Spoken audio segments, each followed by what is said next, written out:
My dad sent me $14,000 in allowance over 6 years, but Mom stole every dollar and hid my identity, until the truth forced her to pay it back in shame. The dining room felt unusually quiet that Tuesday evening. The only sounds were the gentle clinking of silverware against our blue ceramic plates and the distant hum of the dishwasher finishing its cycle. Mom had made her famous pot roast, the one that usually filled the house with warmth and comfort. But tonight, even that familiar smell couldn't shake the strange tension I'd been feeling all week. Dad cleared his throat and set down his fork, the way he always did when he was about to say something important. I braced myself for another lecture about college applications or my grades, but instead he asked something completely unexpected. "Sarah, is your allowance enough these days? I know college applications cost money, and with all the fees for SAT prep and everything." The bite of carrots I'd been chewing suddenly felt like cardboard in my mouth. I swallowed hard and stared at him with genuine confusion. What allowance? The reaction was immediate and startling. Dad's hand froze halfway to his mouth, holding a piece of beef that would never complete its journey. His eyes went wide, and for a moment, he looked like someone had just told him the sky was purple. Mom's reaction was even more dramatic. Her fork clattered against her plate so loudly it made me jump. She was staring at me with an expression I'd never seen before. Part shock, part panic, part something else I couldn't quite identify. "What do you mean, what allowance?" Her voice came out as barely more than a whisper, but there was an edge to it that made my stomach clench. I looked between my parents, feeling like I'd somehow said the wrong thing without knowing what the right thing would have been. "I mean, I've never gotten an allowance." "I don't know what you're talking about." The silence that followed stretched on forever. I could hear the grandfather clock in the living room ticking, marking each uncomfortable second. Outside, Mrs. Patterson's dog was barking at something, but inside our dining room, nobody moved. Dad slowly lowered his fork to his plate. The color had drained from his face, leaving him looking pale and confused. "Sarah, sweetheart, I've been giving you $200 every month since you turned 12. It comes out of my checking account automatically on the 15th. My heart started beating faster. $200 a month for 6 years? That would be... I tried to do the math in my head, but the numbers seemed impossible. Over $14,000? Dad, I promise you, I've never seen that money. I would definitely remember getting $200 every month. I pulled out my phone, fingers trembling slightly as I opened my banking app. Look, here's my account. The only money coming in is my paycheck from Miller's Market. I turned the phone so both my parents could see the screen. There it was, my pathetic checking account balance of $347, with deposits every 2 weeks from my part-time job at the grocery store. No mysterious $200 deposits anywhere. Mom stood up so abruptly that her chair scraped against the hardwood floor with a sound like nails on a chalkboard. "This is ridiculous," she said, but her voice was shaky. "Of course you get your allowance. We put it directly into your account every month." "What account?" I asked again, holding up my phone. "This is my only account, and there's no allowance money in it." Dad was already pushing back from the table, his face grim with determination. "I'm getting the bank statements right now. There has to be some mistake." As he headed toward his office, I caught Mom's eye across the table. She was still standing, gripping the back of her chair so tightly her knuckles had turned white. There was something in her expression that I'd never seen before, a kind of desperate fear that made my chest tight with anxiety. "Mom, what's going on?" I asked softly. She sat back down heavily, like her legs couldn't support her anymore.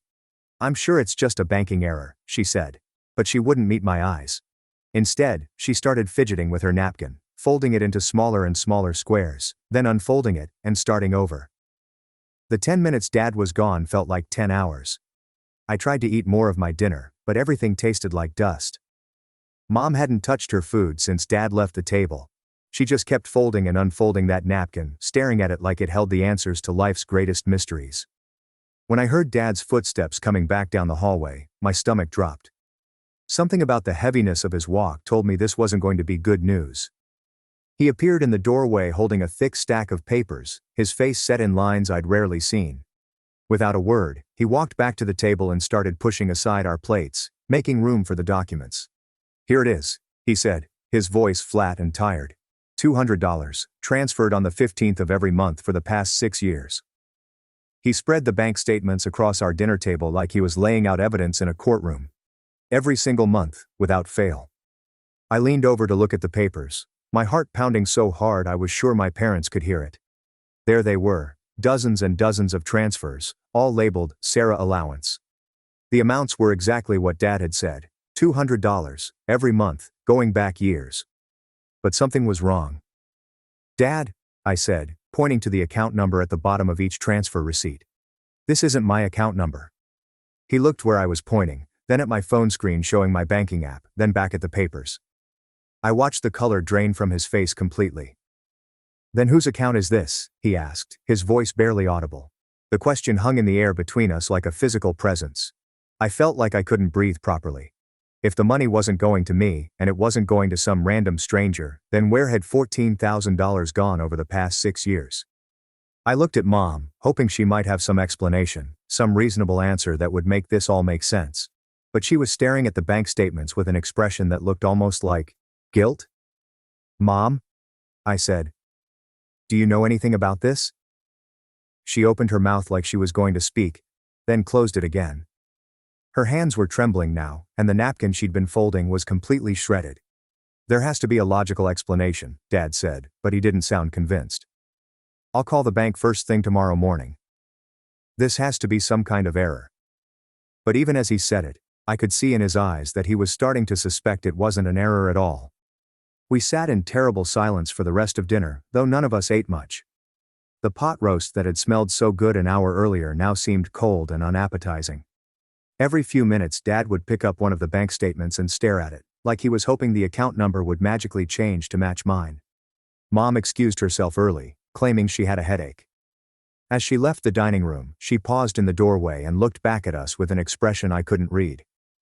I'm sure everything will make sense tomorrow, she said, but her voice sounded hollow. After she was gone, Dad and I sat at the table surrounded by the evidence of 6 years of mysterious transfers. The numbers on the pages seemed to mock us, raising questions neither of us was ready to answer. Dad, I said finally, what if it's not a mistake? He looked up from the papers, and I saw something in his eyes that scared me. The beginning of doubt about someone he'd trusted completely for 20 years. Let's wait and see what the bank says tomorrow, he said, but his voice was heavy with the same fear that was growing in my chest. That night, I lay awake staring at the ceiling, my mind racing with possibilities. Where had my allowance money been going for 6 years? Who had access to create an account that wasn't mine? And why did Mom look so scared when we found out about it? The answers, I was beginning to suspect, were going to change everything. The next morning, I woke up to the sound of Dad's voice echoing from the kitchen. Even from upstairs, I could hear the frustration in his tone as he spoke to someone on the phone. I checked my clock, 7:30 a.m. He must have called the bank the moment they opened. I threw on my robe and padded downstairs, following the sound of his increasingly agitated voice. Mom was standing at the kitchen counter, still in her pajamas, clutching a coffee mug like it was a lifeline. She looked like she hadn't slept at all. Dark circles shadowed her eyes, and her usually perfect hair was disheveled. No, I need to speak to someone who can tell me about this account, Dad was saying into the phone. I've been transferred 4 times already. Yes, I'll hold again. But this is ridiculous. He caught sight of me in the doorway and gave me a tired smile that didn't reach his eyes. The phone was pressed against his ear, and I could hear the tinny sound of hold music playing. How long have you been on the phone? I asked. Since 7, he said. I've talked to 3 different people, and they keep transferring me to someone else. Apparently the account information is restricted and requires a supervisor. Mom turned around at the sound of my voice, and I was shocked by how pale she looked. Her hands were shaking slightly as she raised the coffee mug to her lips. Morning, sweetheart, she said, but her voice sounded strained and artificial. Did you sleep okay? Before I could answer, Dad's attention snapped back to the phone. Yes, I'm still here. Patricia. Thank you for taking my call. I need information about account transfers that have been going out of my checking account for the past 6 years. I moved closer, trying to hear both sides of the conversation. Dad had put the phone on speaker without realizing it, and Patricia's professional voice filled our kitchen. I can see the transfers you're referring to, Mr. Bell. They're going to an account under the name Sarah Morrison Chen. Is that your daughter? The coffee mug slipped from Mom's hands and crashed to the kitchen floor, sending ceramic shards and hot coffee everywhere. But she didn't move to clean it up. She just stood there, staring at the mess at her feet like she was seeing something else entirely. "Could you repeat that name?" Dad asked, his voice very careful and controlled. "Sarah Morrison Chen," Patricia said clearly. "The account was opened in 2018, and it's been receiving monthly transfers from your account since then." I felt like the floor had dropped out from under me. "But that's not my name," I said, loud enough for Patricia to hear through the phone. "My name is Sarah Morrison Bell." There was a pause on the other end of the line. "Is this Sarah?" Patricia asked. "Yes, but my last name is Bell, not Chen. I've never heard of any account under the name Chen." "That's unusual," Patricia said. "Mr. Bell, do you have any family members named Chen who might have access to your daughter's information?" Dad looked at Mom, who was still standing frozen among the broken coffee mug pieces. Coffee was soaking into her slippers, but she didn't seem to notice. "No," Dad said slowly. "We don't know anyone named Chen." He paused, then asked the question I could see forming in his eyes. "Patricia, can you tell me who opened that account?" Another pause. "According to our records, the account was opened by Donna Morrison, using Sarah Morrison Chen's information. She's listed as the account holder's guardian." The silence that followed was deafening. Dad stared at Mom with an expression of complete bewilderment. I felt like I was watching a movie where someone had suddenly started speaking a different language. "Donna," Dad said quietly. "What is she talking about?" Mom finally looked up from the broken mug. Her face was paper white, and tears were streaming down her cheeks. "I can explain," she whispered. "Then please do," Dad said, but his voice had gone cold in a way I'd never heard before. Instead of explaining, Mom looked at me with an expression of pure panic, then at Dad, then back at me. "I need some air," she said suddenly. "Mom, wait!" I started, but she was already moving toward the back door. "Donna, you can't just leave," Dad called after her. "We need to talk about this." But she was gone, disappearing through the back door and into our garden. Through the kitchen window I could see her walking quickly toward the gate that led to the street, her pajamas bright against the morning sunlight. Dad ended the call with Patricia after getting the account details, promising to come into the bank later that day. We stood in the coffee-stained kitchen, surrounded by broken ceramic and unanswered questions. "Dad," I said slowly, "why would Mom open a bank account using a different last name for me?" He ran his hands through his hair, a gesture I recognized as his way of dealing with stress. "I have absolutely no idea, Sarah. This doesn't make any sense." We spent the next 20 minutes cleaning up the broken mug and mopping coffee off the kitchen floor. Neither of us spoke much, but I could practically hear the wheels turning in Dad's head. Every few minutes he'd stop what he was doing and stare out the window, like he was hoping Mom would come back and explain everything. It was Dad who noticed that Mom had left her purse behind. The brown leather bag she carried everywhere was sitting on the kitchen counter, right where she'd dropped it when she grabbed her coffee that morning. "Should we?" I started, then trailed off. Looking through someone's purse felt like a violation of privacy. "I don't know," Dad said, staring at the bag like it might bite him. "But Sarah, your mother just ran out of here after we discovered she's been operating a secret bank account in your name. I think we're past worrying about privacy." As if to make the decision for us, the purse tipped over, and contents spilled across the counter. Wallet, keys, lipstick, breath mints, all the usual stuff. But there was also a manila envelope that looked official and important. And written across the front in Mom's handwriting was, "Sarah Morrison Chen." Dad and I looked at each other. "I think we have to look now," he said quietly. Inside the envelope were documents I'd never seen before. The first was a birth certificate, but not the one I knew about. This one had my name listed as Sarah Morrison Chen, and my mother listed as Amy Chen. The father was listed as unknown. "Dad," I whispered. "This says Amy Chen is my mother." His hands were shaking as he took the birth certificate from me. "That can't be right. You're Donna's daughter. I was there when you were born." But as we looked through more documents, a different story began to emerge. Adoption papers dated when I was 3 months old. Foster care records showing I'd spent the first 90 days of my life in the system. Hospital records from a birth that had happened not at General Hospital like Mom had always told me, but at St. Mary's across town. And at the bottom of the stack, a photograph that made my breath catch in my throat. It was a picture of a baby who looked remarkably like my own baby photos, being held by a young Asian woman I'd never seen before. On the back of the photo, someone had written in careful script, "Sarah's first mother. Goodbye for now." Oh my God, I said, sinking into one of the kitchen chairs. I'm adopted. Dad sat down across from me, still holding the birth certificate. His face had gone through about a dozen different expressions in the past few minutes. Confusion, shock, understanding, and now something that looked like grief. According to these papers, he said slowly, your biological mother's name is Amy Chen. You were born at St. Mary's Hospital on March 15th, not March 20th like we've always celebrated your birthday. My birthday is wrong too? I felt like everything I'd ever known about myself was crumbling. Dad kept reading through the documents. It says here you spent 3 months in foster care before the adoption was finalized. Sarah, according to this, I'm not listed as your biological father either. I stared at him, feeling panic rise in my chest. But you are my dad, right? I mean, you're still my dad. Of course I'm your dad, he said firmly, reaching across the table to take my hand. I've been your father for 18 years. Biology doesn't change that, but Sarah. He paused, looking at the papers again. I think your mother and I need to have a very serious conversation about why she never told us you were adopted.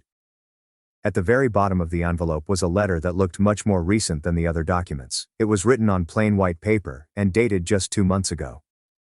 Dear Sarah, it began, and I felt my heart start racing again.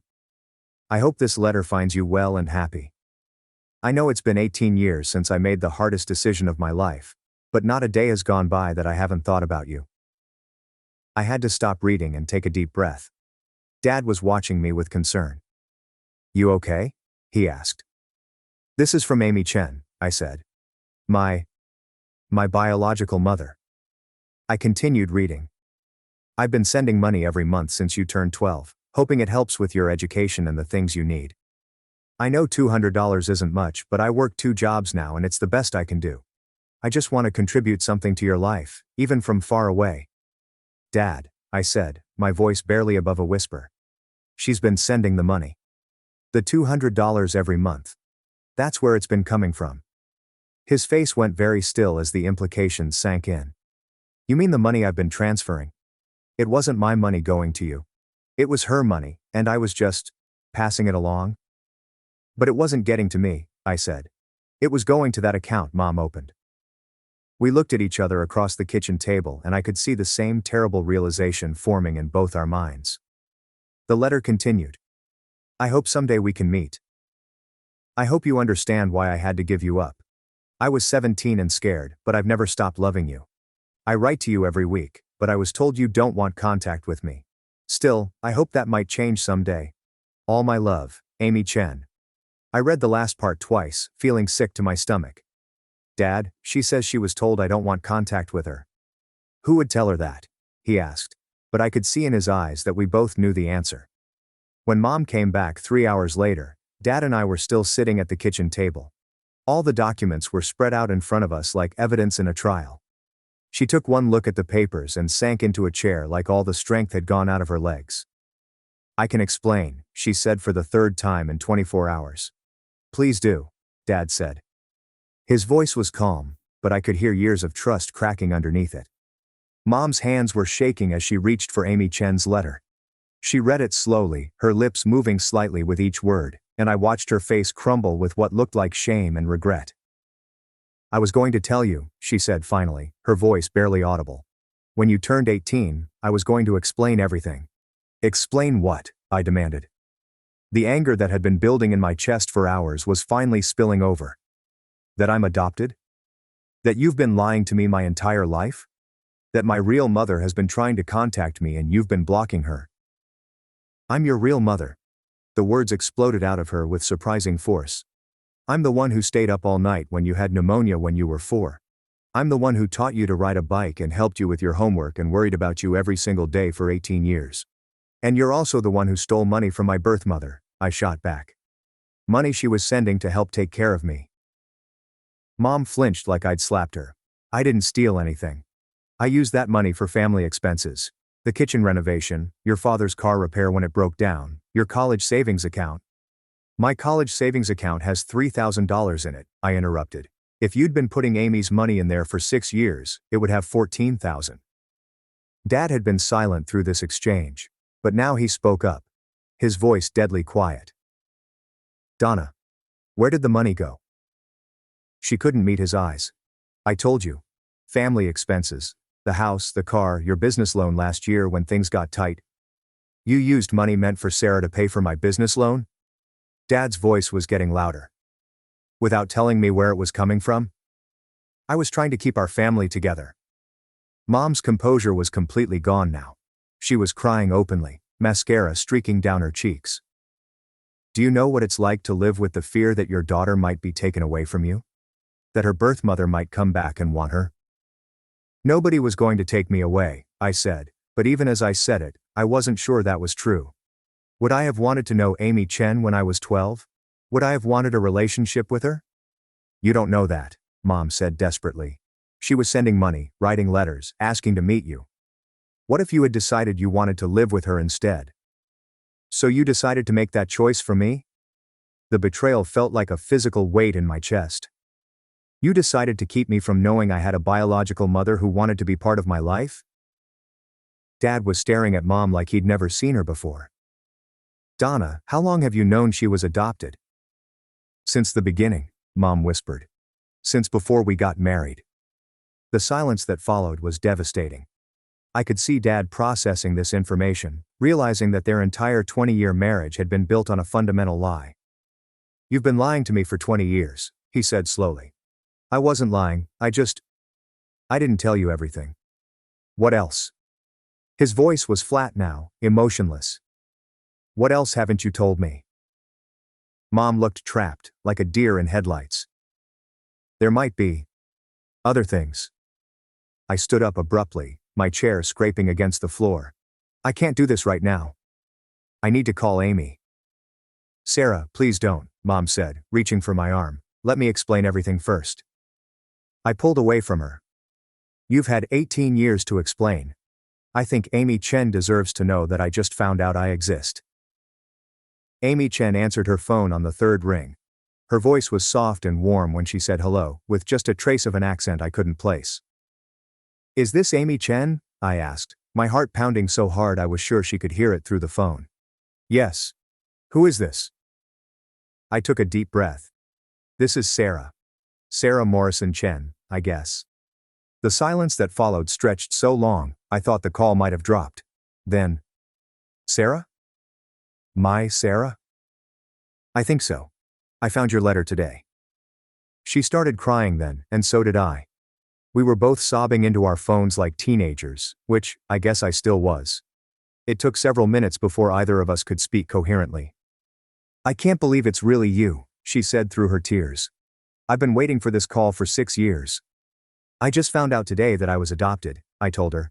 I had no idea you existed until this morning. What? Her voice changed, becoming sharp with confusion. But I've been writing to you through your adoptive mother. She said you didn't want direct contact, but that you were doing well. I never got any letters, I said. And I never got the money you were sending either. There was another long pause. When Amy spoke again, her voice was cold with understanding. She intercepted everything. It looks that way. We talked for 2 hours that first phone call. Amy told me about my grandparents, who had died when I was 10 and 15, deaths I'd never known about because I'd never known they existed. She told me about my half-brother Kevin, who was 15 now and had been asking about his sister for years. She told me about the 2 jobs she worked, cleaning offices at night and working at a daycare during the day, and how she'd been saving every extra penny to send to me. I kept a shoebox full of things I wanted to give you, she said. Birthday presents, Christmas gifts, letters I wrote but was told I couldn't send. I kept thinking someday. I want to meet you, I said impulsively. Are you sure? I don't want to cause problems with your family. I looked through the kitchen doorway, where I could see Mom and Dad having what looked like the most serious conversation of their marriage. I think my family already has problems. We agreed to meet the following Saturday at a coffee shop called Sunrise Cafe downtown. It was neutral territory, public enough to feel safe but quiet enough to talk.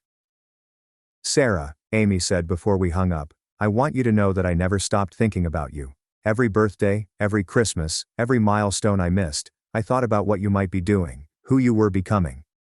I wish I had known about you sooner, I said, and I meant it. After I hung up, I sat in my room for a long time, staring at the adoption papers and trying to process everything I'd learned.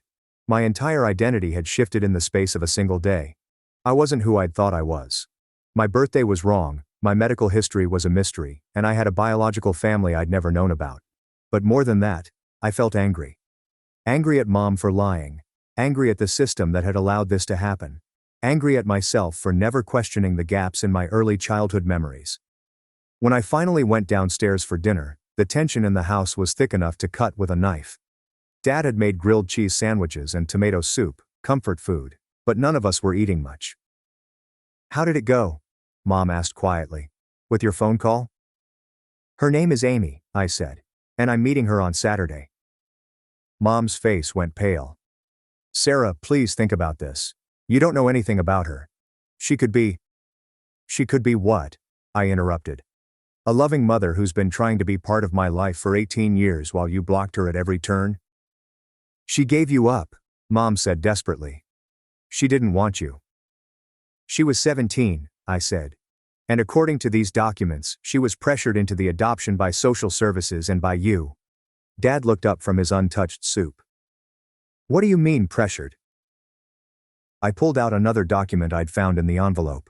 One we hadn't discussed yet. "There are notes here from the social worker. Amy wanted to keep me, but she was told she was too young, too poor, too unstable. And there are records of meetings between the social worker and Mom, where Mom apparently convinced them that Amy would be an unfit mother." "That's not..."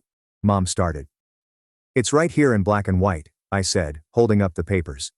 "You actively worked to make sure Amy couldn't keep me. And then you made sure she couldn't contact me afterward." The look Dad gave Mom was unlike anything I'd ever seen pass between them. It was pure disappointment, mixed with a kind of grief that made my chest ache. "Donna," he said quietly, "tell me you didn't manipulate a 17-year-old girl into giving up her baby." "I was protecting Sarah," Mom said, but her voice was weak. "I was giving her a stable home, good parents." "You were stealing her," I said. "And then you stole money from her biological mother for 6 years." Mom started crying again, but this time it felt manipulative rather than genuine. "Everything I did out of love. I love you, Sarah. You're my daughter." "Love doesn't lie," I said, standing up from the table. "Love doesn't steal. And love doesn't keep a child from knowing where she came from." I left them sitting at the dinner table and went to my room to research Amy Chen online. It didn't take long to find her. She had a small social media presence, mostly pictures of a teenage boy who looked remarkably like me, and posts about her work at the daycare. She looked tired in most of the photos, but happy. There were several pictures of her at what looked like school events for my half-brother, and one photo from last Christmas where she was wearing a t-shirt that said, "World's Best Mom," that Kevin had apparently given her. She looked like someone who had worked hard for everything she had. Someone who had made sacrifices. Someone who had never stopped hoping to see her daughter again. That night, I lay in bed thinking about nature versus nurture, about the family who had raised me, and the family I'd never known I had. Mom was right about one thing. She had been there for all the important moments of my childhood. But she'd also stolen those same moments from Amy, who had been working 2 jobs and saving money and writing letters to a daughter who never knew she existed. The more I thought about it, the angrier I became. Not just at the deception, but at the arrogance of it. Mom had decided she knew what was best for everyone, for me, for Amy, for Dad. She'd made choices that affected all our lives without consulting any of us. But Saturday was still 5 days away, and I had to figure out how to get through those days living in a house where every conversation felt like stepping through a minefield.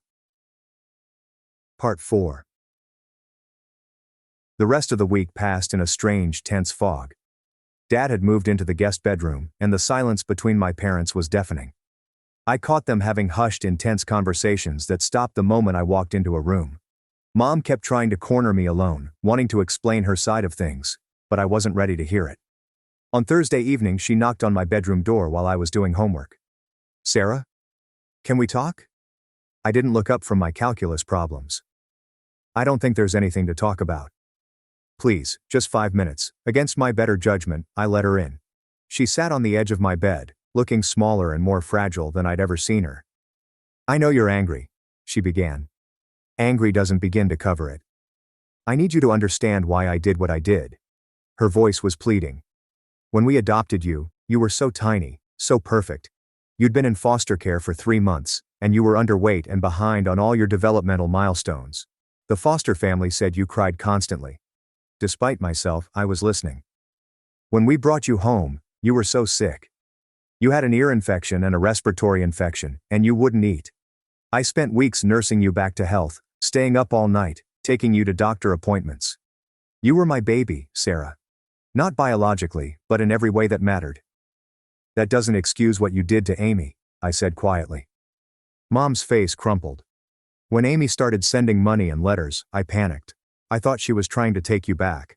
I thought she was going to disrupt our family. So you decided to disrupt hers instead? I thought I was protecting you. The words came out as almost a wail. You were happy, Sarah. You were thriving. You had friends and good grades and a stable home. Why would I risk all of that for someone who gave you up? Because she's my mother too, I said, and the words felt strange in my mouth. I'm your mother, Mom said fiercely. I'm the one who was here. I'm the one who... I know what you did for me, I interrupted. But that doesn't erase what you kept from me. And it doesn't excuse stealing money from someone who was working 2 jobs to try to help her daughter. Mom was quiet for a long moment. What can I do to fix this? I don't know if you can fix it, I said honestly. But you could start by telling me the whole truth. All of it. She took a shaky breath. There are things that might hurt you to know. I think I'm past worrying about being hurt by the truth. So she told me. About how Amy had been homeless for part of her pregnancy, staying in shelters and with friends. About how she'd begged to keep me, promising to get a job and an apartment. But the social workers had convinced her she couldn't provide a stable home. About how Mom had presented herself as the perfect alternative. Married, financially stable, desperate for a child after years of infertility. I wasn't lying about wanting you, Mom said. We'd been trying to have a baby for 8 years. When they told us about you, it felt like a miracle. But you made sure Amy couldn't change her mind. Mom nodded miserably. I was afraid she would. Even after the adoption was finalized, I was afraid. And when she started trying to contact you, I thought if you knew about her, you might choose her over us. So you chose for me. Yes. And I know that was wrong now. But Sarah, I was so scared of losing you. It was the most honest conversation we'd had in years, maybe ever. But it didn't change what she'd done. If anything, understanding her motivations made it worse, because it showed how calculated her deception had been. Saturday morning arrived gray and drizzly, matching my mood perfectly. I changed clothes 3 times, unsure what you wear to meet the mother who gave birth to you, but never got to raise you. Finally I settled on jeans and a sweater. Casual but nice, the kind of outfit that said I was taking this seriously without trying too hard. Dad offered to drive me to Sunrise Cafe, but I wanted to take the bus. I needed the time to think, to prepare myself for whatever this meeting might bring. Are you sure you don't want me to come with you? He asked as I grabbed my jacket. I need to do this alone, I said. Mom appeared in the hallway as I was heading for the door. Sarah, wait. I turned around, expecting another plea to reconsider. If you decide you want to have a relationship with her, I understand, she said quietly. I won't try to stop you. It was the first time since this whole mess started that she'd put my needs ahead of her own fears. Sunrise Cafe was busy for a Saturday morning, filled with the usual mix of college students studying and families having weekend breakfast. I arrived 15 minutes early and claimed a table in the corner, ordering a coffee I didn't really want just to have something to do with my hands. I spotted Amy the moment she walked through the door. It was like looking at a version of myself in 20 years. Same dark hair, same nose, same way of scanning the room nervously before making eye contact. She was smaller than I'd expected, maybe 5'3", and prettier than her Facebook photos had shown. When she saw me, her face lit up with a smile so bright it took my breath away. We stared at each other for a moment across the busy cafe, and I felt 18 years of questions and longing pass between us in that single look. Sarah, she said softly as she approached my table. Hi, I said, standing up awkwardly. Amy? And then we were hugging, and she was crying, and I was crying, and half the cafe was probably staring at us, but I didn't care. She smelled like vanilla and something floral, and her hug felt like safety in a way that was both foreign and familiar. You're so beautiful, she whispered into my hair. You're so much more beautiful than I even imagined. When we finally sat down, Amy couldn't stop looking at me, like she was afraid I might disappear. I've dreamed about this moment for 18 years, she said. But now that it's happening, I don't know what to say. Tell me about yourself, I said. Tell me about our family. Her face lit up again. Our family. I like the sound of that. She told me about my grandparents, both gone now but full of life when they were alive. My grandmother had been a seamstress who made beautiful quilts, and my grandfather had run a small restaurant in Chinatown. They'd immigrated from Taiwan in the 1960s, bringing recipes and traditions that Amy had tried to preserve. They were so excited when I was pregnant with you, she said. My mother started knitting baby blankets the day I told her. When I had to give you up, it broke their hearts. They asked about you every week until they died. She showed me pictures on her phone, grandparents I'd never met, holding baby blankets meant for me. Family gatherings where there was always an empty space, always someone missing. And Kevin, she said, pulling up photos of my half-brother. He's been asking about his sister since he was old enough to understand what that meant. He was so angry when he found out I'd been sending you money and letters and never getting responses. He thought you hated us. I didn't even know you existed, I said, still struggling with that reality. Amy's face darkened. I should have fought harder. I should have insisted on direct contact instead of going through Donna. Tell me about that, I said. How did the adoption happen? Amy's story was different from what Mom had told me, but the details filled in gaps I'd never known existed. She'd been 17, living with her boyfriend who'd abandoned her when she got pregnant. She'd been working at a fast food restaurant, trying to save money for an apartment, when she'd gone into premature labor. You were born 6 weeks early, she said. Tiny and perfect, but you had to stay in the hospital for 2 weeks. I spent every day there, holding you, feeding you, falling in love with you. But you couldn't keep me. The social worker said I couldn't provide a stable home. I was living in a women's shelter at the time, and I didn't have health insurance or a high school diploma. She wiped tears from her eyes. Donna and your father seemed like a miracle. Married, financially stable, desperate for a child. The social worker said it would be selfish to keep you when I could give you so much more by letting them adopt you. Did you want to keep me? More than anything in the world, she said without hesitation. But I also wanted what was best for you. And at the time, I thought that was them. She told me about the years after the adoption, how she'd finished high school and gotten a job at the daycare where she still worked. How she'd met Kevin's father when Kevin was 2. And how they'd lived together for several years before he'd died in a car accident when Kevin was 8. I never stopped thinking about you, she said. Every milestone Kevin hit, I wondered if you were hitting them too. When he started kindergarten, I wondered what your first day of school was like. When he learned to ride a bike, I wondered if you were learning too. I was, I said softly. Mom taught me in our driveway when I was 6. Amy smiled through her tears. Good. I'm glad she was there for those moments. It was a generous thing to say, given everything Mom had done. We talked for 4 hours that first meeting. Amy told me about my heritage, about traditions and foods and stories I'd never heard. She showed me pictures of relatives who had my hands, my stubbornness, my laugh. She told me about Kevin's excitement when she'd called to tell him she was finally going to meet me. He wants to meet you too, she said. But I told him we should take things slow. I don't want to overwhelm you. I'd like to meet him, I said, surprising myself with how much I meant it. When it was finally time to leave, Amy walked me to the bus stop. Can we do this again? She asked. Can I see you again? I'd like that, I said. She hugged me goodbye, and I could feel her reluctance to let me go. Sarah, she said. I need you to know something. Whatever relationship we have going forward, whatever you decide you want this to be, I'm grateful. I'm grateful for today, for getting to see the amazing person you've become, for knowing you're okay. On the bus ride home, I thought about the 2 women who both called themselves my mother.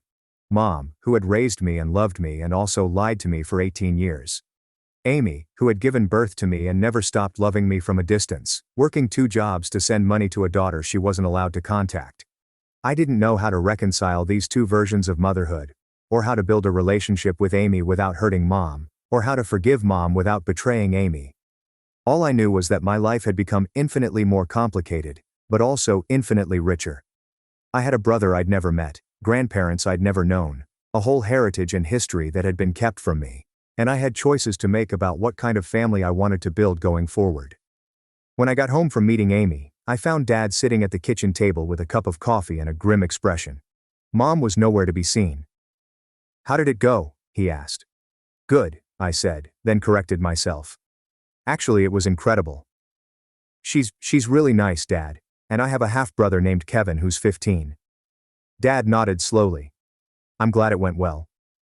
You deserve to know your biological family." "Where's Mom?" "Upstairs. She's been crying most of the day." He rubbed his temples like he had a headache. "Sarah, we need to talk about what happens next."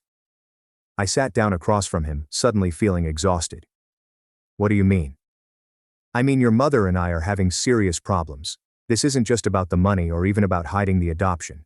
It's about 18 years of lies, and I don't know how to get past that." The weight of his words settled over me like a heavy blanket. "Are you getting divorced?" "I don't know yet. But I've asked your mother to stay at her sister's place for a while. We both need some space to think." I felt a stab of panic. Despite everything Mom had done, the thought of our family completely falling apart was terrifying. "Dad, I don't want to be the reason you guys split up." "You're not the reason," he said firmly. "The lies are the reason. The deception is the reason. Sarah, if your mother could hide something this big for this long, what else has she hidden? How do I trust her again?" I didn't have an answer for that. Over the next few weeks, a new routine developed. Mom stayed at Aunt Linda's house across town, coming by occasionally to pick up clothes or have awkward conversations with me. Dad and I learned to cook together, badly, and the house felt both more peaceful and more empty. Amy and I started meeting regularly, sometimes for coffee, sometimes for lunch. Sometimes she'd pick me up after school and we'd go for walks in the park. She told me stories about my grandparents, taught me a few words in Mandarin, and showed me pictures of relatives I looked like. The most emotional meeting happened 3 weeks after we first met, when Amy brought a shoebox to our coffee date. "I told you I saved things for you," she said, setting the worn cardboard box on the table between us. "Birthday presents, Christmas gifts, letters I wrote but couldn't send. I know you're too old for some of this stuff now, but..."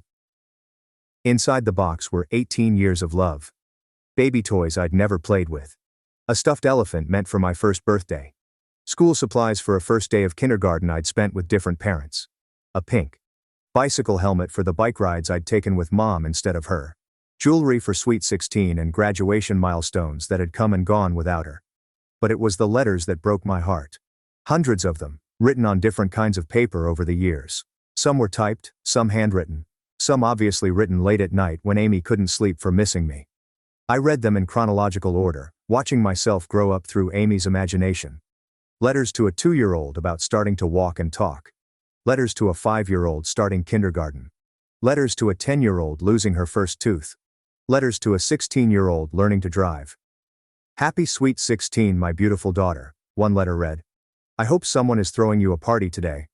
I hope you're wearing something that makes you feel pretty. I hope you know that somewhere across town your first mother is thinking about you and wishing you joy." I had to stop reading because I was crying too hard to see the words. "I'm sorry," Amy said, reaching across the table to squeeze my hand. "I didn't mean to upset you." "I'm not upset," I said through my tears. "I'm grateful. These are beautiful." She smiled, crying a little herself. "I used to imagine giving them to you on your 18th birthday. I thought maybe by then, you'd want to meet me." "I would have," I said. "I would have wanted to meet you years ago if I'd known." That night, I called Amy from my room to ask her about the bank account Mom had set up. "I reported it to the bank as fraud," Amy said. "They're investigating, and I'll probably get some of the money back. But honestly, Sarah, I don't care about the money. I care about the fact that for 6 years, I thought you were getting help with school and college expenses, and you weren't." "How much money was it total?" I asked. "About $14,000 over 6 years. I know that's not a fortune, but it was everything I could spare. I worked extra shifts, took on additional cleaning jobs, gave up vacations and new clothes. I wanted to make sure you had opportunities I couldn't give you when you were little." The guilt was crushing. While Amy had been sacrificing to send me money, I'd been working part-time at a grocery store to buy my own school supplies and save for college. "Amy, I'm so sorry. If I had known..." "Stop," she said gently. "This isn't your fault. You were a child. Donna was the adult who made these choices." A few days later, Mom called and asked if she could take me to dinner. Dad said it was my choice, so I agreed. We went to our old favorite restaurant, the Italian place where we'd celebrated every birthday and achievement for years. "You look good," Mom said as we waited for our food. "Happy?" "I am, I think. Confused. But happy." "I'm glad you're getting to know Amy." "I really am." I studied her face, looking for signs of insincerity, but she seemed to mean it. "I've been thinking a lot about what you said," she continued. "About love not lying. You were right." "Mom." "No, let me finish. I convinced myself that I was protecting you, but I was really protecting myself. I was terrified that if you knew about Amy, you'd choose her over me." "It wouldn't have been about choosing," I said. "It would have been about having both of you. I see that now. And I see how selfish I was. Keeping you from knowing your heritage, your biological family, your brother." She wiped her eyes with her napkin. "I'm seeing a therapist now. Someone who specializes in adoptive families.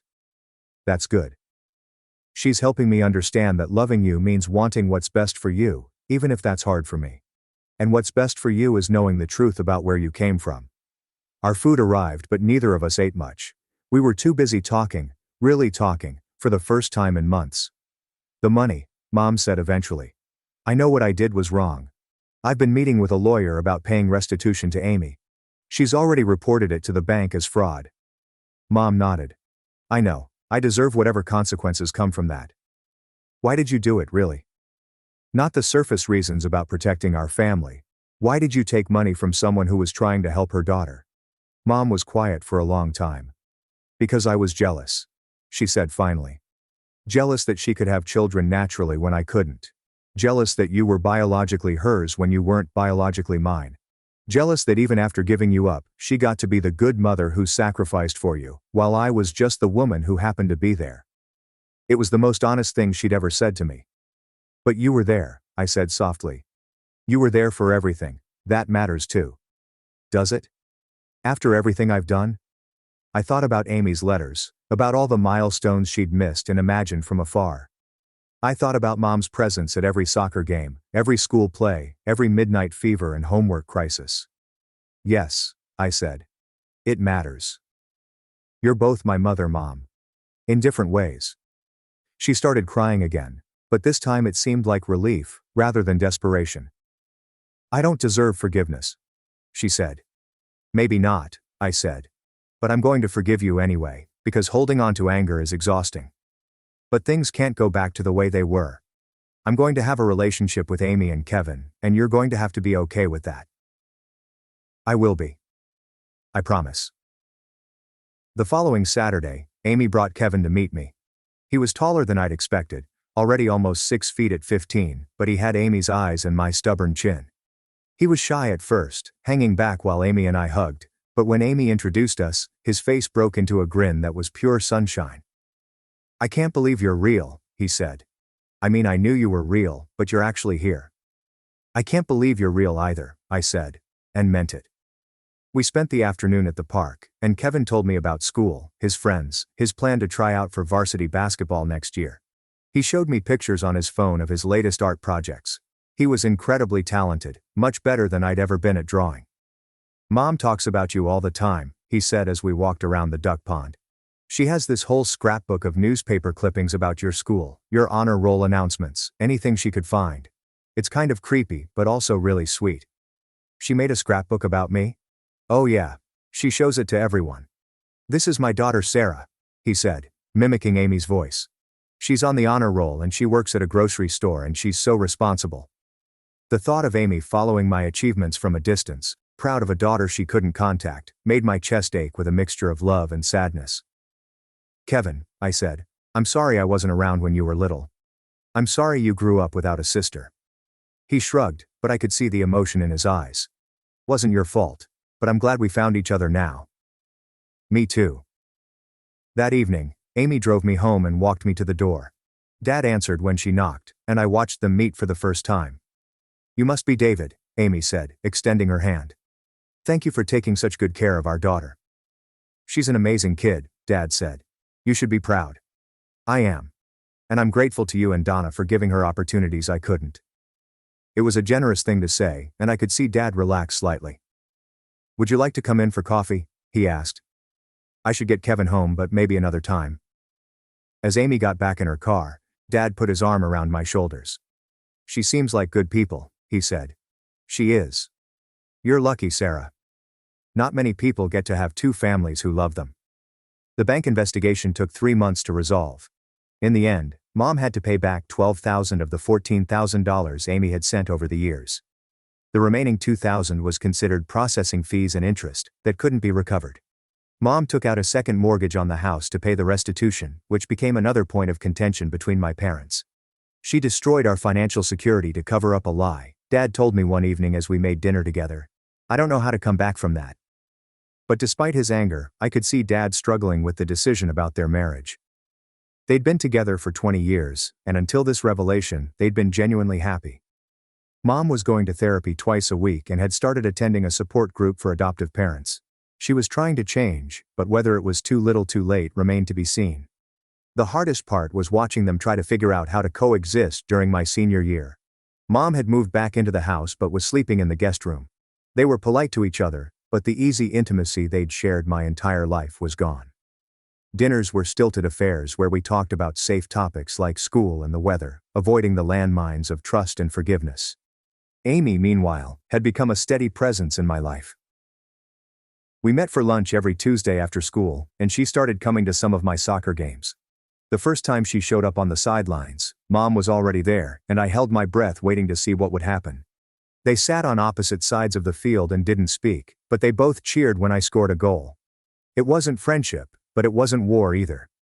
Progress, I told myself. Kevin started hanging out with us more too. He was funny and easy to be around, and I found myself looking forward to the brother relationship I'd never had. He taught me to play video games I'd never been interested in before, and I helped him with his college application essays. It felt natural in a way that surprised me. "It's weird," I told Amy one Tuesday over lunch. "I spent my whole life being an only child, and now I can't imagine not having Kevin as a brother." "You two are more alike than you know," Amy said, smiling. "Same stubborn streak, same sense of humor, same way of tilting your head when you're thinking hard about something. Is it weird for you? Having both of us together after all these years?" Amy considered the question seriously. "It's wonderful and heartbreaking at the same time. Wonderful because I get to see you interact with your brother, heartbreaking because I realize how much I missed. All the sibling fights and inside jokes and shared experiences that make you two who you are." "We can make new shared experiences," I said. "We can. And we are." One of those new experiences was Amy teaching me to cook traditional Chinese dishes. Every Sunday, I'd go to her apartment and we'd spend hours in her tiny kitchen, learning recipes that had been passed down from my grandmother. The first time I successfully made dumplings without them falling apart, Amy cried with pride. "Your grandmother would have loved teaching you this," she said, wiping her eyes. "She always said food was how we show love in our family." I was learning so much about my heritage that I'd never known. About the Mid-Autumn Festival and the significance of red envelopes at New Year. About my great-grandfather who had been a scholar in Taiwan, and my great-grandmother, who had been known for her incredible embroidery. About family traditions and cultural values that felt both foreign and familiar. "I wish I had learned this stuff when I was little," I said one Sunday as we made spring rolls together. "You're learning it now," Amy said. "That's what matters." But it was Mom who surprised me the most during this period. One evening in late November, she knocked on my bedroom door holding a wrapped package. "What's this?" I asked. "Open it." Inside was a book titled Understanding Chinese Culture and Traditions, and a beginner's Mandarin workbook. "I thought maybe, if you're going to learn about your heritage, I should learn too," she said awkwardly. "I want to understand where you come from, all of where you come from." It was such a small gesture, but it felt huge. After 18 years of denying my Chinese heritage existed, Mom was finally acknowledging it. "Thank you," I said, and meant it. "I also." She hesitated, then pulled out her phone. "I've been researching support groups for adoptive families dealing with reunion situations. I found one that meets on Thursday nights. I was wondering if maybe you'd come with me sometime." I stared at her. "You want to go to a support group?" "I want to learn how to do this right. How to support your relationship with Amy without feeling threatened. How to be the mother you need me to be in this new reality. It was the most mature thing Mom had said since this whole situation started. Okay, I said. I'll come with you. The support group met in the basement of a community center downtown. There were about 15 people there the night Mom and I attended: adoptive parents, birth parents, and adult adoptees like me. Everyone had a different story, but the themes were similar: secrets, lies, complicated emotions, and the challenge of building relationships across years of separation. One woman, whose daughter had found her through social media at age 25, talked about the guilt of missing her daughter's entire childhood. A man whose son had sought him out at 30 spoke about the challenge of building a father-son relationship with an adult. An adoptive mother whose teenage son was in reunion with his birth family talked about feeling replaced and unimportant. The hardest part, the adoptive mother said, is realizing that love isn't finite.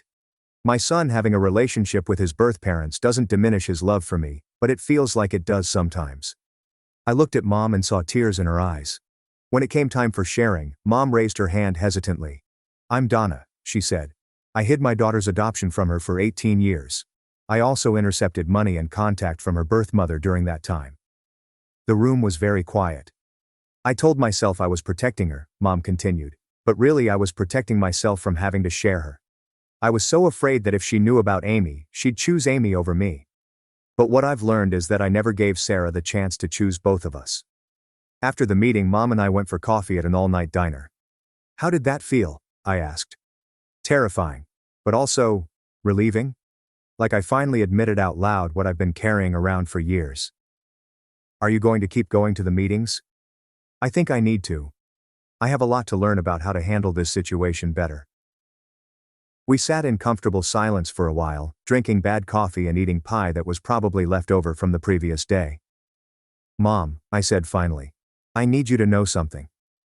Having Amy in my life doesn't make me love you less, but hiding her from me did make me trust you less. She nodded, tears in her eyes again. I understand. And I'm going to spend however long it takes earning that trust back. Christmas was complicated that year.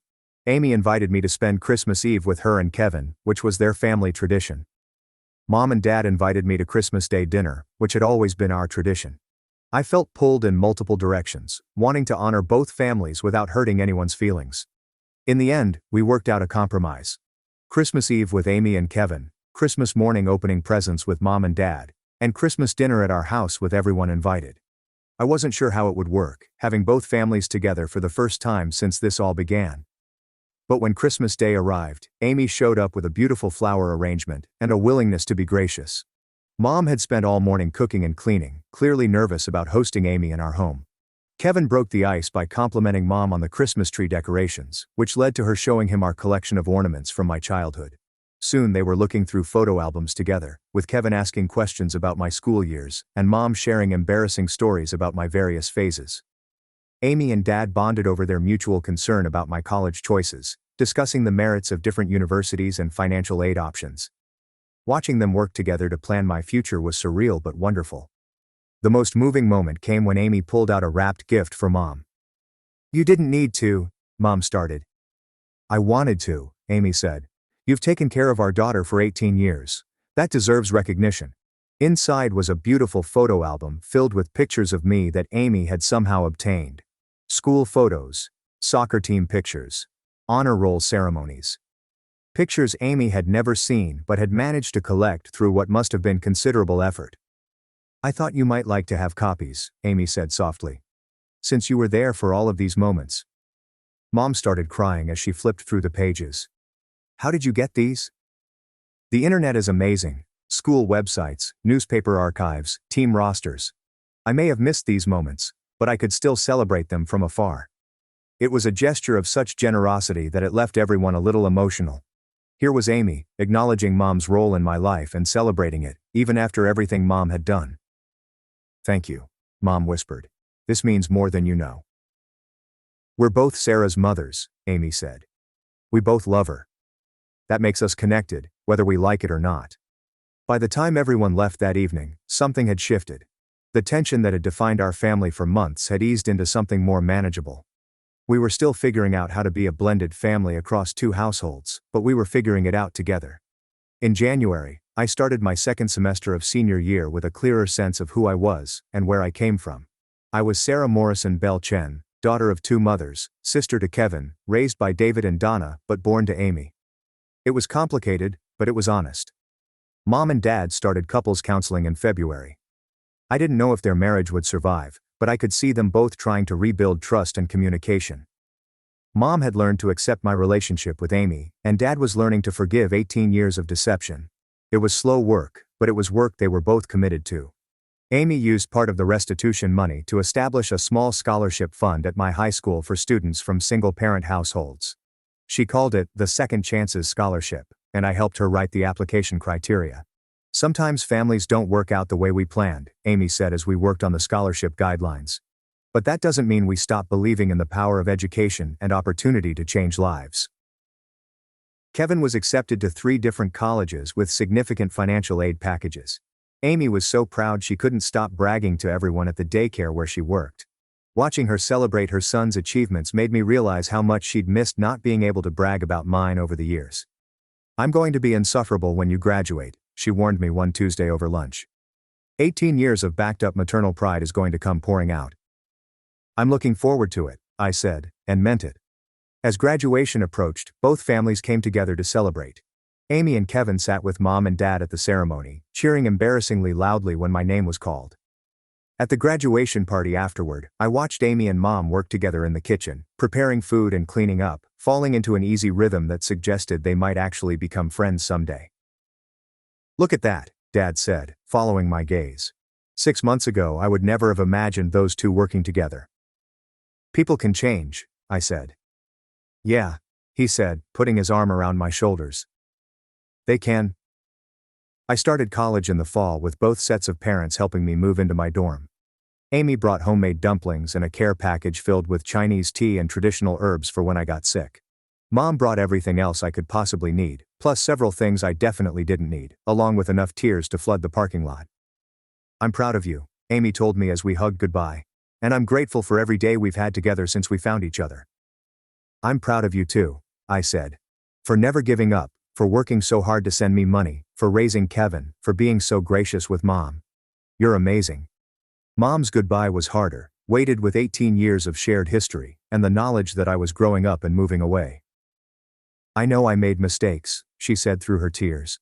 "But I need you to know that every choice I made came from love, even the wrong ones." "I know," I said. "And I love you too, Mom. Both of you." "Both of us," she repeated, and for the first time, she seemed to mean it without reservation. As I watched both families drive away from my dorm, I reflected on the journey that had brought us all here. It had started with a simple question about an allowance, and had ended with a complicated but beautiful expansion of what family could mean. I thought about the support group Mom and I had attended, and the adoptive mother who'd said love wasn't finite. She was right. Learning to love Amy and Kevin didn't diminish my love for Mom and Dad. It multiplied it, creating a network of relationships that was messier and more complex than the nuclear family I'd grown up believing I belonged to, but also richer and more honest. There were still challenges ahead. Mom and Dad were still working through their marital issues, and I was still learning to navigate having two families with different traditions and expectations. But we were doing it together, with honesty instead of secrets, with inclusion instead of competition. I had learned that families can be broken and rebuilt, that trust can be lost and earned back, that love can be complicated and still be real. I had learned that sometimes the most painful truths lead to the most beautiful possibilities. And I had learned that I was exactly where I belonged, not choosing between two families, but belonging fully to both. My sister called it sibling rivalry, while destroying my life. Decades later, she was hauled away in handcuffs after threatening me in court. My sister Jessica has tormented me for as long as I can remember. I'm talking full-on psychological warfare since we were kids. When I was 7, she took my favorite stuffed elephant, Mr. Trunks, this ratty gray thing I'd had since I was 2, and cut his head clean off while maintaining direct eye contact with me. Just stared at me with this blank expression and said, "Now he's realistic. Elephants die. No emotion. Nothing." If I ever got new clothes, she'd borrow them without asking, return them stretched out or stained, then laugh when I cried about it. When I turned 13, my mom gave me this delicate silver bracelet I'd been begging for. It had tiny charms on it. A book, a star, a heart. The next day, During an argument about literally nothing, Jessica flushed it down the toilet and then gaslit me with, "You probably lost it yourself. You're so careless with everything." My parents always brushed it off as just sister stuff or told us we needed to work it out ourselves because one day we'd only have each other. But I learned pretty quickly that Jessica didn't want to work anything out. She wanted me miserable. She wanted me small. School made everything worse. She'd spread rumors about me, tell my crushes embarrassing lies, mock me in front of her friends. When I made honor roll, she'd accuse me of trying to show her up. When I struggled in math, she told everyone I was basically learning disabled. My parents never intervened. It was always sibling rivalry to them, like this was some normal developmental phase we'd outgrow. By high school, I'd become an expert at staying invisible. I joined the debate team and started winning regional competitions, and Jessica called me a wannabe lawyer who thinks she's special. When I got accepted into Northwestern, my dream school, she sneered and said, "Don't get too excited. You'll probably flunk out and come crawling back home." I was so ready for my high school graduation party. It wasn't just about celebrating, it was about finally having something that was mine, something she couldn't ruin. My parents agreed to let me host it in our backyard. I invited friends, teachers, extended family. I spent weeks planning, string lights everywhere, a taco bar, a playlist I curated for hours. I wanted it to be perfect. Obviously, Jessica had other plans. She started with passive-aggressive comments in the days leading up to it. "Why are you getting such a big party? I didn't get one this fancy." She did. She just didn't care about parties back then. It's just high school. Literally no one cares.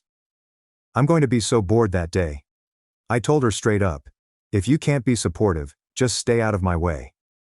She gave me this creepy little smile and said, "Don't worry. I'll make it memorable." That should have been my first warning. Day of the party, everything started fine. People were eating, laughing, having a good time. Then Jessica cranked the music up to a painful volume and started playing songs she knew I hated, like obnoxious EDM remixes and explicit rap that made my teachers visibly uncomfortable. When I told her to stop, she shouted loud enough for everyone to hear. "Oh, sorry, didn't realize the party dictator had arrived." Then during dinner, she accidentally knocked over an entire pitcher of fruit punch onto the dessert table. Destroyed the cake, the cupcakes, the fruit platter I'd spent an hour arranging. She gave the most sarcastic apology imaginable. "Oops, my bad. Guess we're all going on a diet today, huh?" But the absolute worst part came later. I was talking to my favorite English teacher, Mrs. Harper, when Jessica grabbed the microphone I'd set up for speeches. I hadn't asked her to give a speech, she just took it, and she started telling funny stories about me, except they were humiliating, and half of them were completely made up.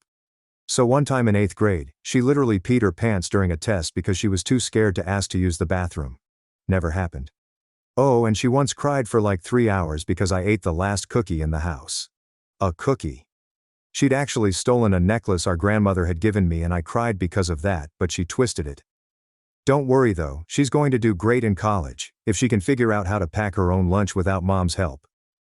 People were doing that awkward laugh thing where they're not sure if it's a joke or genuinely mean. I could feel my face burning.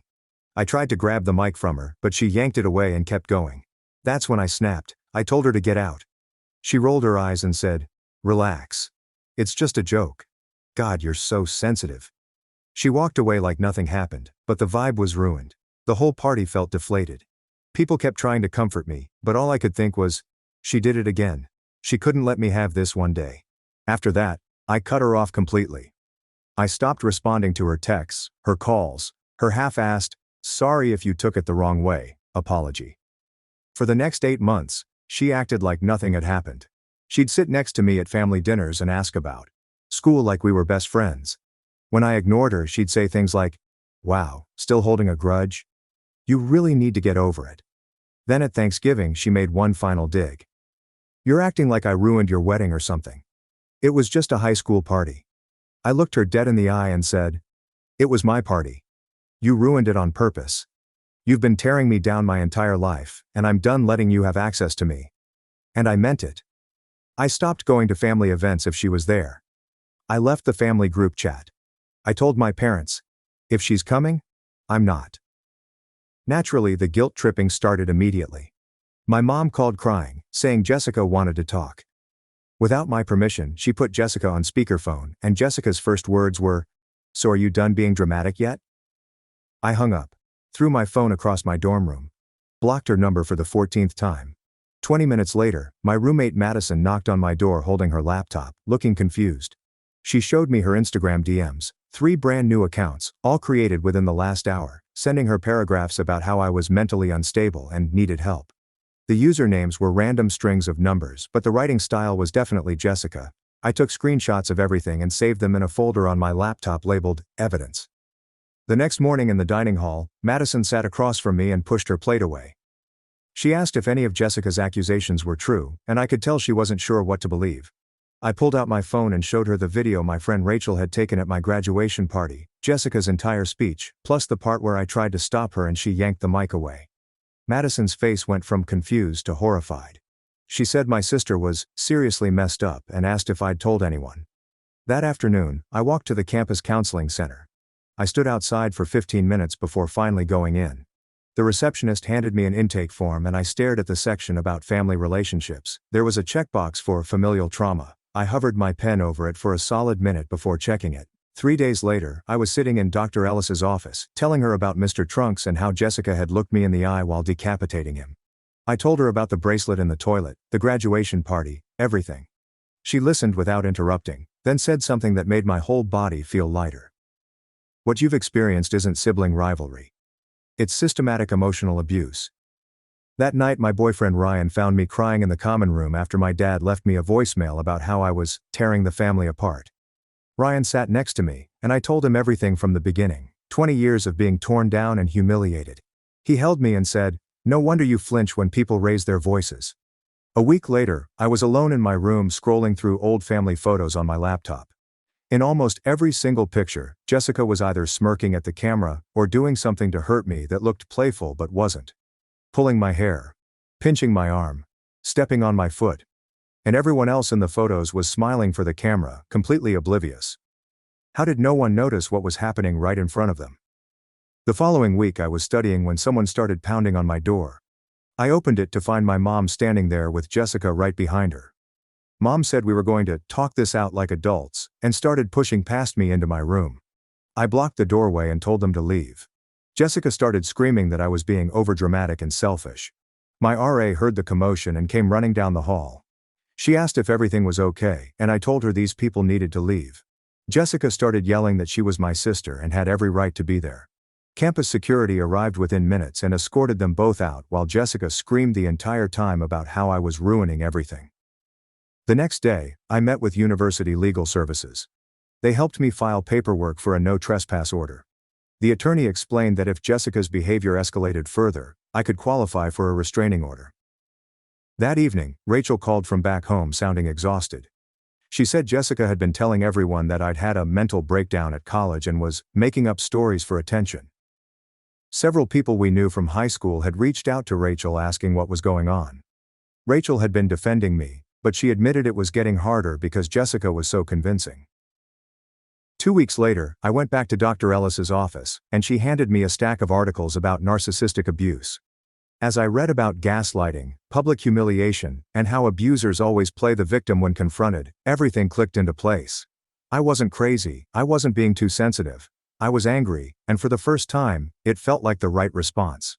2 days later, I was sitting in my economics class when my phone buzzed with a call from my dad. I let it go to voicemail. When I listened to it later, his voice sounded exhausted as he explained that Jessica had been crying for weeks, and her therapist said family reunification was critical to her healing. I saw through the manipulation immediately, but it still made my chest tight. Ryan found me at the library that afternoon and suggested we lock down my social media once and for all. We spent 6 hours in his dorm room creating new accounts with fake names and maximum privacy settings, blocking everyone who might be connected to Jessica, her friends, anyone from high school who could leak information. Each block felt like another brick in the wall between me and my old life. Midterms kept me busy for weeks. Before I knew it, Thanksgiving was approaching. My parents had been calling regularly, swearing that Jessica would be at her boyfriend's family dinner in Milwaukee, and that I could safely come home. Against every instinct, I drove the 4 hours home, telling myself it would be fine for just 2 days. I walked in the front door with my overnight bag and froze. Jessica was sitting at the dining room table with that familiar smirk. My mom appeared from the kitchen saying we needed to hash this out as a family. I turned around without saying a word, got back in my car, and drove straight to Aunt Linda's house 30 minutes away. Linda opened the door in her pajamas. clearly surprised to see me standing there with my suitcase. But she pulled me inside and made coffee while I sat at her kitchen table. Over store-bought pumpkin pie, I told her everything, starting with the graduation party and working backward through years of torment. Her expression darkened with each story, until she finally put down her fork and said she'd always wondered why I was so quiet at family gatherings. The drive back to school the next day was longer because of holiday traffic. When I got to my dorm room at almost 1 a.m., I saw that my door was slightly ajar, even though I'd locked it. Nothing was stolen, but everything felt wrong. My journal was on a different shelf. My laptop was open when I'd left it closed. My dresser drawers weren't fully shut. My skin crawled as I checked every corner, looking for signs that someone had touched everything. Campus security took a report, but without evidence of forced entry or theft, they could only offer increased patrols. 3 days later, I went back to Dr. Ellis's office and described what happened. She helped me recognize the pattern of escalation in Jessica's behavior. Losing control over me was making her desperate. We spent the session developing a comprehensive safety plan, emergency contacts, documentation strategies, specific protocols for different scenarios. I was walking back from that appointment when my phone buzzed with an email from an unknown address. The email contained old Instagram photos I'd deleted months ago, photoshopped to look compromising, my face crudely superimposed onto other bodies in suggestive poses. The message was brief, but Jessica's writing style was unmistakable. A threat to send them to my professors unless I stopped lying about her. I went straight to campus police. They took the blackmail threat seriously and brought in a detective who specialized in cybercrime. She explained that blackmail was a felony, and they could track IP addresses.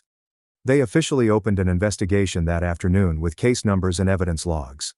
A week later, I was studying in the library when my mom called, hysterical and screaming that Jessica had told her I was trying to have her arrested for nothing.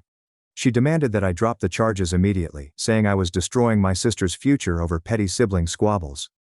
I hung up while she was still talking. Ryan had been watching everything unfold.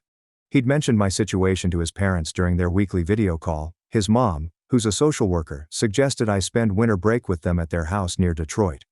When I stayed at their place 3 weeks later, Ryan's mom sat with me in the living room and gently validated everything I'd been through, the first time an adult had taken my side without making excuses for Jessica or trying to force reconciliation.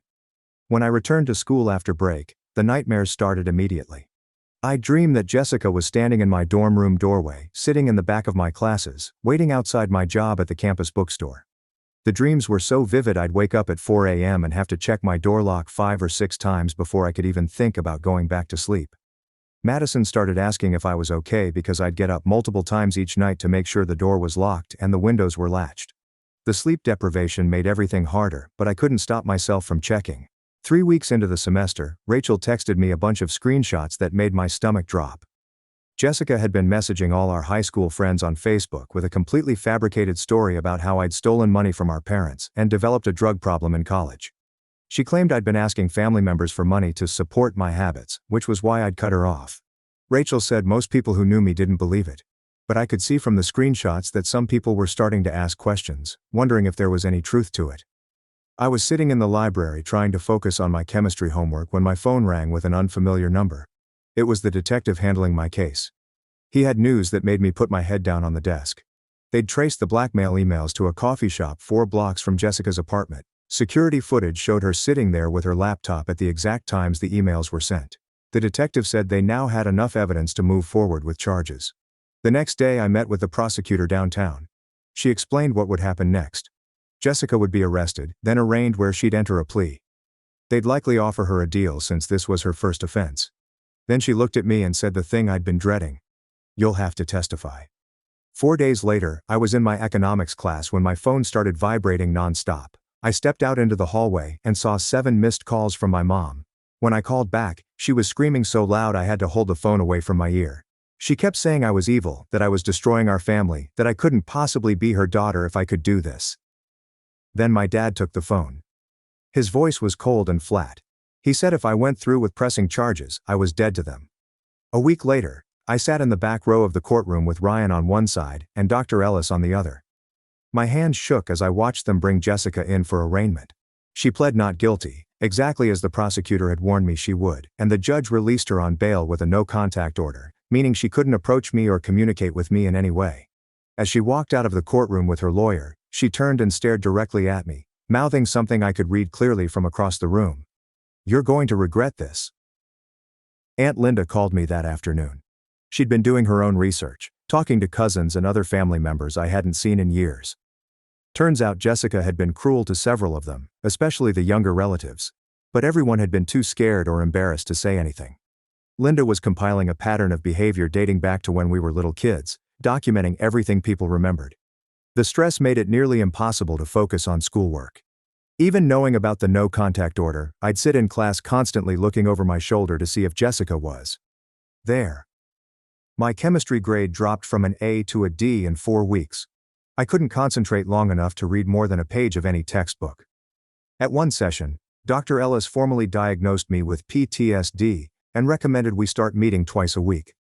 3 weeks after the arraignment, I was doing laundry in my dorm basement when I checked my phone and saw 4 new voicemails from my mom's number. My heart started pounding because I knew something was wrong. Mom never left voicemails. When I played the first one, it wasn't my mom's voice. It was Jessica. She'd somehow gotten access to Mom's phone and left me 4 increasingly unhinged messages about how I'd ruined her life and how she was coming for me when this was all over. Her voice got progressively more manic with each message, and in the last one she was sobbing and screaming my name. The prosecutor added witness intimidation charges the next morning when I turned over the voicemails. She played them in an emergency hearing that afternoon, and the judge immediately revoked Jessica's bail. I stood on the courthouse steps watching through the glass doors as 2 officers led my sister away in handcuffs, her hands cuffed behind her back. I waited for guilt, sadness, something to hit me. But all I felt was relief, like I could finally breathe again after months of suffocating. The next morning, a courier knocked on my dorm room door with a thick envelope from Morrison Chang and Associates, Columbus's most expensive law firm.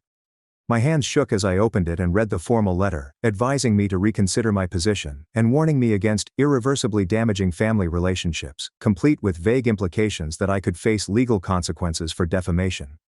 Ryan found me sitting on my bed 30 minutes later, still holding the letter, completely frozen. He immediately called the prosecutor's office while I sat there unable to move. The prosecutor told us not to worry. This was standard intimidation tactics. But I couldn't stop thinking about how my parents were spending thousands of dollars defending the person who'd been hurting me my entire life. A week later, Dr. Ellis cleared her entire afternoon to help me write my victim impact statement. Each sentence felt like pulling glass out of my skin. I wrote about Mr. Trunks, the flushed bracelet, the destroyed graduation party, and all the small cuts in between that added up to 23 years of systematic cruelty. She helped me find words when I couldn't, sitting quietly while I cried through paragraphs about how Jessica hadn't just stolen my childhood. She'd tried to destroy my future too. That same week, Ryan's mom called and officially invited me to stay with them for the summer. She said their guest room was already set up. She sat with me in their kitchen and told me about her own sister's decision to cut off toxic family members years ago and how chosen family can be stronger than blood. I accepted their offer, feeling like I'd finally found solid ground after months of earthquakes.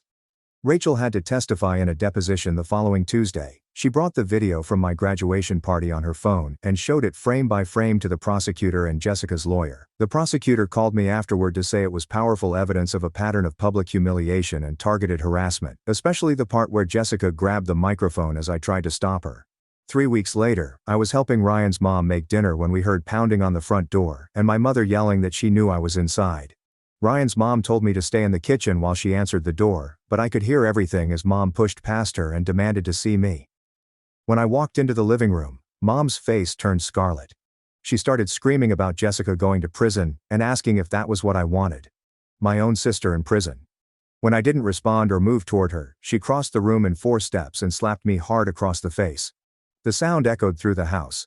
Ryan's mom immediately pulled out her phone and called 911 while Mom kept yelling at me about family loyalty and how I was destroying everything. Within 15 minutes, police arrived and arrested Mom for assault. I had to file another police report at the station, and the detective told me that family violence often escalates during legal proceedings, which didn't make me feel any better about watching my own mother get handcuffed. The next day, I went back to my childhood home while my parents were at work to pack the few things I wanted to keep. I sat in my old bedroom for the last time, looking at each object and remembering how Jessica had smashed my jewelry box, torn down my posters, stolen my diary, and read it aloud to her friends. I left most of it behind, taking only a handful of photos and my old debate medals before walking out of that room, and that life, forever. 4 weeks later, the prosecutor called to tell me Jessica had been offered a plea deal. 3 years probation, mandatory therapy, and a permanent restraining order. I thought it was reasonable. But Jessica refused. She insisted on going to trial because she wanted a chance to tell her side of the story. The prosecutor said narcissists often do this. They want to perform, to play the victim in front of an audience. 5 days after that call, a package arrived at Ryan's house with no return address. Inside was my old stuffed elephant from when I was 7, Mr. Trunks, with his head badly sewn back on with black thread. The note said, "Fixed it for you. Signed, Mom." But it felt more like a threat than an apology.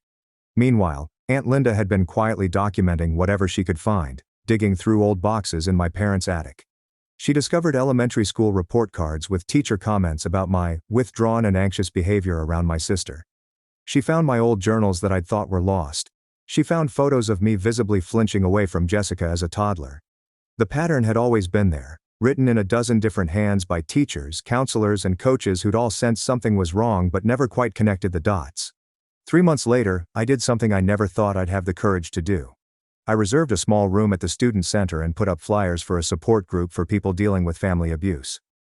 The first meeting, I sat alone with my notebook and 4 chairs arranged in a circle, watching the door and wondering if anyone would show up. A girl named Emma walked in first, followed by a guy named Marcus, and another girl who just went by Kay. We sat for an hour mostly staring at each other. But by the end, Emma was crying about her stepfather, and Marcus was talking about his older brother who used to lock him in closets.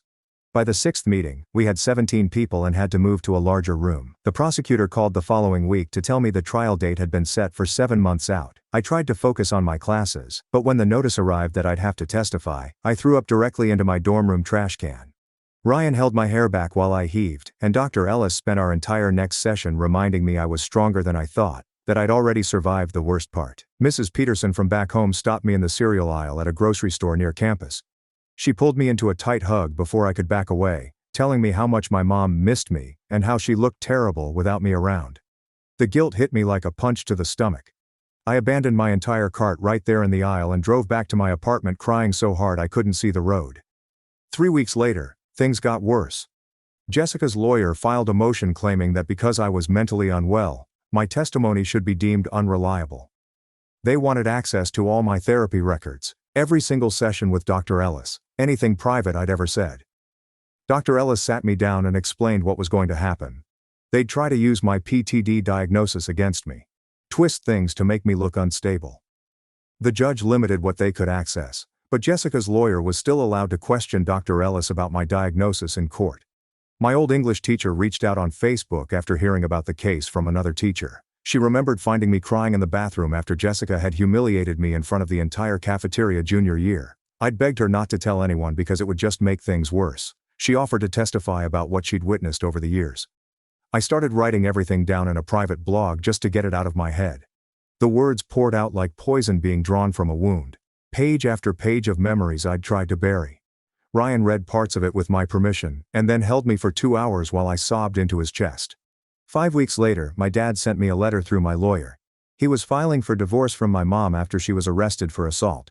He wrote that he'd failed to protect me, but he still didn't want Jessica to go to jail. She was still his daughter, and maybe we could all go to therapy together someday. I read it 4 times before throwing it away without responding. At our next meeting, the prosecutor showed me something that made my skin crawl. Security footage from a coffee shop near my dorm, the library, and the parking garage. All showing Jessica following me for weeks before the blackmail began. She'd been tracking my schedule, figuring out when I'd be alone, planning everything like some sick game. The prosecutor said the premeditation would make the charges significantly more serious. I was sitting in my psychology class the following week, when someone behind me laughed in a high, cruel way that sounded exactly like Jessica. My chest tightened. I couldn't breathe. Couldn't think. I grabbed my stuff and ran out of the room. I spent an hour in the bathroom trying to calm my breathing, splashing cold water on my face, practicing the counting techniques Dr. Ellis had taught me. 2 weeks later, I was in Dr. Ellis's office staring at this light bar she was holding while she talked about EMDR and trauma processing. She moved the light back and forth as I pictured Jessica ripping Mr. Trunks's head off, and I followed it with my eyes. I started sobbing harder than I had in years. But afterward, the memory felt different. Like I was viewing it through thick glass instead of reliving it. Aunt Linda called Ryan the next day, crying. She'd been talking about the trial with her daughter Sophia, and Sophia had broken down and revealed that Jessica had cut up her wedding dress with scissors the night before her wedding 8 years ago, then convinced everyone Sophia had done it herself during a panic attack about getting married. Sophia had been in therapy ever since, believing she'd had a breakdown. But now she knew Jessica had done it. She wanted to testify. Linda kept saying how sorry she was for not believing me sooner. My grades started improving after I figured out how to compartmentalize, put the legal stuff in one mental box during class time. My economics professor approached me after I aced the midterm and offered me a research assistant position for next semester. It felt like the first normal good thing to happen in months. 5 weeks later, the pre-trial hearing started. I didn't have to attend, but I read all the transcripts online. Jessica's lawyer tried to get the whole case thrown out, arguing it was a family matter, rather than criminal. But the judge said the evidence of premeditation and the severity of the conduct clearly placed it in criminal territory. I was walking to my statistics class on a Thursday morning when campus security rushed past me into the humanities building. I followed and saw Mom standing there with a huge poster board that said "Forgive your family," while students took pictures on their phones. Security grabbed her arms and she started screaming that I was destroying our family and that God would punish me for turning my back on blood. They carried her to their car while she kept yelling. I found out later she'd been arrested again for violating the restraining order. 3 weeks later, the prosecutor called me in for prep sessions where she made me practice answering questions while pretending to be Jessica's lawyer, trying to make me seem crazy or vindictive. She kept stopping me when I got too emotional, telling me to breathe and stick to facts. At one prep session at the courthouse, I ran into a woman named Ashley crying in the bathroom. When I asked if she was okay, she said her sister had been tormenting her for 18 years and she was finally pressing charges. We exchanged numbers and started texting daily. She understood what it was like when everyone tells you to just forgive family. Ryan found a USB drive and a box of my old stuff from home. When we plugged it in, it loaded all my childhood home videos, and in every single one, Jessica was doing something cruel while smiling at the camera, pinching me hard enough to make me cry, stepping on my toys, pulling my hair. While my parents filmed birthday parties or Christmas morning, completely focused on the camera and oblivious to what was happening right in front of them. A week before the trial, Jessica's lawyer told the Columbus Dispatch that I was a troubled young woman seeking attention by fabricating stories about her loving sister. By noon it was all over social media, with high school people taking sides. But my campus support group flooded the comments with their own stories of abusive siblings. Ryan's mom, who works in social services, started making calls. She located 4 different therapists who'd treated people at Jessica's former workplaces for harassment and bullying.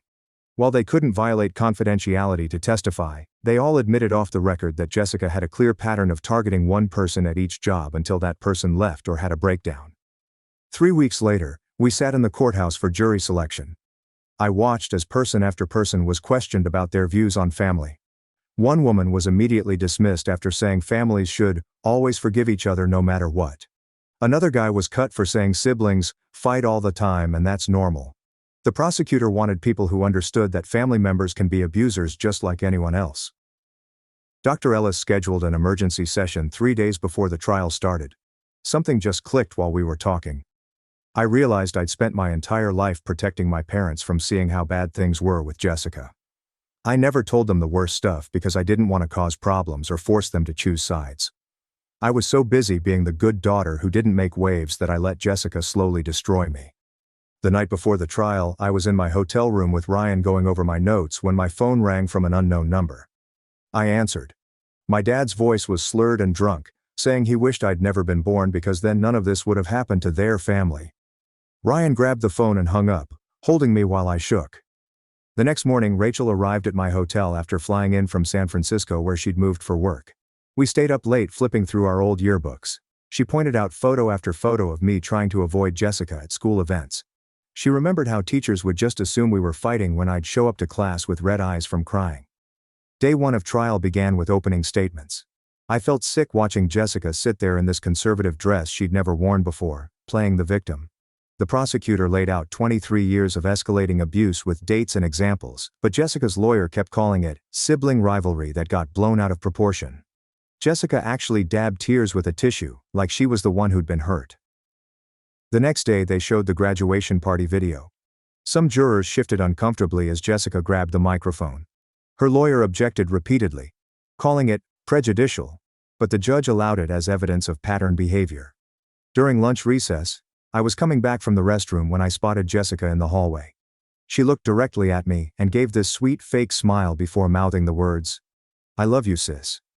With this mocking look in her eyes that made my skin crawl, I had to run to the bathroom and throw up. On day 3, they called me to testify. I sat in the witness chair trying to keep my voice steady. I told them about Mr. Trunks when I was 7. How she'd looked me in the eyes while ripping off his head. I talked about the bracelet she flushed, the clothes she ruined, the rumors she spread. My voice only cracked once, when I described finding Mr. Trunks's severed head in my backpack at school the next day, exactly where she'd hidden it. Several jurors looked visibly upset. Then came cross-examination. Jessica's lawyer hammered me. He suggested I was jealous of my successful older sister, that I was vindictive and possibly mentally unstable. He kept trying to twist my words, but I just kept saying, "That's not true," and sticking to facts, exactly like Dr. Ellis had taught me. He asked why I'd waited so long to report anything. I explained that my parents had always told me it was just sister stuff. After I finished, they called Mrs. Harper, my old English teacher. She'd driven up from our hometown with an old teaching journal where she'd written notes about finding me crying in the hallway multiple times over the years, always after encounters with Jessica. She had dates and detailed observations about her concerns going back years. Next, the prosecutor called my cousin Monica. She looked so small walking to the witness stand, clutching a tissue. Monica talked about Jessica's wedding 4 years ago when she'd been a bridesmaid, how Jessica had poured red wine all over her dress the night before while laughing. She burst into tears describing how Jessica had convinced everyone at the wedding that Monica had gotten drunk and ruined her own dress out of jealousy. The prosecutor showed photos of the destroyed dress and text messages where Jessica had actually bragged about it to her friends. Monica's voice cracked as she said, "Jessica enjoys hurting people." And several jurors were taking notes while others looked genuinely horrified. After Monica stepped down, the cybercrime detective took the stand with a thick folder of evidence. He walked through the online harassment campaign in meticulous detail. IP addresses traced back to Jessica's devices, timestamps showing she'd been sending me abusive messages at all hours for months. The manipulated photos she'd created and posted to fake social media accounts. The detective explained how sophisticated and organized everything was, including spreadsheets tracking when to send messages for maximum psychological impact. During lunch break, I was sitting alone in the hallway when my dad walked up. He looked like he'd aged 15 years since I'd last seen him. His suit was wrinkled, his eyes were bloodshot. He just stood there staring at me before finally saying he was sorry. That he understood what she was now. I didn't forgive him. But I nodded. What else could I do? When court resumed that afternoon, Jessica finally took the stand in her own defense. She wore an innocent white dress like she was the victim. She cried and claimed I'd always been jealous of her and was making everything up for attention, because I couldn't handle being the less successful sibling. Her lawyer lobbed her softball questions, and she answered in this sweet voice I'd never heard her use before, dabbing away fake tears. The jurors seemed to believe it, until the prosecutor started cross-examination. He asked about the graduation party video. She tried to deny it at first, but when he played the footage of her saying those cruel things, her whole face changed. The prosecutor kept pushing, presenting evidence piece by piece. And Jessica finally snapped. She screamed that I deserved it because I was always trying to make her look bad. The entire courtroom went silent. I watched jurors physically recoil in their seats as they finally saw the real Jessica underneath the performance. The next day, character witnesses testified. My professors talked about how I'd been an excellent student who suddenly started missing classes when the harassment began. My manager at my campus job remembered finding me crying in the storage room multiple times. Ryan described the night terrors I'd been having. Rachel presented texts where I'd begged her to help me understand what I'd done wrong to make Jessica so angry. That night, back in my hotel room, I couldn't sleep. I kept replaying Jessica's testimony in my head. Even knowing the truth, the ease with which she'd lied made me doubt myself. Because that's what years of gaslighting do to you. I stared at the ceiling until morning, thinking about how she'd almost convinced me I was the problem again, just like when we were kids. Day 5 was closing arguments. The prosecutor walked through the escalation from childhood bullying to criminal harassment and stalking. He showed a timeline of how things intensified after I cut contact, emphasizing Jessica's complete lack of remorse despite overwhelming evidence. The defense argued it was family dysfunction and sibling rivalry gone too far, not criminal behavior deserving jail time. While the jury deliberated, I sat in the hallway with Ryan holding one hand, Rachel on my other side, Aunt Linda across from us. Linda looked at me and said, "Whatever happens, you've already won by breaking free." I wasn't sure I believed her yet. We'd been waiting 3 hours when we heard shouting outside. Security officers rushed past us toward the courthouse entrance.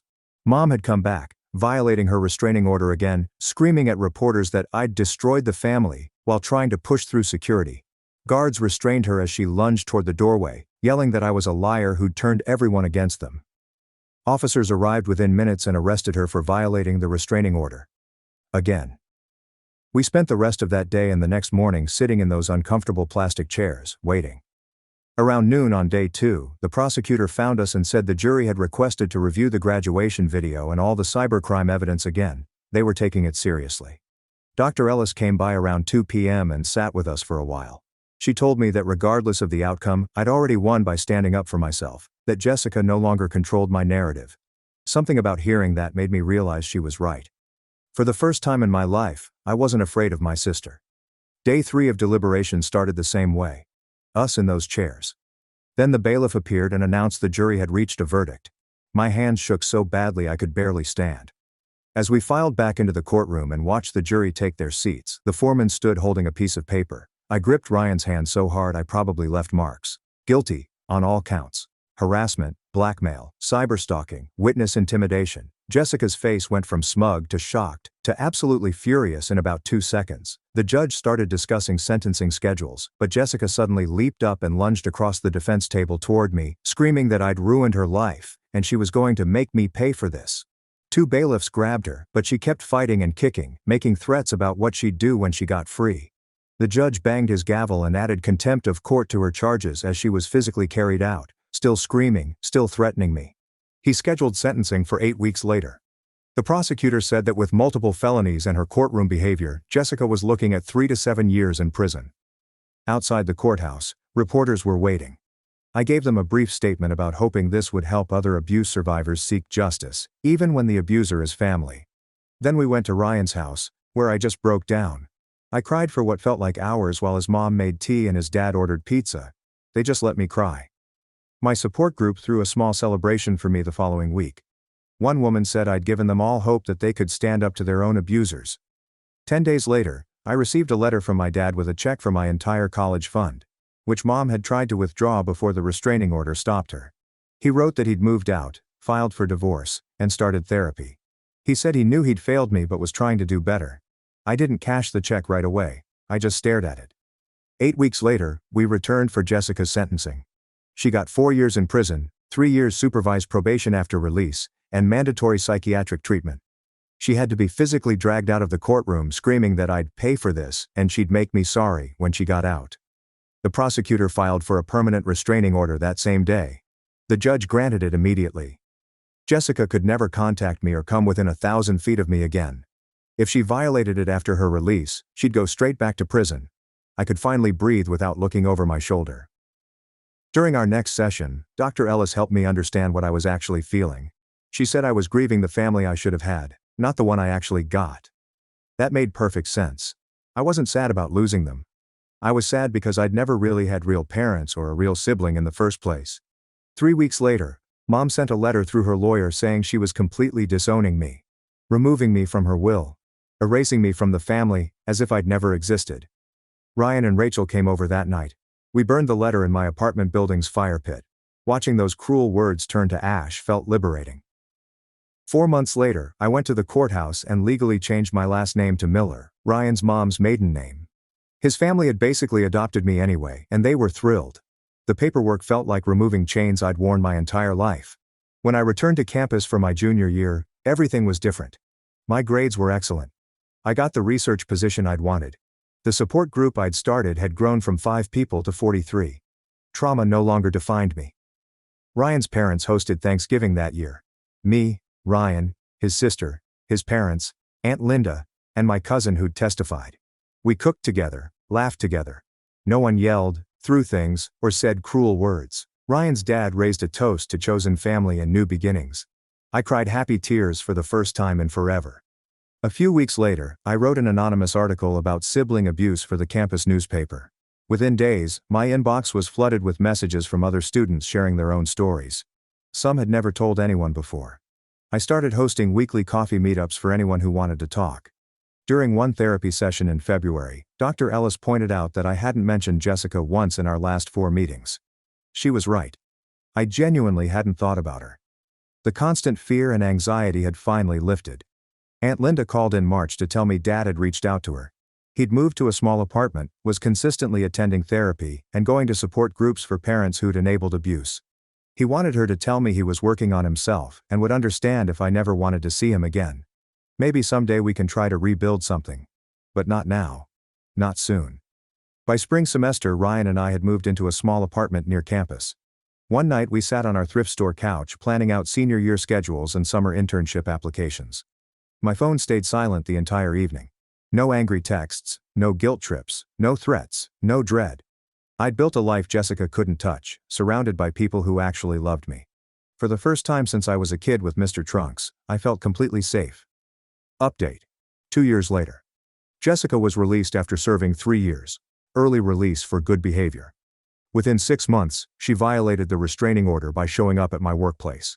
She was arrested immediately and sent back to prison for 2 more years. I'm now in my first year of law school, specializing in family law and abuse cases. The support group I started at my undergraduate campus has expanded to 12 other universities. Ryan and I got engaged last summer.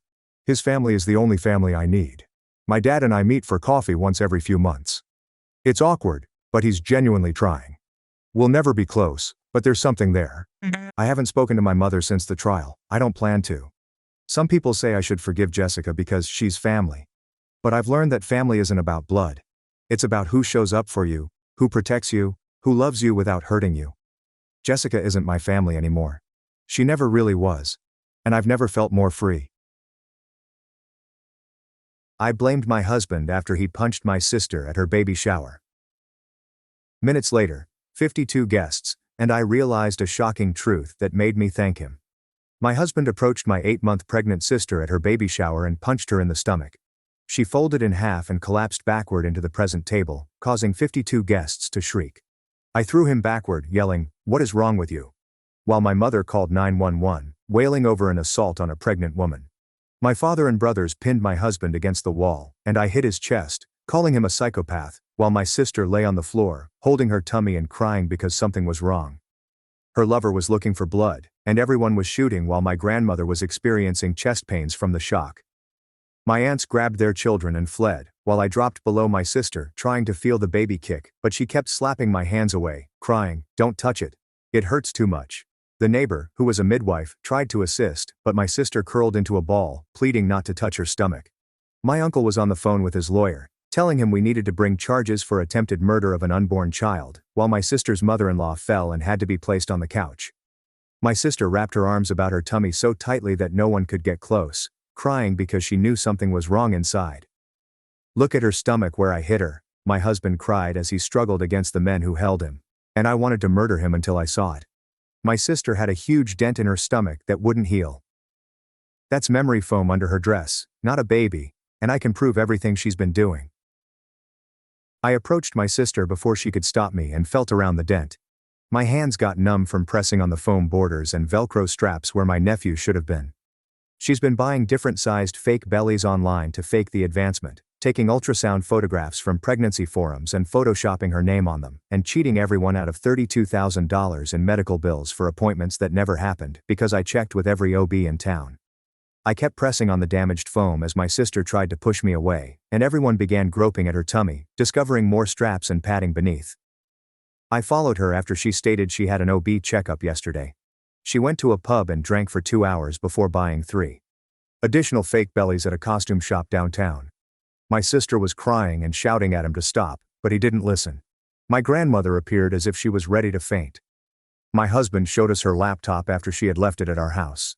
Search history for realistic pregnancy bellies, how to fake morning sickness, pregnancy symptoms by week, and what to say at a baby shower. But here's why I had to stop this today, my husband explained as he struggled against my brother's grip, sweat running down his cheeks. I saw her in the hospital last week following a teenage patient around the maternity ward, and surveillance tape shows she has been attending the teen pregnancy support group for 2 months while pretending to be pregnant. My mother was sobbing as my husband showed us pictures from hospital cameras of my sister trailing behind a young pregnant girl who was constantly alone, sitting next to her in the cafeteria, and walking her to her car.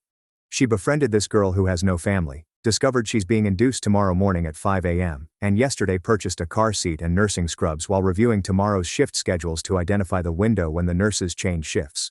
My sister had informed everyone she was giving birth at a non-existent birthing center, intending to leave tonight and return the next day with a stolen child she'd claim was her own. She'd even tried fabricating birth papers and purchased a breast pump and formula to make feeding the stolen baby appear legitimate. In addition, she had been taking hormones to stimulate lactation. The foam belly turned entirely sideways, and my mother ripped off my sister's dress, revealing the entire prosthetic device tied around her waist. Everyone was yelling, and my sister's boyfriend backed away from her as she searched for an escape like a trapped animal. My cousin was on the phone with police, explaining the fraud and planned kidnapping, while my aunts calculated how much money they had given her for bogus medical bills. "You ruined everything," my sister yelled at my husband, taking off the false belly and tossing it at his feet. "That teenager's a drug addict who doesn't deserve a baby, and I would have given it a perfect life." She headed for the door, but my father and brothers blocked her route, forming a wall. I watched my sister's face shift into something I hadn't seen before in 33 years of knowing her, as if a mask had finally fallen off. And none of us were prepared for how far she would go to accomplish what she desired. She broke away from my father's clutches and went straight at my husband, her nails extended like claws. My brothers snatched her in midair and pushed her down on the living room carpet. She was kicking and shouting that we had ruined her beautiful idea, and the false belly lay there damaged and twisted. My husband continued to call for everyone to listen to the hospital tape while my sister thrashed on the floor. My cousin had contacted the police 5 minutes ago, so the sirens were already getting closer. My sister's boyfriend stood paralyzed behind the couch, staring at the foam prosthetic as if his brain was unable to process it. 2 police cars showed up, and officers stormed through our front door, as my sister attempted to crawl to the back exit. My cousin gave them her phone, which contained all of the screenshots my husband had emailed of the purchases and hospital security footage. The officers stared at the false tummy on the floor, before turning their attention to my sister, who was still fighting my brothers. They took out handcuffs while she cried that the teenage girl didn't deserve her baby. She alternated between weeping about how we had betrayed her and threatening what she would do when she got out. The cops read her rights as they dragged her to the police car, with all of the neighbors watching. My grandmother was gripping her chest on the couch, and my aunts were fanning her with napkins from the present table. The investigator who arrived stated that they needed to contact the hospital immediately regarding the teenage patient. My husband provided them Maya Flora's name, and they immediately called in to ensure her safety. Within an hour, the hospital had transferred her to a guarded floor with guards stationed outside her door. They obtained an emergency protective order from a judge that same night to keep my sister away. According to the security footage, the investigator stated that my sister had been following this girl for 2 months. But then another cop approached my husband and told him he was being arrested for assault. Everyone began yelling that he was defending a baby from being taken, but the police responded that attack is assault.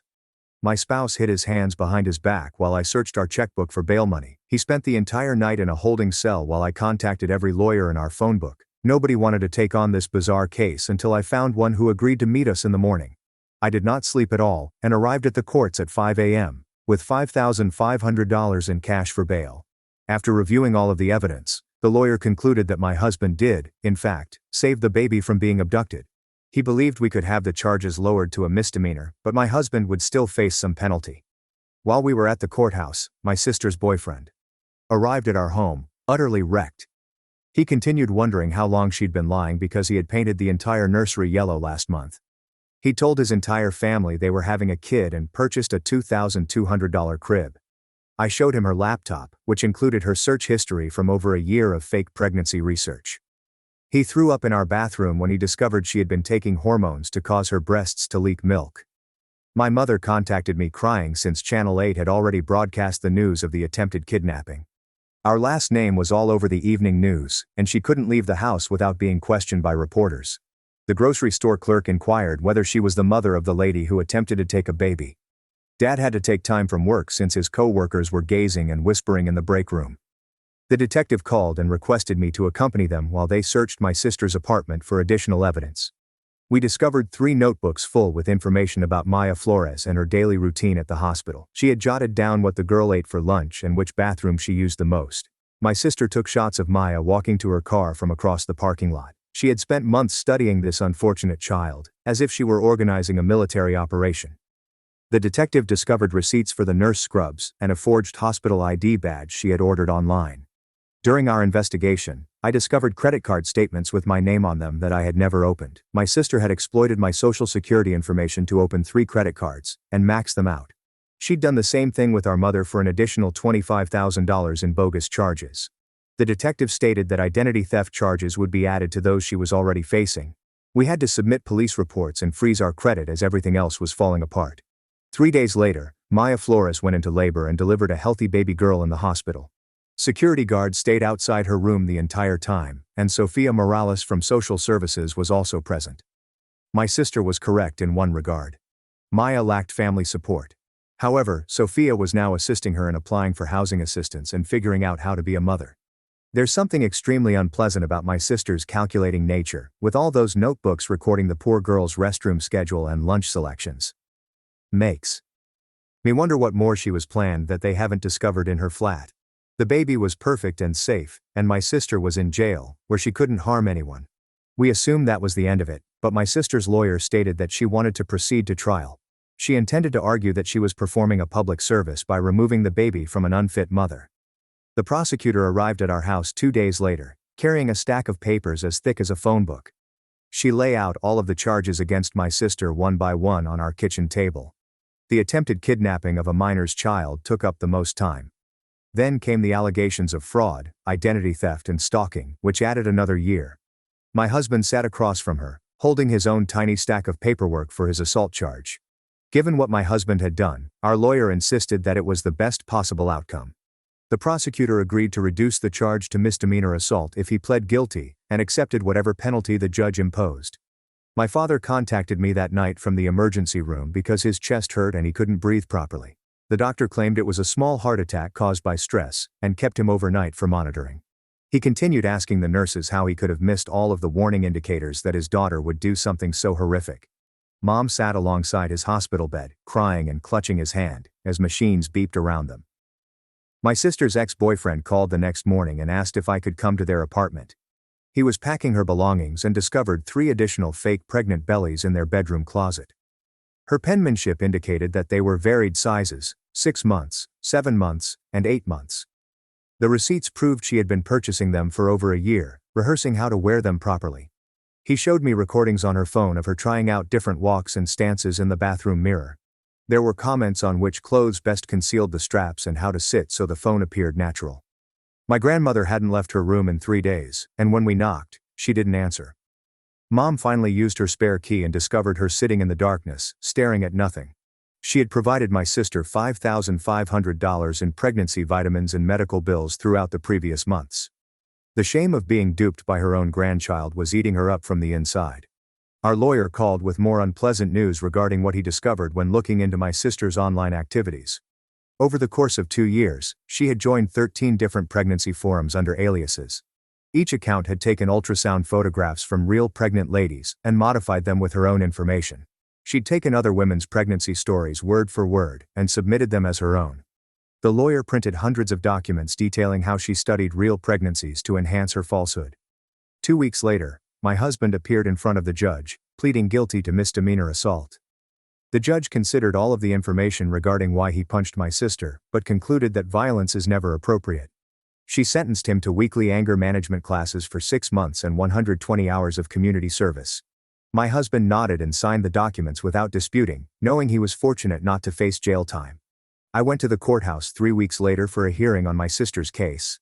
Maya Flores was also present, with her newborn daughter napping in a carrier across her chest.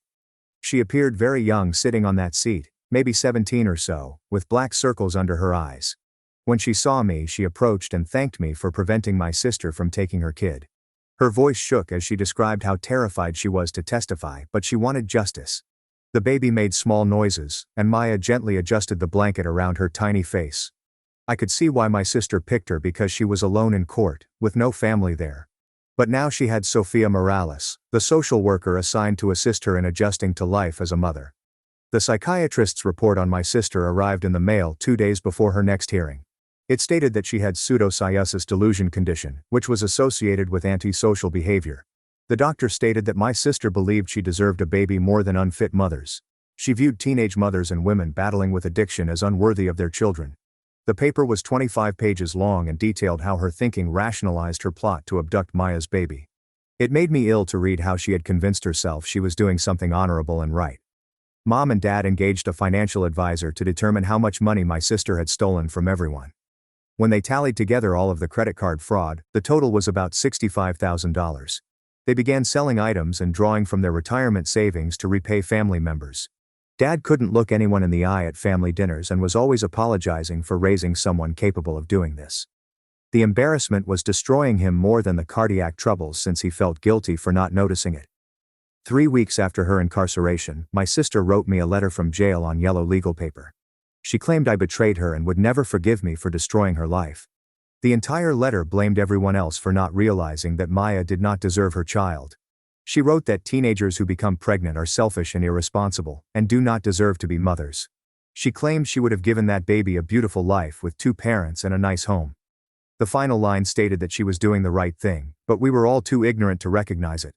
I threw the letter away and tried to forget about it, but 2 days later, my husband was scheduled to begin his community service at the downtown youth center.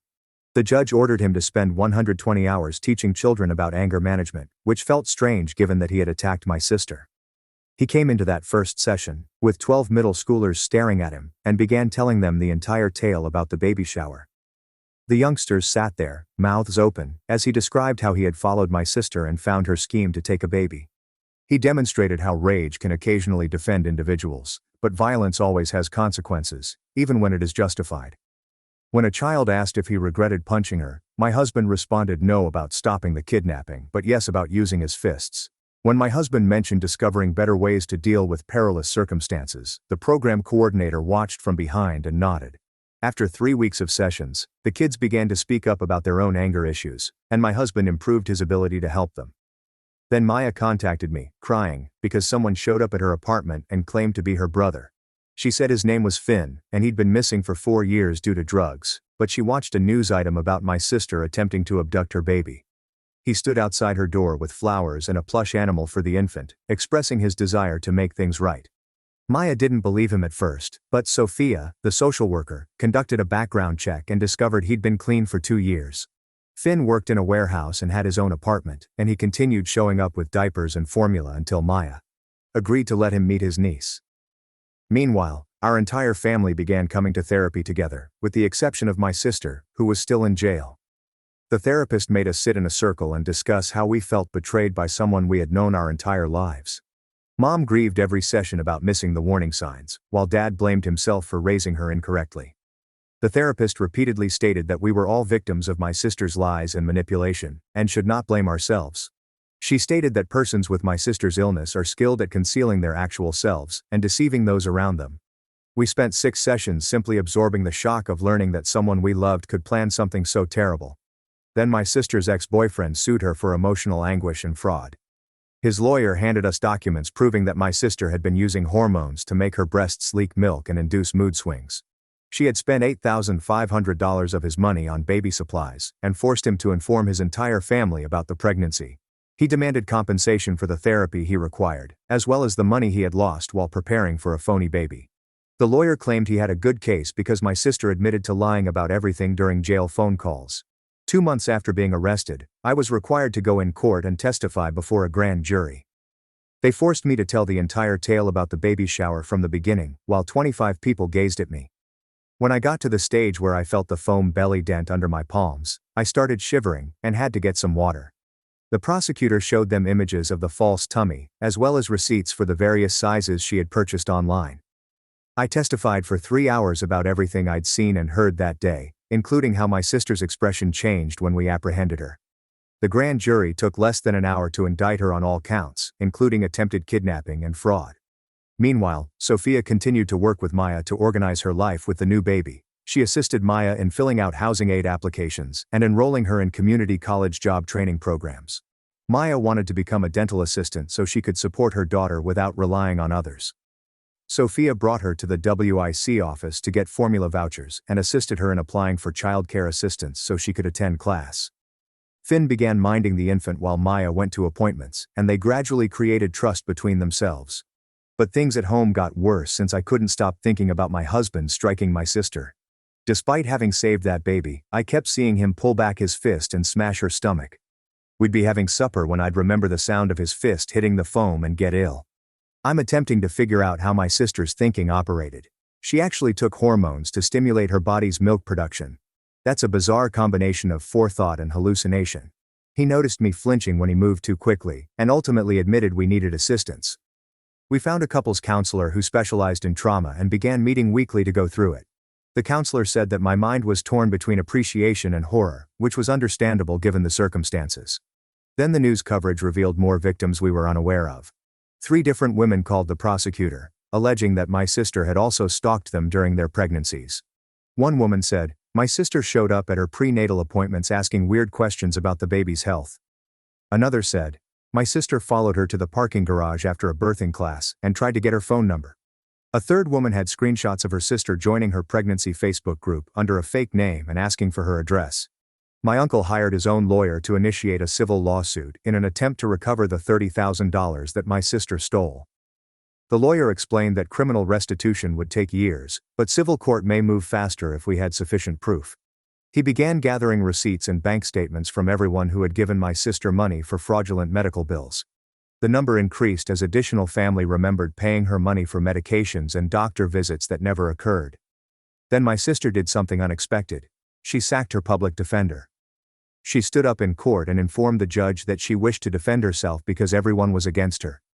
She said the public defender was part of a plot to make her appear insane when she was truly attempting to save a baby. The judge ordered another psychiatric evaluation to see whether she was competent to make the decision.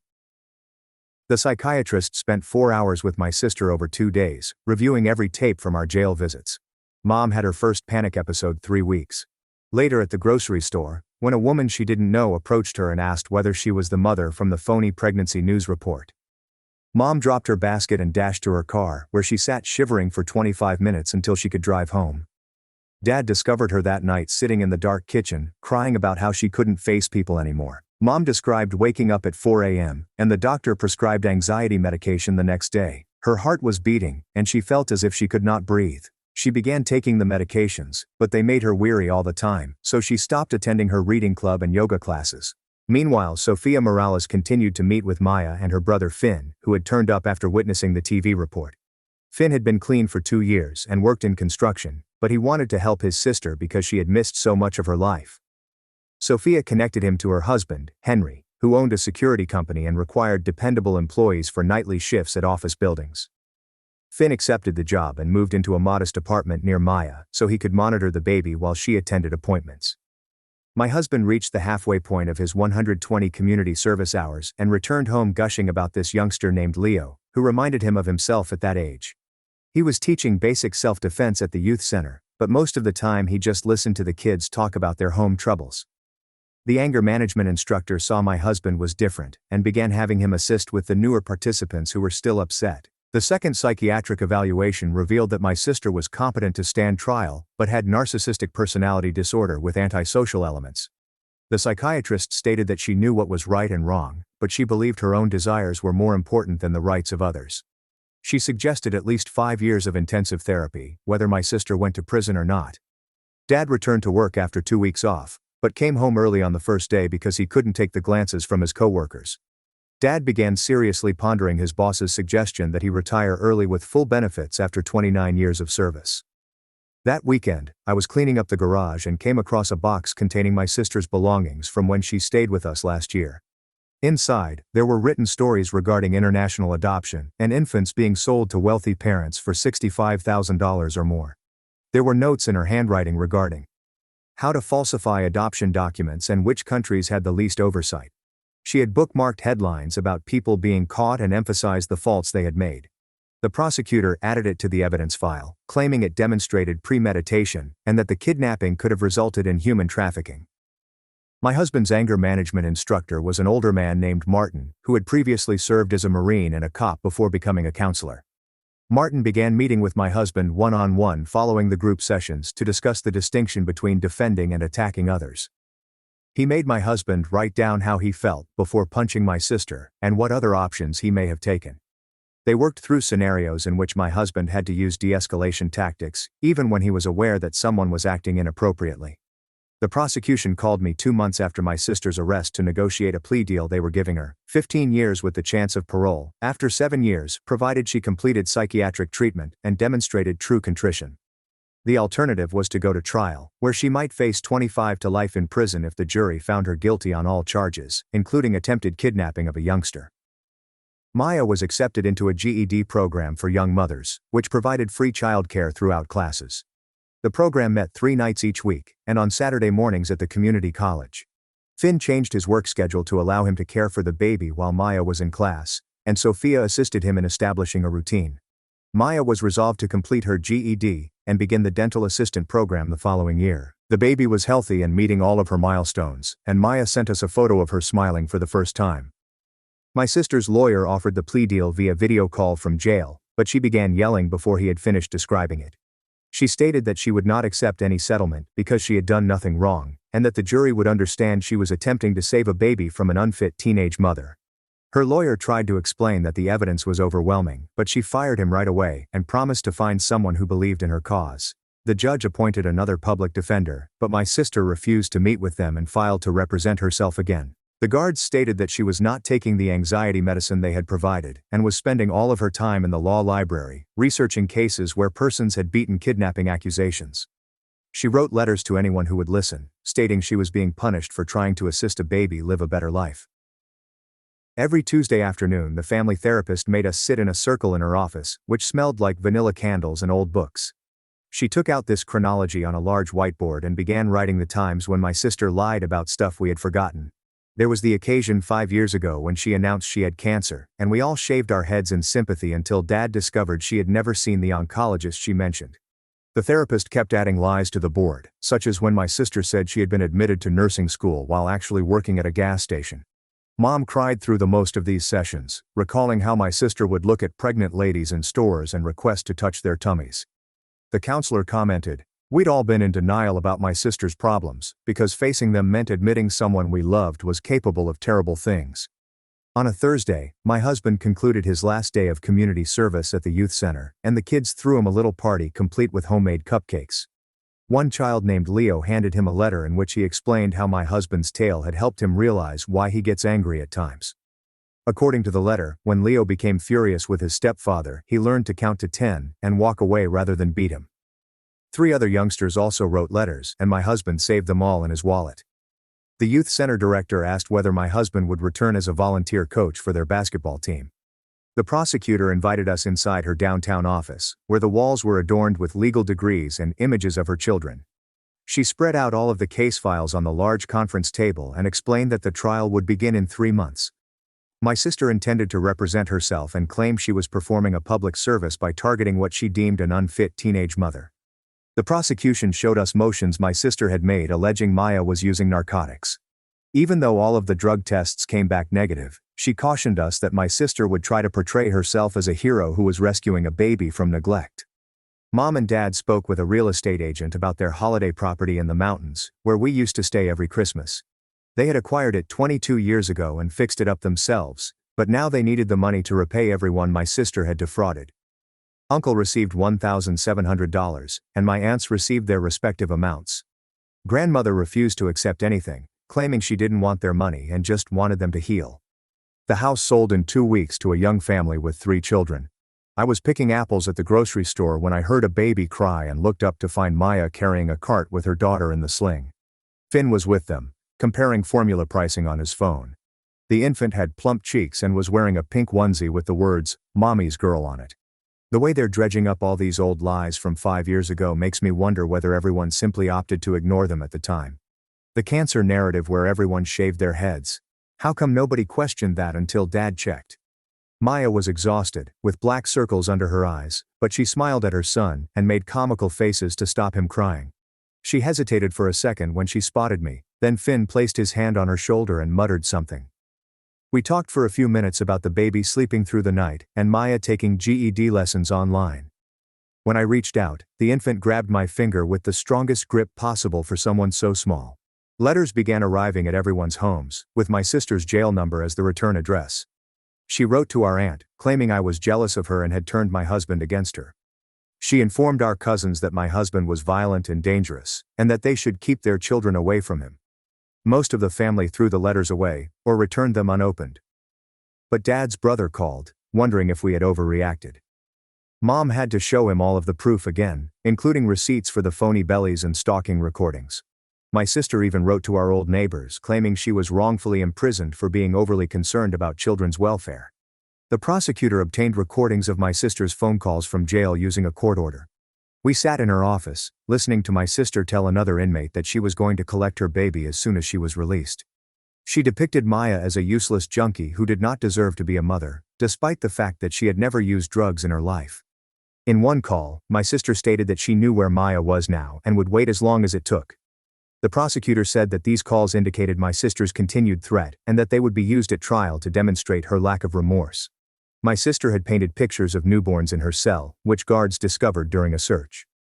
My husband and I drove about every weekend for a month, looking at properties in different neighborhoods. Reporters arrived to our house to do interviews, and passers-by slowed down to photograph the location of the baby shower. The neighbors were courteous, but we could sense they were uncomfortable around us.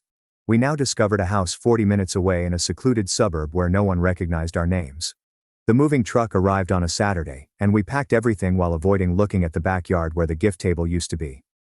After months of silence, the grandmother finally agreed to give the prosecutor a statement. She was too frail to attend court, so they set up a video connection from her living room. She sat in her favorite chair, dressed nicely, and informed the prosecutor that she had given my sister $5,000 for prenatal vitamins and maternity clothes. Her hands shook as she presented bank statements and canceled checks. She explained that my sister had come to her house wailing over medical bills and wanting assistance to give her baby the greatest start in life. When the prosecution inquired whether she wanted the money returned, grandmother explained that she only wanted my sister to receive therapy and never hurt another family. Maya took her kid to the prosecutor's office for a trial-related meeting, and I was also present. The infant was 6 months old, could sit up by herself, and had begun to eat mashed bananas and sweet potatoes. Sophia came with them and informed us that Maya had not missed a single parenting class or physician appointment. The baby was the ideal weight, had rolled over early, and was already attempting to crawl. Sophia stated that in her 22 years as a social worker, she had rarely seen such a dedicated young mother. Maya studied for her GED test every night after the baby fell asleep, while Finn worked extra hours to pay for daycare. The prosecutor used photos of the healthy, happy infant to show the jury what my sister had attempted to steal. 3 months later, I walked into the courthouse for jury selection and saw my sister for the first time since she was arrested. She'd lost at least 35 pounds, and her cheekbones stood out sharply behind pale skin that resembled paper. The orange jumpsuit hung loosely on her body, and her hair was flat on her head rather than the lovely curls she was known for. She kept telling her lawyer she didn't need to be there, but the judge ordered her sit down 4 times before threatening to have her gagged. The prosecutor asked prospective jurors if they could be fair to someone accused of plotting to steal a baby. My sister continued shaking her head and mouthing the word nay whenever someone stated they could be objective. By lunchtime, we had selected 12 jurors and 2 alternates, and my sister informed the judge that they were all foolish. The next morning, opening remarks began, and my sister stopped the prosecutor 6 times inside the first 10 minutes. She stepped up, claiming that the prosecution did not understand how she was benefiting society by removing a kid from an unfit mother. The judge cautioned her twice before stating that one more outburst would result in contempt charges and ejection from the courtroom. My sister sat back down, but continued to make faces and shake her head as the prosecutor showed the jury images of the false bellies and stalking recordings. When her lawyer made his opening statement, my sister continued trying to take the microphone from him. 2 days later, I mounted the witness stand at 8 a.m. and did not leave until after 2 p.m. The prosecutor guided me through uncovering the foam belly at the baby shower and discovering all of the evidence my husband had gathered. I described pressing my hands into the damaged foam where my nephew should have been, and heard my sister say she didn't think the adolescent deserved her child. My sister stared at me for 6 hours, not blinking or looking away once. Her lawyer asked if I'd ever observed indicators of mental illness previously, and I had to say no, even though in retrospect, there were undoubtedly things we missed. The prosecutor presented the jury the receipts for the phony belly, as well as screenshots of my sister following Maya to the hospital. I recognized my sister's handwriting on the letters about Maya's itinerary and validated the credit card she had opened in my name. When I finally stepped down, my legs shook so badly that I nearly fell. The next morning, Maya took the stand with her infant, who was nearly 9 months old. She mentioned meeting my sister at the teen pregnancy support group and how she would always sit next to her and ask intimate questions. Maya's voice broke when she revealed that someone was going to abduct her baby the day she gave birth. She claimed she hadn't slept properly in months and yet checked the locks 5 times before bed. 3 jurors were wiping their eyes when Maya described being 17 and alone, thinking my sister was being friendly when she was actually chasing her. During the testimony, the baby started fussing, and Maya rocked her while recounting how my sister learned about her induction date and job schedule.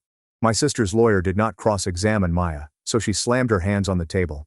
My husband testified the next afternoon about following my sister to the bar while she was supposed to be at a doctor's appointment. He admitted that striking her was wrong, and he had already performed his community service and anger management. But he stated that he couldn't allow an innocent baby be abducted, and he knew the police wouldn't believe him without evidence. He presented the jurors with security tape he had kept of my sister stalking Maya for 2 months. My sister's lawyer questioned if my husband enjoyed beating a woman, and my husband replied, "No, but I'd do it again to save a baby." The jury debated for barely 3 hours, which our lawyer said was unusually short for a case this serious. They returned guilty verdicts on all 7 counts, including conspiracy to commit kidnapping and fraud over $10,000.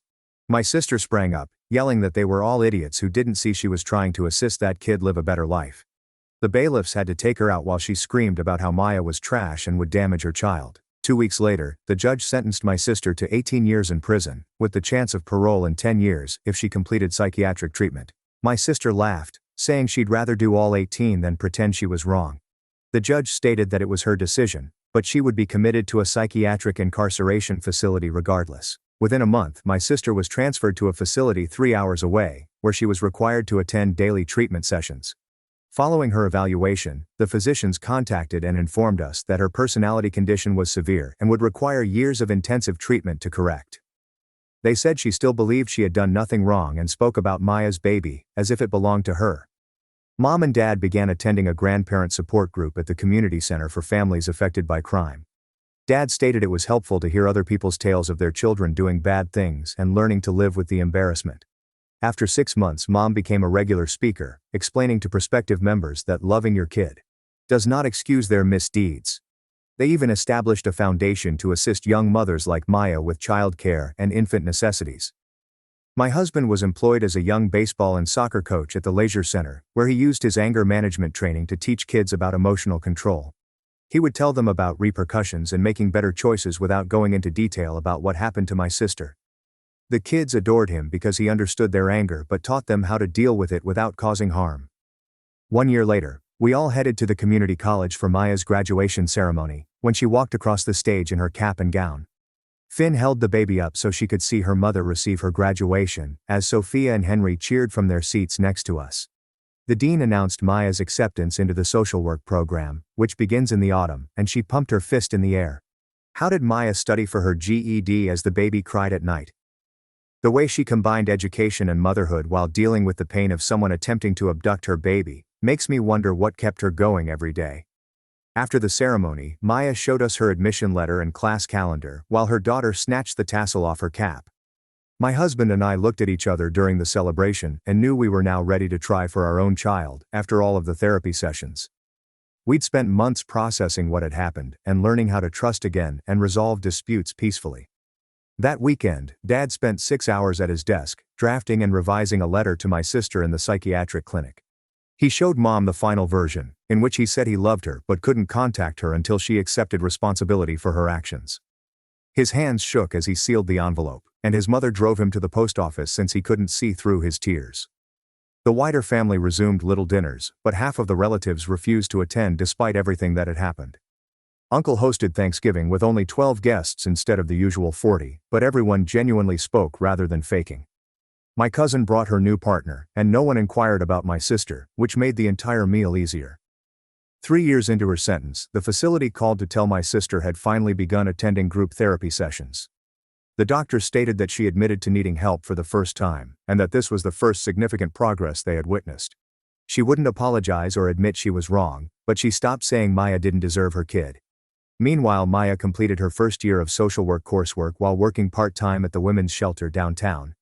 She began hosting support groups for teen moms, using her own story to show them that they too could succeed. Her supervisor submitted a note stating that Maya was the best peer counselor they'd ever had since she knew what the girls were going through. My husband and I discovered out I was pregnant shortly after Maya began her second year of college. We chose the name Grace before we knew it was a girl because we needed something good after all of the darkness. When she was born, the nurse asked whether we wanted to fill out the birth announcement for the newspaper, but we declined. When others spotted us at the grocery store, they asked about Grace's aunt, and we simply told them she was getting the treatment she needed. We stopped explaining, making explanations, and telling the complete story since it was none of their business. 5 years after that horrific baby shower, our family established a new normal with weekly dinners and monthly game nights. We now had security cameras, and Mom kept the doors closed during the day, something we had never done before.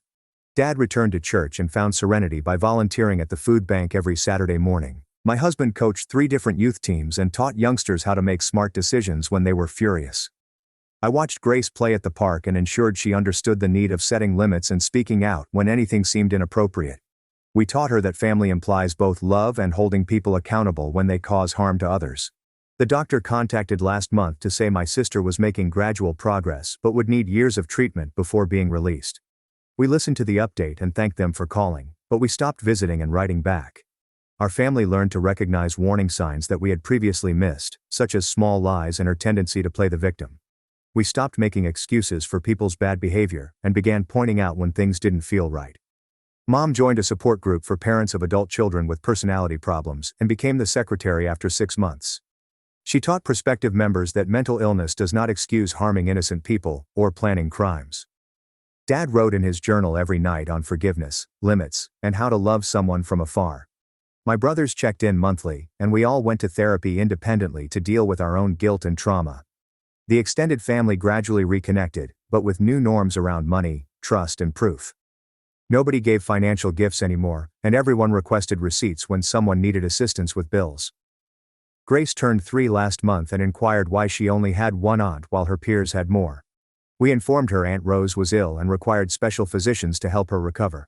She accepted it as a child would and returned to playing with her toys without asking any further questions. Maya completed her social work degree and was hired full-time at the shelter, while Finn cared for their kid. They moved into a larger apartment near the college and began accumulating money for a down payment on a house. Sophia and Henry became like family to them and to us after everything they had done to assist. Our lives weren't flawless, but they were real, honest, and free of the deception we'd endured for so long. My sister demanded $43,000 before Mom's surgery could begin. She smirked with her calculator, until the evidence she recorded destroyed her life. My sister kept track of every dollar our parents spent on me and demanded they match it penny for penny, since she believed love could be measured in receipts and that I was taking her inheritance one birthday gift at a time. Claudia was 6 years older than me and had always been preoccupied with money. After I arrived, she became persuaded that every dollar spent on me was a direct theft from her future. She kept a notebook dubbed the theft log, in which she chronicled every diaper, bottle, and toy, along with pricing and running totals.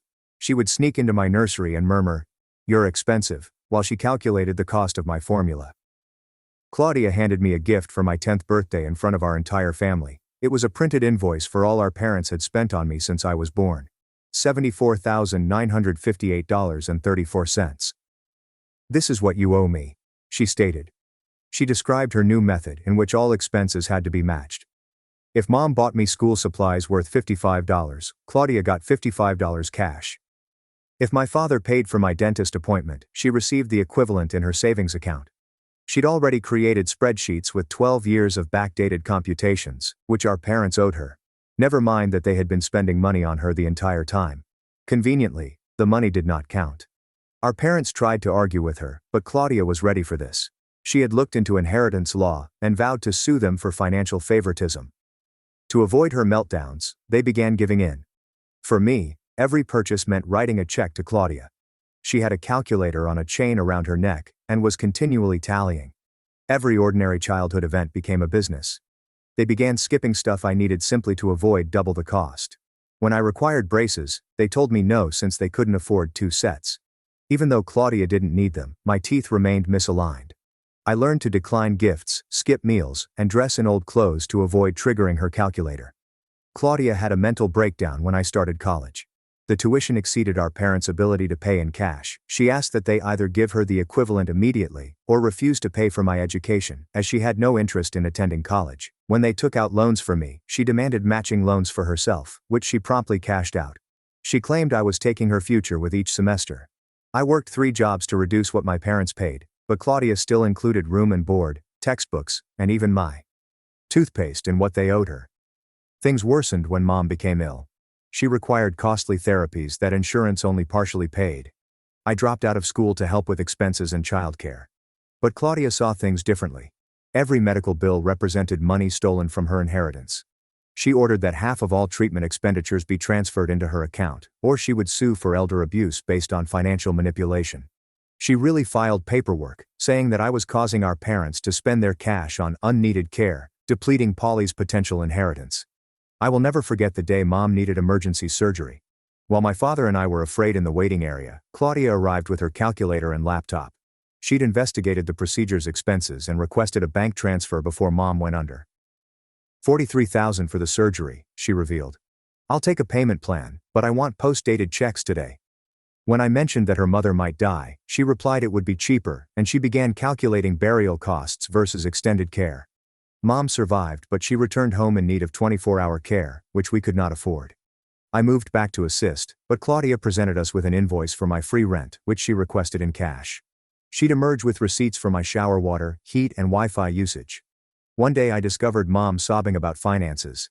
She required medication that we could not afford because we had been paying Claudia matching amounts for all medical expenses. I informed Claudia that her greed was killing Mom. She giggled as she showed me her master spreadsheet. Since we were born, our parents had spent everything on me rather than her. Her calculations indicated that they still owed her $258,753.53. I'm just taking what's mine, she explained. You're the thief here. I resolved to put an end to this madness. I gathered all of Claudia's receipts, bank records, and insane spreadsheets over the previous 2 decades. I discovered something she had hidden: unrecorded deposits from her parents, lies about gifts, and years of fraud disguised as fairness. She'd taken far more than I had, but she lied about it. I confronted her with the proof and threatened to expose her to our parents if she didn't stop. Claudia smiled calmly as she pulled out her phone. She showed me a video of Mom's medicine bottles. I stared in horror as she opened each one and poured the pills down the drain. I did this an hour ago, she said. Mom's next refill isn't for 2 weeks, and the pharmacy won't fill it early unless you pay full price, which is about $3,000 you don't have. She moved in closer, calculator in hand. So, here's the new deal. You're going to sign this document admitting you owe me everything in my spreadsheets. You'll pay me monthly for the rest of your life, or Mom goes without her heart medication. Your choice. I looked at this sister who'd turned love into ledgers and family into transactions. Mom needed the drugs to live. Without them, she could have just had days. Claudia brought out the contract, a pen, and her calculator, ready to calculate my first payment. Sign it, she continued, or start planning a funeral you can't afford. I looked at the contract, my hands quivering. The pen felt like it weighted 1,000 pounds. Mom's face flashed in my recollection, pale and weak after months of illness. $3,000 for medication, which we did not have because we had been feeding Claudia's greed for years. My phone vibrated. A text from Dad inquiring if I had picked up Mom's medicines yet. He had no idea what Claudia had accomplished. I looked at my sister, who was already calculating interest rates on her calculator, unconcerned by the fact that she had just signed my mother's potential death sentence. I placed the pen down. Claudia's eyes narrowed. I stood up and proceeded into the kitchen, opening each cupboard. Empty medicine bottles lined the shelves like tombstones, containing the heart medicines, blood pressure meds, and anti-clotting agents that protected Mom from suffering another stroke. It's all gone. Claudia followed me while waving the contract. She'd laminated it, of course. Everything in her possession had to be official, documented, filed, and in triplicate. I ignored her and took my car keys. In the pharmacy, I begged. Janet, the pharmacist, was familiar with our family after years of filling Mom's prescriptions. She shook her head sadly as I described the circumstances, excluding the part about my insane sister. The insurance rules were tight. Early refills required full payment or a police report for stolen drugs, $3,500. I had about $320 in my account. I drove to 3 more pharmacies, hoping for different results. Everyone charged the same price and followed the same regulations. One pharmacist suggested going to the emergency department, but it would cost even more, and Mom was too fragile for unnecessary hospital visits. I returned home and found Claudia in Mom's room with her laptop, documenting Mom's medical equipment. She was calculating the resale value with her fingers speeding over the calculator. Mom slept fitfully, unconscious that her own daughter was basically preparing her estate sale while she was still alive. I drew Claudia into the hallway. She instantly began recording with her phone, which was another of her techniques. Everything needed to be documented for her hypothetical future lawsuits. I tried arguing first, explaining that without medication, Mom would rapidly degenerate. Hospital expenditures would deplete any bequest more quickly than medication would. Claudia only grinned and showed me another spreadsheet. She had already analyzed the cost. Difference between prolonged hospitalization and funeral expenses. The funeral was cheaper. Dad returned home from his second job, fatigued and perplexed by the tension. Claudia quickly presented him with an invoice for the day's electrical usage, comparing my percentage to hers. He paid it without hesitation, too exhausted to fight, too worn down by years of her manipulation. I couldn't tell him about the medicine yet. He had a weak heart, and the shock could cause something. Instead, I spent my evening calling every resource I could think of. Medicare would not help with early refills. Prescription assistance schemes required waiting periods. Local charity had reached their capacity. That night I lay awake, calculating my own statistics. Not money, but time. How long could Mom go without her pills? The doctor had been straightforward. Missing even a few days could result in a cardiac crisis. A week would be devastating. By the morning, I had a plan. Not a good one, but better than committing my life to Polly's craziness. I drove to the bank to apply for a personal loan. When I mentioned medical bills, the banker, who had known our family for years, became alarmed. The application would take many days to process. Mom did not have time. I applied anyhow, and then visited 3 other banks. The story is the same everywhere. When I arrived home, Claudia was there with the contract in her hand. She had inserted new clauses. She now wanted compound interest and a portion of any future earnings I might make. Her calculator anticipated payments until I was 80. I discovered Mom straining to breathe, her lips slightly bluish. Without her prescription, fluid had already accumulated in her lungs. I helped her sit up, piled cushions behind her, and opened the windows for fresh air. Claudia watched from the doorway, estimating how much my time was worth at the minimum salary. Mom felt worse the next morning. Her ankles had expanded overnight, which was another indication of heart failure. How does someone transform family into math like this? Claudia's notebook with infant expenditures and muttering, "You're expensive to a baby." I'm curious what makes a 5-year-old start thinking like that. She could barely walk to the restroom. I phoned her doctor, who recommended immediate treatment or hospitalization. When I described our insurance situation, he went silent. He then offered something. The sample closet. Doctors frequently have medicine samples. It wasn't a permanent solution, but it could buy us time. I rushed to the clinic. When I explained, the doctor who had been treating Mom for years gave me a gloomy look. He couldn't legally offer me samples for a current patient, but he could teach me about the medication while I was standing near his sample cupboard. I left with a week's supply of drugs tucked among instructional leaflets. Mom's color improved within hours of receiving her first dose. She could breathe easier. The edema began to subside. But 1 week wasn't enough. I needed an actual solution. I started selling goods like my laptop, phone, and college textbooks that were accumulating dust. Each sale felt like accepting defeat. But Mom needed the medications. Claudia, unsurprisingly, took note. She requested receipts, reasoning that any money I generated should be split with her because I was living in her home.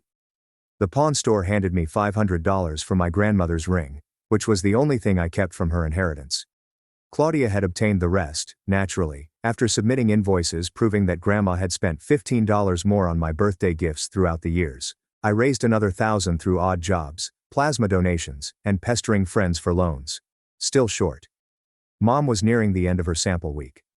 That's when I recalled Claudia's evidentiary films. She videotaped everything and saved it all on her laptop. Years of family memories were transformed into financial documents. But what more might be there? While Claudia was attending her weekly accountant meeting, I sneaked into her room. Claudia's laptop was password protected, yet she acted predictably. The password was her favorite number, the amount she claimed our parents owed her. Her files were well arranged, with folders within folders, each labeled with dates and monetary amounts. I discovered the recordings she'd recorded of damaging Mom's medication, multiple perspectives, time-stamped, and with her narration detailing her leverage technique. But I discovered more. Years of recordings in which she admits to lying about expenses, inflating costs, concealing gifts from our parents, and laughing about manipulating father's guilt and mother's illness. She had chronicled her own deception, too arrogant to recognize that she had manufactured evidence against herself. I transferred everything to a drive. Then I discovered something else. Her original bank statements, not the modified versions she handed our parents. Deposits they'd made that she'd never disclosed, gifts from relatives she claimed never arrived, and investment accounts under her name funded by money she'd stolen from our parents over the years. The front door opened. Claudia arrived home early. I closed the laptop and slid out through the window. My pulse raced when I heard her footsteps in the corridor. The drive burned in my pocket like proof of my own wrongdoing, yet it was nothing compared to what she had done. Claudia handed me a new contract that evening. This one had a clause stating that I would give up any claim to inheritance in exchange for monthly payments that were geared for inflation. She had evaluated my entire life's earning potential and wanted 50%. I pretended to think about it while Mom napped in her chair, breathing laboriously despite the samples.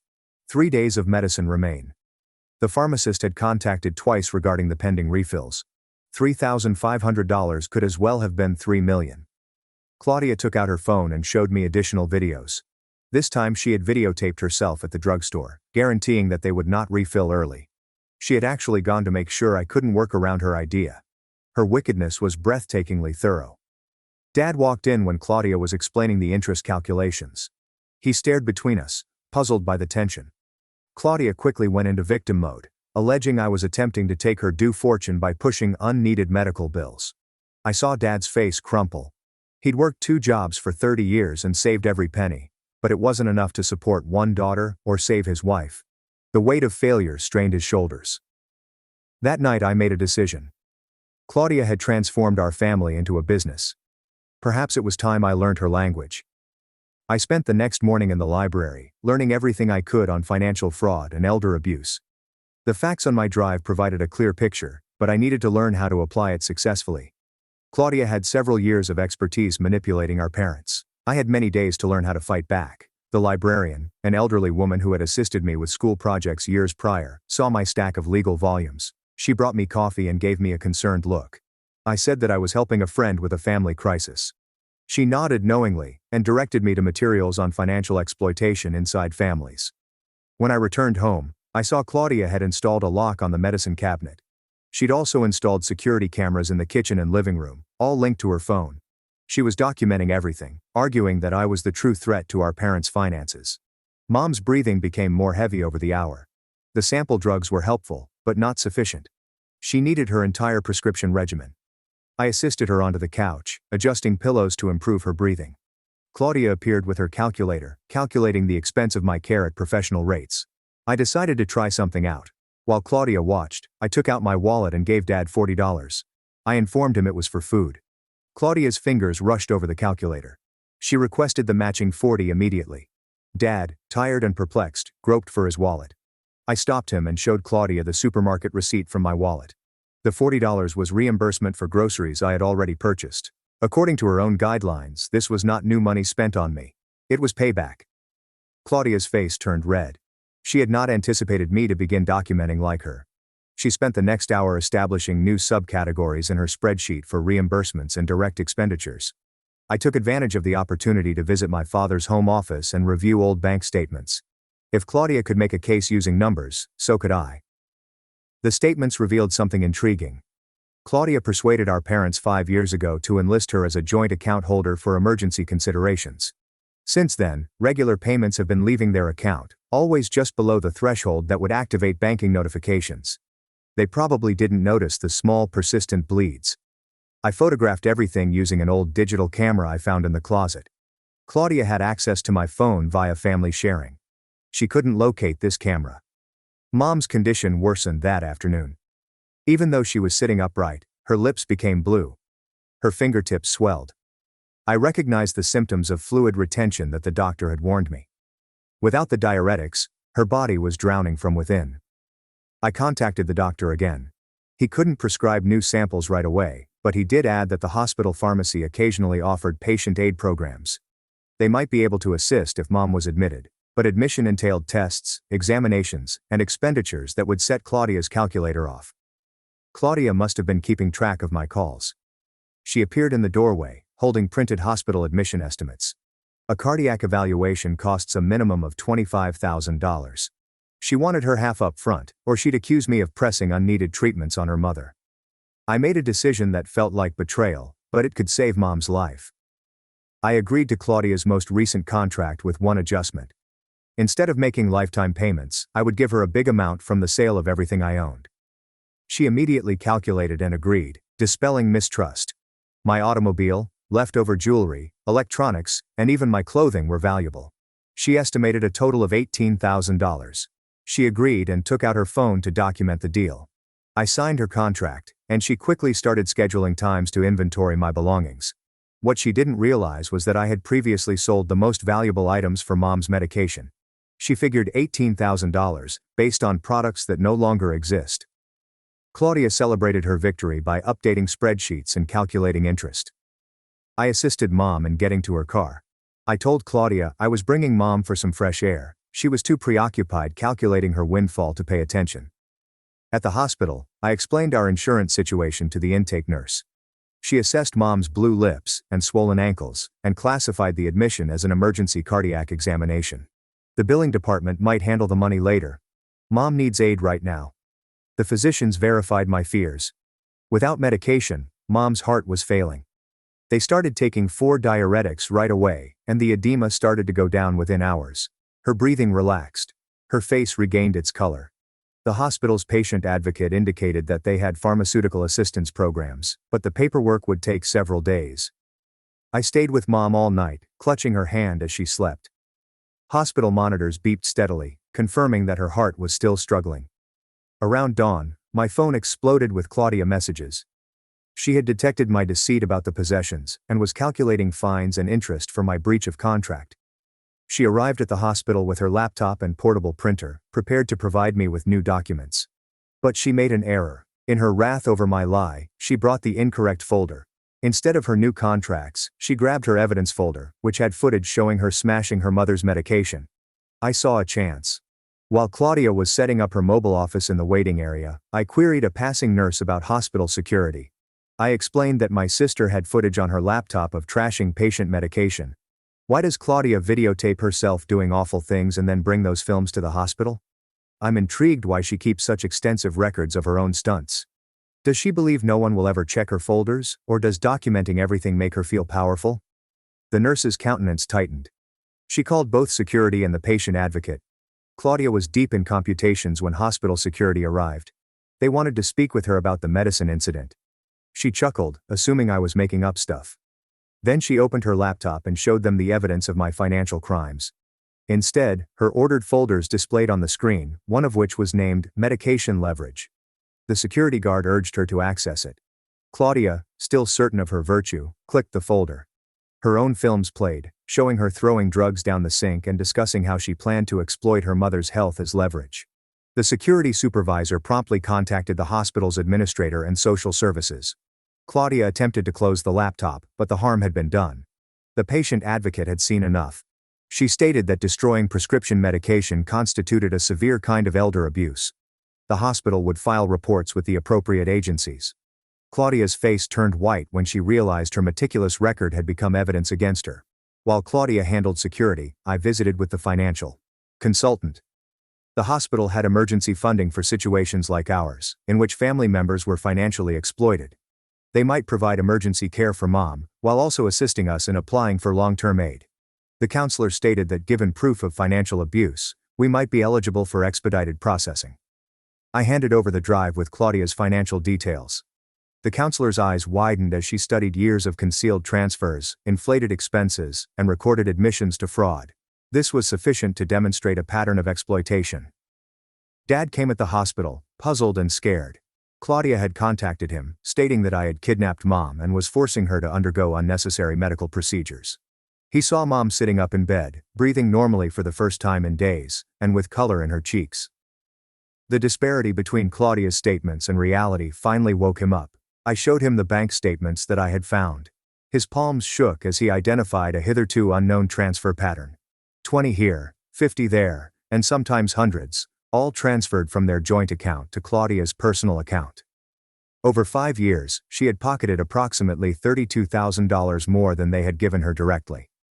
The hospital social worker joined us and explained the situation. They were compelled to report elder abuse based on camera evidence and financial records. Claudia would likely face an investigation, but more significantly, they may assist us in protecting Mom and Dad's remaining assets from future exploitation. Claudia came into the room, calculator in hand, demanding to know who would pay half of her hospital fees. The social worker informed calmly that Claudia was no longer permitted to have unsupervised contact with her parents. Security let her out as she yelled about contracts and ownership. Mom's condition improved significantly over the next few days. Her heart stabilized after receiving the right medication. The swelling receded. She could walk without gasping for air. The hospital's aid program met her urgent needs while we worked on longer-term solutions. Dad appeared to have aged years in those days. Realizing how naive he had been to Claudia's manipulation, he began the arduous process of removing her from bank accounts and changing passwords. When the bank became aware of the elder abuse report, it assisted him in recovering some recent transfers and establishing safeguards against future exploitation. I obtained a part-time work at the hospital gift shop to supplement my income while caring for Mom. It did not pay well, but every dollar helped. Without Claudia's continual demands for matching cash, our parents' small income was sufficient to meet their necessities. Claudia attempted everything to regain control. She sent invoices for emotional distress caused by her exclusion from the hospital. She calculated the worth of her time spent researching my scam. She also attempted to bill our parents for the petrol she wasted traveling to the hospital. Each paper she sent provided additional evidence of her fixation. The investigation progressed slowly but steadily. Investigators discovered patterns dating back years. Claudia claimed dependent status on our parents for tax purposes while receiving thousands in undocumented remittances. She'd opened credit cards in their names and maxed them up, leaving our parents liable for the bill. Mom got stronger every day. We developed new routines, morning meds, afternoon walks, and nighttime activities to strengthen her heart without the added stress of Claudia's frequent computations. Mom smiled more. She began talking about the future rather than simply surviving each day. One morning, I discovered Dad in his office, surrounded by boxes of receipts and statements. He was trying to figure out just how much Claudia had taken throughout the years. I carefully removed the calculator from his grasp. We didn't have to play Claudia's game anymore. The investigators would handle the numbers. We needed to focus on healing. Claudia's accountant, whom she had met with weekly, called us. He'd been increasingly concerned about inconsistencies in her reporting. When he found out about the investigation, he revealed paperwork proving Claudia had been concealing possessions and income while claiming poverty to our parents. The extent of her lies was astounding. The hospital released Mom with a steady medication regimen and follow-up appointments. The assistance programs paid for her prescriptions for the next 6 months while we worked on permanent solutions. Home was odd without Claudia's continual presence and calculations. I transformed Claudia's old room into a recuperation area for Mom. We removed the locks she had installed, the concealed cameras, and the dozens of calculators she had left behind. In their place, we added comfortable chairs, soft lighting, and family photos from before everything became a transaction. Dad began attending a support group for families affected by financial exploitation. He realized he wasn't alone. Many families shared similar stories about adult children who used love as leverage. The group helped him realize that giving in to Claudia had not been love. It had enabled her infatuation. Claudia made one final attempt to reclaim control. She arrived at the house with a new contract, this time promising to waive our debts to her in exchange for regaining access to our parents' finances. She calculated the worth of her forgiveness to be exactly the amount in their retirement savings. Dad greeted her at the door. For the first time in years, he did not take out his wallet. He merely informed her that love could not be calculated. Family was not a business, and she needed help with her addiction. He offered to pay for therapy if she agreed to it. She laughed and waved her calculator, but Dad silently shut the door. Through the window I saw Claudia standing on the porch, feverishly calculating on her phone. She appeared smaller, deflated without an audience for her spreadsheets. She eventually left, but not before slipping a final payment under the door for the emotional effort of the visit. Claudia was ordered to pay restitution for the drugs she destroyed and the money she fraudulently obtained. She was also forbidden from having financial dealings with her parents. The legal ramifications were less significant than the family ones. She had betrayed a trust that could not be assessed or returned. Mom continued to recover. Her heart got stronger after being released from the stress of constant financial depletion. She resumed gardening, which she had abandoned when Claudia's calculator triggered with each seed packet. Dad retired early to spend more time with her, finally reaping the benefits of decades of hard labor. I returned to school part-time to study healthcare administration. My experience navigating Mom's care and hospital aid programs motivated me to assist other families facing similar issues. The financial aid staff assisted me in locating grants and scholarships that did not demand matching payments from anyone. Claudia sent out periodic texts, always with computations attached. She'd calculate the cost of missed birthdays, family events she wasn't invited to, and the monetary value of relationships she'd shattered. We stopped opening them. Some things couldn't be quantified, no matter how many decimal places she used. The investigation's results provided us leverage, but Claudia wasn't done. She began popping up at weird hours, experimenting with new strategies. One morning, I saw Mom preparing to jimmy the lock on Dad's car while holding a calculator, ready to calculate the depreciation value she claimed we owed her for emotional vehicle damage. I documented everything with an old camera, creating our own evidence file. Claudia's despair became more obvious every day. She'd lost her principal source of income, and her obsession could only focus on increasingly odd calculations. The bank assisted us in discovering more concealed accounts. Claudia had been siphoning money for more than 10 years, not just 5. The amount had exceeded $65,000, but recovering it would take time. Each revelation seemed like peeling away layers of lie. Mom's healing remained steady. The hospital's medicine program changed to a permanent help plan. She could cultivate for hours, her breathing calm and assured. Dad made raised beds so she wouldn't have to bend so much. A simple move that would have previously triggered Claudia's calculator. I discovered additional evidence while cleaning out old boxes. Claudia had been deceiving our parents since high school, fabricating school costs and pocketing the proceeds. She manipulated report cards to indicate fee-based activities and permission slips for excursions that never occurred. The paper trail dated back 20 years. Claudia escalated her efforts to reclaim control. Claudia's own folders were used as evidence against her, which is amazing. She meticulously ordered everything, effectively building the case herself. I'm attempting to figure out what goes through someone's mind when they label a folder medication leverage and assume it's standard behavior. She filed complaints with Adult Protective Services, saying that I was isolating my parents. The inspector who arrived to investigate discovered Mom teaching me her pie recipe as Dad repaired the kitchen sink. There are hardly no evidence of seclusion or abuse. The investigator really assisted us in filing further protections. With Claudia's documented habit of false reports, we could seek restraining orders. Not a full restraining order, but sufficient to prevent her persistent pestering. Claudia's next move stunned us. She contacted distant relatives, telling stories about being cut off from her dying mother.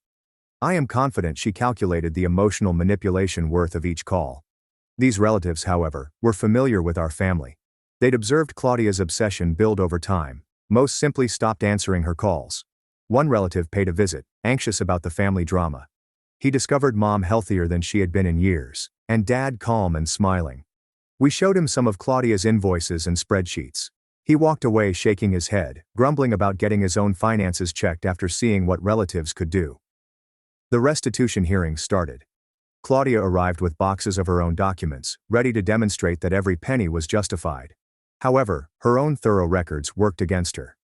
Every video, spreadsheet, and calculated manipulation became evidence of financial misconduct. She attempted to represent herself, estimating the savings in legal bills. The judge carefully emphasized that destroying medication and extorting family members are not typical financial transactions. Claudia actually used her calculator to refute this, calculating the market worth of leverage. Claudia was ordered to reimburse $20,000 for the stolen dollars she could show, as well as the cost of her mother's ruined prescription. Payment schedules were set up based on her actual income, not on her exaggerated expectations of what she deserved. Claudia's response was anticipated. She sent invoices for the cost of going to court, the value of her time spent on reparation paperwork, and even the emotional toll of being held responsible. We filed them alongside all of her other documents. Indication that an obsession had not changed. Mom's health has been entirely stable. She enrolled in a cardiac rehabilitation program to strengthen her heart with careful exercise. Dad drove her to each session, finally able to support his wife without matching payments to anyone. I continued to work at the hospital gift store while attending school. The flexible schedule allowed me to assist with Mom's appointments and Dad's transition to retirement. Our income was small but adequate without Claudia's relentless drain. Claudia attempted one final significant manipulation. She showed there, claiming to be pregnant, and calculated how much child support our parents would owe as grandparents. She had spreadsheets with predicted costs for college. But she made a mistake. Her own documents revealed that she had been claiming infertility for insurance benefits. Add another phony to the list. The authorities widened their inquiry in light of this fresh evidence. Insurance fraud carries serious sanctions. Claudia's meticulous recording of her fraudulent claims made prosecution simple. She had calculated herself into a corner. During this time, we rediscovered our family bond. Dad rediscovered woodworking, producing furniture without regard for matching cash. Mom taught me her mother's recipes and shared stories unrelated to money. We played board games that did not include calculators. Claudia's final court appearance ended in probation and rehabilitation for her financial preoccupation. The judge ordered her to attend therapy developed expressly for persons who have turned their relationships into business. She attempted to negotiate a lower sentence based on the expense of the therapy, but the court was not interested in her figures. The restitution money began to arrive monthly. Small sums, yet indicative of accountability. We put them directly toward Mom's medical expenditures, and money started flowing in the correct direction. I completed my healthcare administration degree. The hospital offered me a full-time role guiding families through financial aid programs. My experience with Mom's care and Claudia's exploitation fueled my desire to safeguard vulnerable people from financial abuse. Dad sold a few of his carpentry projects at local craft fairs. Not a lot of money, but enough to cover materials and have money for dates with Mom. They would go to matinee movies and share popcorn. Simple pleasures felt sumptuous after years of deliberate deprivation. Claudia delivered a final message on her collection day, which coincided with the anniversary of the first time she presented her childhood invoice. She computed the overall value of our relationship, which was negative $43,000 according to her math. We did not react. Mom celebrated 1 year of medication stability with a small party for close family and friends, nothing that would prompt calculations. She made her own cake, nurtured her growing garden, and danced with her father in the kitchen. Her heart beat in a steady pace. The house felt lighter today, free from the weight of continual financial monitoring. We had removed all of Claudia's covert cameras, locks, and monitoring devices. In their place were family photos from before money became more important than people. I wondered if Claudia's therapy was working, if she was learning to see relationships as more than transactions, but I couldn't think about it. We needed to focus on our own rehabilitation and rebuilding our lives. Dad framed Claudia's first theft record entry from when I was born, not as a reminder of pain, but of how far we had come. He just wrote below it, "Love is not a transaction." Claudia was barred from having any financial dealings with our parents after the investigation was officially finished. She couldn't access their accounts, request matching contributions, or determine their value. The judicial system had finally imposed limits on her passion. Mom returned to helping at the library, which she had stopped doing when every hour had a calculated value. She assisted senior consumers in finding large print books and taught basic computer skills. The librarian who helped me research financial abuse became a personal friend. Our new normal set in gradually. Breakfast without bills, shopping without mathematics, and family meals where the only numbers addressed were recipe quantities. We had learnt to be family again, imperfect but genuine. Claudia paid her first restitution payment without submitting an invoice. We knew something had changed, just a check. There are no computations or credit demands. Perhaps therapy was working. Perhaps she was discovering that certain things cannot be reduced to numbers. Mom's garden yielded abundantly that summer. She gave free vegetables to neighbors without keeping a ledger of who owed what. Dad erected a small greenhouse so that she could garden all year. I assisted them with canning tomatoes for the winter, stocking the cupboard with free-of-charge supplies. Looking back, Claudia's obsession almost wrecked us. But we'd survived by refusing to accept her assessment of our value. Love could not be invoiced. Family was not a business, and some debts could never be repaid, no matter how many decimal places were calculated. Mom's heart medication now arrives on a monthly basis, thanks to the assistance programs I helped her negotiate. Each medicine signified independence from Claudia's manipulation. Dad documented the deliveries on a calendar, not to manage costs, but to commemorate another month of Mom's health. We had learnt to protect ourselves through documentation and boundaries. But, more crucially, we had learnt to cherish what could not be quantified. Mom laughs at Dad's jokes. Garden tomatoes get heated from the sun. Quiet evenings without the sound of calculator keys. The family photos were placed back on the walls. Not the ones Claudia had documented for their frame values, but those that captured real-life moments. Birthday celebrations come before invoicing. Holidays came before spreadsheets. A time when love was assumed, rather than audited. I continued to work at the hospital, assisting other families in navigating financial crises while maintaining their humanity. Each time I saved someone from being exploited while they were vulnerable, I remembered Mom's bluish lips and empty medicine bottles. Never again. Claudia stayed at the outside of our lives, separated by legal boundaries and hard-earned wisdom. Her restitution payments persisted, modest acknowledgments of the harm she had caused. We used them to help Mom, transforming her intentional harshness into healing. Dad built raised garden beds, which became Mom's retreat. She produced flowers among the vegetables, adding beauty without intending to. Sometimes I'd find her sitting amid the plants, breathing calmly, heart steady, and finally free. Our story was not unusual. The support group Dad visited was full of similar stories: adult children who'd used love as leverage, families torn apart by calculating greed. But there were also stories about rehabilitation, setting boundaries, and rebuilding relationships on healthier ground. Mom celebrated her 75th birthday with a modest gathering.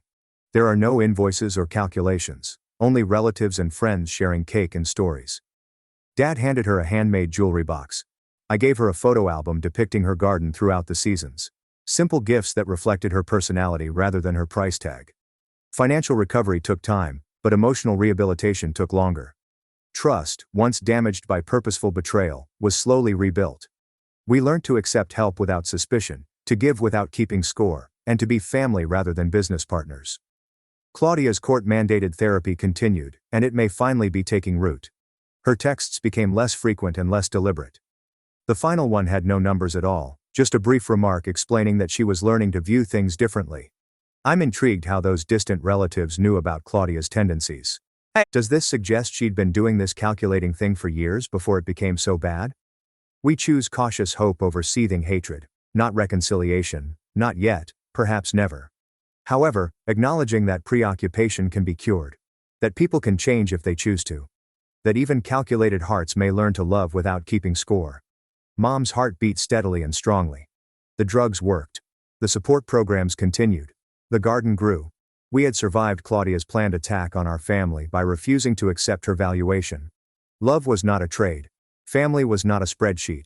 Some items remained priceless no matter how many decimal places you attempted to add. My 8-year-old foster daughter crawled out the window at 2 a.m. CPS blamed me, until court asked the one question that changed everything. She swiftly moved away from me, just playing at school. My gut constricted because after 4 years of fostering, I recognized that look. Alara, you can tell me anything. Was someone rough with you? Number. May I go to bed now? She virtually raced into her room. Before I could respond, my phone vibrated with a text from my second foster kid, Gavin. Is Alara all right? She was crying in the restroom earlier. Do you know if anyone is disturbing her? No, but she has been acting strangely, as if she is constantly fatigued. The next morning the school nurse called while I was at work. Mrs. Vale, I need to discuss Alara's injuries. She has bruises on her arms and what appear to be scratches on her legs. My mouth became dry. She claimed it was from playing. She told me it happened at home. I am compelled to document this. The menace struck me like freezing water. They felt I was harming her. I will need to submit a report with Child Services. Someone will contact you within 75 hours. After hanging up, I sat in my car, shaking. I had 3 foster children under my roof, and now I was under investigation. They may take them all away. That night I observed everyone like a hawk. Gavin was doing homework. Sophia, my youngest foster daughter, was coloring. Normal evening, except Alara kept nodding off during dinner. Didn't you sleep well? I inquired. I had weird dreams, she muttered into her mac and cheese. What kind of dreams? She shrugged and begged for an excuse. 2 days until the home visit. I noticed pine needles in Alara's hair while braiding it, which made little sense given that we lived in a suburban community with only oak trees. Were you playing in somebody's yard? No, but her hands pulled the rabbit's ears nervously. That night, Gavin grabbed me aside. Something's wrong with Alara's window. I followed him to her room, where she was already sleeping at 8 p.m. The window lock was loose and there were minor scratches on the sill.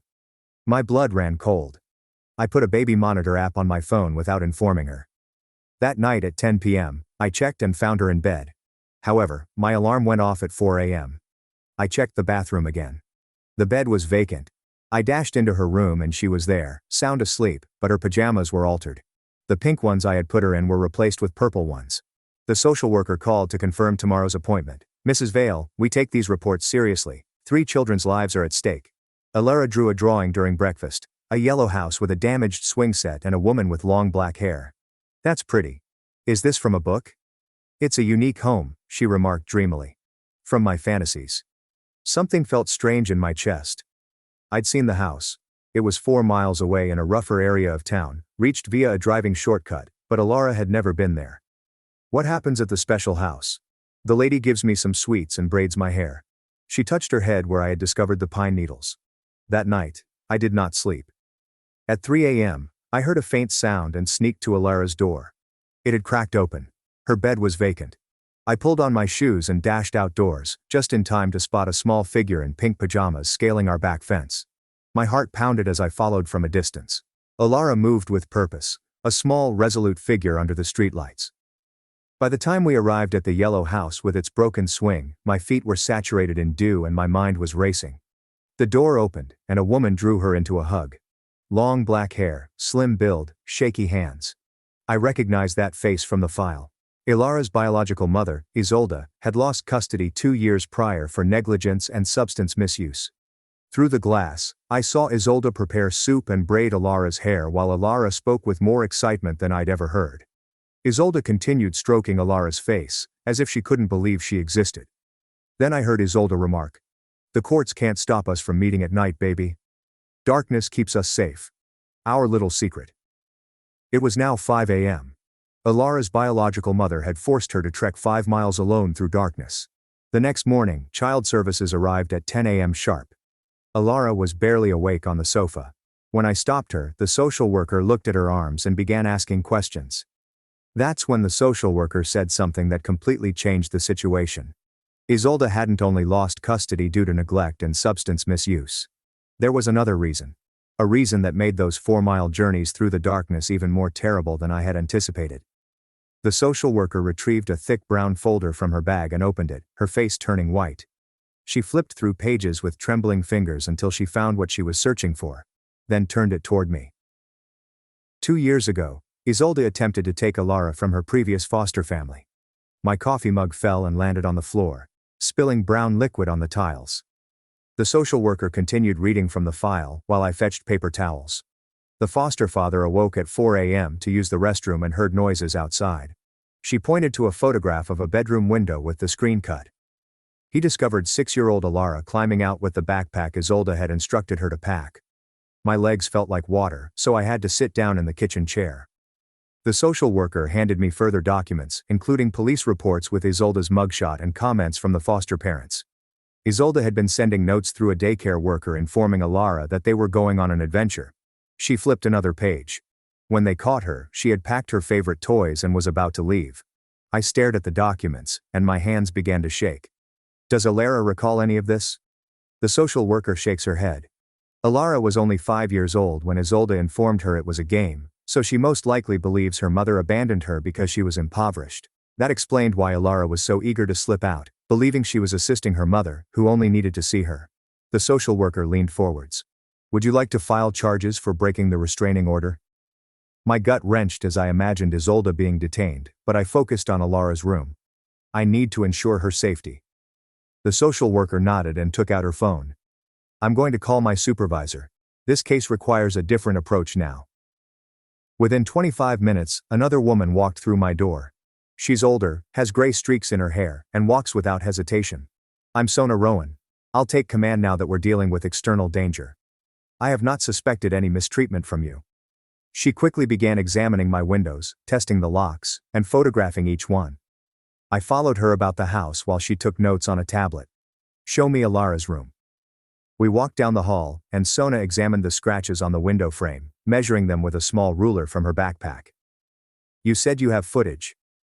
I took out my phone and accessed the baby monitor app, my fingers fumbling with the password. The footage was dark and blurry, but you could clearly see Alara's petite figure crawling out the window at 2:38 a.m. Sona rewatched it 3 times, focusing in on different sections and took screenshots. "This is exactly what we need for court." She drew more notes on her tablet. "I need to interview all 3 children today." Just then the front door opened, and Gavin stepped in from school, his backpack dropping from his shoulder, as he noticed 2 social workers in our living room. "What's going on?" I asked, explaining about Alara's mother and the night walks. His expression hardened. I knew something was wrong. I'd been hearing her window open for weeks, but I thought I was dreaming. Sona invited him to sit down and began questioning him about what he'd seen and heard. Gavin informed her about finding Alara's shoes damp in the morning, and noticing she was so exhausted she fell asleep during breakfast. I should have said something sooner. Sona jotted everything down and then requested Gavin to wait in his room while she spoke with the females. She began with Sophia, who came out of the playroom clutching her coloring book, perplexed as to why a stranger wanted to speak to her. They entered the kitchen, and I could hear Sona's soothing voice inquire about bedtime and whether Sophia had ever heard things at night. Sophia emerged after 15 minutes, surprised but not upset, and resumed her coloring. Gavin exited from his room and gave me a tiny nod, indicating that he was fine. "Alara's turn," Sona announced, and my chest constricted. Alara had been in her room since the social worker arrived, possibly knowing something was amiss. Sona knocked quietly, and they both went inside. As I traversed the corridor, I could hear Alara's voice rising and then falling. Actual sobbing made me want to rush in and cuddle her. The interview lasted 35 minutes, the longest 35 minutes of my life, and Alara's sobbing grew louder. When the door finally opened, Alara rushed by me without looking up, her face flushed and drenched with tears. I heard her slam her bedroom door and hurl herself on the bed. Sona emerged with a sad frown. She's very attached to her mother and doesn't understand the danger. She gathered her belongings. "A detective will come by tonight for official statements." I spent the remainder of the afternoon trying to convince Alara to eat something, but she wouldn't leave her room. At precisely 7 p.m., the doorbell rang, and a tall man in a suit appeared on my porch. "Detective Orion Graves, I'm here about the unauthorized contact between Alara and Isolde." He entered with a leather notepad and a little recording device. We sat at the dining room table as he set up his equipment and explained that breaching a no-contact order was a crime. "I need to document everything you've observed." I told him about following Alara to the yellow house and watched Isolde braid her hair and feed her soup through the window. Orion rose up from the table and requested to see Alara's chamber again. I led him down the hallway while Alara and Sophia watched cartoons on the couch. He went straight to the window and crouched down, tracing his fingertips across the frame. His expression became serious as he pointed out little scrapes and dents in the metal. Someone taught her how to open this without making a noise. He took out his phone and began capturing photos from various angles.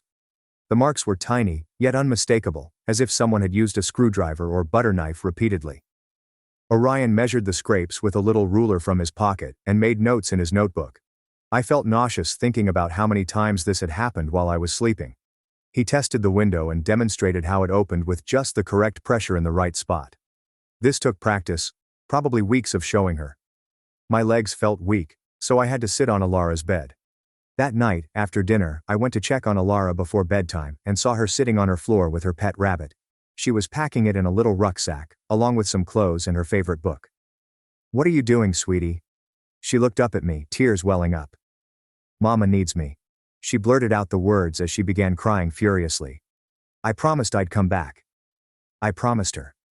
She grabbed the bunny and clutched it tightly, grieving over the vows she made to her mother. I sat down on the floor next to her and drew her onto my lap while she wailed. Her entire body shook as she told me how lonely and afraid her mother was without her. Sometimes grown-ups ask kids to keep secrets that aren't safe. She kept shaking her head, insisting that her mother needed her and that no one else loved her. My heart bled listening to this 8-year-old bear such a great weight. We sat there for over an hour as she cried herself out, and I finally got her in bed, still holding her rabbit. The next morning, my phone rang while I was preparing breakfast. Orion's voice sounded tense as he said, "We found out more about the house." He told me that Isolde had a boyfriend named Dorian Vex, who owned the yellow house. He has a record of domestic violence, with 3 arrests in the last 6 years. As I was flipping the pancake, it fell onto the stove. The property is registered to him, not Isolde. My hand began shaking so violently that I had to turn off the burner. This means Alara hadn't simply been walking 4 kilometers alone at night. She had been visiting a dangerous man's place. Orion kept discussing Dorian's arrests, assault charges, and restraining orders from 2 different women. I had to sit at the kitchen table while he described the situation. One woman needed sutures. Another had a fractured wrist. And my little Alara had been in the house with him. Sona called an hour later, requesting an emergency safety meeting at the Child Services office. Gavin heard me on the phone and quickly announced he was joining me. Alara needs us both there. I tried to persuade him to stay at home with Kaya, but he refused. His face was fixed in that defiant expression that reminded me that he had been through the system longer than any of us. We left Kaya at my sister's house and drove to the office in silence. The conference room contained a large table with Sona, the guardian ad litem, and 2 other social workers who I didn't recognize. Sona began outlining what they had uncovered while examining Isolde's recent behavior. She's been telling Alara that foster care is only temporary, and that they'll run away together soon. One of the other social workers opened a folder containing letters. Despite the no-contact order, Isolde continued to receive letters from Alara. The letters discussed their unique link, how no one understood their love, and how they will be together forever shortly. The guardian ad litem, a woman with silver hair and warm eyes, leaned forward. Alara requires immediate therapeutic intervention to resolve this loyalty conflict. She recommended Selena Ardent, a specialist in custodial trauma with young children. The psychological manipulation here is severe. Gavin had remained quiet, but he suddenly spoke out about discovering damp shoes in the morning and hearing noises he assumed were dreams. The adults all took notes as he spoke. That afternoon, we went straight home and I began installing door alarms on all external doors. Gavin assisted me in testing each sensor, ensuring that they were loud enough to wake the entire house. Sophia enjoyed running in and out to make them beep. But Alara sat on the couch, motionless and speechless, staring at us. We also installed sensors on every window, the kind that yell if they are even slightly opened. Gavin assisted me in downloading an app that would alert my phone if any of them went off. By dinner time, our home felt like a fortress. Orion called again that evening, this time with even worse news. Isolde has been working at a gas station 2 blocks from Alara's school. He had obtained surveillance footage from the previous 3 months that showed her there throughout school pickup times. She's been watching from across the street multiple times a week. The video showed her standing near the gas pumps, her gaze always fixed on the school entrance. She knew exactly when Alara exited, what door she used, and which bus she took. Orion stated that they had filmed 18 distinct days of her watching. The preparation that went into this let me realize how much risk Alara had been in. This was more than just a grieving mother losing her daughter. This was calculated, purposeful, and worsening. The next morning, I called Alara's school and requested to talk with the administration about modifying her bus route immediately. The secretary ushered me through, and I emphasized the safety issues without going into detail about Isolde watching from the petrol station. The principal heard and agreed to transfer Alara to a different bus that traveled a longer distance but avoided the entire neighborhood. She wondered if Alara would be happy with the change because children become tied to their routines, and I responded we didn't have a choice right now. I took Alara up early that day to explain the new bus issue, and she simply shrugged as if she didn't care. 2 days later, Alara had her first meeting with Celine in her downtown office. I sat in the waiting room, flipping through old magazines, while they spoke for an hour behind a closed door. When Celine emerged, she requested to meet with me quietly, as Alara played with toys in the waiting area. She sat opposite from me and stated that Alara truly believed she was helping her mother by visiting at night. The manipulation went deeper than just wanting to see each other, because Isolde had convinced Alara that she would get sick or die without these visits. Alara thought she was keeping her mom alive by walking those 4 miles in the dark.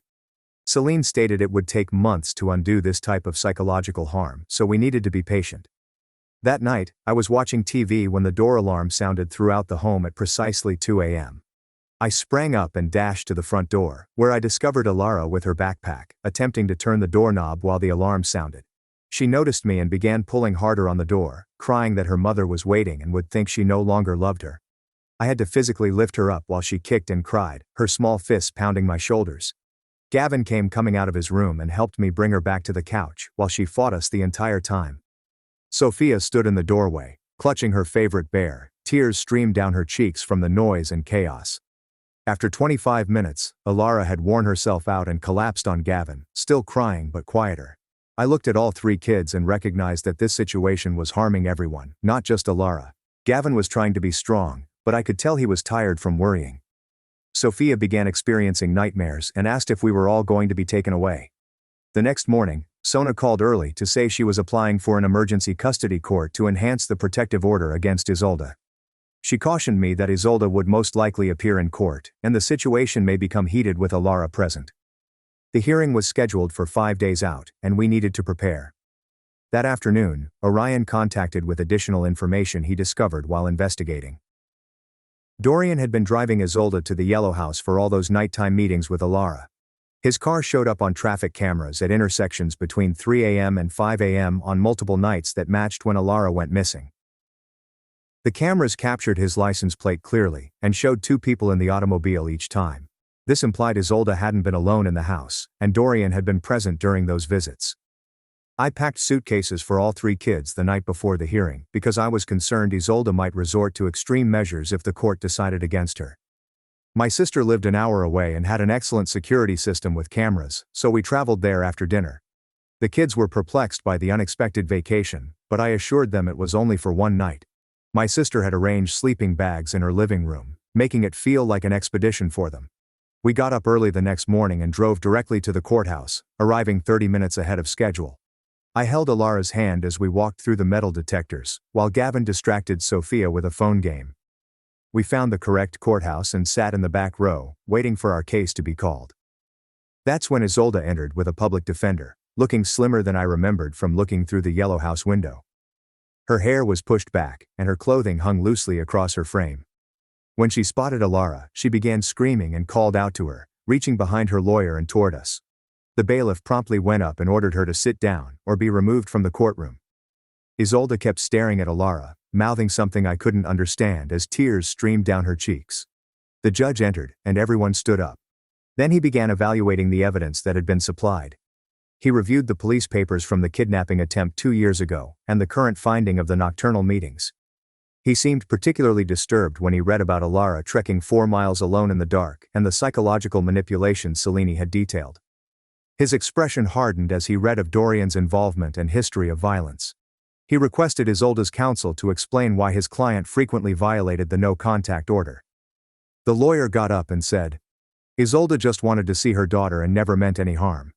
She was a mother who loved her child and made some bad choices, but she wasn't dangerous."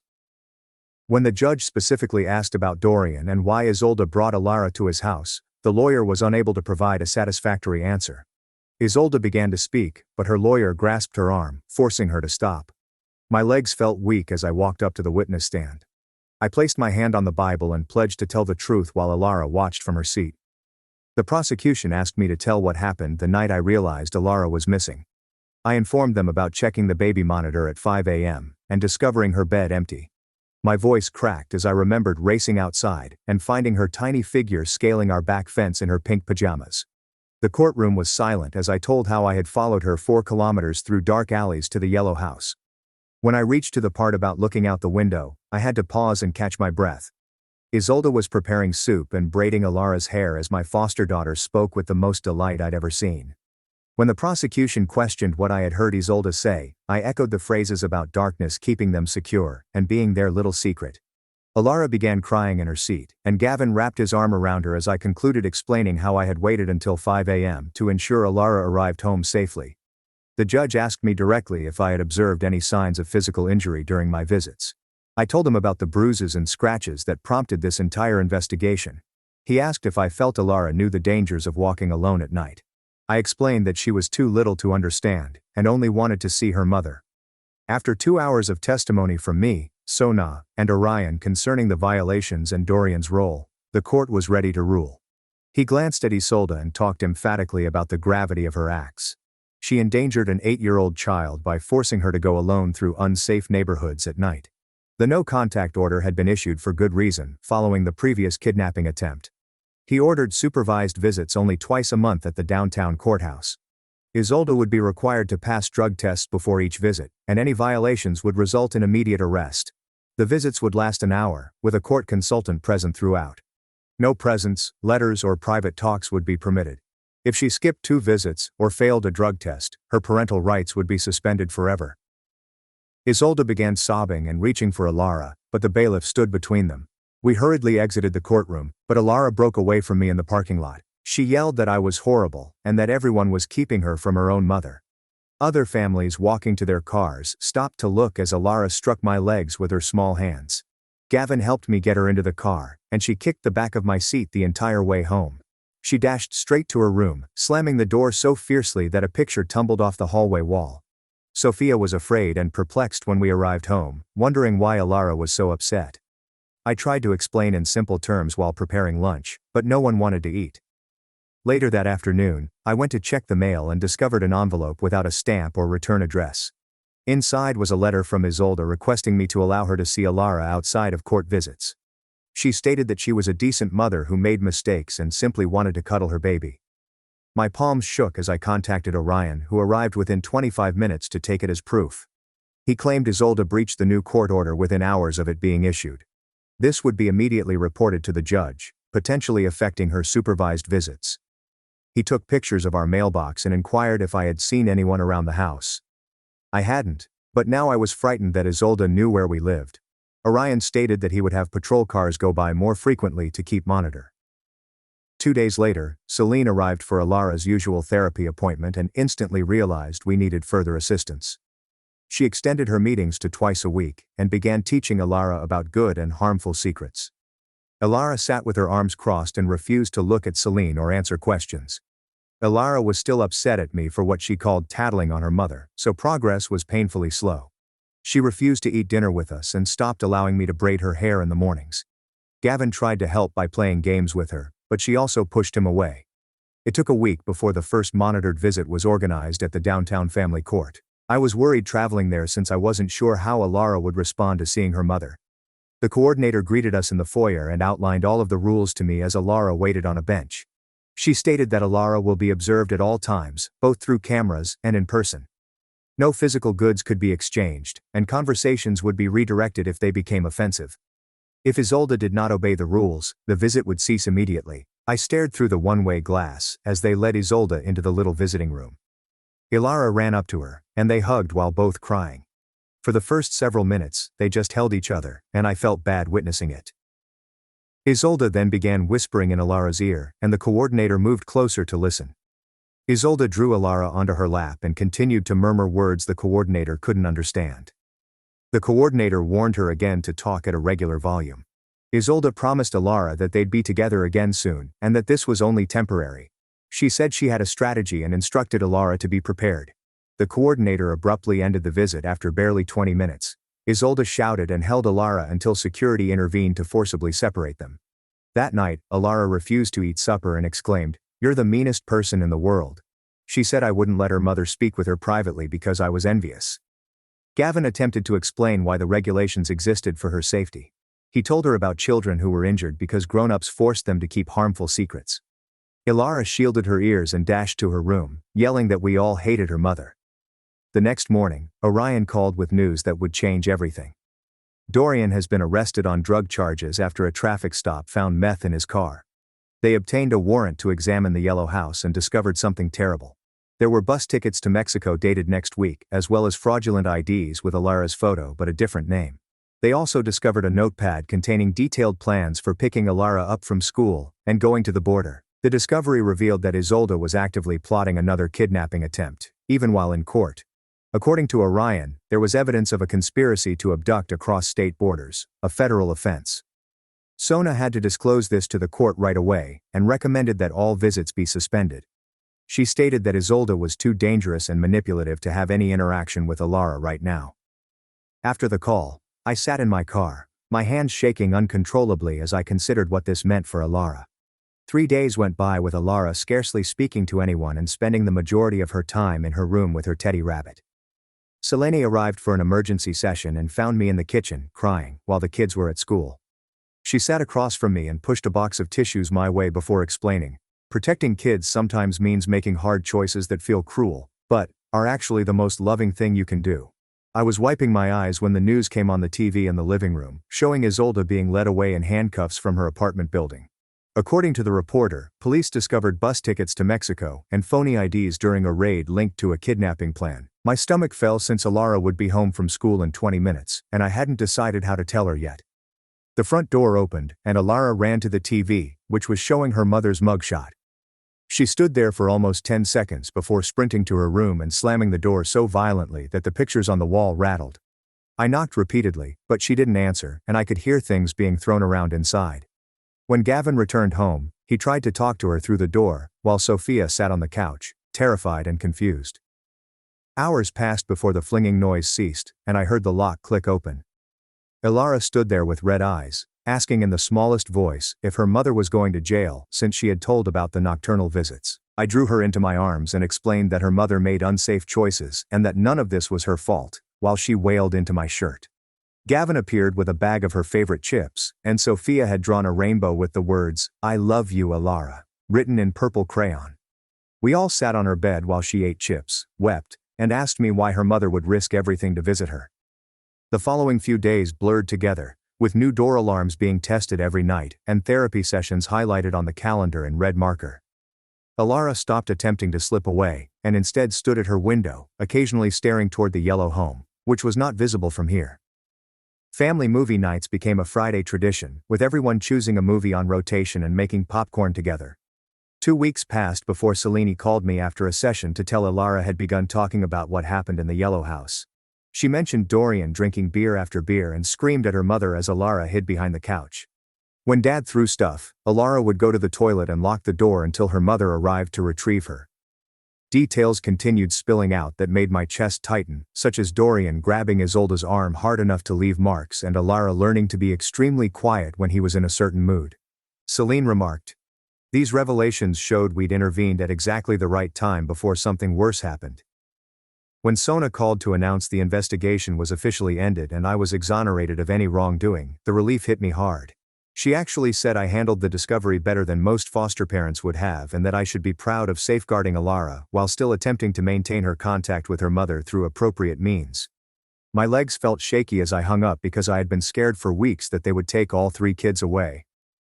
The prosecutor called the next morning to inform me that Isolde had accepted a plea agreement for attempted kidnapping, which included 18 months in prison, mandatory parenting education, and mental health therapy. She stated it was less time than they had hoped, but it meant Alara wouldn't have to testify, which was better for everyone. I was folding clothes when Orion's patrol cruiser arrived and he came out with 3 pizza boxes. The kids dashed to the door because pizza on a Tuesday was exceptional, and Orion had remembered everyone's preferred toppings. While kids ate and watched cartoons in the living room, he softly informed me that Dorian had been sentenced to a minimum of 5 years in prison for the drug charges, as well as other offenses they discovered. He believed Isolde would be safer in prison without Dorian waiting for her, and that she could even get the care she needed this time. Alara approached me the next day, holding a piece of paper, and asked if she might write to her mother in jail. I called Selene, and she came over to assist her put down her sentiments in an honest but safe manner. Alara wrote about being puzzled and heartbroken, but she also admitted to being fatigued from all of the nighttime walking and that her legs hurt. She drew a picture of her family at the bottom, including myself, Gavin, Sophia, and her mother, who was in a separate box. Selene helped her understand that it was acceptable to love her mother while simultaneously being angry at her for making unsafe decisions. The letter was dispatched through proper channels, and we began planning what life would be like going ahead with supervised calls from prison every month after Isolde was settled. 3 weeks passed before Alara's teacher sent home a bright yellow letter in her bag, stating that she had been raising her hand more in class, and actually completing her arithmetic exercises. That afternoon, I found Alara at the kitchen table doing homework without being asked, Sophia coloring next to her, and Gavin making them both snacks. The instructor had scribbled a smiley face at the bottom of the message, and mentioned that Alara seems more alert during story time now. That evening, Gavin helped me clean up after supper and began filling the dishwasher without asking. He kept looking at the younger girls playing in the living room before admitting that he was terrified that when the social workers arrived, we'd all be separated into different homes. His hands shook slightly as he handed me dishes, and he acknowledged to having backup plans for where everyone could flee if things went wrong. I noticed this 14-year-old was carrying far too much anxiety about keeping our family together. My sister drove up from 2 hours away that weekend, bringing a large craft box full of beads, twine, and small charms. She arranged everything on the dining room table and spent the entire afternoon with Alara crafting friendship bracelets while I prepared lunch. Ilara's fingers were delicately threading beads as she informed my sister about losing her mother. However, knowing that the visits were no longer secure, my sister simply listened and assisted her in selecting purple beads for the next bracelet. They constructed 5 bracelets in total, and Alara distributed one to each of us before dinner. 6 weeks passed before the prison allowed Isolda's phone privileges and planned Alara's first call. The supervised visit coordinator came special recording equipment to our house and informed Alara that she would have exactly 10 minutes. Alara sat at the kitchen table, holding the phone in both hands, as the coordinator and I watched from across the room. She primarily just listened to her mother's voice and muttered, "Okay," a lot, but when she hung up, her shoulders relaxed. The coordinator noted how Alara handled the conversation and suggested we plan monthly calls in the future. The guardian ad litem filed her report and spent an hour watching the children go about their daily activities. She captured images of Alara assisting Sophia with a problem, and Gavin teaching them both a card game. Her report to the court stated that Alara was doing much better and should stay with us while receiving treatment help. She wrote 3 paragraphs on how close the youngsters had gotten, using the images as evidence. Celine expanded Alara's sessions to twice a week and began using dolls to help her grasp difficult emotions. During one session, I could hear Selena helping Alara practice saying she loved her mother, but her mother made poor decisions that caused harm. Alara struggled to maintain both concepts simultaneously since 7-year-olds regard everything as either positive or negative. Celine continued to work with her week after week, using games and pictures to assist her brain understand. One evening, I strolled past the girls' room and noticed Alara seated behind Sophia on the bed, gently combing her hair. She was following the gentle way I had instructed her, with no pulling, and talking Sophia through each step. Gavin stood in the doorway taking pictures with his phone, while both girls were laughing over something. Alara finished the braid and secured it with a purple hair tie before starting on another. After months of tumult, the scene felt completely normal and sweet. 3 months after I followed her to the Yellow House, we had our first week without any turmoil. Alara whined about schoolwork like any other child and attempted to swap her vegetables for more mac and cheese at supper. Nobody experienced nightmares or attempted to flee in the middle of the night. The door alarm remained silent, and everyone slept in their respective beds till morning. Gavin helped with the dishes without being asked, and the females played board games without arguing. It felt strange having such a normal week after everything we'd been through. Sona arrived for her final formal visit on a Tuesday morning, when the children were at school. She proceeded through the home, checking the door alarms and window locks, before sitting at my kitchen table to peruse her paperwork. She stamped a number of documents and stated that all 3 children were doing well and should stay permanently. Her notes emphasized how close they'd grown and how they watched out for one another. She shook my hand before leaving, saying she was closing the case as effectively resolved. Alara crawled into my lap after dinner and we watched a movie, which she hadn't done much of before. During a commercial, she looked up at me and quietly asked if she might call me Mama Park occasionally. She quickly explained that she was not attempting to replace her biological mother, but that she wanted a mother who was present every day. Her little fingers curled the friendship bracelet around her wrist as she waited for my response. I assured her she could call me whatever she wanted, and she nodded before leaning back against me to complete the movie. The next month, when the phone rang for Alara's monitored call, she strolled to the table and picked up the receiver while the coordinator watched from her chair. Alara discussed her scientific project and the new girl in her class, only asking once when her mother will call again before saying goodbye and hanging up correctly. Each month, the calls became easier, and by the 4th, she was no longer inquiring about release dates, but rather telling her mother about regular kid stuff like losing a tooth and learning to ride Gavin's old bike. Gavin received his admission letter for the advanced math and science program on a Tuesday afternoon, and returned home brandishing the paper like a flag. Alara took out her markers and construction paper and spent an hour designing him a card with rockets and mathematics she borrowed from his textbook. Even though she didn't comprehend them, she presented it with both hands at dinner, and Gavin was moved to tears when he read what she had written inside about him being the finest big brother. Watching them hug across the table while Sophia clapped caused my chest to tighten because we had truly become a family without my knowledge. 6 months after that dreadful night when I pursued her through the dark streets, we enjoyed our first week without any turmoil. Alara slept uninterrupted from 9 until 8. The door alarms hadn't sounded in 4 months, and I had finally quit checking the monitor app every hour. She still met Celine once a week on Wednesdays, but they spent more time playing games than working through trauma responses. Celine informed me that the acute crisis period had ended and we were now in maintenance mode, which seemed like the finest news I'd heard all year. Isolde's letter arrived on a Thursday via official channels, having previously been opened and vetted by Sona's office before reaching me. Her handwriting was wobbly, but the words were clear as she apologized for endangering Alara and forcing her to travel alone at night. She wrote that the parenting programs were helping her see what she'd done wrong, and she wanted me to know how grateful she was that I had kept Alara safe. Sona called after I'd read it 3 times and said it demonstrated significant improvement from the classes, but only time would tell if it would stick. Alara's 8th birthday was on a Saturday, and 12 students from the school showed over with gifts and sugar-fueled excitement. Gavin handled the grill, flipping burgers, while Sophia set up pin the tail on the donkey with more regulations than necessary.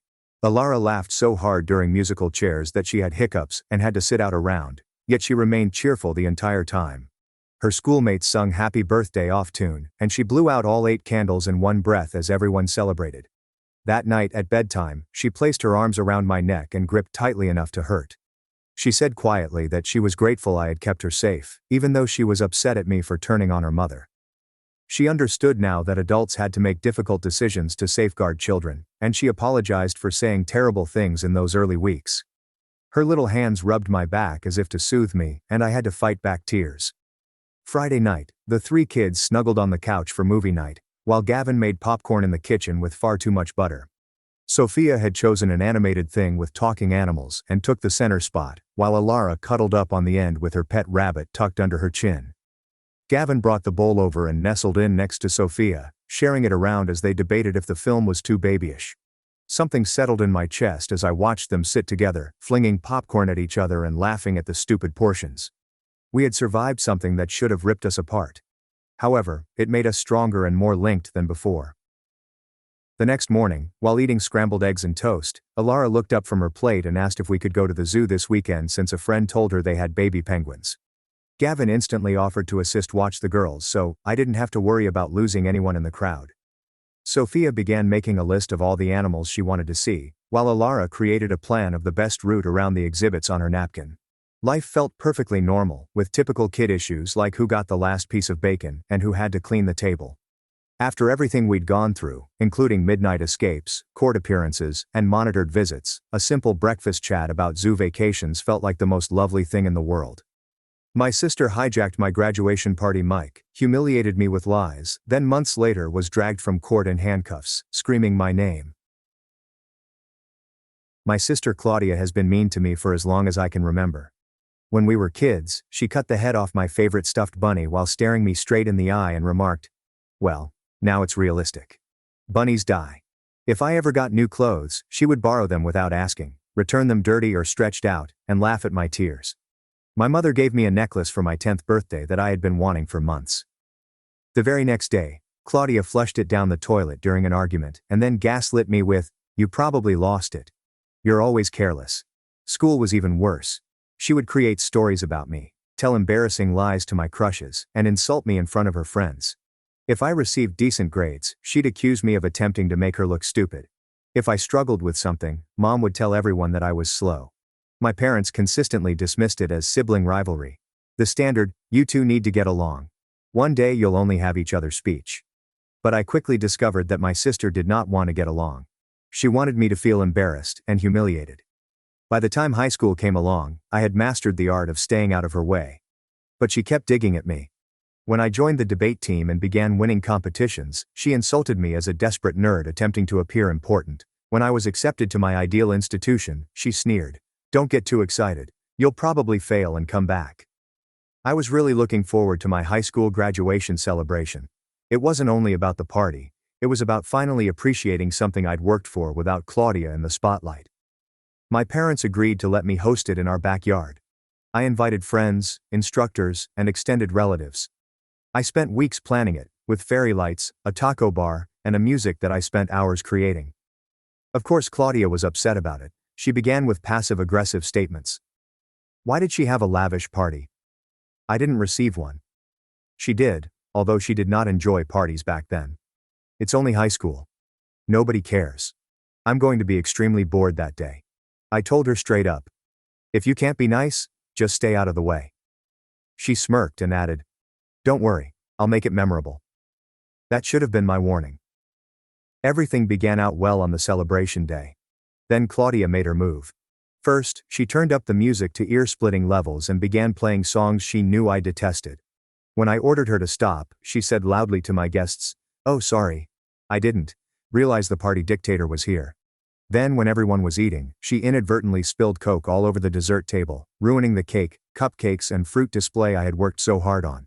She fake apologized in the most sarcastic tone possible. "Oops, my bad. Guess we'll have to diet today." But the worst thing happened afterward.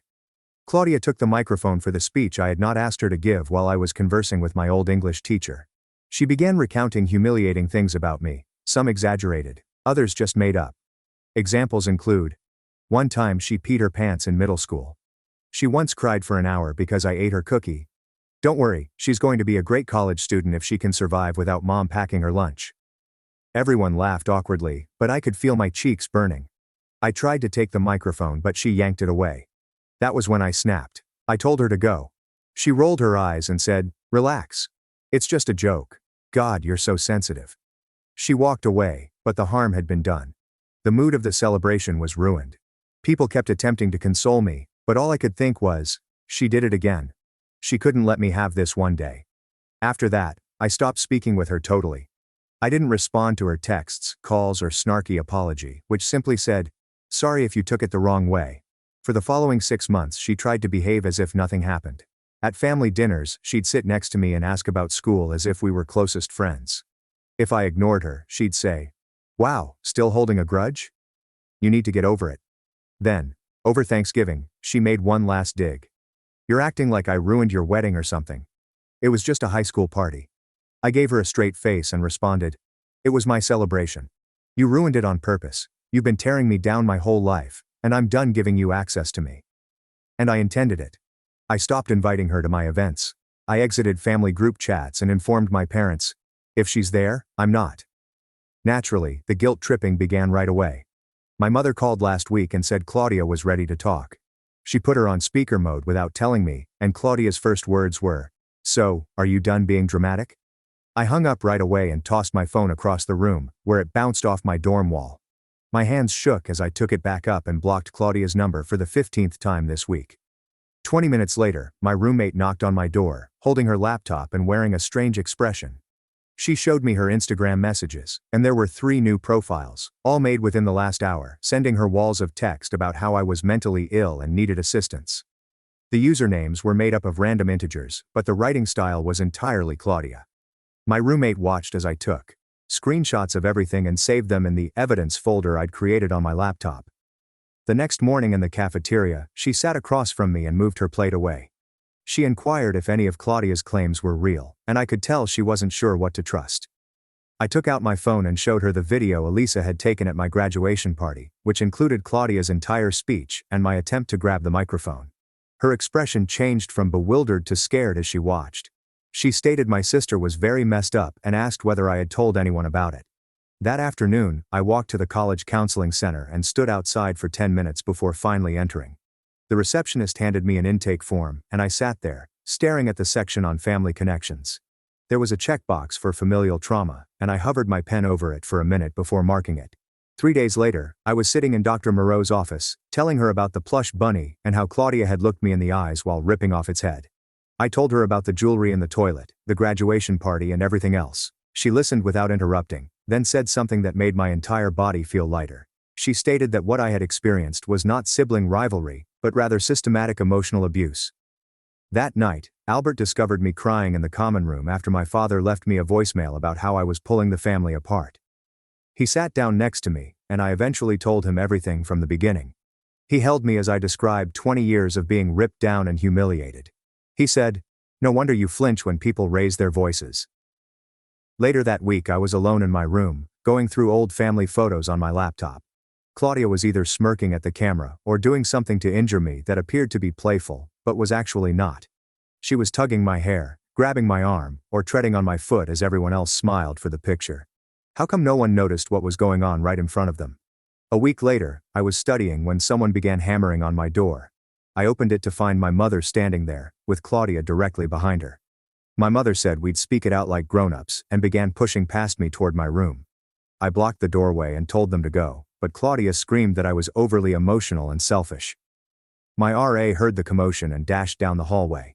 She inquired whether everything was fine, and I informed her that these folks needed to leave.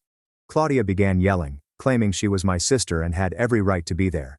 Campus security arrived within minutes and led them both out, while Claudia yelled the entire time about how I was ruining everything. The next day, I met with University Legal Services, who assisted me in filing paperwork for a no trespass order. The council emphasized that if Claudia's behavior worsened further, I could be eligible for a restraining order. That evening, Elisa called from home, seeming fatigued. She said Claudia had been telling everyone I'd suffered a mental breakdown in college and was fabricating tales for publicity. Several people we knew from high school had contacted Elisa, asking what was going on. Elisa had been defending me, but she admitted it was getting more difficult because Claudia was so convincing.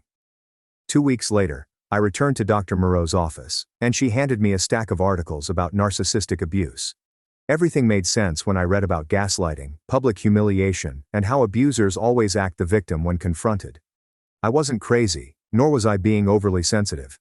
I was angry, and for the first time, it felt like the appropriate answer. 2 days later, I was sitting in economics class when my phone rang with a call from my father. I left it on voicemail and listened to it after class, his voice exhausted as he told that Claudia had been crying for weeks, and that her therapist had advised family reunification was critical to healing. I understood the manipulation right away, yet it still made my chest tight. Albert approached me at the library that afternoon and proposed we resolve my social media issues once and for all. We spent 4 hours in his dorm room building new accounts with fictitious names and maximum privacy settings, barring everyone who might be connected to Claudia, her pals, anyone from high school who could leak information. I wonder what Claudia's thinking when she performs these things. Ripping the bunny's head off while staring at her sister appears overly deliberate for a child. Each block seemed like another brick in the wall between me and my former existence. Midterms and papers kept me busy for weeks, and before I knew it, it was almost Thanksgiving. My parents had been calling regularly, promising Claudia that she would be at her boyfriend's family dinner in Chicago, and that I would safely return home. Despite my instincts screaming at me, I drove the 3 hours home, assuring myself it would be all right for just 2 days. I froze as I stepped in the front door with my overnight luggage, seeing Claudia sitting at the dining room table with her familiar sneer. My mother appeared from the kitchen, stating we needed to hash this out as a family. I turned around without saying anything, got back in my car, and went directly to Aunt Susan's house, 20 minutes away. Susan opened the door in her jammies, obviously astonished to see me standing there with my suitcase, but she drew me in and made coffee while I sat at her kitchen table. Over store-bought pumpkin pie, I told her everything, beginning with the graduation celebration and progressing back through years of agony. Her expression darkened with each anecdote, until she eventually set down her fork and stated that she had always wondered why I was so silent at family gatherings. The travel back to college was lengthier due to holiday traffic. And when I got to my dorm room at midnight, I saw that my door was slightly open, despite the fact that I had secured it. Nothing was stolen, yet everything was incorrect. My diary was on a different shelf, my laptop was open when I had left it closed, and my dresser drawers were not fully closed. My skin crawled as I examined each nook, looking for minor clues that someone had touched everything. Campus security took a report, but without proof of forced entry or larceny, they could only offer increased patrols. 3 days later, I returned to Dr. Moreau's office to describe the incident, and she assisted me in recognizing the pattern of escalation in Claudia's behavior, explaining that losing control over me was making her frantic. We spent the hour developing a comprehensive safety plan that included emergency contact information, documentation tactics, and particular routines for various eventualities. I was heading back from that appointment when my phone alerted me to an email from an unfamiliar address.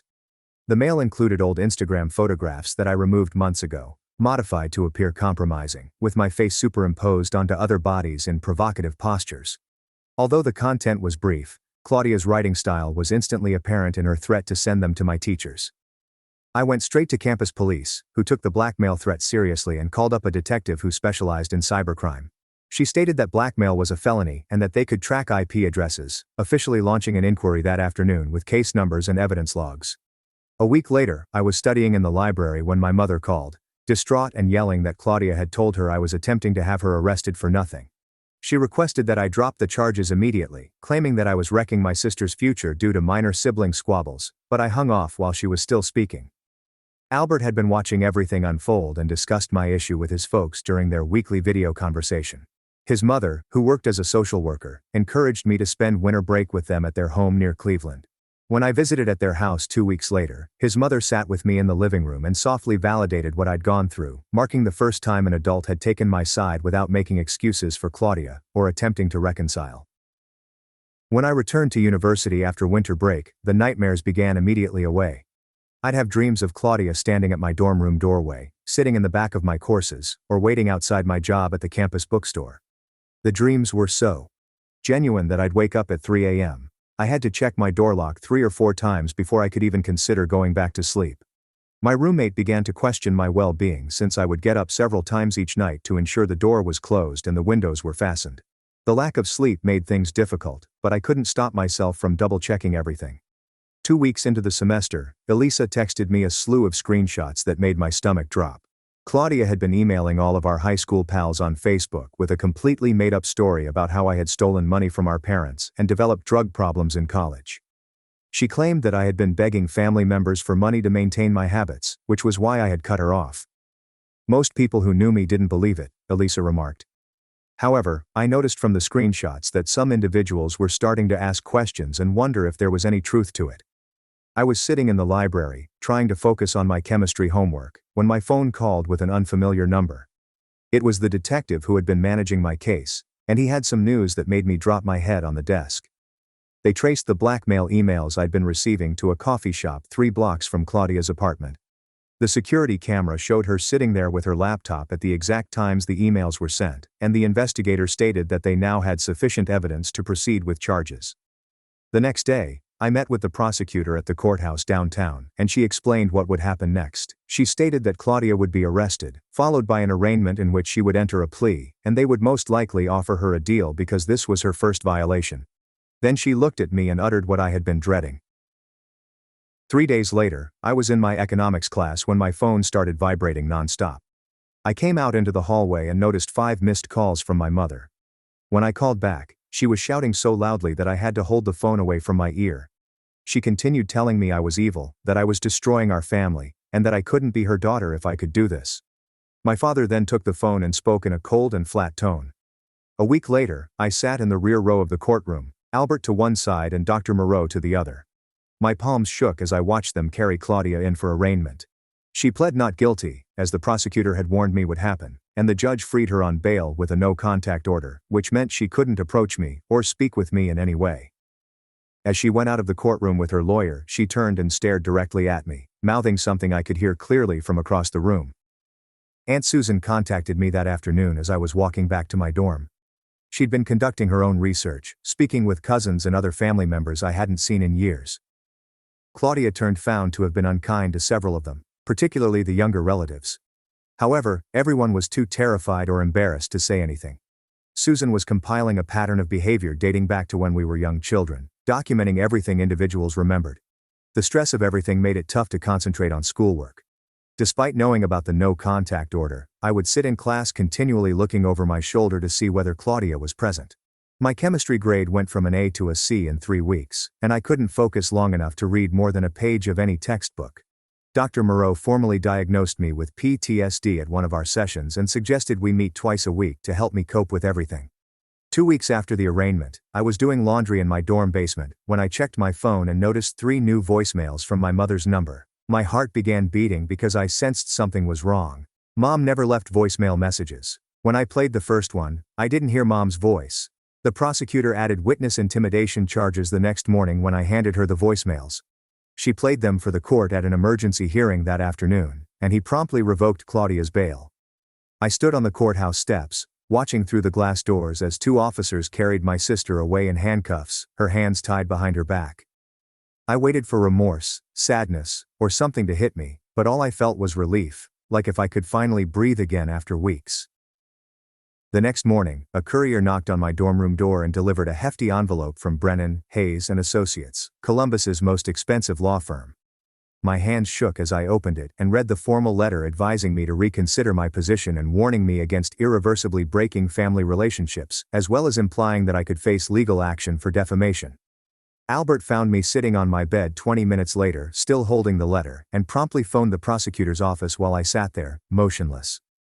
The prosecution urged us not to worry because this was standard intimidation techniques, but I couldn't stop thinking about how my parents were spending thousands of dollars to protect the person who had been hurting me my whole life.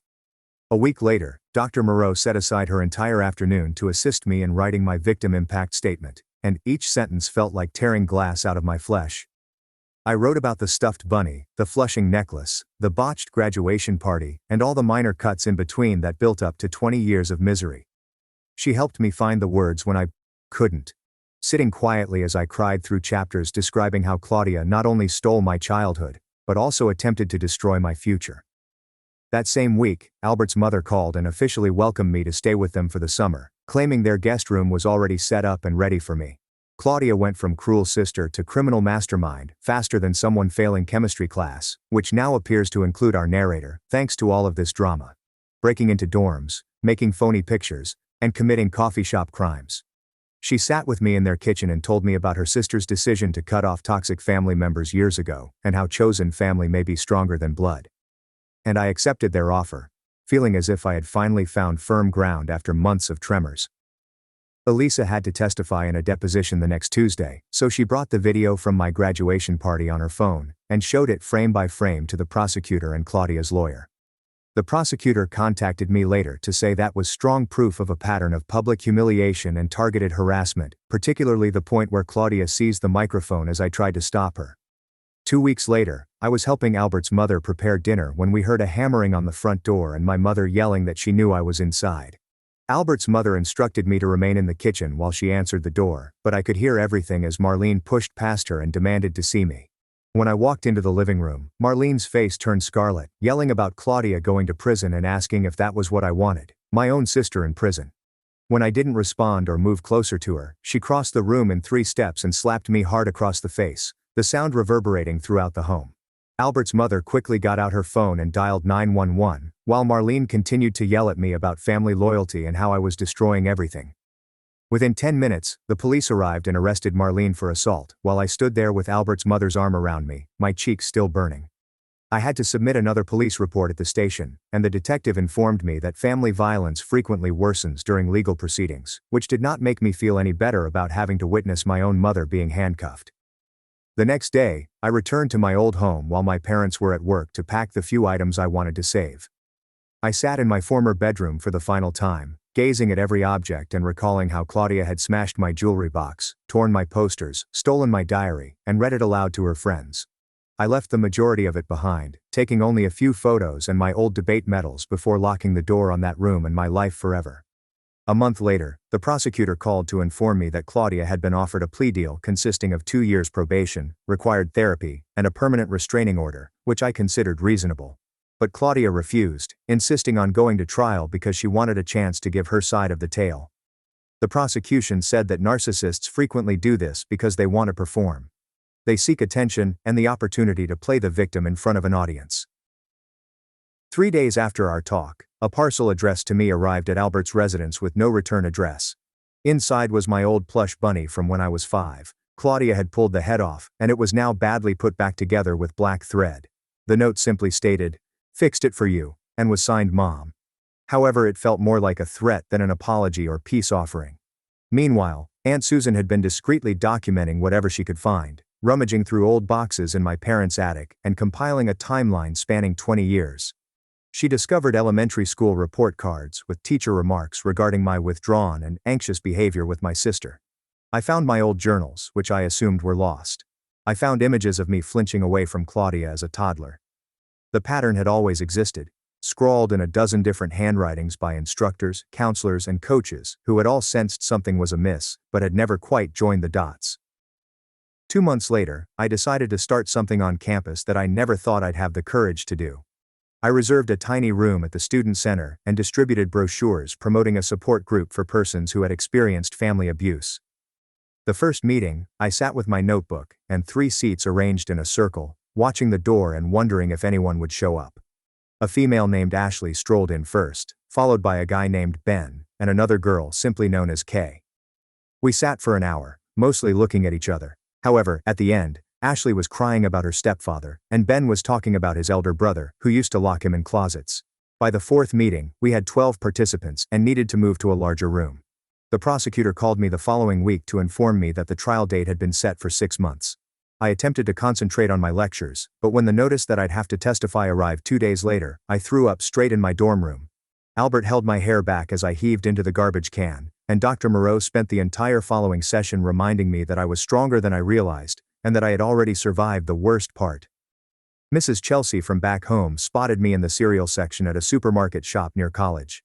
She drew me into a strong hug before I could move away, telling me how much my mother missed me and how she looked dreadful without me.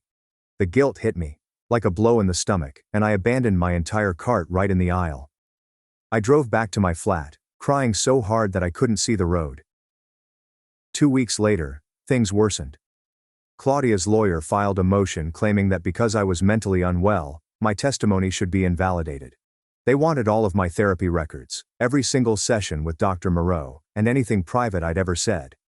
Dr. Moreau sat me down and described what was going to happen, how they would try to use my PTSD diagnosis against me, and how they would twist things to make me appear insane. The judge limited what they could view, but Claudia's lawyer was still allowed to confront Dr. Moreau about my diagnosis in court. My former English instructor reached out on Facebook after learning about the case from another teacher. She recalls seeing me crying in the restroom after Claudia humiliated me in front of the entire cafeteria junior year. I remembered how I had begged her not to tell anyone since it would just make things worse. She offered to testify about what she had witnessed over the years. I began writing everything down in a private blog, just to get it all out of my head. The words came out like poison being drawn from a wound. Page after page of memories I had attempted to forget. Albert read portions of it with my consent, and then held me for an hour while I sobbed into his chest. A month later, my father sent me a letter through my lawyer. He was filing for divorce from my mother after she was arrested for assisting Claudia. He wrote that he had failed to protect me, but he still did not want Claudia to go to jail, that she was still his daughter, and that maybe we could all go to treatment together one day. I read it 3 times before throwing it away without responding. At our next meeting, the prosecutor showed me something that made my skin crawl. Security footage from a coffee shop near my hostel, the library, and the parking garage all show Claudia following me for weeks before the blackmail began. She'd been studying my calendar, calculating out when I'd be alone, and organizing everything like it was a sick game. The prosecution stated that the premeditation would make the allegations significantly more serious. I was sitting in my psychology course the next week when someone behind me laughed in a high, nasty tone that sounded exactly like Claudia. My chest tightened, and I couldn't breathe or think, so I gathered my belongings and fled out of the room. I spent an hour in the bathroom attempting to calm my breathing, spraying cold water on my face and practicing the counting techniques Dr. Moreau taught me. 2 weeks later, I was sitting in Dr. Moreau's office, staring at this light bar she was holding while she discussed how EMDR could help with trauma memories. She shifted the light back and forth as I imagined Claudia pulling my bunny's head off, and my gaze followed suit. And I started sobbing harder than I had in years. But the memory felt different afterward, like if I was viewing it through thick glass rather than experiencing it again. Aunt Susan called Albert the next day, crying because she'd been discussing the trial with her daughter Sophia, and Sophia broke down and told her that Claudia had cut up her wedding dress with scissors the night before her wedding 6 years ago, convincing everyone Sophia did it herself during a panic attack about getting married. Sophia had been in treatment ever since, believing she had experienced a breakdown. But now she knew Claudia had done it, and she wanted to testify, and Aunt Susan kept saying how sorry she was for not believing me. My scores began to improve after I discovered out how to compartmentalize legal information in my mind during class, and my economics professor approached me after I aced the exam and offered me a research assistant position for the following semester, which felt like the first typical positive thing to happen in months. A month later, the pre-trial hearing began. Even though I didn't have to go, I read all of the transcripts online, and Claudia's lawyer was attempting to get the whole thing thrown out, claiming it was a family issue rather than a criminal matter. However, the judge stated that the evidence of premeditation and the gravity of the conduct plainly placed it in criminal territory. I was headed to my statistics class on Tuesday morning when campus security hurried past me into the humanities building. I followed and noticed Marlene standing there with a huge poster board banner that stated, "Forgive your family," while students took pictures with their phones. Security seized her arms, and she began screaming that I was hurting our family and that God would punish me for turning my back on blood. They carried her to their car as she continued to yell, and I subsequently found out she was detained again for breaking the restraining order. That delivery with the old rabbit appears to have arrived at the perfect time, just after Claudia rejected the plea agreement. Makes me question if Marlene is indeed behind it, or if someone else intended to convey a warning about what's to come. 2 weeks later, the prosecutor summoned me to prep sessions, where she forced me to practice answering questions while pretending to be Claudia's lawyer, in an attempt to make me appear insane or malicious, and she kept interrupting me when I became too upset, urging me to take a deep breath and respond with facts. At one of these meetings at the courthouse, I came across a woman named Ashley crying in the washroom, and when I inquired whether she was okay, she claimed her sister had tormented her for 20 years, and she was finally filing charges, and we exchanged contacts and began chatting every day because she understood what it was like when everyone told you to just forgive your family. Albert found a USB disk in a box of my old belongings from home, and when we plugged it in, it brought up all of my childhood home videos. And in every single one, Claudia was doing something mean while smiling at the camera, such as pinching me hard enough to make me cry, stepping on my toys, or pulling my hair while my parents were filming birthday parties or Christmas morning, completely focused on the camera and oblivious to what was going on right in front of them. Claudia's lawyer told the Columbus Dispatch a week before the trial that I was a troubled young woman looking for attention and fabricating stories about my loving sister. And by lunchtime, it was all over social media, with high school students taking sides. My campus support group also commented on the post, sharing their own stories of abusive siblings.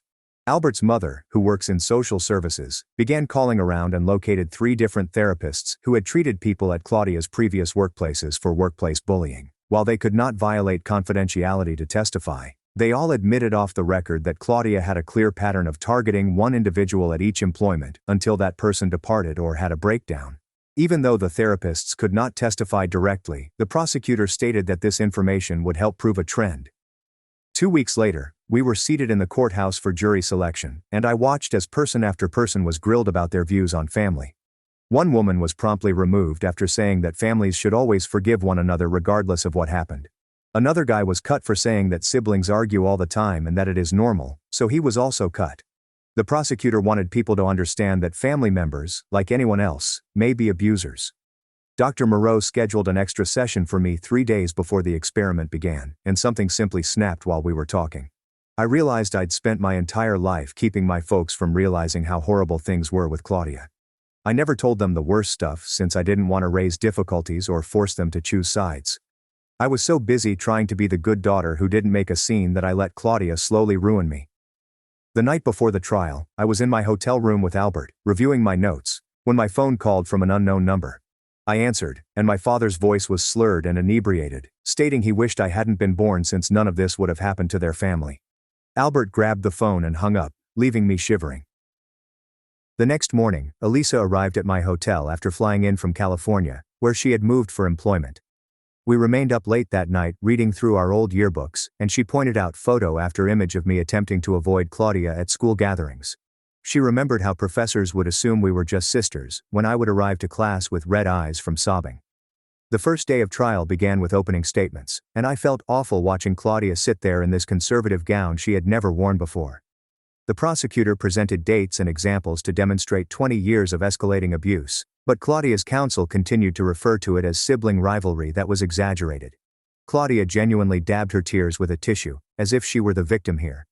The next day, they showed the graduation party film, and some jurors shifted uneasily in their seats as Claudia grabbed the microphone. Her counsel objected repeatedly, claiming that it was prejudiced, but the judge allowed it to be used as evidence of pattern conduct. During lunch recess, I was returning from the restroom when I noticed Claudia in the corridor.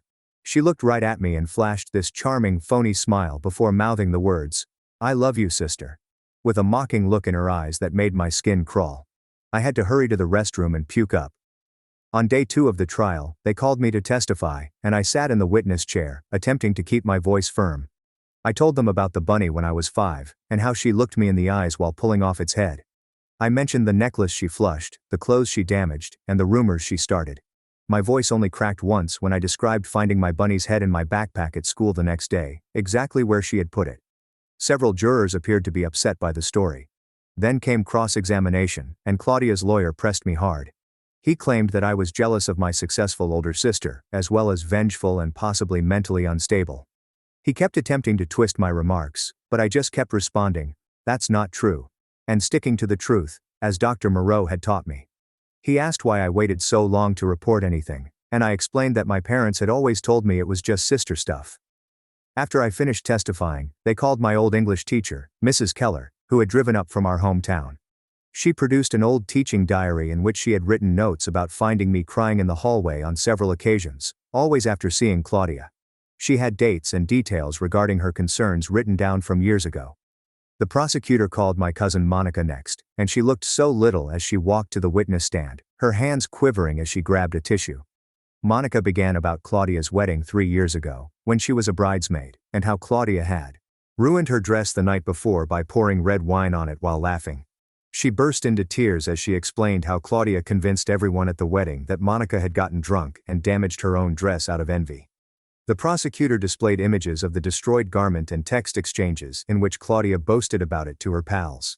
Monica's voice cracked as she revealed Claudia liked harming people, and some of the jury members took notes, while others looked horrified. After Monica stood down, the cybercrime detective entered the stand with a large folder of evidence and began outlining the internet harassment campaign in detail. He showed me IP addresses tracked back to Claudia's devices as well as timestamps, demonstrating she had been sending me abusive texts at all hours for months. My images were manipulated horribly on the bogus social media accounts she made, and she put them on sites I can't even explain.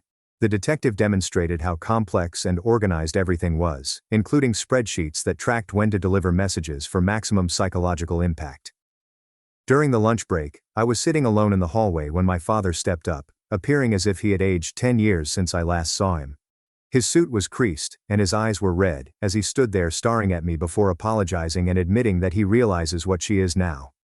I didn't forgive him, but I nodded because what else could I do, given what had happened between us? When court began that afternoon, Claudia finally took the stand in her own defense, dressed in an innocent white frock as if she were a victim.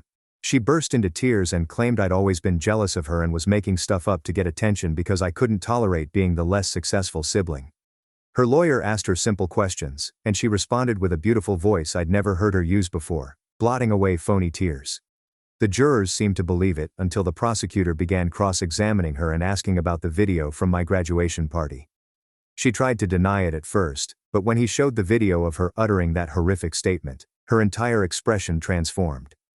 The prosecutor kept pushing and presenting evidence, and Claudia eventually snapped and screamed that I deserved it because I was constantly trying to make her appear bad. The entire courtroom fell silent, and I noticed jurors slump back in their seats as they finally saw the genuine Claudia beneath the act. The following day, character witnesses testified, and my teachers described how I had been a decent student who suddenly began missing courses when the harassment began.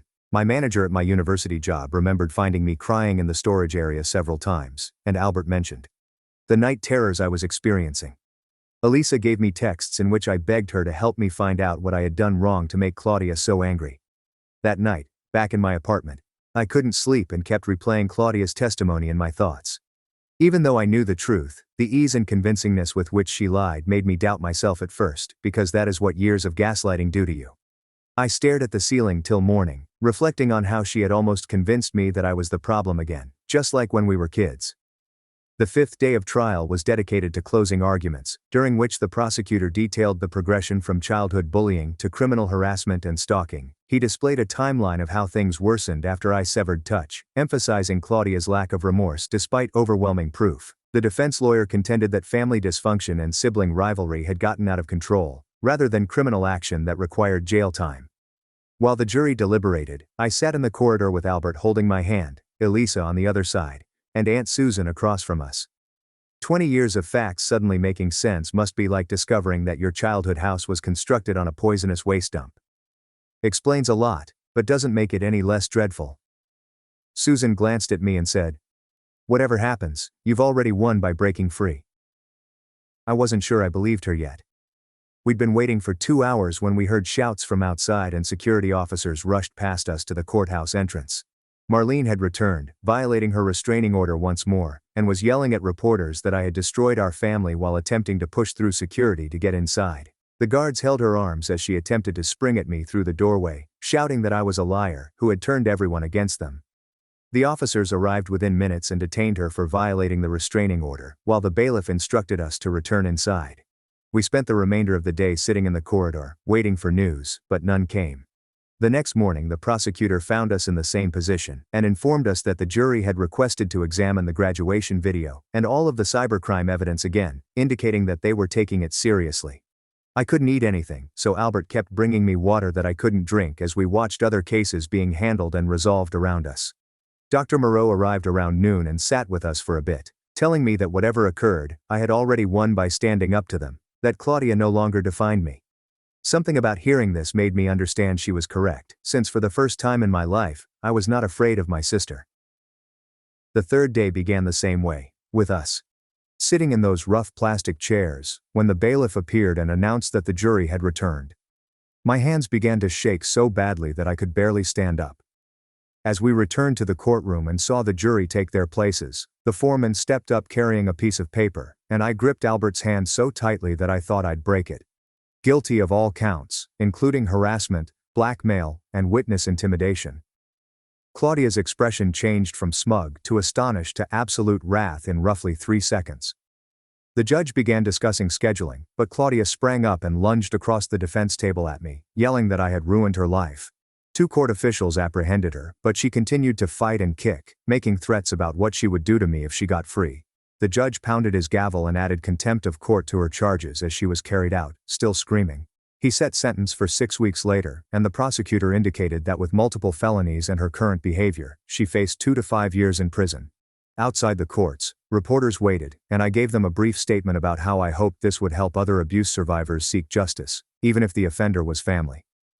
Then we proceeded to Albert's house, where I just broke down and screamed for what seemed like hours while his mother made tea and his father ordered pizza, and they just let me weep.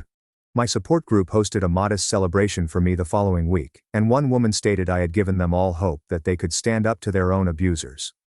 A week later, I received a letter from Aiden with a check for my whole education fund, which Marlene had attempted to withdraw before the restraining order was issued.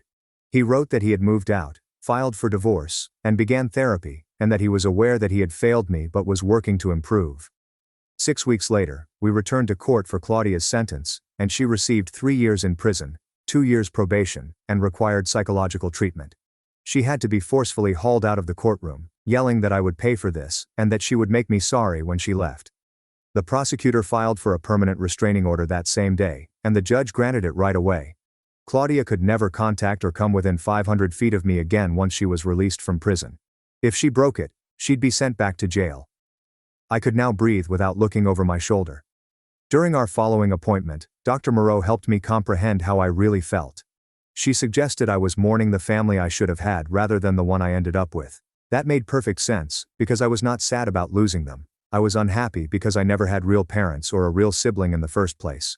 2 weeks later, Marlene issued a letter through her lawyer stating that she had entirely disowned me.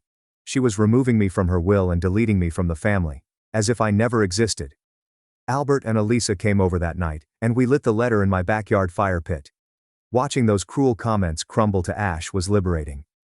2 months later, I went to the courthouse and formally changed my last name to Smith, Albert's mother's maiden name.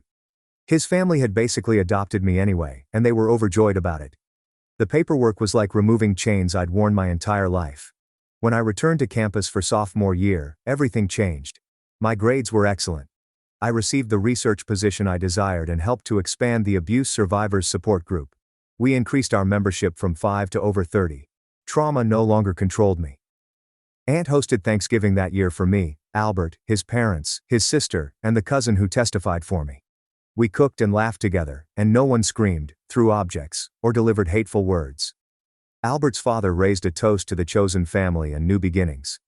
I shed happy tears for the first time in years. A few weeks later, I contributed an anonymous story about sibling abuse to the university newspaper. Within days, my inbox was swamped with messages from other students who shared their own experiences. Some had never informed anyone before.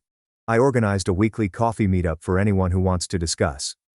During one of my therapy appointments in December, Dr. Moreau pointed out that I hadn't addressed Claudia once in the previous 3 meetings. She was correct. I hadn't even considered her. The incessant fear and anxiety had finally subsided. Aunt contacted in January to let me know Aiden had reached out to her. He had moved into a modest apartment, begun therapy, and was attending support groups for parents who allowed abuse. He wanted her to tell me he was working on himself and would understand if I never saw him again. Maybe someday we can try to reconstruct something, but not now, or soon. By the spring semester, Albert and I had moved into a tiny apartment near campus. We sat on our second-hand couch one night, figuring out our junior year schedules and summer internship opportunities. My phone stayed silent the entire time. No furious texts, guilt trips, threats, or dread. I'd created a life that Claudia couldn't touch, surrounded by people who genuinely loved me. For the first time since I was a child with my teddy bunny, I felt absolutely protected. 3 weeks before labor, I found my SIL planned for 7 months to trap my husband with her friend, waiting until I was too fat to fight back.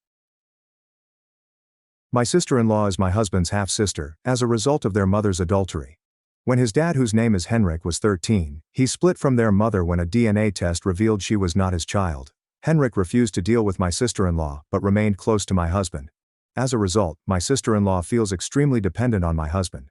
My husband is also very protective of his sister and would not tolerate anything nasty being spoken about her, despite the fact that she can be extremely unruly and erratic at times, even crying during our engagement party because she did not receive any gifts. Anyway, my husband and I purchased a property last year that includes its own indoor swimming pool. My sister-in-law was overjoyed when she saw it and requested if she may use it occasionally with a friend. We agreed that was fine as long as she gave us warning before showing up. She and her buddy Sophia have used it numerous times previously, but virtually never when my husband is home. With CVID resurfacing, my husband has begun to work from home on occasion. My sister-in-law asked if she and Sophia may come over to use the pool. I told her I didn't want them to come over because I was pregnant, but my sister-in-law asked if they could come over provided she and Sophia were isolated for 3 weeks, and my husband agreed it was fine. 3 weeks later, they came to my residence. My husband was in his office, so they headed directly to the pool after making small conversation. My husband eventually came out after an hour, and we were hanging out in the kitchen. My sister-in-law stepped in to get a drink and began talking to my husband. Before returning to the pool, she stated, "Sophia's going to be overjoyed to see you." This was unusual because my husband and Sophia are not close. Sophia entered the kitchen 4 minutes later, dripping wet with a towel that didn't cover much, and spent the rest of her time talking to my husband until he excused himself to return to work. When she spoke to him, she was really happy and smiling. He'd say something snarky, and she'd laugh as if it were the best joke she'd ever heard. It seemed like she was flirting with him. Before she returned to the pool, she gave me this strange, smirky expression. Before leaving, they questioned my husband if he worked from home every day of the week. He affirmed that he was. For the next 3 weeks, they came over to the house every day to swim. Except Sophia never got into the water. Instead, she hung out at home in her bikini every day. When my husband came out to hang out with me, she would swiftly stop him and keep him chatting until he had to return to work. I prepared lunch for everyone, and when I excused myself to call my husband down, my sister-in-law interrupted me and said Sophia could do it for me. They exchanged a glance, and Sophia appeared overjoyed as she went to get him. Sophia's relationship with my husband had also become more physical. She placed her hands on his chest and arms, standing or sitting very close to him. To my husband's credit, he usually made room between them when she did something like this. I assume my sister-in-law is involved since she has recently made several pregnancy-related barbs at me. She told me a story about how one of her friend's boyfriends was cheating on her and then said something like, "Did you know a lot of men start cheating when their wives are pregnant?" She's also commented on how I look chubby now, which looks strange next to my husband because he's well built. If she saw my husband outside the office, she immediately hurried to alert Sophia. I spotted it yesterday when Sophia followed my husband into his office. I was in the hallway when I noticed her slipping in behind him and carefully closing the door. My heart began to race as I approached the door. I could hear her giggling through the thin walls. She had been making the same phony, high-pitched sound all week. My husband asked her to leave in a forceful but polite tone, explaining that he had a conference call. She did not depart immediately. I heard her remark something about how hard he worked and how he deserved to be rewarded. My husband went out hastily, his mouth hard. Sophia followed, adjusting her bikini top and giving me another of those smirks as she passed. That evening, after they had left, I tried to talk to my husband about it. He sat at the kitchen counter, browsing through emails on his lap. I put my hand on my expanding belly and took a deep breath. He looked up when I recounted Sophia's actions. His expression suddenly turned defensive. He said I was reading too much into it. That Sophia was only friendly. When I pointed out the touching and continual interruptions, he shrugged and stated he'd dealt with it by creating distance. He reminded me that Isabel had been through a lot with Henrik's rejection, and these pool visits were very important to her. The conversation concluded with him returning to his emails while I remained there, feeling more alone than before. The next morning, Isabel texted me to see if they might arrive earlier than normal. She explained that Sophia had a hair appointment later and wanted to catch some sun first. I was still in my jammies and hadn't had breakfast yet, but I said yes because saying no would just result in more turmoil. They arrived within 22 minutes. Isabel immediately commented on my looks, mentioning how weary I was, and recommended I try some under-eye cream she had been using. Sophia was already wearing her bikini, a red string number that left nothing to the imagination. My husband emerged from his office about 11 a.m. to get some coffee. Sophia virtually raced out of the pool area, water droplets gleaming on her skin. She placed herself between my husband and the coffee machine, reaching up to collect mugs from the top shelf. Her body brushed against his for a time, then he took a step back. She offered him a mug with a wink and asked if he could help her with her phone, which was not connecting to our Wi-Fi. He claimed he'd look at it later, but she insisted, caressing his forearm and claiming it would just be a second. Isabel arrived in the doorway, observing the scene with a strange smile. I resolved to make myself useful and began making food. Isabel sat at the kitchen island while I chopped fruit and began telling another story about relationships. This time, it was about a co-worker whose husband left her for a younger woman shortly after their child was born. She underlined how the new girlfriend was slimmer and more fun, whereas the ex-husband stated that he felt confined by domesticity. Her gaze kept moving to Sophia, who was still hanging around my husband, giggling at something on her phone that she insisted on showing him. The sequence lasted for several days. Sophia's bikinis grew smaller, her touches lasted longer, and her interruptions became more purposeful. She began bringing up inside jokes from past visits, attempting to develop a connection with my husband while excluding me. One afternoon, she sat at his normal spot at the kitchen table, forcing him to sit next to her when he arrived for lunch. She leaned against him, rubbing her breast into his arm as she showed him something on her phone. He instantly rose up and stated that he needed to return to work. Isabel's comments became crueler. She mentioned how pregnancy permanently alters a woman's body, and how some males are unable to cope with the shift. She brought up statistics concerning divorce rates after children, always presenting them as casual conversation. When I challenged her about it, she appeared hurt, and explained that she was just trying to prepare me for reality. She accused me of being hormonal and neurotic, and that I was creating problems where none existed. I began capturing everything. Every touch, comment, and smirk. I photographed Sophia in her many barely there bikinis. I noted when she followed my husband. I recorded Isabel's harsh comments on my phone. My husband noticed me doing this one evening and inquired what I was doing. When I explained, he sighed deeply and claimed I was being obsessed. He argued Isabel would never purposefully injure me, and that I was misinterpreting her innocent conduct due to pregnant hormones. The breaking point occurred on a Thursday. I was 8.5 months pregnant and felt enormous and uncomfortable. Sophia arrived in what could barely be termed a bikini. Triangles of fabric held together by strings. She stopped pretending to swim and instead laid on a pool chair ideally positioned so my husband could see her through his office window. Around lunchtime she walked inside, ostensibly for water. I followed softly and found her outside his office door, altering her top to reveal more cleavage. She knocked and entered without waiting for an answer. I put my ear against the door. She was applauding his work ethic again, noting that any lady would be fortunate to have him. Her voice became lower and more intimate. I heard movement, followed by my husband's crisp, clear voice commanding her to stop. The door swung wide and he stormed out, his face flushed with rage. Sophia emerged behind him, her lipstick stained, and reached for his arm. He jerked away and ordered her to leave his house immediately. Isabel raced in from the pool area, demanding to know what had occurred. My husband explained that Sophia attempted to kiss him. Instead of being startled or sorry, Isabel turned on me. She accused me of poisoning my husband to harm them, as well as being jealous and domineering. She claimed I was threatened by younger, prettier women and was taking it out on poor Sophia. Sophia stood there with phony tears in her eyes, stating that my husband had misinterpreted her intentions. My husband's cheeks turned frigid. He told them both to go and not return. Isabel burst into tears, claiming he had chosen his neurotic wife over his own sister. She mentioned Henrik and how he had abandoned her, and now my husband was doing the same thing. It was emotional manipulation at its best. For a brief while, I noticed my husband waver. Then Sophia made an error. She muttered something about how I didn't deserve him and had trapped him with a baby. The hush that ensued was deafening. My husband's countenance changed from rage to awareness.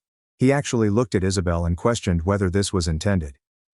Isabel's weeping ceased abruptly. She raised her chin proudly, claiming that she was simply looking out for him and that he deserved better than an obese, anxious wife who would only become worse once the baby arrived. She stated Sophia understood him and could make him happy in ways I couldn't. My husband told them to go. His voice was low yet forceful. Isabel tried more tears and guilt over Henrik, but he refused to budge. As they retrieved their belongings, Sophia's phone fell from her bag. It landed face up, and the screen lit up with messages. Before she could take it, I noticed my name in the text preview. My husband took it up, and Sophia lunged for it, but he kept it and read the notes aloud. The texts revealed all. Isabel had been coaching Sophia for weeks, informing her exactly when my husband would be available, what to wear, and how to behave. There were messages about waiting until I was too pregnant to fight back, and about how men were most susceptible when their women were not attractive.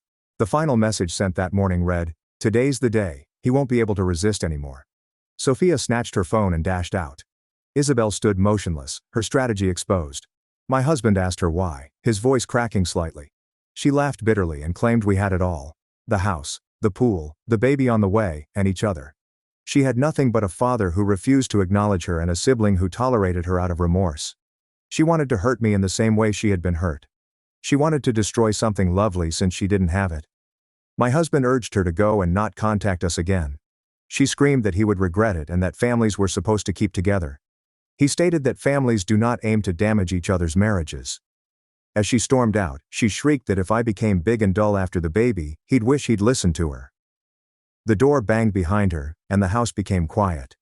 I collapsed into a kitchen chair, my hands trembling. The stress of the previous weeks washed over me in waves. My husband knelt alongside me and apologized over and over. He claimed he'd been blind, that his remorse for Isabel's circumstances had kept him from seeing who she truly was. He stated that dismissing my concerns was simpler than facing the truth about his sister. We hugged each other in the kitchen while I cried, letting go of weeks of stress and dread.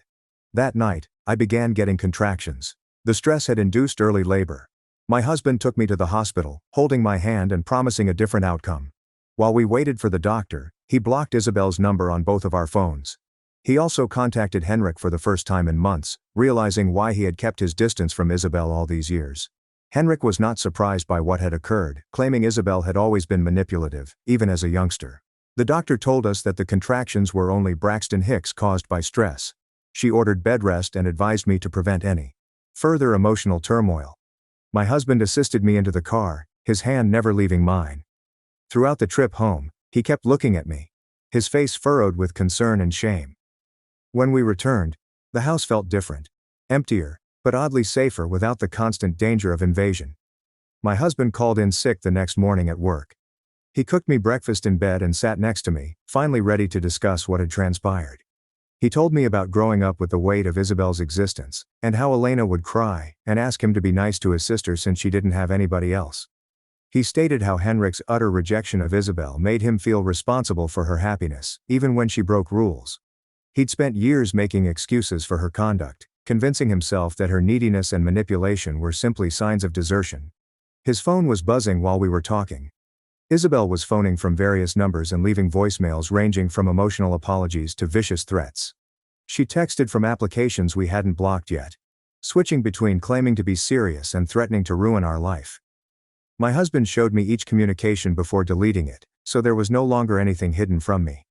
One especially vicious text stated that she had already informed Elena that I was abusing him, isolating him from his family. Another claimed she had images of him with Sophia that she had altered to appear compromising. Elena called that afternoon. My husband turned her on speaker so I could hear. She was enraged, accusing me of brainwashing her son against his sister, of being jealous and domineering. She claimed Isabel had told her everything. How I had banished her from our home. How I accused Sophia, an innocent person, of terrible things.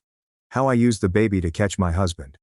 My husband quietly informed his mother the truth about the text messages and attempted kiss. Elena went quiet, then explained that Isabel was simply bewildered and that we were overreacting. She recommended that we all meet for supper to sort things out. My husband said, "No," and hung up. Stress was having an impact on my pregnancy. I couldn't keep anything down, and my blood pressure rose. My husband took me back to the doctor, who put me on modified bed rest and told me that if things didn't improve, they might have to induce labor early. The baby measured small, most likely due to my inability to eat adequately. I felt as if I was failing my child before she was born, all because of Isabel's sick games. My husband hired a security company to replace all of our locks and add cameras. He wasn't taking any chances after Isabel's mounting threats. The security specialist stated that in circumstances like these, family members frequently escalate when cut off. He suggested we document everything and consider getting a restraining order. My husband was uneasy with the idea of pursuing legal action against family members, but he agreed to maintain it as an option. Sophia came to our home 4 days after the confrontation. My husband was in the shower, so I responded via the security chain. She looked different, with no makeup and wearing regular clothing instead of a bikini. She asked if we could speak. Against my better judgment, I let her to stand on the porch as I listened through the partially open door. She said Isabel had also manipulated her. She guaranteed her that my husband was miserable and looking for an escape. She stated that Isabel had been feeding her information for months, showing her images of my husband and telling her stories about how he grumbled about me. Sophia took out her phone and showed me other messages that I hadn't seen. Isabel had conjured up a complex scenario in which my husband secretly loved Sophia but felt forced to stay with me because of the baby. She told Sophia that I was emotionally abusive, that I controlled his funds, and that he was unhappy. The text dated back 7 months, well before the pool visits began. This had been planned since before I became pregnant. Sophia claimed she felt bad when she learned it was all a lie, but I noted she never apologized for attempting to kiss my husband, or for parading about half naked in my home. My husband arrived downstairs, as Sophia was leaving. I told him what she had said. He was outraged that she had gone to our place, but he was also concerned about the timing. Isabel had been planning for 7 months while attending our family dinners, claiming to be delighted about the baby, hugging me, and calling me sister. The betrayal was deeper than we imagined. That night, unable to sleep, I browsed through our photo albums online. It was seen in image after photo. Isabel's phony grins, how she positioned herself close to my husband, and how she angled her body away from me. In our pregnancy announcement photo, she was gazing at him, not at the camera.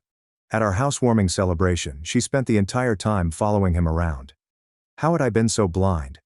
My husband discovered me crying over my laptop at 4 a.m. He gently closed it and helped me back into bed.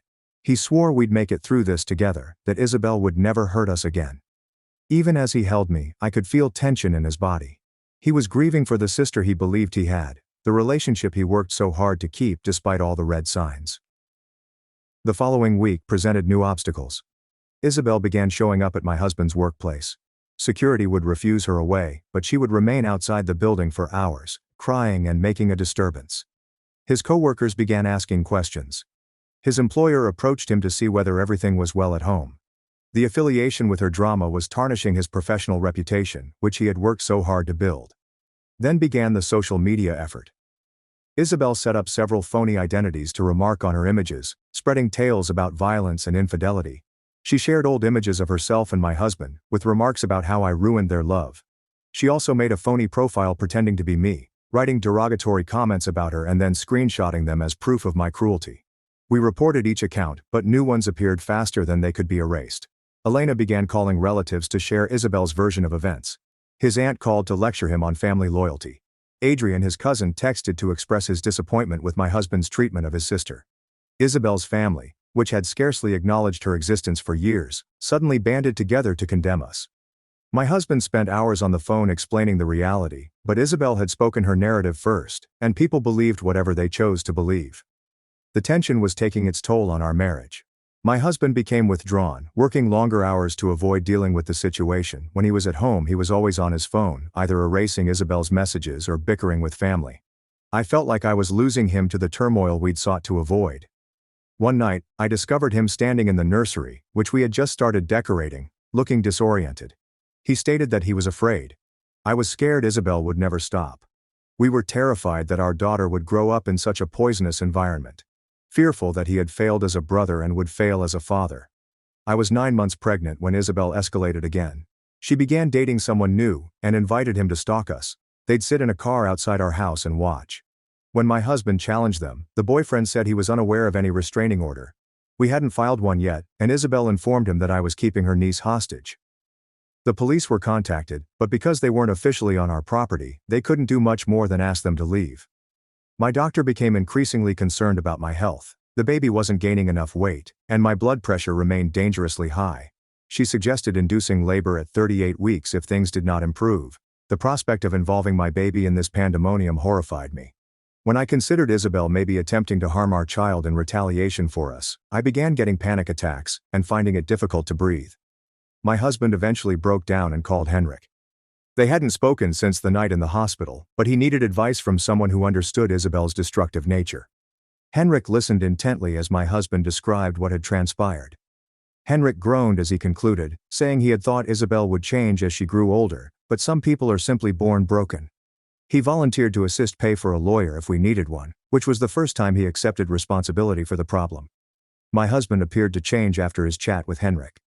He returned home with a determination I had not seen in weeks. He had scheduled an appointment with a family lawyer to examine our alternatives. He had also arranged for us to spend a few days with Henrik to get away from the house and the constant surveillance. Most crucially, he had written Isabel a letter, not to transmit, but to process his own emotions. He read the letter to me. In it, he informed Isabel about all the times he'd defended her, all the relationships he'd ruined to protect her feelings, and all the sorrow he felt for Henrik's rejection of her. He talked about how he wanted to be the brother she needed, and how he ignored every warning flag because he believed love meant accepting someone unconditionally. He described how her activities had almost cost him his marriage and possibly his child's health. The letter concluded with him forgiving her, but he acknowledged that forgiveness did not imply allowing her back into our lives. We spent 4 days at Henrik's home. It felt strange at first. Henrik had never been warm, and the place resembled a museum. They did, however, gradually begin to communicate. Henrik told anecdotes of Isabel's early years, the lies she uttered as a youngster, and how she forced Elena into affairs by inciting conflict between her parents. He revealed that the affair that produced Isabel was not the first, but rather the first to result in pregnancy. Isabel's biological father had refused to see her, which Henrik thought had harmed something basic in her psyche. While we were away, Isabel broke into our home. The security cameras captured everything. She utilized a key we had no idea she possessed, most likely copied during one of her pool excursions. She went through our bedroom, closets, and nursery. She photographed everything, including personal documents. She spray-painted baby killer on the nursery wall and placed a doll with its head removed in the cot we had just put together. She remained in the residence for less than 11 minutes. However, the breach felt huge. The police finally took it seriously.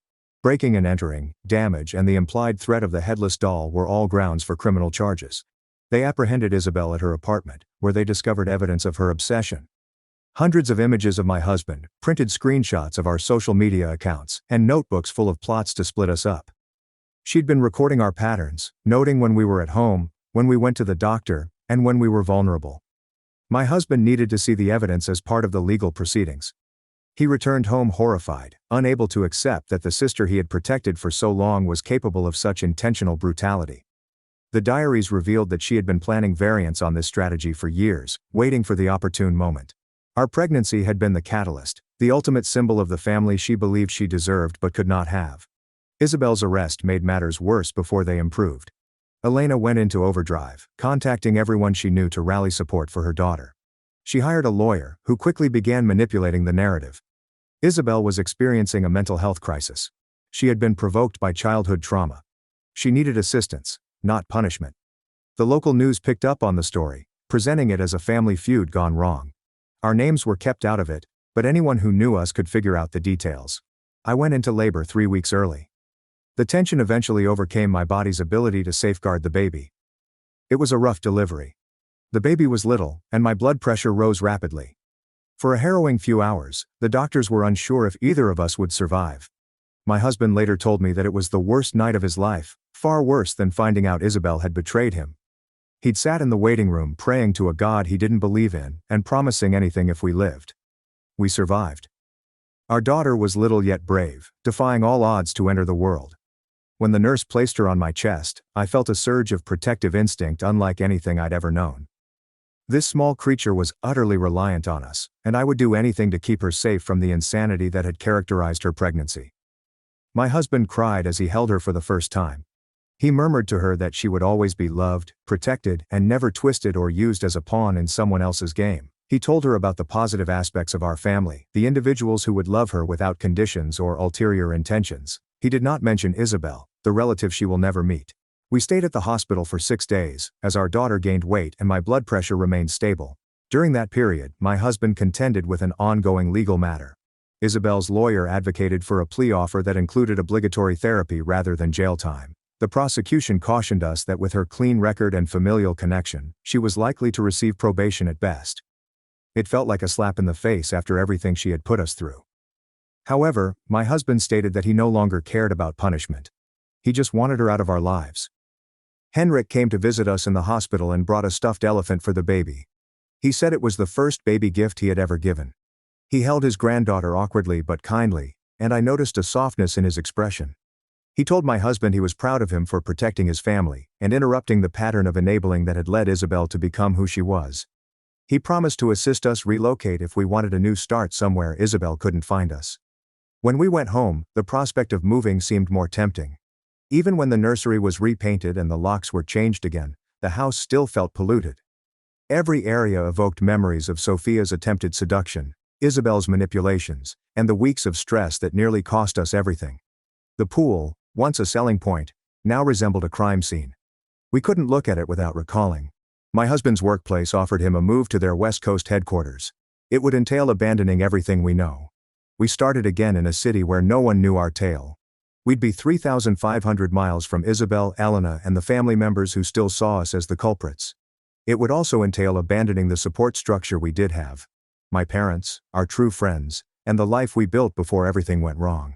We spent long nights talking about it while our daughter slept between us. The prosecution against Isabel was moving forward, but her counsel was successful in portraying her as a victim of mental illness compounded by familial tragedy. She'd been freed on bail with certain terms, including no contact with us, forced therapy, and regular check-ins with a probation officer. But we understood conditions were meaningless to someone who had spent months preparing our demise. Isabel's violation of her bail conditions forced us to make the decision.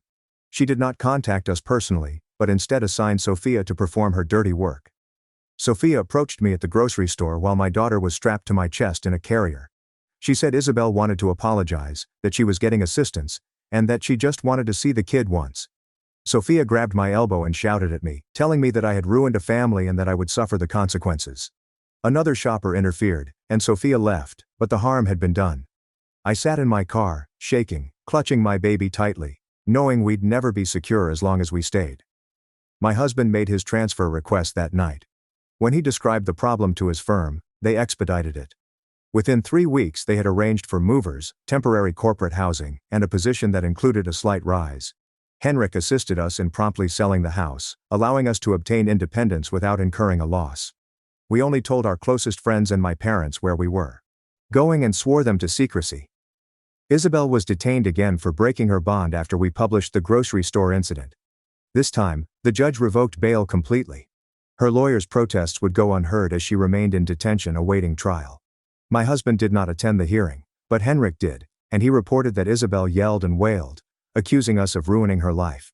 Despite suffering penalties, she refused to accept responsibility for her conduct. Our final week in town was bittersweet. My parents spent every available moment with their granddaughter, capturing thousands of photos and videos. They knew why we had to leave, but they regretted the barrier it would create between us. My mother assisted me in packing the nursery, meticulously wrapping each thing we had bought with so much hope before our lives crashed. She pledged to pay frequent visits in order to maintain her bond with the infant. My husband met with the prosecutor one last time. They had offered Isabel a deal: 3 years of probation, forced psychiatric therapy, and a permanent restraining order. If she broke any of the terms, she would face 6 years in prison. It wasn't the justice we were looking for, but it was something. The prosecutor informed us that given our relocation and the legal constraints, Isabel would have a difficult time finding us, let alone pestering us. Elena made one final attempt to reconcile. She arrived at our door the night before we went, appearing older and smaller than I remembered. She implored my husband to reconsider, saying Isabel was getting assistance and that the family should forgive. My husband let her glimpse the baby through the glass but would not let her in. He informed her that forgiveness did not imply forgetting, and that safeguarding his daughter required keeping her away from anyone who supported Isabel's behavior. Elena departed crying, but her tears did not move him. We drove away from our house before dawn, with the baby resting soundly in her car seat. My husband reached across and took my hand as we approached the municipal boundaries. In the rearview mirror, I saw our previous life vanish. There was both uncertainty and optimism ahead of us. Hope for a life free of manipulation, poisonous family relationships, and constant anxiety of what Isabel may do next. We had lost a lot, family relationships, our dream home, our sense of security. But we had also gained something. The realization that we could get through anything together, that our love was stronger than anyone's attempts to ruin it. The drive across the country took 6 days. We stopped at random motels, ate in modest diners, and gradually felt the weight of the previous month's lift.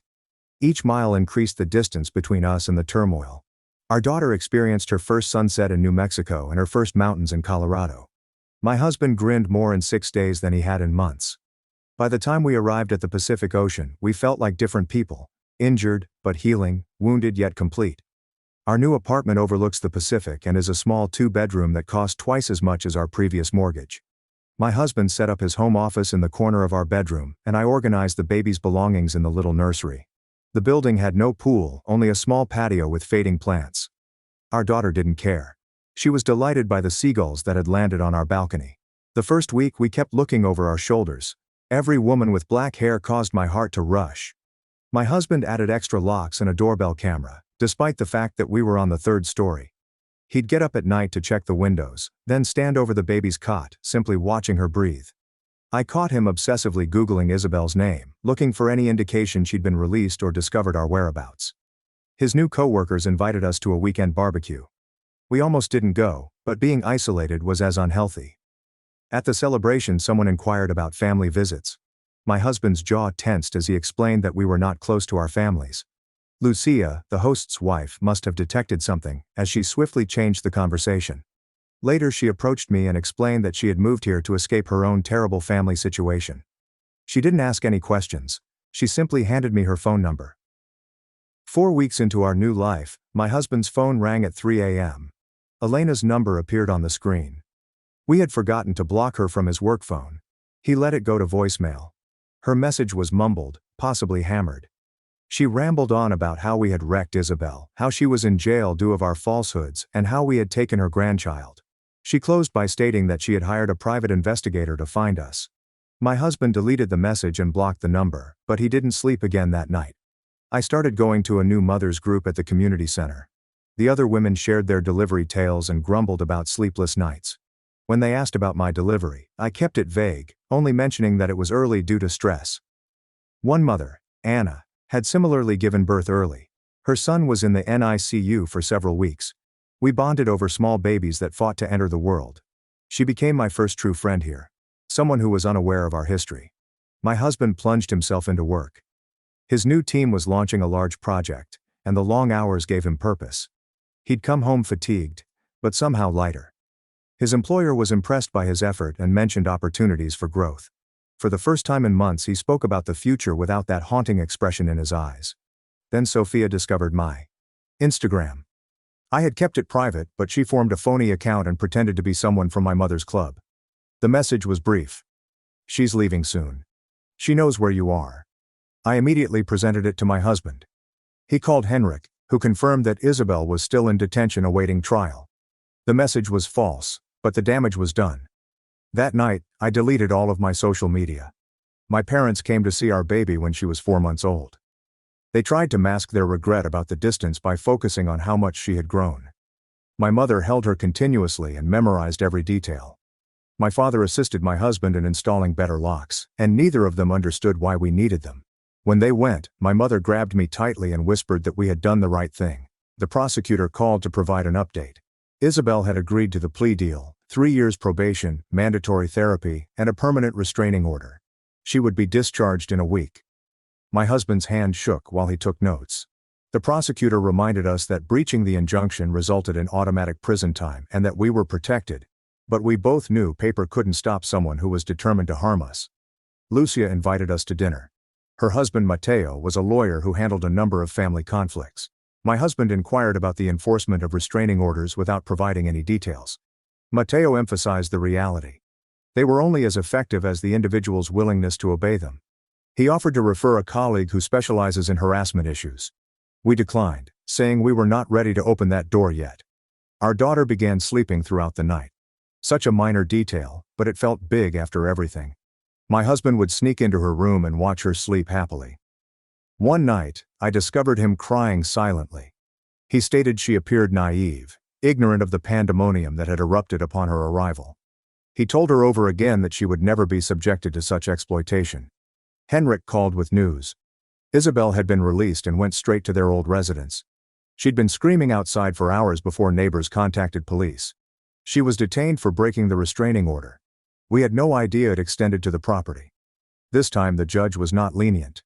She received an 8-month sentence in jail. There are no plea deals. Henrik stated that Elena had fainted in court and begged them to reconsider. I returned to work part-time and found a remote position that allowed me to stay at home with the baby. My new co-workers had no idea about pools, sisters-in-law, or restraining orders. To them, I was simply another busy mother juggling feeding schedules and video chats. The normalcy seemed strange, but welcoming. My husband would take the infant to key meetings and bounce her while working at his standing desk. Anna referred me to her sister-in-law who maintained a tiny daycare in her house.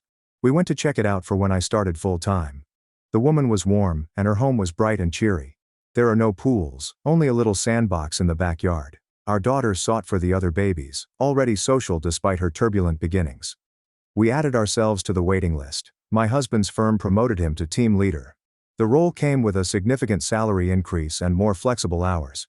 He agreed immediately, seeing it as another step away from our previous life. His new business cards arrived with our revised address. He looked at them for a long time before placing them in his wallet. Such a simple thing, but it symbolized our new beginning. Then his cousin Adrian discovered us. Not literally, but through LinkedIn. The message was long and accusatory. He described us as harsh, stated that family should forgive family, and claimed that Isabel was suffering in jail as a result of our vengeance. He mentioned that their grandmother, Margot, was ill and likely dying, and asked how we could keep her great-grandchild away during her final days. My husband did not respond. He screenshotted everything for our records and then blocked him. Lucia planned a beach day for numerous families. We nearly said no. Beaches meant swimsuits, and swimsuits evoked memories. However, our daughter had never seen the ocean up close. She squealed as the waves hit her toes and grabbed handfuls of sand in amazement. Other parents shared snacks and sunscreen. Nobody brought up pools or asked why I tensed when someone changed their bikini strap. 8 months passed. Isabel was released again. This time she did not come looking for us. Henrik stated that she had moved in with Elena, was attending treatment, and had acquired a job at a retail store. She supposedly told folks that she no longer had a sibling. The news should have relieved us, but we knew better than to believe her makeovers. Our lease was up for renewal. The landlord offered a 3-year lease with modest increases. We signed immediately. This modest apartment, with no pool, had become our retreat. Our daughter took her first steps along the short hall.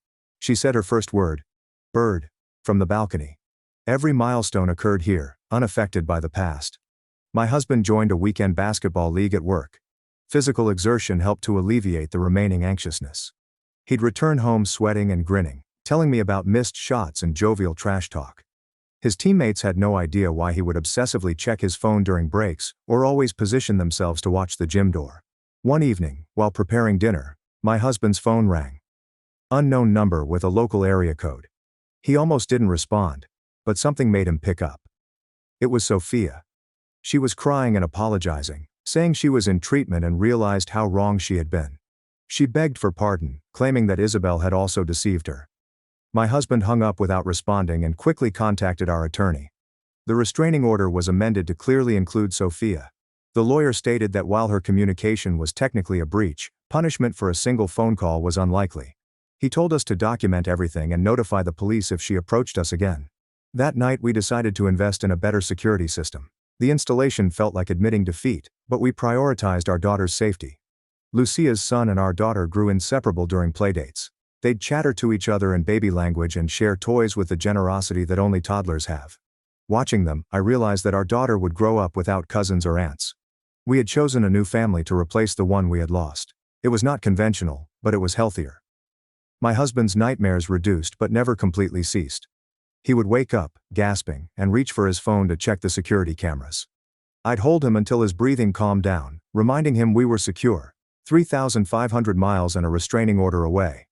Our daughter slept through everything, unconscious of her father's concerns. We'd kept her innocence, even if we'd lost our own. Henrik came for our daughter's first birthday.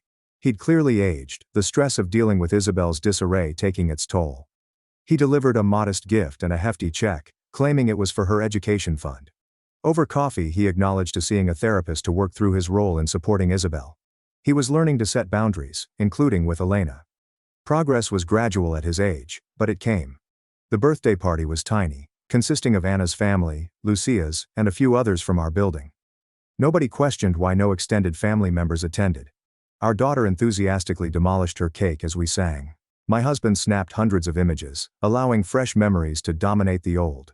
She would not remember this day, but we would never forget it. Our first fearless celebration. That night, after the guests had left and the baby had fallen asleep, we sat on our small balcony. The water extended forever in front of us. My husband drew me in and whispered, "We'd made it through the worst." I wanted to believe him. Our daughter was healthy. We had jobs. We had created a community. But I still flinched when unknown numbers called, double-checked my locks before bed, and felt my heart race when I saw women with dark hair in the grocery store. 2 days later, a parcel arrived without a return address. My husband refused to let me open it, and instead called building security. They carefully checked it before releasing the contents. A pricey and gorgeous baby dress. Along with a note for my niece. Security stored everything as proof. The police said it did not breach the restraining order because she did not contact us directly. Technically legal, yet emotionally offensive. We donated the dress to charity right away. That weekend we discovered a new flat in a different neighborhood, with better security and no forwarding address. As we packed, our daughter toddled around, attempting to assist by placing toys in boxes. She had no idea we were going to run again. For her, it was an adventure. We signed the lease that afternoon, paying more for quick occupancy. Lucia assisted us in moving without questioning the seriousness of the situation. By Sunday night, we had settled into our new house. Our daughter adjusted immediately, captivated by the different view from her window. My husband and I took a little longer to verify new locks and test new cameras. However, weariness eventually won out. We slept soundly for the first time in days, with our daughter safe between us. The daybreak signaled the start of another day of rebuilding our lives away from the chaos, one small accomplishment at a time. My sister demanded I abort my baby, so she could be first. The rest of the family turned on me. What happened next left them in silence. After 7 months of heartbreak, disappointment, and failed attempts, my husband Hugo and I were finally expecting. The joy in the room was palpable. Everyone cheered, except for Serena.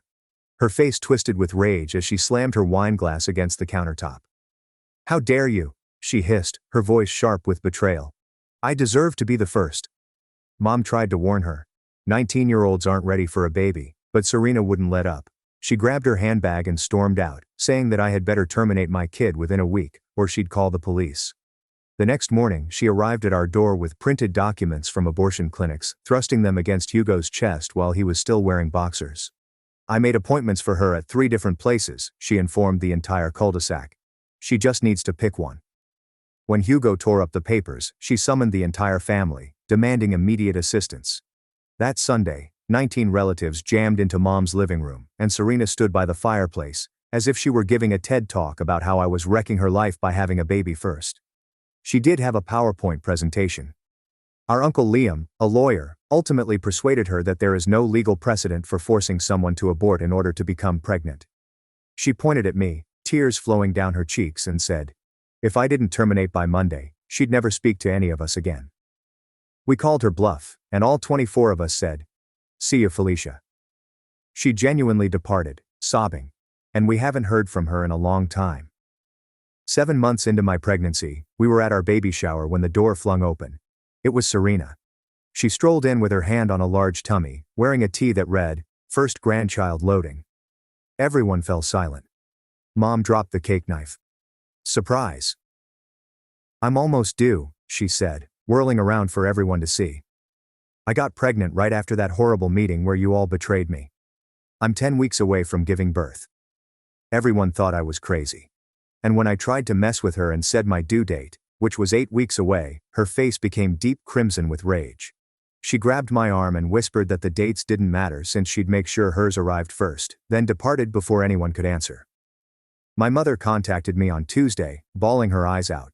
She'd learned from Serena's roommate that Serena had been using black market labor induction chemicals purchased from a Romanian website, putting her baby's life in danger in order to deliver before I arrived. Jacqueline was now in the intensive care unit, but it was not due to the chemicals. Serena discovered a girl on Craigslist whose mother used to be a midwife in the Philippines and paid her to perform a C-section in her living room. The girl continued to refuse, claiming Jacqueline was only 41 weeks. But my sister threatened to do it herself with kitchen knives if I didn't help. They used box cutters that had been sanitized with vodka. Jacqueline had lost so much blood that her neighbor saw it leaking beneath the flat door. The baby made it out alive, but he was purple and hardly breathing. They both almost perished in the ambulance. The infant was admitted to the NICU on a ventilator, and Serena required a thorough hysterectomy. She would never have another child. When she awoke, the first thing she did was call me from her hospital bed. "You did this," she gasped through her oxygen mask. "My baby is dying because you couldn't wait until me to have a child." The most bizarre aspect of all of this was that, now that she was battling for her life, the family was split down the center. One part believed she had lost her mind, while the other thought I should have waited to announce my pregnancy to save her feelings. One aunt even suggested I should have aborted, but everyone agreed on one point. We all had to be there for the ill infant. My own pregnancy was shoved to the side. I didn't mind too much though. My baby was and my husband's, not my mother's. It's just terrible that whenever I mentioned something intriguing, the subject was shifted. 4 days before my due date, I was admitted for monitoring. Serena's baby remained in serious condition. The doctor stated that the next 48 hours will determine whether he would live. The scariest aspect was that I could see her through my doorway, standing in the hallway between the NICU and the maternity ward, not looking at the rooms or the nurses that passed by. She was staring squarely at my tummy with a look I had never seen before. "They are going to induce me tomorrow morning. Serena knows the exact time. She's been questioning the nurses about the birth room locations and whether newborns are ever left unattended. The NICU is located 1 floor below maternity. If her kid doesn't make it through the night, I'm not sure what she'll do when mine arrives healthy in the morning." The clock read 4 a.m. I awoke to Hugo's voice in the dark, already on the phone with someone about Serena asking the nurses where newborns are transferred after delivery. He was pacing near the window, detailing how she had been monitoring the halls and tracking how long nurses stayed in each room. The charge nurse on the other end promised to apply a special security code to my chart immediately and notify the entire night shift. Hugo was unsatisfied, his voice rising as he wanted precise names of those who would defend us and what they would do if Serena attempted to approach our kid. His hands shook as he typed names on the hospital notepad, inquired about door locks and panic buttons, and whether security could physically prevent someone from entering our room. Hugo insisted on meeting with hospital security before my induction at 8 a.m., despite the nurse's efforts to calm him down. Within an hour, Leonard Bergman arrived at our door, wearing a security supervisor credentials and carrying a big packet of protocols. He went over every single safety precaution they had, showing us photographs of the electronic badges that tracked everyone's location, and describing how the newborn security tags would activate an automatic lockdown if anyone attempted to remove them or take a baby past particular doorways. Leonard got out his phone and requested that I send him the clearest photo I had of Serena so that he could distribute it to every security guard on each shift, along with instructions to keep an eye out for her. He showed us the dedicated officer assigned to the maternity unit and gave us his phone number, pledging to check on us every hour once labor began. At 5 a.m., someone knocked, and Marissa Hicks from Social Services entered with a clipboard full of documents, stating that she needed to document all of Serena's threats for possible CPS involvement. She sat on the uncomfortable visitor chair, asking specific questions about every encounter, threat, and mention of our kid by Serena, while I felt embarrassed to tell a complete stranger about my family's catastrophe. Marissa outlined the process of obtaining an emergency restraining order and said she could start the paperwork right away if we wanted, and that a judge may issue it before the baby was born. My phone started vibrating non-stop as Mom reportedly informed everyone in the family group chat about the security precautions we requested. Half of my cousins believed I was being dramatic and overreacting to a new mother's worry, while the other half began telling me stories I had never heard before about Serena scaring them or doing something unstable when she didn't get her way. My aunt emailed 3 paragraphs about Serena keying her car after not being invited to a high school party. My cousin also recounted catching Serena digging through her purse at Christmas, seeking for birth control pills to toss away. Uncle Liam sent a private text stating that he knew a detective named Adrian Powell who specialized in these instances and could expedite a police report if we required one. I paused for a moment, concerned about exacerbating the situation and escalating the family feud. But Hugo took my phone from me and wrote, "YSPLEASE" in all caps before I could stop him. A nurse raced into our room, appearing concerned, and informed us that Serena's baby had taken a severe turn overnight, with his oxygen levels dropping so low that they had to boost ventilator support and add more drugs. She stated that the NICU team was doing everything it could, but the next several hours were vital. And despite everything Serena had done, I felt my chest constrict as I imagined that tiny kid struggling to breathe because his mother couldn't wait another 2 months. The morning shift nurse arrived at 7 a.m. She walked us through the entire delivery room layout, showed out on a map where each nurse would be stationed and underlining that newborns were never, ever left alone, even for a second. She showed us the matching ID bracelets we'd all wear, with specific numbers that had to match exactly, or sirens would sound. And she seems truly worried, promising to be in the room with us throughout the birth, no matter how long it took. I took out a piece of paper and scribbled down the names of only 4 individuals who were permitted to visit us: Hugo, Mom, Uncle Liam, and Hugo's mother, before handing it over to Leonard, along with extremely clear instructions that no one else should know what room we were in or whether the baby had been born. Leonard took the list seriously, having me initial next to each name and requesting physical descriptions of each person so his crew could confirm identities before allowing anyone through. Hugo drew me into the bathroom and closed the door, his whole body shivering as he revealed he was frightened he'd freeze up if Serena showed there during delivery, that he'd be unable to defend us when it needed most. He kept saying he should be stronger, that he should be prepared to fight, but all he could think about was how he hadn't seen this coming and stopped it before it got this terrible. We held each other in that tiny hospital washroom, vowing to protect each other and our kid, no matter what occurred. And I could feel his heart pounding against my chest as we both struggled not to cry. The bathroom door opened, and Leonard stood there with his paperwork, alerting us that Serena had just attempted to get through the main security desk using a guest card from yesterday. She informed the guards that she needed to check on her baby, but they recognized her from the photo I had provided them earlier and escorted her back to the NICU waiting area, warning her about restricted access. Leonard claimed she argued with them the entire time, stating she had a right to see me because we were sisters, but they remained firm and told her that one more attempt would result in her complete removal from the hospital. Hugo held my hand tighter as Leonard said that they'd now stationed someone particularly to look for her near all of the maternity hospital doors. I was barely able to grasp what Leonard was saying when Marissa knocked and entered right behind him, carrying a stack of official-looking papers. She perched on the edge of the hospital bed and began filling out statutory reporting papers, explaining that every threat Serena had made against my unborn child would be entered into an official record, triggering an automatic CPS review once the baby came. Her pen went fast across the pages as she asked me for particular dates and times, and I saw her jot down everything from the wineglass incident, to the abortion clinic paperwork, to yesterday's hallway stare. The documentation was both reassuring and extremely sad because this was occurring. My own sister was identified as a potential threat to my child. Marissa's voice remained calm and professional, but I could see her jaw clench as I explained how Serena grabbed my arm at the baby shower and murmured about making sure hers came first. She made copies of everything and gave me a case number, saying that it would follow Serena even after she left the hospital, creating a paper trail in case anything untoward happened. Mom arrived while Marissa was still present, looking as if she hadn't slept in days, and began crying the moment she saw all of the legal documents scattered across my bed. She kept repeating she was sorry for all of the family pressure and how some relatives were siding with Serena, but she also stated she couldn't pick between her daughters and hoped I understood. I told her she didn't have to decide. She only had to respect my rules and keep Serena away from us. And she nodded, but I could tell in her eyes that she didn't quite comprehend it. She kept staring at the CPS documents, as if they were weapons I was employing against Serena, rather than protection for my daughter.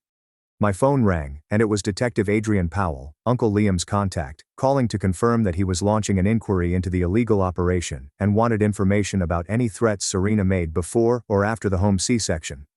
I put him on speaker so Hugo could hear and began telling him dates and times, while Hugo held my hand because the early contractions had just begun, causing my voice to quiver as I attempted to recall everything. Adrian asked extremely precise questions about who else had heard the threats, whether I had any preserved messages or voicemails, and whether anybody had seen Serena inquire about birth rooms and baby safety. He stated that the unlawful surgery case was solid because they had a confession from the woman who performed it, but that the threats against me would strengthen the entire case and may result in extra charges. A knock interrupted our conversation, and a woman in a suit entered with more documents, introduced herself as the hospital's legal representative, and asked me to sign forms placing an extra privacy lock on my medical chart. She stated that once I signed, no one could validate I was a patient here unless they were on my authorized list. Other hospital staff were unable to provide information about my room number or condition. It seemed insignificant, but knowing Serena couldn't sweet-talk some random nurse into giving her information made me feel more in control. Hugo took a yellow legal paper from his backpack and began writing down everything that had transpired in the previous week, stating he was tired of retelling the entire tale to every new nurse or doctor who came in. He recorded dates, times, and precise statements, creating a timeline that began with the baby announcement and ended with Leonard's standing watch and Marissa's documents strewn about. When he was finished, he printed 3 copies on the hospital's printer down the hall, one for my chart folder, one for Leonard, and one in his pocket. The contractions were becoming harder and more frequent, and the nurse came in to check on me, observing the gathering in my room and recommending that we limit visitation to only needed people. Hugo positioned himself beside the door like a bouncer, crossed his arms and standing with his feet separated. And whenever we heard footsteps in the corridor, we both tensed up and turned toward the sound. Leonard had to physically detain Hugo's cousin Travis, who arrived with his phone out, attempting to FaceTime the delivery to share the excitement with the entire family, even poor Serena, as he put it. Hugo's cheeks flushed, and he ordered Travis to leave immediately, or security would remove him. And I was grateful to have married someone who knew that our safety came before family politics. Travis tried to argue that everyone had the right to join in the moment, but Hugo just pointed down the corridor and said, "Leave." And Leonard led Travis to the elevator. Between contractions that made me grip the bed rails, Marissa explained that we were eligible for an immediate restraining order as soon as the baby was born, which would legally prohibit Serena from approaching us or making any contact. Hugo agreed without looking at me, and Marissa began filling out more papers while I attempted to breathe through the pain, which was worsening every few minutes. A different nurse unintentionally entered our room instead of the one next door, triggering the newborn security alarm, an enormously loud shrieking sound that caused everyone to freeze. If that alarm actually went off, the entire floor would go into lockdown in seconds, she stated after apologizing, and she demonstrated how the doors would immediately lock and security would flood the unit. After my first concern over the unexpected noise, I felt encouraged that they took newborn safety seriously and that even an accidental breach would result in such a fast response. Mom texted me that Serena was in the NICU, questioning nurses about their break schedules, when they exchange shifts, and whether babies are ever left alone at such times. The following contraction came so strongly that I couldn't even respond to the message, instead gripping the bed rail while Hugo read it aloud, and his face turned white. He moved into the corridor, and I overheard him speaking with someone. Adrian then strolled in with a small black notebook, which he handed to Hugo. He urged Hugo to write everything down with exact times and dates, in case we needed it as evidence later, and Hugo instantly began scribbling while I fought to breathe through another wave of anguish. The contractions were getting faster now, so the nurse checked me and told me it was time to go to the delivery room. They wheeled me along the corridor, Hugo racing beside, still writing in his notebook, and Leonard strolling ahead of us, examining every doorway. The delivery room was bright and frigid, and they began describing all of the security procedures again, showing us the matching wristbands we'd all wear and the special tag that would be placed on the baby's ankle, which would set off alarms if anyone attempted to take her past specific doors. The anesthesiologist came in to check and modify my epidural while Hugo continued to write, his hand shaking. The doctor arrived, examined me, and said we were ready to begin pushing. And then there were more people in the room, nurses preparing things, and one of them stayed right next to me, as she promised. I pushed and pushed while Hugo held my hand and took a break from writing to count with me and told me I was doing well. Everything hurt, and I was afraid yet determined to bring my baby here safely. And I kept going even when I believed I couldn't anymore. She came out screaming at 7:24 a.m., and they placed her directly on my breast, all wet and warm and perfect, while Hugo began sobbing, and the nurse instantly snapped those security bands on her small ankle and my wrist. For those few minutes, nothing else existed but her little face, Hugo's cries, and the weight of her on my chest. They cleaned her up while she stayed with me and performed all of the necessary inspections without taking her away. Hugo took shots with his phone as tears streamed down his cheeks. Within an hour, they had transferred us to a recovery room at the end of the hall, beyond all of the other rooms and away from the elevators. Leonard joined us to ensure that our names were not publicized anywhere. The door to the room had no nameplate, and Leonard confirmed that the computer system identified us as private patients with restricted information. Hugo drew the nurse aside, and they devised a code word system in which saying pineapple indicated instantly taking the infant to the secured nursery, no questions asked. The head nurse wrote pineapple in red marker on the shift report and showed it to each nurse who arrived on duty. My phone started filling up with messages from family members demanding images and questioning why we hadn't announced anything yet. Hugo grabbed it and typed a message to the group chat, stating that we were taking private time to bond and would not be discussing anything right now. The reactions poured in, with individuals calling us selfish and theatrical. And one cousin claimed we were penalizing the family for Serena's sins. Hugo turned off my phone, placed it in the drawer, and stated that we didn't need to deal with any of that right away. Adrian knocked and came in with his notebook, wanting me to provide a formal statement about all the threats Serena had made, but he kept it brief because I was fatigued, still bleeding, and trying to figure out breastfeeding. He stated that the girl who performed the procedure was questioned by authorities and will undoubtedly face charges for practicing medicine without a license and endangering a kid. He left after about 10 minutes, and Dr. Patel came by to update us on Serena's baby. She stated he was stable on the ventilator but still critical, and that the next day would determine if he had brain damage as a result of being born so early and lacking oxygen during that horrible procedure. I clutched my healthy daughter tighter and felt sick with relief that she was fine, but also terrible for feeling that way when my nephew was battling for his life one level below us. Dr. Patel stated that Serena was continually asking about us, and the psychiatric staff was concerned about her fixation. However, she was too weak to leave her bed, so we were safe for the time being. Hugo's mother texted that she had seen something on social media, and when Hugo checked his phone, he found a post from Serena saying, "I stole her thunder and ruined her life by refusing to wait my turn," and she had tagged every single family member she could think of. The post included photographs of her in a hospital bed, pale and unwell, with captions describing how I had forced her to take drastic measures, and now her baby would die as a result of my selfishness. Hugo instantly took screenshots of everything before she could delete it, and he added them to the folder he'd created with all of our proof. The comments were already pouring in, with some family members defending her and arguing we should have been more considerate, while others warned her she needed urgent treatment. Leonard returned to notify us that someone had been contacting the nurses' station, posing as various family members in order to obtain our room number, but they were unable to provide the security code, so no information was supplied. 20 minutes later, a woman in a suit knocked and identified herself as the hospital's public relations representative, handing a folder containing printouts from Facebook and local news sites. She sat down next to Hugo's mother and began describing how someone leaked information about the unlawful procedure to Channel 7, and now reporters were ringing the hospital for statements. She warned us not to publish anything online or speak with any reporters if they obtained our phone numbers, and she gave us a card with the hospital lawyer's number just in case. Hugo photographed everything she showed us, including a Facebook post from someone claiming to be a nurse here discussing the insane sister who performed her own C-section. The PR lady left after we promised 3 times not to engage in any posts or remarks regarding the situation. Marissa arrived about an hour later, carrying a hefty folder and appearing more serious than I had seen her previously.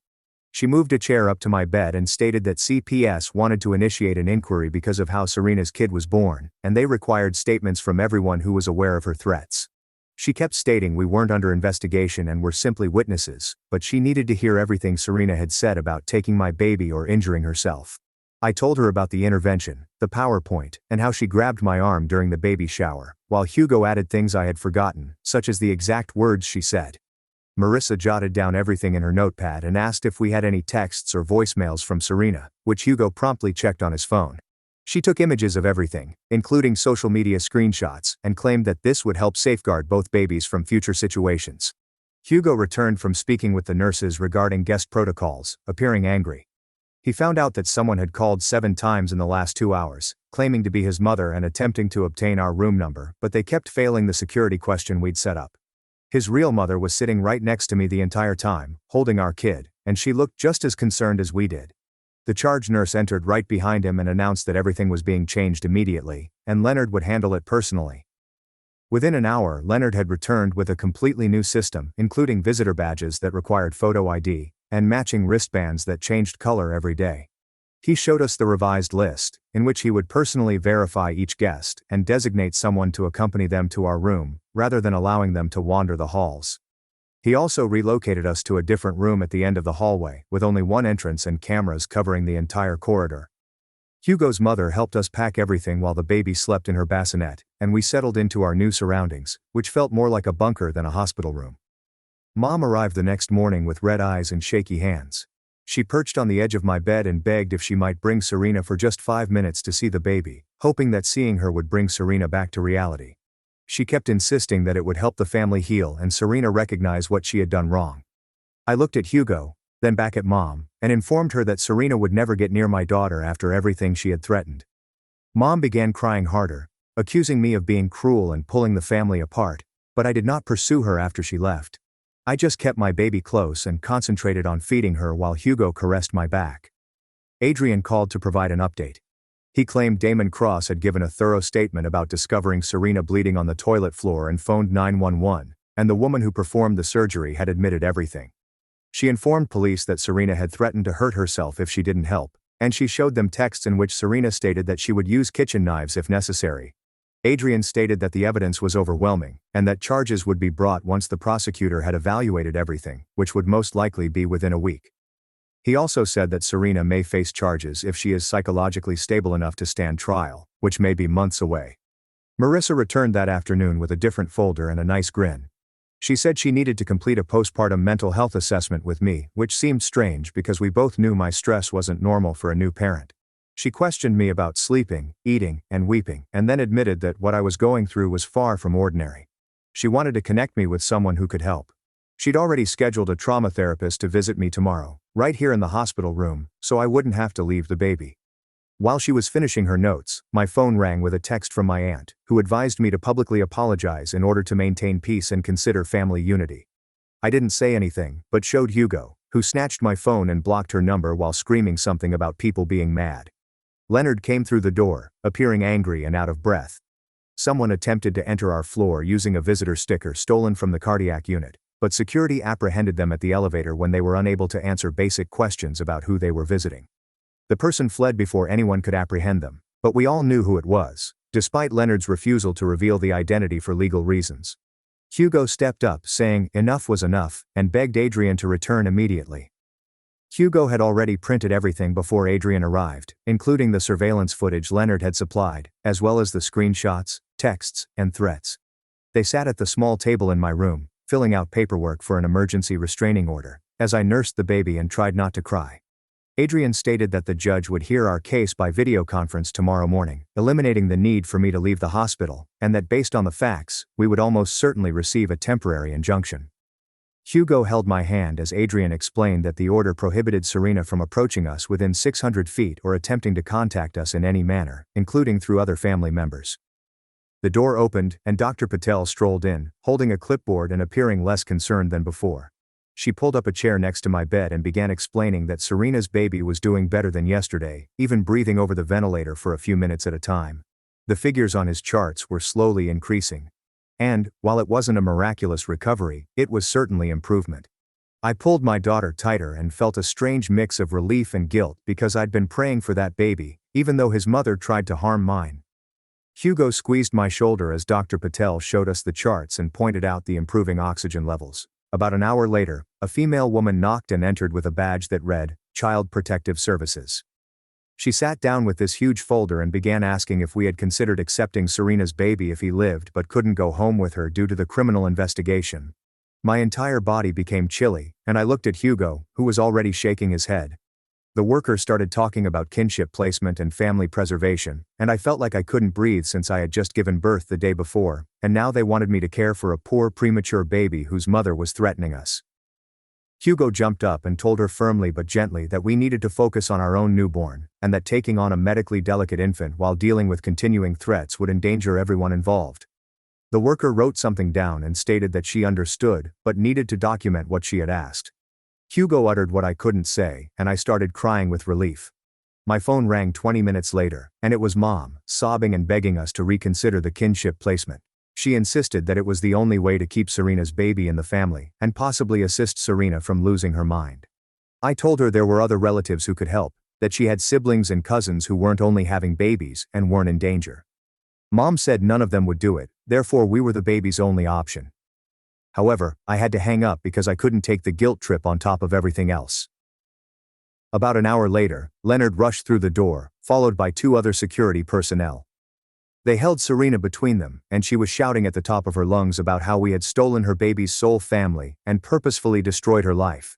She'd managed to get past the receptionist and make it all the way to our room before they grabbed her. The other patients in adjoining rooms were scared, peering out their doors, as Serena yelled that we were murderers and robbers. Leonard and the guards dragged her toward the elevator as she kicked and screamed the entire while. I felt terrible that all these other new mothers trying to heal had to cope with such chaos. A psychiatrist arrived within 30 minutes and asked us questions about what had transpired before proceeding to evaluate Serena. He returned 2 hours later and informed us that she was exhibiting symptoms of postpartum psychosis, as well as trauma from her baby's health and the repercussions of her actions. He'd already begun the paperwork for an involuntary psychiatric hold, which meant she'd be sent to the psych hospital and unable to leave until physicians cleared her. The CPS worker returned that afternoon and explained that they were considering all alternatives for the infant, including his father's family, who lived in another state. She explained that we were not her first choice and that she simply needed to prove that she had considered all options. The relief hit me so strongly that I nearly vomited, for I had imagined myself caring for 2 babies while keeping an eye out for Serena. The following morning was our restraining order hearing, and they brought in this entire video setup so I didn't have to leave the room. The judge appeared on the screen and evaluated Adrian's evidence, including security footage and documented threats. He asked a few questions about particular occurrences before issuing a temporary restraining order that would keep Serena at least 600 feet away from us and prevent any contact efforts for 45 days. He scheduled the complete hearing for 2 months later, when we would have to travel to the actual courthouse. Hugo requested Leonard after the hearing to show him what to do if the newborn security alarm went off. They spent an hour going over the entire simulation, with Leonard showing him the secure places and emergency protocols.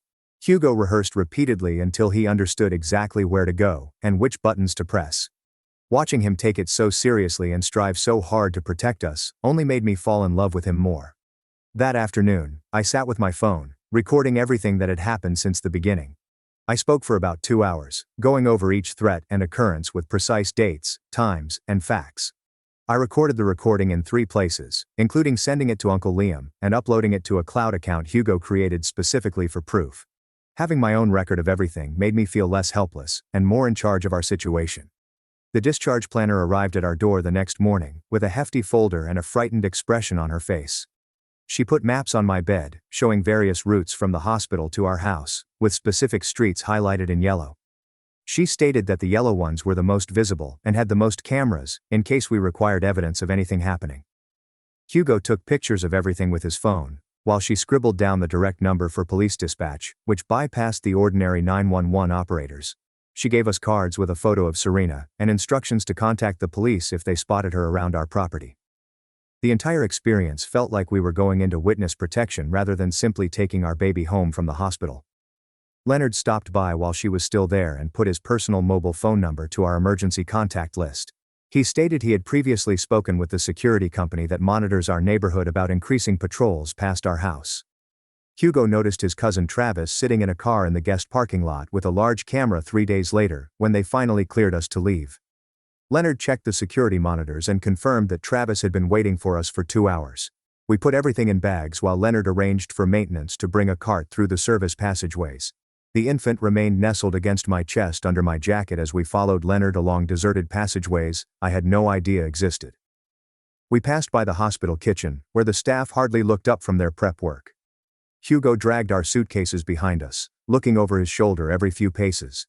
The loading dock smelt of old rubbish and diesel smells, but our automobile was already there, engine running. Leonard had moved it himself, using Hugo's keys, so no one would notice us in the ordinary parking garage. We buckled the infant in as Leonard stood guard, then drove out the back exit used by delivery vehicles. Hugo took 3 separate turns to check the mirrors before ultimately driving near our actual area. Travis had no idea we had left and was probably sitting there for another hour, waiting for nothing. Everything at home appeared to be the same, but knowing what we were dealing with made it feel utterly different. When our neighbor's dog barked, I startled and checked the locks again, despite the fact that I had just done so 5 minutes before. When the infant cried, I wondered if someone outside had made a noise that startled her. Hugo sat awake when I eventually fell asleep, sitting by the window with his phone ready to dial 911. We switched places around 4 a.m., when the baby needed feeding, and I took over the watch.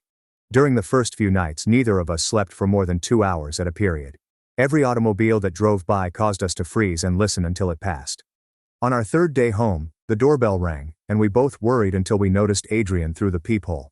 He entered with a box containing a security camera system purchased with proceeds from a victim fund. He spent 2 hours placing it on our porch and taught us how to monitor the broadcast with our phones. He set it up to cover the entire front yard and sidewalk, so we could record anyone who approached. While working, he took further images of the threatening messages on my phone for the criminal case file. He informed us that the prosecution was taking this seriously and preparing a strong case for when Serena was stable enough to face charges.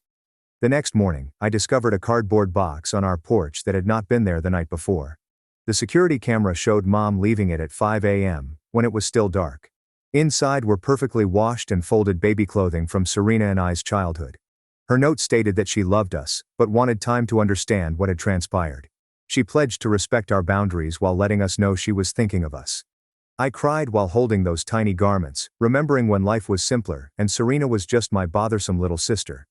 That afternoon, my phone called with the hospital number, and my stomach fell, thinking something had happened to Serena, but it was Dr. Patel calling with an update on the baby's health. She stated that baby had started breathing on his own for 15 minutes at a time without the ventilator. His brain scans were better than expected, but they would not know about the delays until he was older. The prognosis had changed from critical to serious but stable, which should have pleased me. Instead, I felt horrible for praying he would stay sick long enough so Serena couldn't use him against us. 4 days later, Hugo's phone called at 2 a.m., with an unfamiliar number. Serena's voicemail was weak and angry, saying we had destroyed her life and stolen her baby's future. She went on for 3 minutes about how we had turned everyone against her and ruined her chances at parenting. Hugo called Adrian right away, even though it was the middle of the night, to report the violation.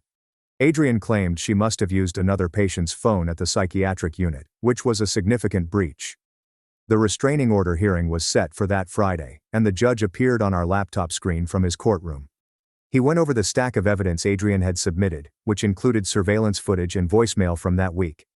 He asked us some questions regarding specific occurrences and whether we felt our safety was jeopardized. After 20 minutes, he extended the temporary order for a full year, with criminal consequences if breached. He made it clear that any attempt to contact her would result in swift arrest once she was freed from psychiatric care. Hugo had to finish answering the judge's final questions when I started shaking from relief. 2 weeks later, Marissa called to inform us that they had found a home for Serena's baby with his father's parents in Oregon. The grandparents were stable and financially secure, with no criminal record or questionable behaviors. They had already begun the interstate placement process and would take possession once the infant was medically cleared. She confirmed that we had been officially eliminated from consideration as caretakers, which felt like a great weight off my shoulders. I felt bad about being relieved, but I knew we couldn't handle that situation on top of everything else. Hugo organized a video call with the extended family for that Sunday to establish clear boundaries in the future. 23 relatives joined the call, but 1/3 of them had their cameras turned off. Hugo handled the majority of the talking, saying that we'd send a monthly update email, but not respond to individual SMS or calls. He stated that no surprise visits would be permitted, and anyone who exchanged information with Serena would be cut off totally. Most of them agreed, but Aunt Denise insisted that we were being too harsh on someone who was plainly sick. Uncle Liam backed us up, warning everyone that mental illness does not excuse illegal actions or threats. The call ended in an awkward quiet, but at least everyone knew where we were. Mom called 3 days later to inform me she had joined up for therapy at the community mental health center and discovered a support group for families dealing with family suffering from mental illness that meets every Tuesday. She drove herself to the first meeting that same week and sat in a circle with 12 other individuals who understood what it was like to love someone with a different brain function. The therapist provided her worksheets on setting boundaries and spotting enabling behaviors, which she completed rather than putting them in a drawer. She began keeping a journal in which she recorded all of the instances she had excused Serena's behavior throughout the years. Pages and pages of incidents she had dismissed as teenage drama or sibling rivalry. The support group leader emphasized how mental illness can worsen without treatment, and Mom finally stopped blaming herself for failing to solve things with enough love and care. Adrian contacted me on Friday when I was attempting to figure out the breast pump. His voice was matter-of-fact as he told how the unlicensed surgeon had accepted a plea agreement for practicing medicine without a license and endangering children. The woman was sentenced to 5 years in state prison with the chance of parole in 3 years, but Adrian stated that given the gravity of the situation, she would most likely spend the entire term. He stated that Serena would face her own charges after the physicians determined she was mentally competent to stand trial, which might take months or perhaps a year, depending on her treatment progress. The prosecutor was preparing a case for reckless endangerment of a child, and possibly attempted murder if they could prove she was aware of the dangers to her infant. I discovered a new parents group at the library that met on Wednesday mornings, just 8 moms with kids under 6 months old, sitting on yoga mats, discussing everyday topics like diaper rash and whether organic formula was worth the extra money. Nobody knew about my sister, the restraining order, or the baby struggling for his life in the NICU. They simply viewed me as another tired mother trying to figure out this whole parenting thing. We compared notes on swaddling techniques and offered recommendations for pediatricians, and I felt normal for the first time in months. The group leader provided coffee and baked muffins, and we took turns keeping each other's infants when someone wanted to use the restroom or just have a minute to drink their coffee while it was still warm. Hugo received a call from the mental facility informing him that Serena would be transferred to a specialized long-term treatment clinic 2 hours away that concentrated on postpartum psychosis and trauma-related problems. The intake coordinator stated that she would stay there for at least 6 months, probably longer, with no specific discharge date until the treatment team determined she was stable enough for outpatient care. They had tight visiting regulations, and all communication had to go via the clinical team first, so the restraining order would remain in effect even while she was hospitalized. The clinic specialized in instances like hers, where criminal charges were pending alongside mental health treatment, and had strict security standards in place to keep patients from fleeing without permission. Dr. Patel spotted us in the hospital parking lot during our 2-week visit, having just returned from checking on Serena's baby in the step-down nursery. She stated that his brain scans revealed certain areas of concern that would most likely result in developmental delays, but the entire amount would not be known until he was older and had reached milestones. The grandparents from Oregon had arrived and were learning how to manage his feeding tube and monitor his oxygen levels in preparation for taking him home in another month or 2. She handed us a photo they'd wanted her to share. A little baby in a onesie that said "Little Fighter," with tubes and wires attached but eyes wide awake, and he looked precisely like Serena in the newborn pictures Mom had on the mantle. Hugo got down with his laptop that night and set up a family communication system based on a group email that would be sent out once a week with very basic baby updates. There will be no individual texts or phone calls unless there is an emergency. No talking about Serena's position unless it directly threatened our safety. No posting images on social media where she might view them later. He put up an auto-response for any family members who attempted to contact us outside of the weekly email, kindly redirecting them back to the boundaries we had established. The system felt chilly but necessary, allowing us to be new parents without frequent family conflict while still retaining a connection with relatives who had respected our limits. Every morning, I pumped extra milk, and Hugo would transport it to the hospital in a cooler labeled for the NICU donation program, along with the preemie clothes we'd purchased in case our daughter arrived early. The NICU coordinator never questioned who it was for, but I believe she understood and gave us a slight nod of understanding when Hugo dropped the goods down at the desk. We never went to see Serena's kid, but this seemed like the proper amount of assistance, helping an innocent child without placing ourselves in danger. During 2 a.m., when the house was entirely quiet except for the white noise machine, I cradled my daughter against my chest and felt her little heartbeat as she drank. The family drama was not totally resolved, and it probably never would be, but we had erected walls around our small family that felt powerful enough to keep her safe from the insanity. My phone rested silently on the nightstand. No angry texts or guilt-trip voicemails, just serene darkness and the gentle sounds of my baby breathing. My parents ignored my birthday for 5 straight years, but bought my sister a brand new Audi. I cut them off, and their desperation turned to stalking. I'm 32. My sister Lyra is 29 years old. Our parents, Isaac and Lily Mitchell, are what you might call comfortable. Dad has 3 thriving auto repair shops in our mid-size Ohio town of Westerville, while Mom runs a dentistry practice. They are not millionaires, but money has never been a major issue for them. Lyra was always the most popular kid when she was little. She was prettier, more extroverted, better in athletics, and achieved higher grades without trying. I was the quiet, bookish person who spent more time reading than socializing. Classic middle-class family dynamics, right?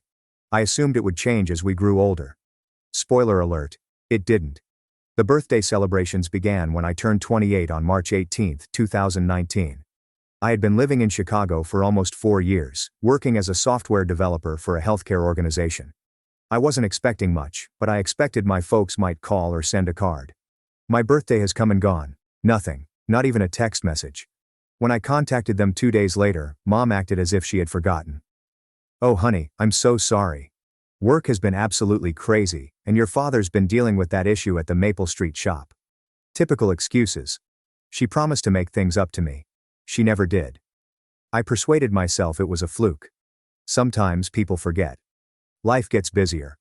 I was an adult living in a different state. Maybe they decided I didn't need their attention anymore. But it happened again in 2020. March 15th passed without a word. This time, when I contacted Mom 3 days later, she looked shocked that I was upset. "Sweetie, you know we love you. We're just not good with dates anymore. Getting old, I guess." She laughed it off. Dad got on the phone and murmured something about sending me something nice for Christmas to compensate. Christmas 2020 arrived. They sent Lyra a lovely necklace with accompanying earrings. I received a generic gift card at Target. The third missed birthday occurred in 2021. By this point, I was beginning to notice the pattern, but I remained hopeful. Perhaps this will be the year they remember. Perhaps they had learned from prior years. Nope. March 17th, 2021. The radio is silent. But this is where things become interesting. 2 weeks later, I noticed on Lyra's Instagram that our parents had surprised her with a weekend vacation to Nashville for her 26th birthday. They've been photographed in posh restaurants and Broadway musicals, among other places. Her birthday falls in January, by the way. They recalled hers well. When I challenged Mom about this, she became defensive. Lyra needed encouragement after her separation with Orion. We believed a trip would make her feel better. "You're doing so well in Chicago, honey. You don't need us fussing over you all the time."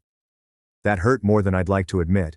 2021 and 2023 were carbon copies. Forgotten birthdays, lame excuses, while Lyra had increasingly extravagant celebrations. They threw her a surprise party for her 27th birthday, attended by approximately 52 guests. For her 27th birthday, they reserved a private room at the town's finest restaurant. During this period, I was thriving professionally. I'd had 2 promotions, was making good money, had purchased my own condo, and was content with my life in Chicago. But the birthday issue nagged at me. Every year I persuaded myself that I didn't care, that I was above requiring my parents' approval. But deep inside, it ached like hell. The worst part was that Lyra never acknowledged or cared about the inequality. She'd call me after her big festivities, gushing about how wonderful Mom and Dad were, and how fortunate we were to have such caring parents. I'd listen and make the necessary sounds, but inwardly, I was screaming. Now comes the big one, my 31st birthday, which occurred this past March. By this point, I had given up on expecting anything. I planned a relaxing evening for myself, ordering sushi from my favorite restaurant, opening a bottle of wine, and settling in to watch a movie. I wasn't even disappointed that my phone didn't ring. I was over it. But the next day, my friend Callista, who is connected to Lyra on social media, emailed me a screenshot that made my blood run cold. Lyra's Instagram story featured a shot of her parents handing her the keys to a brand new Audi Q7. The caption stated, "An early birthday gift from the best parents in the world." They said they wanted to make sure I'm safe on the roads. I'm so blessed. Number grateful, number best parents, number new car. Lyra's birthday is in January. This was March 16th, the day following my entirely disregarded 31st birthday. I sat in my living room for almost 25 minutes, staring at that snapshot. The Audi Q7 starts at approximately $62,000. These individuals couldn't remember to give me a $6 birthday card, but they could spend $62,000 on a luxury SUV for Lyra because they wanted her to be safe on the road. That night, I took a life-changing decision. I didn't say they were screaming, I did not send angry texts, I did not confront Lyra. Instead, I quietly began banning them on all platforms: Facebook, Instagram, Twitter, their phone numbers, and emails. I also blocked Lyra. I unfriended mutual family friends who could function as flying monkeys. I even blocked my Aunt Katie, who has always been the family gossip. I didn't say what I was doing. I did not send a grandiose farewell message.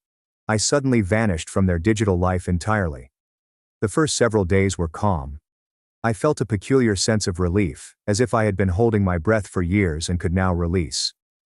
I poured myself into work, socialized with friends, and began taking pottery classes. Life continued on.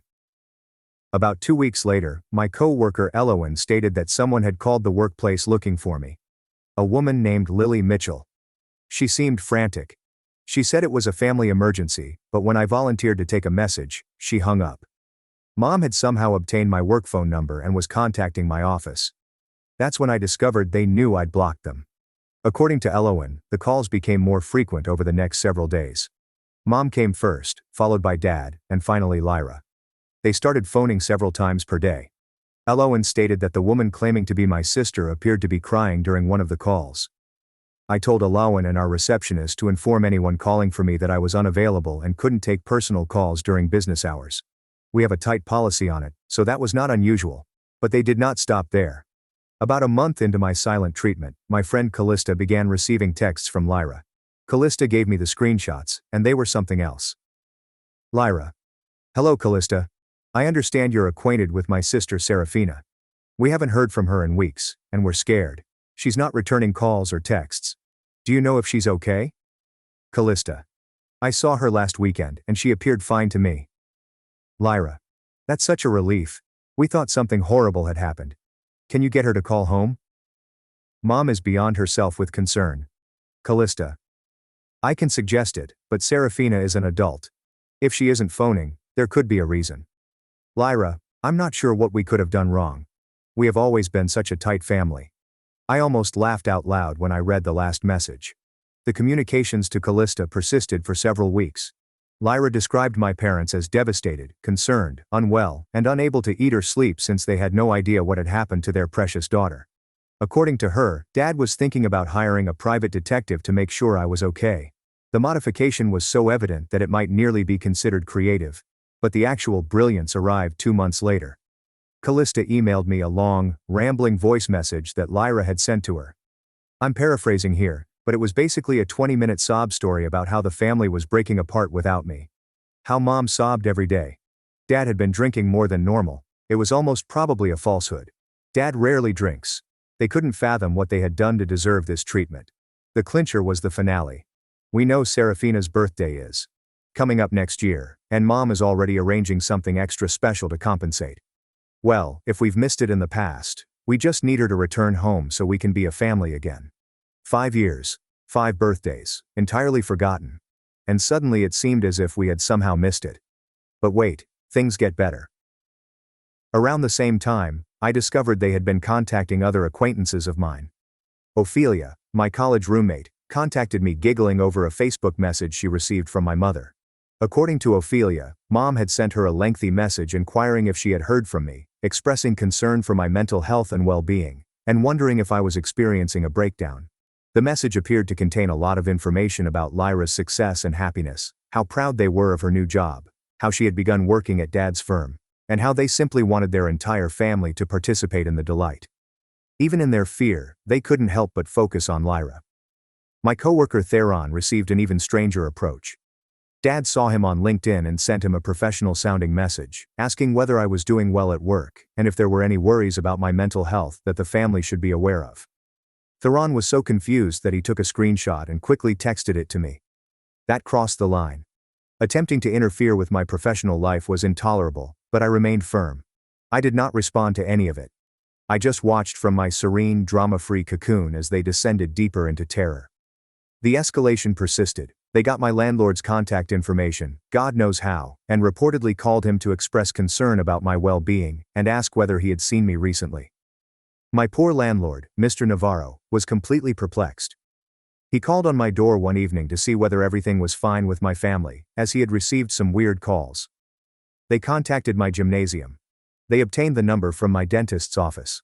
They were looking everywhere for someone, anybody, who could certify my survival and force me to contact them again. The most invasive thing they did was find my building's main phone number through the property management firm. Chicago apartment buildings with doormen are often security-minded, so I was surprised when Cassian, the evening doorman, revealed that a woman claiming to be my mother had contacted the building's main office to inquire about me. She seemed quite concerned. Cassian informed me she hadn't heard from you in months and wondered if you were okay. I told her I couldn't offer her any information about the occupants, but she kept asking if I'd seen you come and depart. She seemed to be crying. Mom had found the main phone number for my building and was calling to interview the staff, which was both remarkable and scary. It demonstrated a degree of determination that bordered on stalking. I also discovered that they had been calling my doctor's office in Chicago. Dad apparently utilized his business ties in the automobile industry to find out which medical organization I used based on my insurance information. My doctor's receptionist mentioned it at my annual physical, wondering whether everything was fine with my family after receiving some strange calls from people claiming to be my parents and inquiring about my health status. She assured me that we had not given them any information. HIPAA prohibits us from revealing any information, however the woman was persistent and appeared distressed. The medical privacy regulations rescued me there, but the fact that they were ready to attempt to access my health information without my permission was another red flag. Around the 6th month of my silence, I realized that they had escalated to a level of social media stalking that was quite worrisome. My friend Theron showed me a copy of a Facebook message he received from someone who used a false profile with a stock photo and the name Katie Miller. The message began with the following. "Hi Theron, I'm a family friend of Serafina Mitchell. We're very concerned about her well-being and haven't been able to reach her for several months. Could you please ask her to contact her family? We're very worried something might have happened to her. Thank you." Theron checked the profile and discovered it had been created just days before the message was sent. There was no other activity and no mutual friends between either of us. It was plainly a bogus account made deliberately to contact my friends. This is when they weren't simply panicking. They were becoming understood manipulative and deceitful in their attempts to contact me. But arguably the most striking episode occurred 7 months into my silence. My friend Callista, who had been my primary source of information on their ongoing crisis, informed me about a chat she had with Lyra in a coffee shop.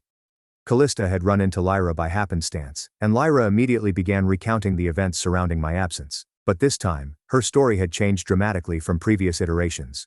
According to Callista, Lyra was now stating that I had always been envious of her and resentful of our family's prosperity. She claimed I had gotten increasingly unstable over the last couple years and had made several worrying statements about feeling unappreciated. This was entirely fabrication. I had never exhibited jealously to Lyra or made any disturbing remarks. If anything, I'd been too successful at concealing my angry feelings and maintaining a cheerful demeanor during family gatherings. However, Lyra seemed to have convinced herself that my disappearance was the product of long-simmering mental health concerns, rather than valid objections about how I was handled.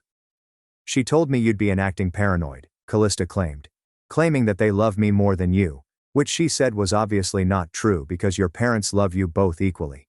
She said they were concerned you'd have a breakdown. The gas illumination was amazing. They had reframed my valid concerns about differential care as signs of mental illness and paranoid delusions. She also said," Callista added, "that they'd offered to pay for therapy for you several times, but you'd refused because you didn't believe anything was wrong with you." This was a complete falsehood. They had never offered to pay for therapy for me. They had never indicated that I would benefit from therapy. In fact, when I mentioned seeing a therapist in Chicago during one of our phone calls a few years ago, Mom's response was, "What for? You seemed fine to me." But now, in the revised narrative, I was the unstable daughter who refused help, and they were the loving parents desperately trying to get me the help I needed. Callista, to her credit, did not purchase any of it. I told her that you seemed perfectly fine to me, and that maybe if you weren't talking to them, there was a good reason for it. That wasn't something she liked. Lyra had grown clearly irritated when Callista suggested that there might be a reasonable cause for my silence. She continued adding, "But we're such a tight family. We've always been this way. Serafina understands how much we adore her." The deception was so strong that I almost felt sad for her. Almost. But what struck me most about Callista's testimony was how Lyra portrayed herself as the primary victim in all of this, rather than our parents, who were apparently concerned about me. Lyra was the one who suffered the most because of my absence. She claimed she felt as if she had lost her dearest friend. Callista told me she talked about how you two used to tell each other everything, and how she didn't understand what she had done wrong to make you dislike her. Again, this was revisionist history. Lyra and I were never best friends. We had never told each other everything. We had been polite siblings who got along well but were not particularly close. But, in her eyes, we'd had this deep, important relationship that I'd cruelly ended by vanishing. The most disturbing part was when Callista indicated that Lyra had requested her to keep an eye on me and report back if I appeared to be in difficulty or required assistance. She gave me her phone number and asked me to call her immediately if you seemed depressed or said anything worrying. She said the family was prepared to stage an intervention if necessary. What kind of intervention was this? For establishing boundaries and removing poisonous individuals from my life. The thought that they could try to force their way back into my life under the guise of assisting me was horrifying. It demonstrated how far they were ready to go to avoid admitting their own involvement in this issue. This talk with Callista was what drove me to be more concerned about my privacy and security. I altered my work schedule slightly to avoid being predictable. I changed my routes home. I became more cautious about what I communicated on social media, even with privacy settings. It sounds crazy, but with their rising conduct, I wasn't taking any chances. The most strange aspect was witnessing how this affected Lyra through social media posts that friends would periodically send me. Her Instagram feed shifted from frequent updates about her perfect life to increasingly distraught messages about family, unconditional love, and missing significant people. She shared a flashback photo of the two of us from Christmas 2018 with the message, "Family is everything," and said she was sending love to everyone who needed it right now. People asked whether everything was okay in the comments, to which she responded with vague sentiments about being in a difficult situation and hoping for a quick resolution. The most manipulative post had a photo of her with our parents at a restaurant. All of them appeared melancholy, with the message, "Dinner with Mom and Dad. Some chairs feel empty tonight. Love you guys. Family isn't the same when someone is missing. $, family $, love $, missing you." She obviously tagged me in it, but because I blocked her, I only saw it when Callista texted me a screenshot. Around this time, I began to see additional patterns that revealed how deeply this preference ran. While archiving old images on my laptop, I stumbled across photos from family events over the years. Looking at them with new eyes was like witnessing our family dynamics in high definition for the first time. Lyra was the focal point of each photo. Birthday celebrations where she was surrounded by relatives and I stood awkwardly to the side. On Christmas mornings, the mound of presents in front of her was literally twice the size of mine. Graduation photos showed Mom and Dad flanking Lyra with great smiles, while I took a hurried snapshot that appeared to be an afterthought. There was one shot at Lyra's high school graduation that really touched me. Our parents had booked a private room at a country club for her party. There were approximately 40 people there, including a professional photographer, a special cake, and the works. When I graduated from high school 3 years ago, we went to Olive Garden with only my immediate family. I persuaded myself at the time that it was because Lyra was more social and had more friends who wanted to celebrate. But looking at that shot now, I see my 17-year-old self in the background, attempting to grin while feeling absolutely insignificant. The more I thought about it, the more cases I recalled. Lyra acquired her first automobile at 16, a practically new Honda Civic that her father had spent weeks researching and test driving with her. When I reached 16, I received Dad's old pickup truck, which barely worked and smelled like motor oil. "It'll teach you responsibility," he had stated. Lyra's car is more reliable for her after-school activities. Lyra participated in drama club and student government. My after-school activities included working part-time at a local bookshop to save for college, but somehow, she was the one who required reliable transportation. College was another sharp contrast. Lyra attended Ohio State University and earned a degree in communications, and our parents helped her with tuition, lodging and board, and other expenses. They paid her regular visits, took her and her friends out to dinner, and ensured that she had all she needed. I attended a lesser state school on a partial academic scholarship and worked 20 hours per week in the campus library to cover my expenditures. When I called home anxious about money or dealing with challenging coursework, Mom's response was invariably something along the lines of, "You're so independent, honey. We know you can handle anything." I concluded independence was their code term for neglect. The career information was equally informative. When Lyra graduated and couldn't decide what to do with her communications degree, our parents supported her for a year of self-discovery, which included largely traveling and working part-time at a cafe.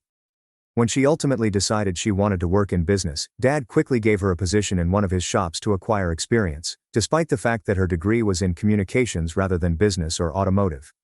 When I finished with a computer science degree and relocated to Chicago for my first job, the answer was essentially, "That's nice, dear." There was no offer to assist with moving fees. I'm not excited about my career possibilities. I have no interest in visiting my new city, just a bland, "We're proud of you," that read like it came from a Hallmark card. Even the way they described us to others was different. I discovered this during one of my rare visits home approximately 2 years ago, before the birthday issue reached a breaking point. I was at the grocery store with Mom when we ran across Mrs. Marigold, our former next-door neighbor. Mrs. Marigold inquired about both of us, and I got to hear Mom's comments back to back. A bit about Lyra. "Oh, she's doing wonderfully. She's really found her niche at Isaac's business. She has such a head for customer service, and she's been implementing all these new systems that have really improved efficiency. We're so proud of how she's grown into the role, and she just moved into this beautiful apartment downtown. You should see the kitchen. About who I am. Serafina's doing well too. Still in Chicago, still working with computers. She seems to like it there. That was it. There are no specifics regarding my advancements, employment honors, or the fact that I got my own place. Just, still working with computers, as if I were performing data entry rather than creating software for healthcare systems that save lives. The chat lasted about 5 minutes, but it clarified something for me. Mom thought Lyra's life was intriguing and deserved honoring. My life was perfectly fine, nothing to be enthusiastic about. I began paying closer attention to these encounters during family visits, and the pattern was consistent. Lyra's accomplishments were proclaimed with pomp and thorough explanations. Mine was just mentioned briefly, if at all. When Lyra was promoted to assistant manager at Dad's shop, they hosted a family meal to celebrate, including our aunts and uncles. When I was promoted to senior developer, which came with a big salary raise and increased duties, Mom texted me, "Congratulations, honey. Dad says to tell you he's proud." The texting became another cause of frustration. Lyra received long, conversational phone conversations from Mom several times per week. When I tried to start a discussion, I received quick texts with few reply. "You are correct. Just finished a big project at work. The client was really happy with our solution." My mom, "That's great, honey. Glad work is going well." Lyra's equivalent conversation would have been a 30-minute phone call with detailed questions about the client, the project, her feelings about the work, what her coworkers thought, what she planned to do to celebrate, and, most likely, what she ate for lunch that day. I tried to bring it up with Lyra once during one of our infrequent phone calls. This was about 6 months before my 31st birthday, and the resentment was really starting to brew. "Do you ever notice how differently Mom and Dad treat us?" I inquired, attempting to maintain a pleasant and non-accusatory tone. Lyra was truly perplexed. "What do you mean?" "I don't know. Just, they seem more interested in your life than mine, more involved." "Serafina, that's not true. They love us both equally. If anything, I think they worry about me more, because I'm less independent than you are. You've always been the strong one, the one who doesn't need as much support." There it was again. Independence serves as an excuse for negligence. But don't you think they could show interest without me needing support? Like, they could ask about my work or my life in Chicago just because they care, not because I need help. Lyra remained quiet for a moment. She continued. "I think you might be overthinking this. Mom and Dad aren't perfect, but they're good parents. Maybe they express love differently with each of us." That chat made me realize Lyra actually didn't notice the disparity. To her, the way our parents treated her was simply typical family devotion. They also treated me normally, albeit in a different way for a different daughter. Around this time, I began chronicling things. At first, I was only taking mental notes, but I eventually started writing them down. Partly for my own sanity, and partly because the patterns were so obvious that I suspected I was hallucinating them. Christmas 2021 was the perfect illustration. Lyra received a professional massage package, a stunning jewelry box, 3 new outfits, and a weekend spa getaway. The entire worth had to be far more than $1,000. I received a generic gift basket containing chocolates and bath goods that appeared to have come from a corporate holiday brochure. When I opened the gift basket, Mom said, "We thought you could use some relaxation after working so hard." It sounded sweet until I realized it was the identical gift basket she had given to the receptionist at her dentist practice. Lyra, on the other hand, shouted with glee at each gift, embraced our parents several times, and shared numerous Instagram stories about how privileged she felt and how wonderful our parents were. I smiled and responded, "Thank you for the gift basket. What else could I do?" The documentation was useful later because it let me recognize that I wasn't insane or unduly sensitive. The differential treatment was genuine and quantifiable. Over the course of a year, I noted 11 occasions when Lyra received substantial presents or festivities for various events. Birthday, promotion, new apartment, breakup, consolation, unexpected thinking of you surprises, etc. In the same year, I received 2 generic gift cards. However, the most telling occurrence occurred approximately 8 months before the Audi scenario. Lyra contacted me crying after getting into a fender mishap in a parking lot. Nothing terrible, just a minor damage in her bumper and a scraped headlight. Nobody was wounded, and insurance would cover the repairs. Our parents arrived at the scene within an hour of Lyra's call. Dad dealt with both the insurance adjuster and the other motorist. Mom took Lyra to lunch to settle her anxiety. They arranged for her car to be towed to Dad's shop for repairs, gave her one of Dad's spare vehicles to drive, and generally handled the situation as a serious crisis requiring rapid family mobilization. 2 months later, I was involved in a more catastrophic collision on a highway near Chicago. A truck ran a red light and struck my car hard enough to activate the airbags. I was scared and bruised, but fortunately not terribly hurt. My vehicle, however, was totaled. I contacted Mom from the emergency department while I was being checked out, partly because I was terrified and needed to talk to someone, and partly because I believed they should know if something was wrong with me. Mom replied, "Oh no. Are you hurt? Do you need us to do anything?"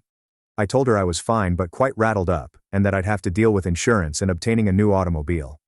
"Well, that's a hassle, but it sounds like you have everything under control. You're so good at handling these things, Serafina. Let us know if you need anything." That was all it took. There was no offer to drive up and aid. There was no hint that Dad could utilize his connections in the auto sector to assist me find a replacement vehicle. There were no follow-up calls to see how I was feeling emotionally. Nothing. Lyra summoned a family crisis response team for a parking lot scrape. I received a 5-minute phone call and, "Let us know if you need anything," regarding a highway collision that could have killed me. The difference was so strong that it was almost humorous. That episode was definitely the start of the end for me, emotionally speaking. I began withdrawing from family communications, not returning calls as quickly, and keeping discussions brief when I did speak with them. I was defending myself, although I didn't understand it at the time. Which takes me to another pattern I've noticed. They never questioned why I was becoming less talkative. Whether Lyra had started acting distant and short with them, they would have quickly wanted to know what was wrong, what they could do to cure it, and whether she needed help. When I started performing it, they appeared relieved. One less thing to worry about, I suppose. But here's what really strengthened my commitment. Nowhere in these posts, conversations, or urgent attempts to contact me did anyone admit what they had done wrong. They never said, "We're sorry we forgot your birthday 5 years in a row."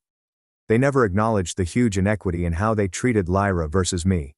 It was all about how much they missed me, how scared they were, and how the family was incomplete without me, but there was never an explanation for why I went missing in the first place.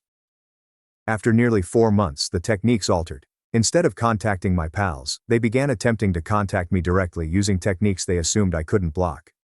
First, it was letters to my apartment. Long handwritten notes from Mom telling me how much they loved me, how sorry they were, for whatever sorrow they had caused me, and imploring me to come home for Sunday dinner so they could sort things out. The letters were masterful examples of non-apology apologies. "I'm sorry if you felt neglected. We never meant for you to feel less important than Lyra. If we made mistakes, we want to make them right. Whatever." Then the packages arrived. Care packages included my favorite childhood snacks, books they thought I'd enjoy, small trinkets, and gifts. Each delivery included a note imploring me to call them. The gifts were sarcastic. After 5 years of not remembering my birthday, they suddenly knew what I loved and when to send it. Dad took a different approach. He sent me a formal letter that was typed rather than handwritten like Mom's, and it was extremely businesslike and matter-of-fact. He accepted that there had been communication challenges in our family, admitted that they may have unwittingly favored Lyra, and suggested that we meet with a family counselor to work through these issues as adults. It was arguably the most mature thing any of them had done, but it was too little, too late, and he still couldn't really accept what they had done. Lyra may have been favored unintentionally. There was nothing inadvertent about spending $60,000 on a car for her while completely ignoring my existence. The true turning point occurred 6 months into my quiet treatment. Callista informed me that Lyra had been visiting a therapist, allegedly because she was upset by my disappearance and couldn't figure out what she had done wrong. According to Callista, Lyra was telling people that she had always looked up to me, that I was her role model and best friend, and that losing me was like losing a piece of herself. This was revisionist history at its best. Lyra and I had never been very close. We got along well, but we were quite different people living very different lives. She had never treated me as a role model or best friend. I was her dull older sister, who lived far away and worked in technology. But now, in the story, she's spinning for her therapist, and anybody who will listen. I was the most significant figure in her life, and my absence was causing her significant psychological suffering. The manipulation was astounding. Around this time, I learned through common connections that my parents were telling people I was having a mental health crisis, which was why I disappeared. They were presenting themselves as the concerned, caring parents of a girl who had gone over the deep end for no reason. This narrative fulfilled two aims. It made them appear compassionate, and it implied that my behavior was irrational and unrelated to anything they had actually done. I was beginning to grasp how far their self-deception went. They considered themselves good parents who had always treated their girls equally. My disappearance was not the result of their activities. It was a random catastrophe that had struck their lovely family. But the best, or worst, depending on your perspective, was yet to come. 8 months after I blocked them, Callista forwarded me something that made me laugh aloud. Lyra had made a Facebook event invitation that read, "Serafina's 32nd birthday celebration. Wherever you are, we love you." The event was scheduled for March 15th, my forthcoming birthday. The description continued. "Even though our beloved Serafina can't be with us this year, we're going to celebrate her anyway. We'll be gathering at Mom and Dad's house to share memories, look at photos, and send love to someone very special who we miss every day. Serafina, if you see this somehow, please know that you are loved, missed, and always welcome home." She'd invited about 60 people, including extended relatives, family friends, and even some of my former high school classmates whom I barely recognized. People left dozens of comments at the event, expressing compassion for the family and hoping that I would come to my senses and stop hurting my lovely family. It was great, truly. They were having a birthday party for me without me. The same me whose birthdays they had neglected for 5 years in a row, and were using it as a public relations campaign to portray themselves as the victims of my callous desertion. But here's what made it so wonderful. The event page indicated that some of my current acquaintances in Chicago had been invited. Callista, Ophelia, Theron, and even Alawan from work. Lyra had evidently conducted extensive social media monitoring to locate persons in my current life. That was when I understood they weren't simply panicking, they were going nuclear. By the way, the event did not truly take place. I believe someone, maybe Aunt Katie, pointed out how psychotic it appeared, and Lyra secretly deleted it about a week before my birthday, but not before I screenshotted the entire thing for posterity. My actual 32nd birthday passed pleasantly. I celebrated with friends in Chicago, went out for a beautiful dinner, and had a wonderful time with no drama, missed phone calls, or disappointment. It was the finest birthday I had in years. But, allegedly, my parents spent the day calling every hospital in Chicago to see if I had been in an accident. Callista, who learned this from Lyra, was persuaded that the only reason I wouldn't come home for the birthday party was if I was physically unable to do so. The delusion was complete. We've already reached the 1-year mark, 12 months since I blocked them all and disappeared from their life. And honestly, this has been the most tranquil year I've had since leaving home. My mental health has improved significantly. I had no idea how much emotional energy I was devoting to resentment and hurt sentiments until I stopped having to deal with the source of those feelings. My relationships with pals have grown stronger. My job performance has been fantastic. I've begun dating someone fantastic. Life is good. However, the family drama continues to unravel, and I learn about it through numerous routes. Lyra appears to have become more unstable during the past few months. She has either quit or been fired from her work at Dad's business. The stories vary. She moved back in with our folks. Callista claims to have gained weight and stopped caring. Instagram posts have become sporadic and sometimes incomprehensible. She had also begun reaching out to my pals in increasingly desperate ways. Regarding 3 months into my quiet, she sent Ophelia a 5-page handwritten letter regarding our childhood, begging her to tell her what she did wrong and provide any information about how to contact me. The letter was unnerving. It rambled over moments that I didn't even remember the same way, portrayed our relationship as much tighter and more profound than it had ever been, and included some very strange assertions about how she couldn't live without her big sister, and felt like half of herself without me. Ophelia was so anxious that she inquired if she should contact someone to conduct a wellness check on Lyra. My parents. This year appears to have marked a significant age shift. Dad's business has deteriorated as a result of his distraction and bad decision-making. Mom has taken time off from her job at the dental office. They've both gained weight, and according to family friends, don't mingle as much. They also apparently spent thousands of dollars on a private investigator, who established that I am still alive and well in Chicago, but was unable to determine the exact cause of my estrangement. The birthday circumstance and familial favoritism were not something that would appear in public records or casual inquiry, thus the investigator was unable to determine why. The private investigator supposedly told them that based on his research, I appeared to be thriving, doing well at job, maintaining friendships, and living a regular life, which only added to their confusion. If everything was going great, why wouldn't I want my wonderful family in my life? Aunt Katie, the family gossip, appears to have become the situation's unofficial spokesperson. She's been telling everyone who will listen that I got involved with a horrible crowd in Chicago and was indoctrinated against my family. She has also claimed that I am in an abusive relationship with someone who is separating me from my support network. The bar for herself. Story evolves, but they are always absolved of any involvement. Here's what I've learned in the last year.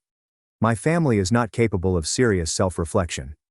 They can't admit that they mistreated me because it would mean admitting that they aren't the wonderful, perfect parents they imagine themselves to be. Instead, they've developed a complex scenario in which I'm either mentally ill, being misled by others, or experiencing an incomprehensible crisis unrelated to their conduct. And honestly, I'm fine with that. Their delusion is not my responsibility to correct. I've been seeing a therapist during this process, and she's helped me see that what I did, removing myself from a poisonous setting without drama or conflict, was the healthiest possible response. She refers to it as the gray rock method, brought to its logical conclusion. Instead than attempting to become uninteresting to toxic people, I simply removed myself from their life completely. The birthday was only a spark. The fundamental issue was that I had never felt properly respected or prioritized by these folks. I was the backup child, an afterthought, someone they could neglect because I was doing okay on my own. And you know what? They were correct. I'm doing well on my own. Better than fine, actually. I do not miss them. I assumed I would, but I don't. I don't miss the anxiety of knowing if they'll remember crucial events. I don't miss having to compete with Lyra for morsels of attention. I don't miss the daily, low-level pain of being viewed as unimportant. What I gained from cutting them off was far more precious than what I lost. I attained peace. I developed self-respect. I regained the energy I had been wasting on hatred and broken sentiments. I acquired clarity about what I truly desire from relationships. And I got something else. The realization that I can live without them, that I do not require their approval, attention, or love to be happy and successful. That is a powerful discovery. People ask me if I ever intend to reconcile with them. I honestly don't know. Maybe eventually, if they can sincerely admit what they did and why it was upsetting, we can have a dialogue. However, doing so would necessitate admitting their error.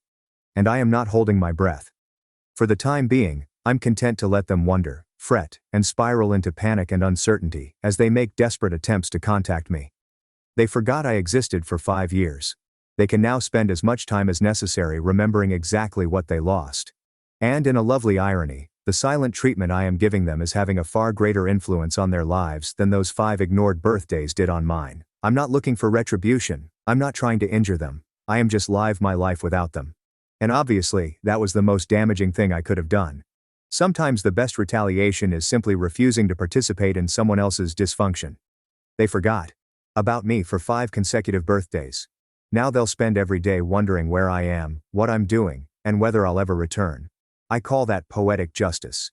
The difference is that I am not losing sleep about it. Update. I know some people may inquire about holidays and what I plan to do in the event of a family emergency. For the holidays, I have fantastic friends in Chicago who have basically adopted me into their families. Last Christmas was the finest I'd had in years. I've given a lot of thought to emergency situations. If something genuinely severe happened to one of them, like as a life-threatening sickness or accident, I would most likely learn about it through mutual connections and would have to determine how to handle it in the time. But I'm not going to break my silence simply because they create drama, or declare an emergency when there isn't one. And sure, I understand that some people believe what I'm doing is harsh or cruel. But I was hurt for 5 years by their thoughtlessness and coldness. I don't have to put up with more of the same simply because they've decided they miss me now that I'm gone.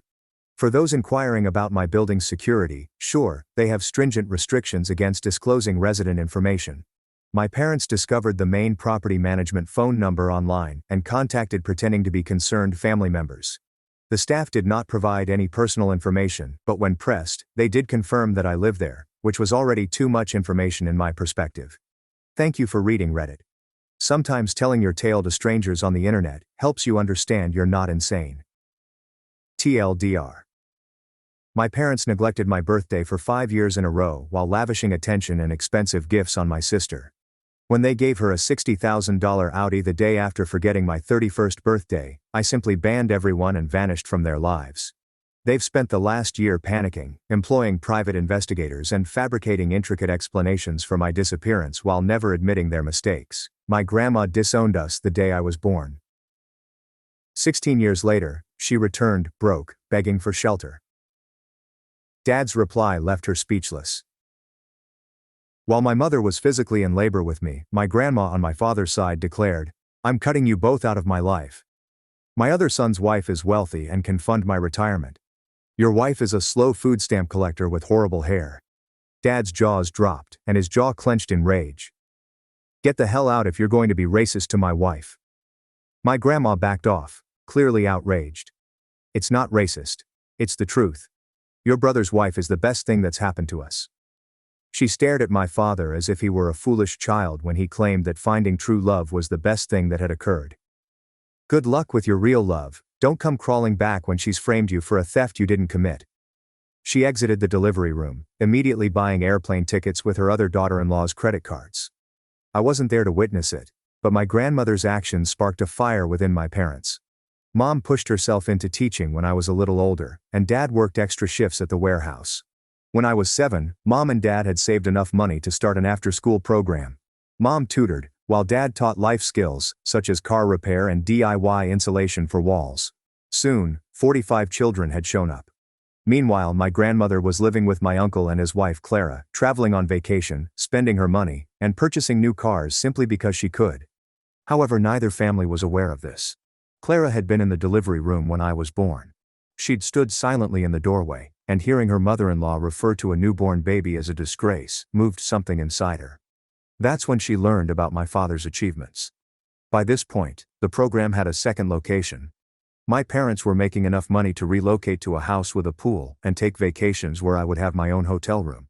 That was when Clara made her move. "Market's been rough lately. We're losing a lot," she casually said during a smaller than usual family dinner. Grandma's eyes quickly widened. Clara quickly depleted the funds on my grandmother's card, causing it to decrease. Then grandmother's king-size bed was replaced with a single.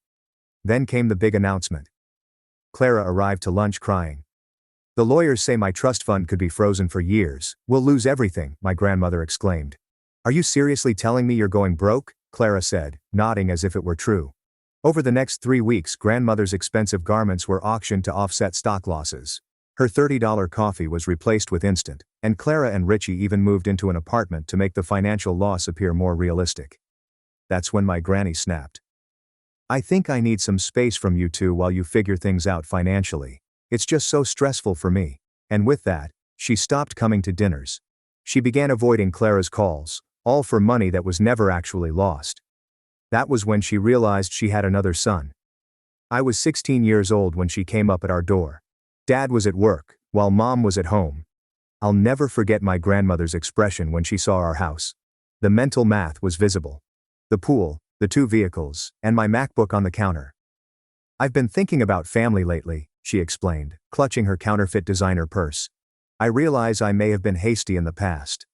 Mom, who is better than anyone deserves, asked her in for coffee. My grandmother sat in our kitchen, looking at our vacation photos, the accolades from the after-school program, and the life we'd established without her. "I always knew you two would make something of yourselves," she'd said. "I just wanted to give you space to grow." She burst into tears about being abandoned by both sons, feeling lonely, and how families should stick together. Then came the request. "I just need a little help getting back on my feet. Maybe I could stay in your guest room, just temporarily." Dad arrived home during the concert. He listened. Then he spoke calmly. "You called my baby a disgrace in the delivery room while my wife was still bleeding." I was upset. "I didn't mean—" "You meant every word," he shouted. "And you know how Clara is supposedly going broke?" Grandmother's ears perked up. "How do you know that?" she inquired. My father just smirked. "How do you know that?" "Brothers talk, Mom," he finally responded. He moved around, clearly relishing her panic. "You are aware that Clara's trust fund was never frozen." Grandmother's jaw dropped. "What do you mean?" she inquired, afraid to hear the answer. "Clara is a smart woman, Mom. She knows you only loved her money, so she put you to the test." My granny turned white. "That's impossible," she said, but she didn't believe herself. Clara can buy you a Bentley at the snap of a finger. But now she never will, and you'll never see a cent off me either. Now get out of my house. Grandma has become desperate. Please, I'm your mother. You can't just. You're right. I can't just abandon family. Dad stood up. But I can give you exactly what you gave us, which is nothing. He shooed her out. And now comes the finest part. When my grandmother called my uncle from our driveway, sobbing because we had rejected her, he interrupted her. You know, Mom, my marriage has been better since you left. Clara and I aren't fighting, and we enjoy cheap TV dinners without you nagging us over $120 wine bottles. You're not welcome back. Her jaw fell. She returned inside, begging. Please, I'll go homeless if you don't take me in. Mom and Dad exchanged glances, knowing what she was saying was true. Their gazes locked for what seemed like an eternity, as grandmother stood between them, shivering. Mom's face had that teacher expression she gets when a child in the program needs assistance, but has also done something wrong. Dad's jaw remained stiff, but his eyes softened somewhat as he gazed at Mom. Finally, Mom spoke quietly but firmly, insisting that they discuss things alone first. Grandmother's sobbing grew louder, and she clutched Dad's arm, asking them not to abandon her on the street like a homeless person. Dad drew his arm back and proceeded to the front door, opening it wide. He instructed her to wait in her car while they figured things out. She began screaming about being his mother, but Dad simply pointed to the door. Grandmother went out, appearing smaller than I'd ever seen her, and we all gathered around the living room window to watch. She sat in her beat-up automobile, which was nothing like the luxury vehicle she used to drive with Uncle and Clara. Mom began pacing around the kitchen, running her hands through her hair repeatedly. She kept halting at the counter and then starting to walk again, as if she wasn't sure what to do. Dad followed her with his eyes, reminding her of how her grandmother had called her lazy and worthless when I was born. Mom's hands clenched, but she kept pacing, and I could tell she was warring with herself. Dad claimed grandmother preferred money over us, and only returned when the money was gone. Mom came to a halt and glanced at the ground, breathing heavily. I finally spoke up from where I was standing near the steps. I told them that our after-school program had 45 families that trusted us. What would happen if word got out that we let Dad's mother go homeless? Mom came to a halt and glanced at me, astonished. She admits to thinking the same thing about our reputation. Dad grabbed his phone and suggested they call Uncle first to see if he had changed his mind. Uncle answered the second call, and his voice was as frigid as ice when Dad narrated the issue. Uncle stated that his marriage with Clara had never been better since grandmother left.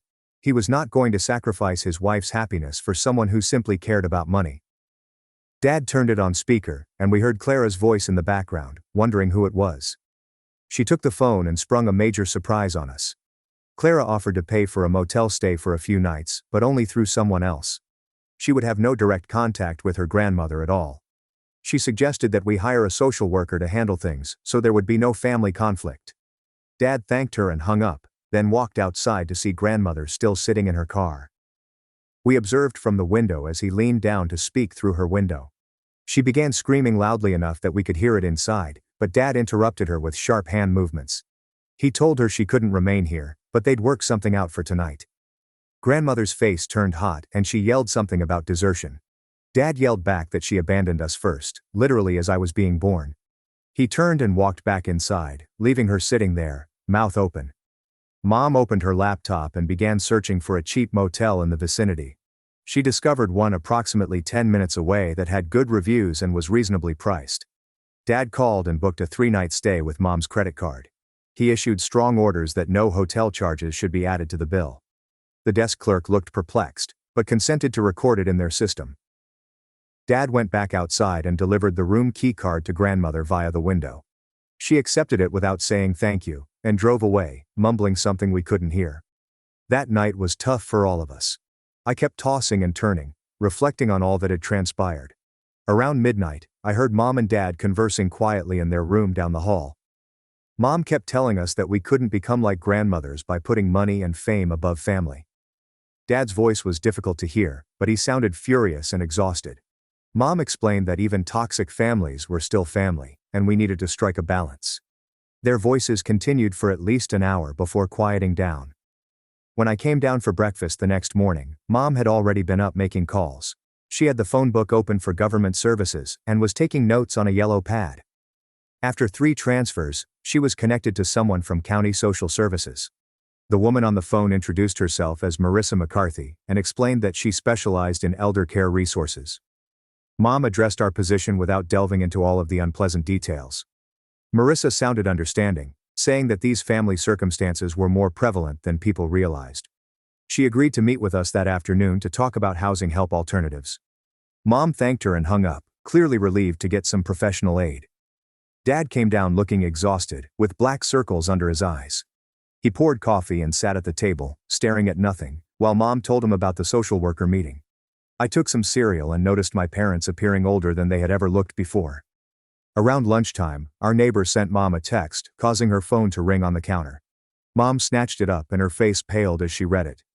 She gave Dad the message concerning grandmother's beat-up automobile that had been parked on our block since sunrise, with someone sleeping inside. Mom's hand began to shake, and she had to put the phone down before dropping it. Dad took his keys and walked to the door without saying anything. I observed from the window as he strolled down the street toward the aging vehicle parked 3 homes away. He banged on the glass, and grandmother sat up, puzzled and unkempt. They talked for a minute before Dad began swinging his arms about, agitated. He returned inside and slammed the door hard enough to rattle the portraits on the wall. Grandmother had not utilized any of the 3 motel nights we had purchased for, because she preferred to store them for when things went really terrible. Dad started pacing around the kitchen, claiming that this was exactly the type of manipulation she used. Mom told him that he could not force her to use the room if she did not want to. We still had to meet with Marissa that afternoon, so Mom cooked sandwiches that nobody ate. The drive to the county office felt longer than usual since everyone remained quiet. Marissa's office had posters on senior care and a large desk filled in documents. She explained that senior residences has waiting lists ranging from 6 months to a year long. The emergency shelters were overcrowded with persons suffering from mental illnesses, making it dangerous for older ladies. She took out a brochure for a rooming house on Maple Street that had an opening right now. The property required $800 for the deposit and first month, but it was tidy and had a manager on site. Dad's face turned scarlet as he heard the price, and he began to complain. Mom kept gazing at the photos of the modest rooms with shared bathrooms and a communal kitchen. Marissa stated that this was one of the best options accessible to someone in the grandmother's predicament. We thanked her and went with the pamphlet and a few benefit forms.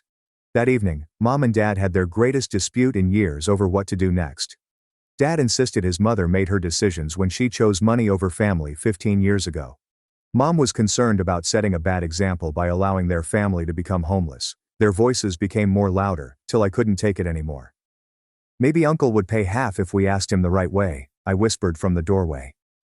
My parents both paused and glanced at me, as if they had forgotten I was at home. Dad contacted Uncle straight away, and put him on speaker so that we could all hear. Uncle listened to the entire event, and then went silent for a long period. He ultimately agreed to pay half, but only if the money went directly to the rooming house. Clara called and explained that Granny had to agree to remain away, except in extreme cases. She wanted everything in writing through Marissa to avoid any confusion later. Uncle explained that grandmother had already burnt out their goodwill, and this was the exact last thing they'd do. Marissa spent 2 days quietly working on the paperwork for the rooming home arrangement. Then, around 4:30 p.m. on Thursday, my phone began to fill up with texts from program participants. Grandmother had arrived during pickup time and was making a big deal in the parking lot. Mom and Dad rushed over, but I stayed at home, trying not to panic about what was occurring. When they arrived, grandmother was telling a group of parents about how her own family refused to help her. Several parents appeared to be uneasy, and one mother approached Mom to inquire about her well-being. Dad had to forcibly lead grandmother out from the crowd, as everyone watched and muttered. Some of the students were staring, and I knew it would be all over the school tomorrow.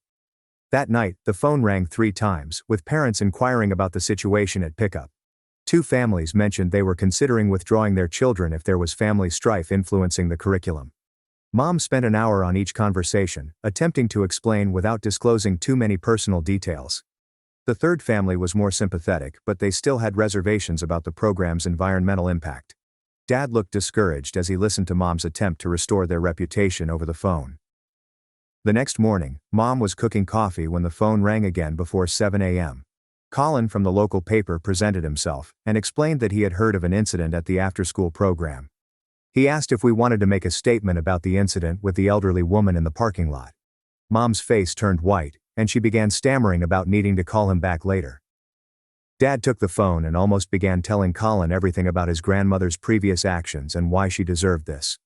I went in between them and seized the phone before Dad said anything we'd regret. "Our family is working through some challenges while maintaining healthy boundaries," I said with humor. He appeared pleased with it and even highlighted his own mother-in-law, who caused similar troubles for his family. Mom relaxed slightly when Colin mentioned that he realized how complicated and personal family matters can be. He thanked us for the statement and said he'd make a brief remark without going into depth. After he hung up, we all gathered in the kitchen, tired despite the fact that the day had only just begun. Marissa called an hour later, saying she had organized a meeting with everyone, including grandmother, for the afternoon. The purpose of the conference was to establish all of the rooming house's boundaries and expectations for the future. We arrived in the conference room at 2 o'clock and waited in uncomfortable silence. Grandmother arrived around 3:15, stating she got lost finding the building. Dad pointed out that she had lived in this town for 40 years, and the county building had not moved. Grandmother simply shrugged and sat down, without apologizing for wasting everyone's time waiting for her. Marissa took out a folder and began spreading papers across the table, as grandmother stared with narrowed eyes. The papers had numbers and lists, which caused grandmother to lean forward, despite her attempts to appear uninterested. Dad drummed his fingers on the table while Marissa sorted everything into neat piles. Mom sat with her hands folded, watching the grandmother's expression shift as she realized this was not going to be easy. Marissa cleared her throat and began discussing her alternatives, but her grandmother kept interrupting with comments about how difficult life had been. She raised Dad and Uncle alone after their father departed, which caused Dad's cheeks flush hot.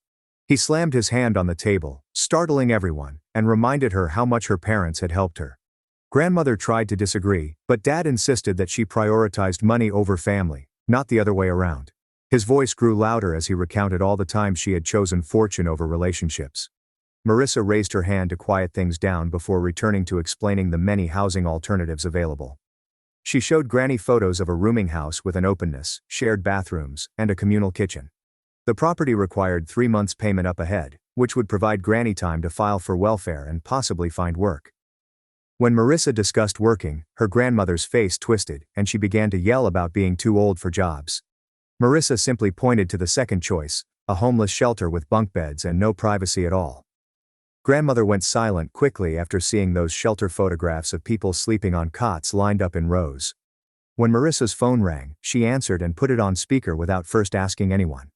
Clara spoke clearly, stating that she had been listening to Marissa's updates all along. She offered to pay for the rooming house, but only if grandmother agreed to one additional non-negotiable condition.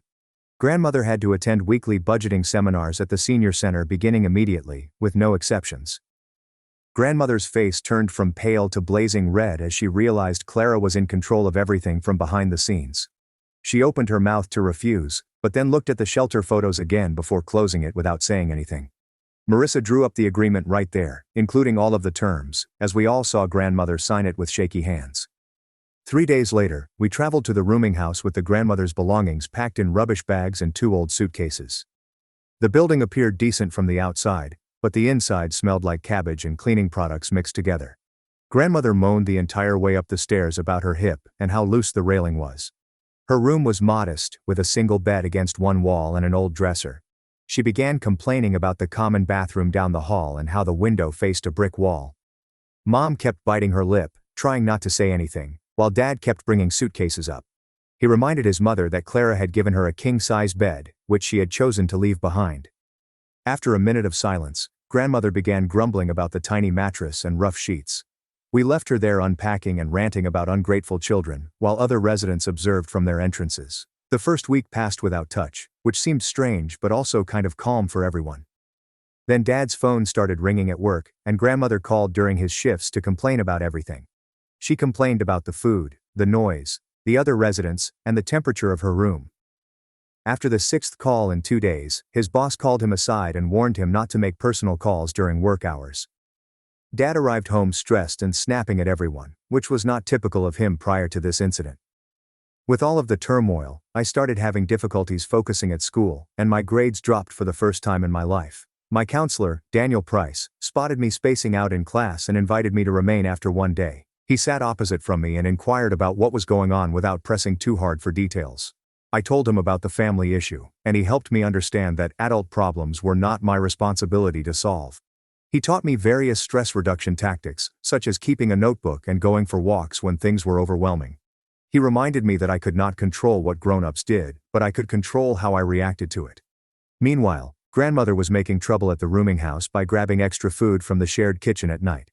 Other tenants began complaining when their labeled groceries were missing, and tensions rose quickly. The manager called Marissa and informed her that grandmother had been caught red-handed with someone else's yogurt and sandwich in her room.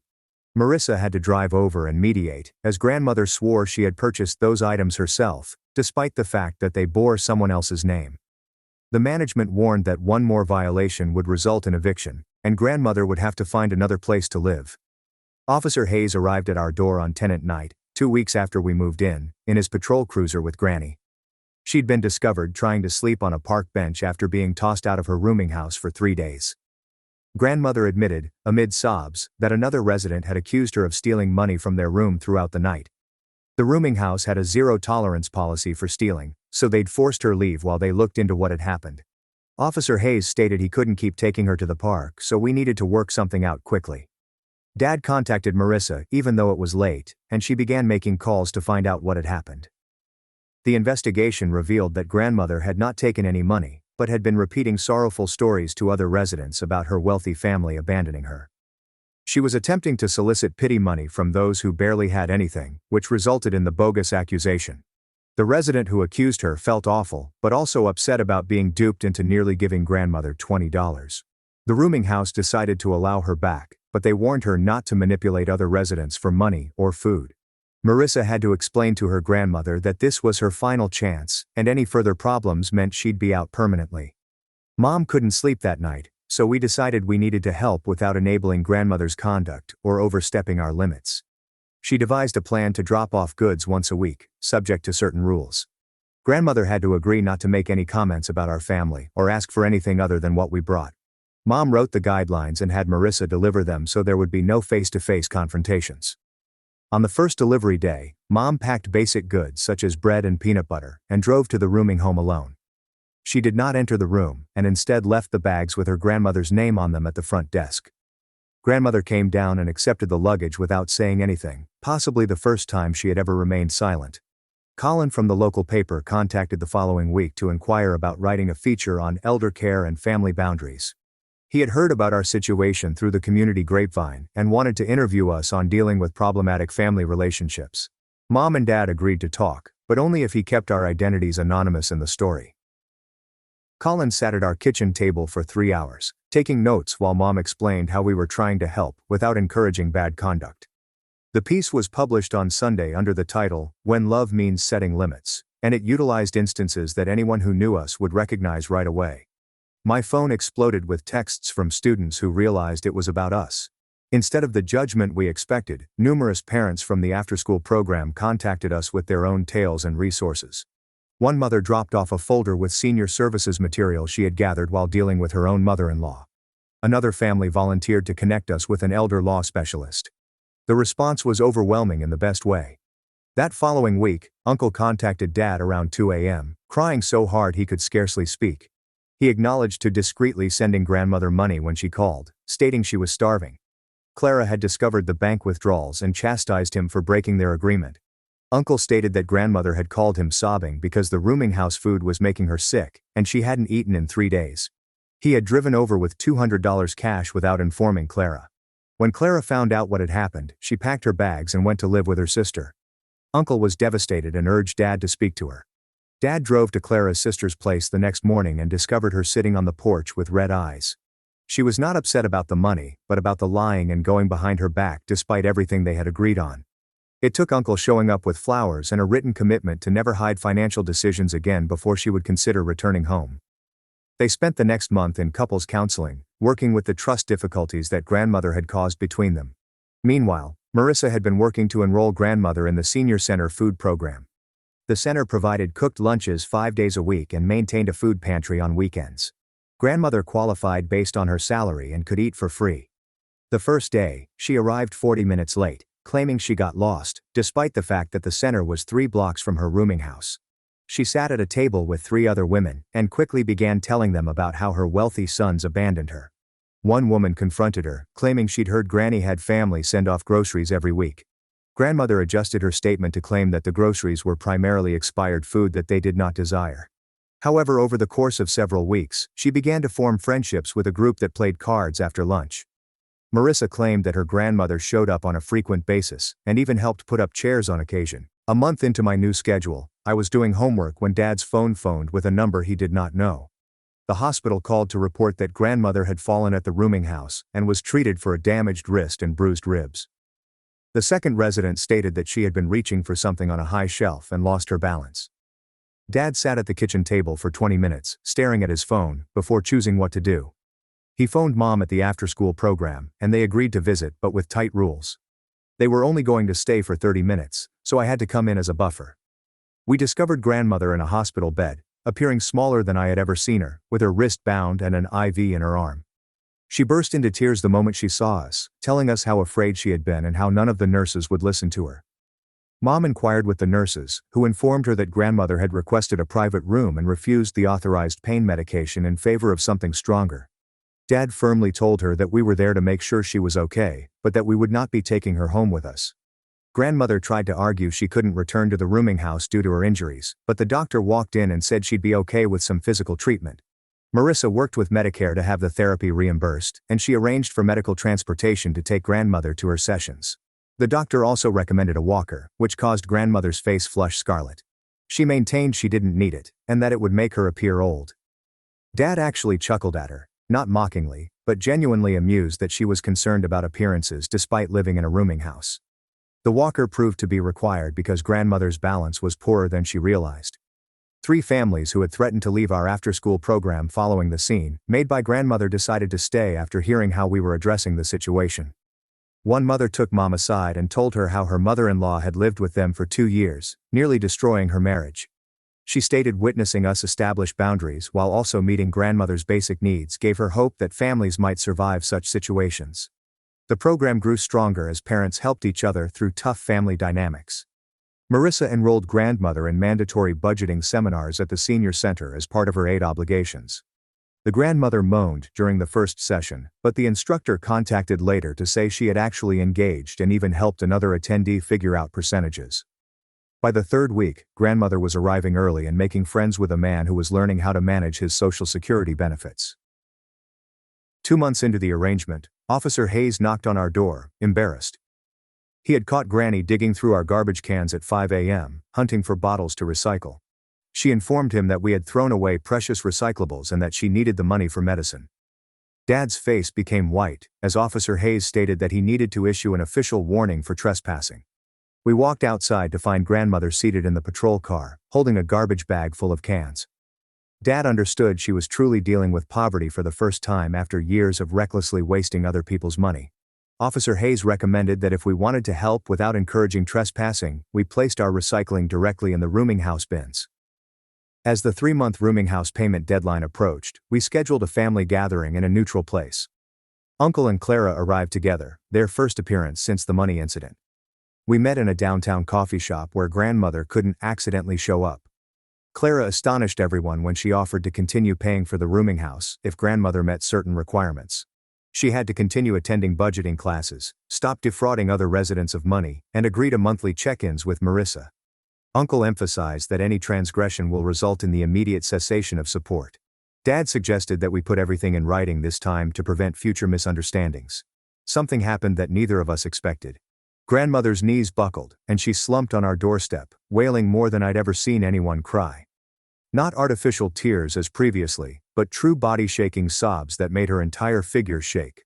She grasped the porch railing and hauled herself up to look at Dad, her face flushed and blotchy.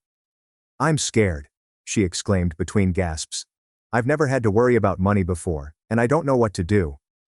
Dad's expression shifted somewhat, and his jaw unclenched slightly. Mom placed her hand on his arm, and they engaged in one of those silent chats that married couples have. Finally, Mom walked inside and returned with Marissa's business card. She handed it to grandmother, explaining that Marissa might assist her in applying for senior housing and other perks.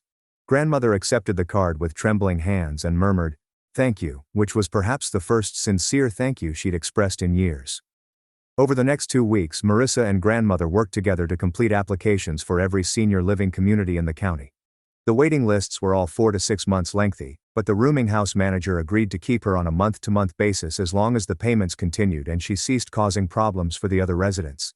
Meanwhile at school, Daniel noticed I was difficult to concentrate and invited me to stay after class. He helped me get started on my college application essays, one of which was about how to set boundaries with toxic family members. He reviewed my first draft and informed me that my ability to manage such a difficult issue at my age demonstrated true maturity.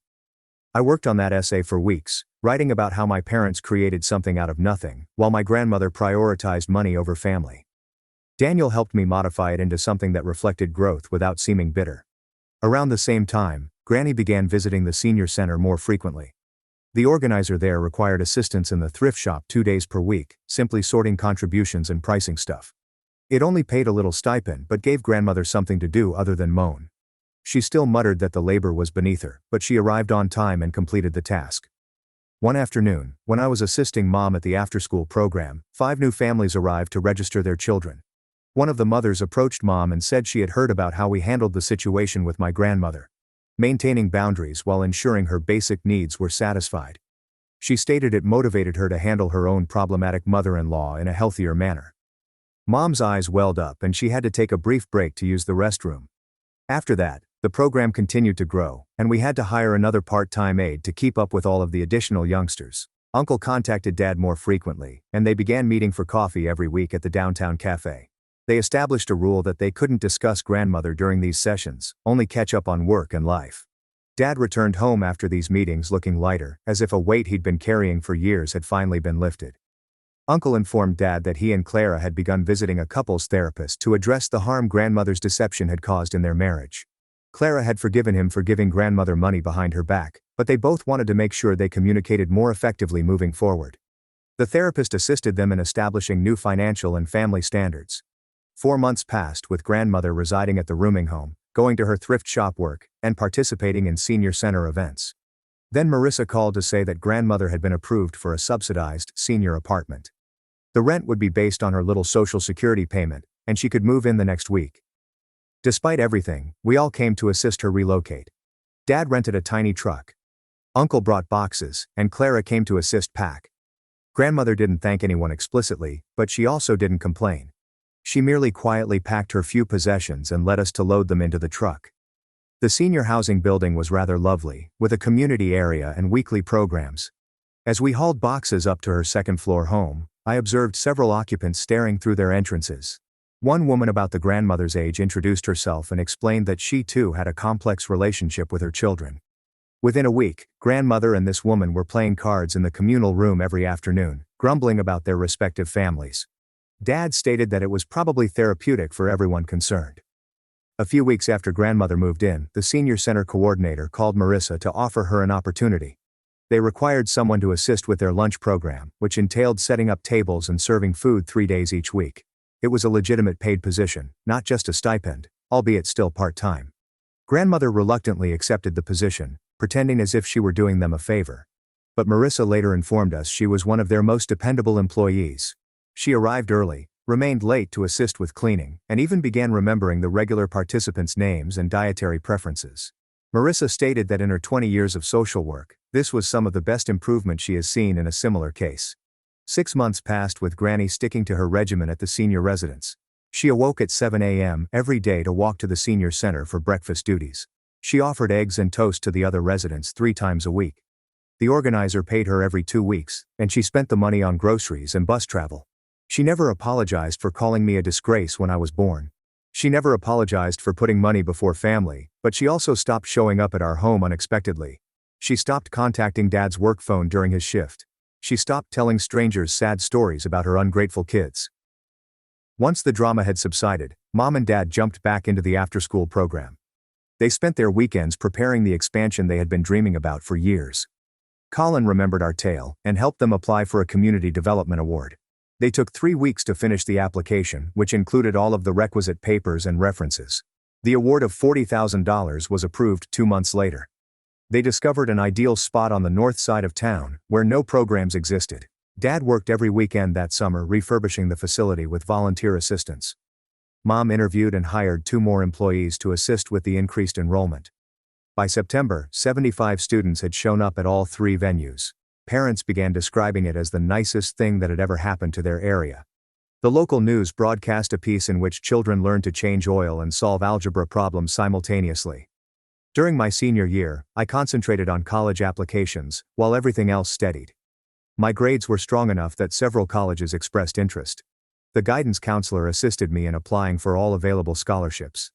In March, State University sent me an acceptance letter with a partial scholarship paying half of my tuition. Mom cried when she read it, and Dad grabbed me up and whirled me around the kitchen. 2 days later, a card addressed to me arrived without a return address. Inside there was a $5 bill and a note in wobbly handwriting expressing her pride. Dad laughed when he saw it, saying it was probably the first money she'd given someone in years. Mom carefully placed the card in my memory box. Anyway, Uncle called the following week with news that caused everyone to stop what they were doing. Clara was pregnant and due in the fall. They'd been trying for 2 years and were almost giving up hope. During the call, Uncle made it plain that grandmother's visits would be supervised only. No babysitting, no alone time with the infant, and no popping up unexpectedly. When they told grandmother at the senior center, she simply nodded without objecting. She realized she had little leverage to demand anything more. My graduation day came sooner than anyone imagined. The event took place in the high school football stadium on a beautiful June morning. Mom insisted on inviting the grandma, even though Dad believed it was unnecessary. She arrived 30 minutes early and secured a seat in the back row. She wore the same dress to every family occasion for the previous 6 months. When they announced my name, I noticed her sitting calmly. She did not cheer or wave like the other grandparents. She just watched, and then went without trying to attend our celebration supper. Mom later said that it was perhaps the best ending we could have hoped for. 2 weeks after graduation, the after-school program received a Community Excellence Award. The mayor presented the trophy during the ceremony, which took place at City Hall. Dad had to give a speech on their travels and the program's significance to the town. He thanked everyone who has helped them through difficult times without specifying any names. I sat in the 3rd row, watching him scan the audience. His gaze rested on grandmother, who was sitting in the rear in her customary location. Something shifted in his expression, and for the first time, I saw tranquility. He continued his speech by discussing how family may take numerous forms. The audience gave him a 3-minute standing ovation. Grandmother snuck out during the ovation, but not before I saw her wipe her eyes. She continued to live in her senior apartment while receiving benefits and working part-time. She attended holiday dinners when invited, but usually left before dessert. She visited Uncle's house once a month to see the baby, with Clara supervising every moment. She never held the infant without another person's hands nearby. She never complained about the constraints or attempted to push them. She wasn't the caring grandmother that children fantasize about. She wasn't even really pleasant most of the time. However, she was not the same destructive storm she had been previously. August arrived, and I began packing for college. My room looked weird, with half of my belongings in boxes and bags. That evening, we decided to swim in the pool one final time before I went. The water was wonderful, and the sunset turned everything golden. Dad floated on his back and stated that his mother was doing well at the senior center. Mom and I simply nodded, knowing that this untidy solution was the best we could get. Well, that's going to wrap it up for me today. It makes you stop and think about things, doesn't it? I appreciate you hanging out with me and walking through it all. My parents took my money, then left me behind for a trip with my sister. When they returned, their house was empty. And the truth shattered them all. I never imagined I would be the one to pen this tale. Yet here we are. Having spent the better part of 3 decades acting as an emotional punching bag and personal ATM for my family, my name is Sarah, and here is the story of how I finally stood up to them. Allow me to begin at the very beginning. Even though I'm 3 years my senior, my sister Emily has always been the favored sibling. She had an air of spontaneity and charisma that I lacked, whereas I was reserved and responsible. She spent money like water and never worried about consequences, since someone would always bail her out, in contrast to me, who saved every penny and worked part-time jobs through high school and college. In most cases, it was me. I got a fantastic job in Austin at a tech company just after I graduated with a computer science degree. And 3 years ago, when Emily was a sophomore in college, she left to follow her artistic goals, which mostly included working part-time at a shop owned by her mom's friend and creating lifestyle material on Instagram. Even though she was 27 years old, she was still living at home and wasn't helping out with the bills. In contrast to me, who has been sending $900 to my parents every month since I was 21 to put toward a mortgage. You'd think I'd be appreciated or respected because of this arrangement, but you'd be mistaken. On the contrary, I was scolded for being uncaring about my spending habits, antisocial about my job, and unsupportive of Emily's efforts. After years of driving a 16-year-old Honda, my mom thought it was arrogant of me to treat myself to a good car. My dad accused me of betraying the family when I got my own place. I continued to pay nevertheless. Through it all, I was there to lend a hand. I held out hope that they would see I was the one who had done the right thing and had merited their admiration and pride in due time. Parental announcement of a 2-week European vacation in celebration of their 30th anniversary was the last straw 7 months ago. I felt real joy for them because they've been discussing it for so long. After all their hard work, they were worthy of a relaxing vacation. "We're bringing Emily along," Mom said during Sunday dinner. I looked up from my plate perplexed as she said, "She needs some inspiration for her blog, and the photos will be amazing." Asking, "What about me?" Dad moved uncomfortably. "Emily is in dire need of this at the moment. She's been going through a lot of emotional turmoil over her future. I offered to pay for my own ticket because, honey, we can only afford to take one of you girls." However, a shiver ran down my spine as I uttered those words. The mother disapprovingly waved her palm. "Oh Sarah, I know how you get when you travel. All nervous and worried about schedules and budgets. Emily will be loads of fun when you're not around. Plus you can afford to take a vacation whenever you want." I sat there in stunned silence as they continued to plan their trip, talking about museums Emily wanted to visit and restaurants she found on Pinterest. No one inquired as to my preferred sightseeing spots or where I would like to go. I felt completely invisible. I returned to my flat that night and took stock of my life. For nearly a decade, I had been making payments on my parents' mortgage. Her car broke down, and she couldn't get financing, so I ended up buying it for her.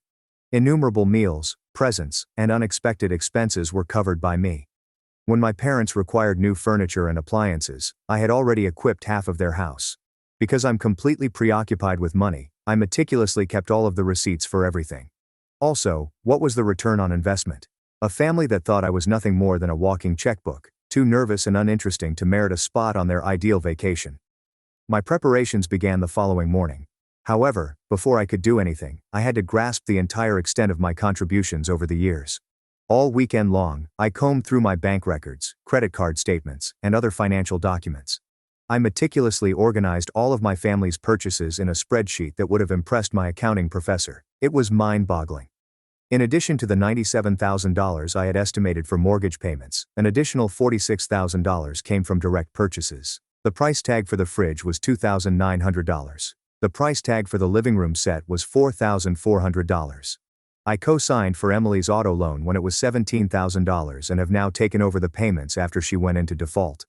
She used to pay out of herself for things like her laptop, photographic gear, designer clothes, and medical costs when she didn't have health insurance. It was cumulative. In addition, I had been paying for minor costs that, taken together, appeared enormous. Sunday dinners with my family, where I would gladly take the bill. Whenever Mom said that they were low on something, we went grocery shopping. Emily needed gas money while she was unemployed. All members of their family, including acquaintances and extended family, received birthday and holiday presents. I took on the role of family treasurer, paying for my parents' memberships to various clubs and even taking them on spa days. I felt both gratified and horrified looking at those figures. I felt vindicated because it confirmed that my reaction was reasonable. For years I had been financially supporting this family. Sad because I had no idea how utterly gullible I had been and how much I had allowed myself to be taken advantage of. The most frustrating aspect was going back to all the instances when they had made me feel bad about not providing more. Mother had accused me of being egotistical and jealous when I was hesitant to co-sign for Emily's vehicle loan. Instead of phoning me for emergency funds, I suggested they make a budget, and my dad said I was being arrogant and had forgotten my roots. Because I had taken their judgment to heart and ignored my own needs for an extended period of time, I had lost sight of what was truly important to me. Can you remember the last time you treated yourself to something good without beating yourself up over it? To be honest, when was the last time I was able to relax and enjoy a trip without fretting over whether or not I would be able to meet my family's financial obligations? On that particular Sunday, I took a new look at the house where I had spent my childhood as I drove past it. The outside looked great. Its landscaping was exquisite. In addition, Emily's immaculately clean automobile was in the driveway. No one living here was obviously having money problems. Living above their means became second nature to this family since they knew they could always rely on someone else to help them up when they fell. My ideal apartment would be small, functional, and stocked with inexpensive, gently used furniture. I had been supporting my family's upper-middle-class lifestyle by living like a college student. The difference was hideous. I inquired about the possibility of prolonged remote work on Monday morning by calling the HR department at my workplace. I was surprised to hear that they were already planning to increase their footprint in Austin and were willing to let me work remotely, provided I kept up my productivity. Possibilities I hadn't given much thought to before were brought to light in that discussion. My home might be any place. In a new environment, unrecognizable as Emily's sister or the responsible daughter, I could begin anew. Relationships might be formed around my genuine self, not my abilities, but my presence. I set out to find alternative locations to Austin that have thriving tech cultures and more affordable housing. My inquiries kept leading me to Denver. Possibilities for outdoor recreation abound, and housing expenses are manageable. I fell in love with the mountains during my one conference visit, but I never thought of it as a possible home because of how far away from family responsibilities it felt. At last, the perceived distance was an asset, not a flaw. Figuring out where I stood legally was the next stage. A lawyer who focused in family law and asset recovery was someone I contacted and scheduled a meeting with. For every item I had bought over the years, I had pictures, receipts, and a spreadsheet to prove it. "This is quite thorough," she remarked as she perused my paperwork. "Most people don't keep records like this." "I've always been obsessive about finances," I pointed out. What I discovered about Texas gift law was both fascinating and frustrating, but I'm glad you asked since I scan and file everything. Unless you transfer title through a formal document that the receiver can use to establish it was a permanent gift, you legally maintain ownership when you buy anything as a present. Formal transfers and contracts are not typically used in family interactions. They rest on unspoken understandings and presumptions. The lawyer added that the difficulty is in establishing purpose. It may get messy if your relatives assert that they were present with the intention of transferring ownership. With the help of documented emails and text messages, I produced proof that I was just providing temporary assistance. "Look at this exchange about the refrigerator." Mom texted, "Thanks for covering this until we can pay you back. And here's Dad saying he'd make it up to me when his bonus came through." The legal representative grinned. "This changes everything. If they acknowledge these as loans or temporary assistance, you have a much stronger case for reclaiming the property." For the first time in years, I felt empowered as I stepped out of her office. I was not insane. There was no egotism on my part. Because I had been victimized by systemic exploitation, I was entitled to recover what rightfully belonged to me. I began to formulate specific strategies for the subsequent days. In cases when secrecy and promptness were paramount, such as when families were dissolving or assets were being divided, I looked into moving businesses that focused on these specific needs. I made an appointment for a consultation after seeing one that had rave reviews. Patricia, the relocation coordinator, was kind and competent. "We see this more often than you'd think," she pointed out. "Adult children who've been supporting parents and need to reclaim their contributions. The key is having proper documentation and moving quickly to avoid confrontations." "How quickly?" I put forward. "Ideally, you want everything out within 24 to 48 hours. The longer it takes, the more opportunity there is for interference or legal complications." I planned the relocation for the Wednesday following my family's departure for Europe. With a whole day to myself, I could check on everything and make sure nothing got broken or overlooked. Maintaining an air of normalcy at the last few family dinners before their travel was the most challenging part. I overheard several discussions regarding their schedule, Emily's enthusiasm for the photo ops, and their guesses as to which eateries they would visit. No one inquired about my day-to-day activities, my job, or my emotional state over my exclusion from this significant family event. Mom showed me pictures of a Paris boutique hotel they had reserved during one excruciatingly agonizing supper. "I'm in love with it," she exclaimed. I meant it when I said, "It looks lovely." Emily had found the place on a travel site. The rooms are small, but the location is ideal. "We almost upgraded to a suite that could fit 3 people, he said. I learned all I needed to know about my role in this household from the nonchalant way he responded, "Maybe next time," without making any specific plans or promises, but it was simply too pricey. I was treated as a money resource at worst, and an afterthought at best. In the meantime, Emily had been continuously updating her social media with images of her new outfits, screenshots of Instagram posts from the places they would be visiting, and countdowns to her departure from Europe. Friends were so happy for her and expressed their sorrow that she would be missed by leaving dozens of likes and comments on each post. Because no one had any idea I had been first rejected from this trip, no one was mentioning how much they missed me. After that, I began looking into it. After the family's refrigerator died 4 years ago, I researched every large purchase I had made for them. It was rightfully mine as I paid for it directly and had the receipt.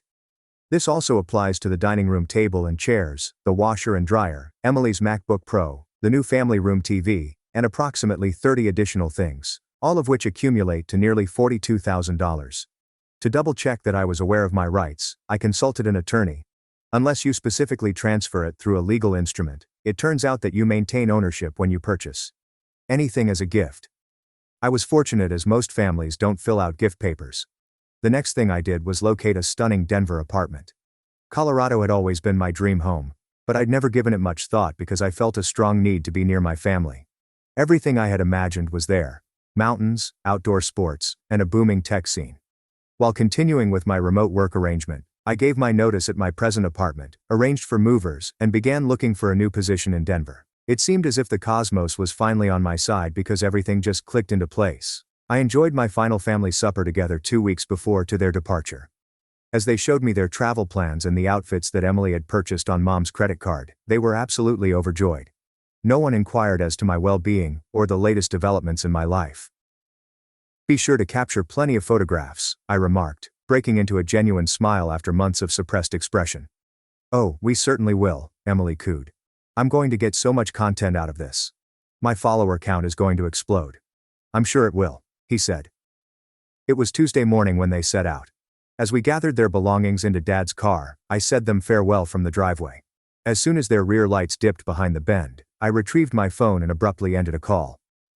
"Hi, this is Sarah Mitchell. I'd like to schedule a pickup for tomorrow morning." The movers I'd engaged were experts in handling sensitive shipments. Without interrupting or asking any questions, they worked quickly and expertly. In addition to receipts and photos, I had a comprehensive inventory of all the items I bought.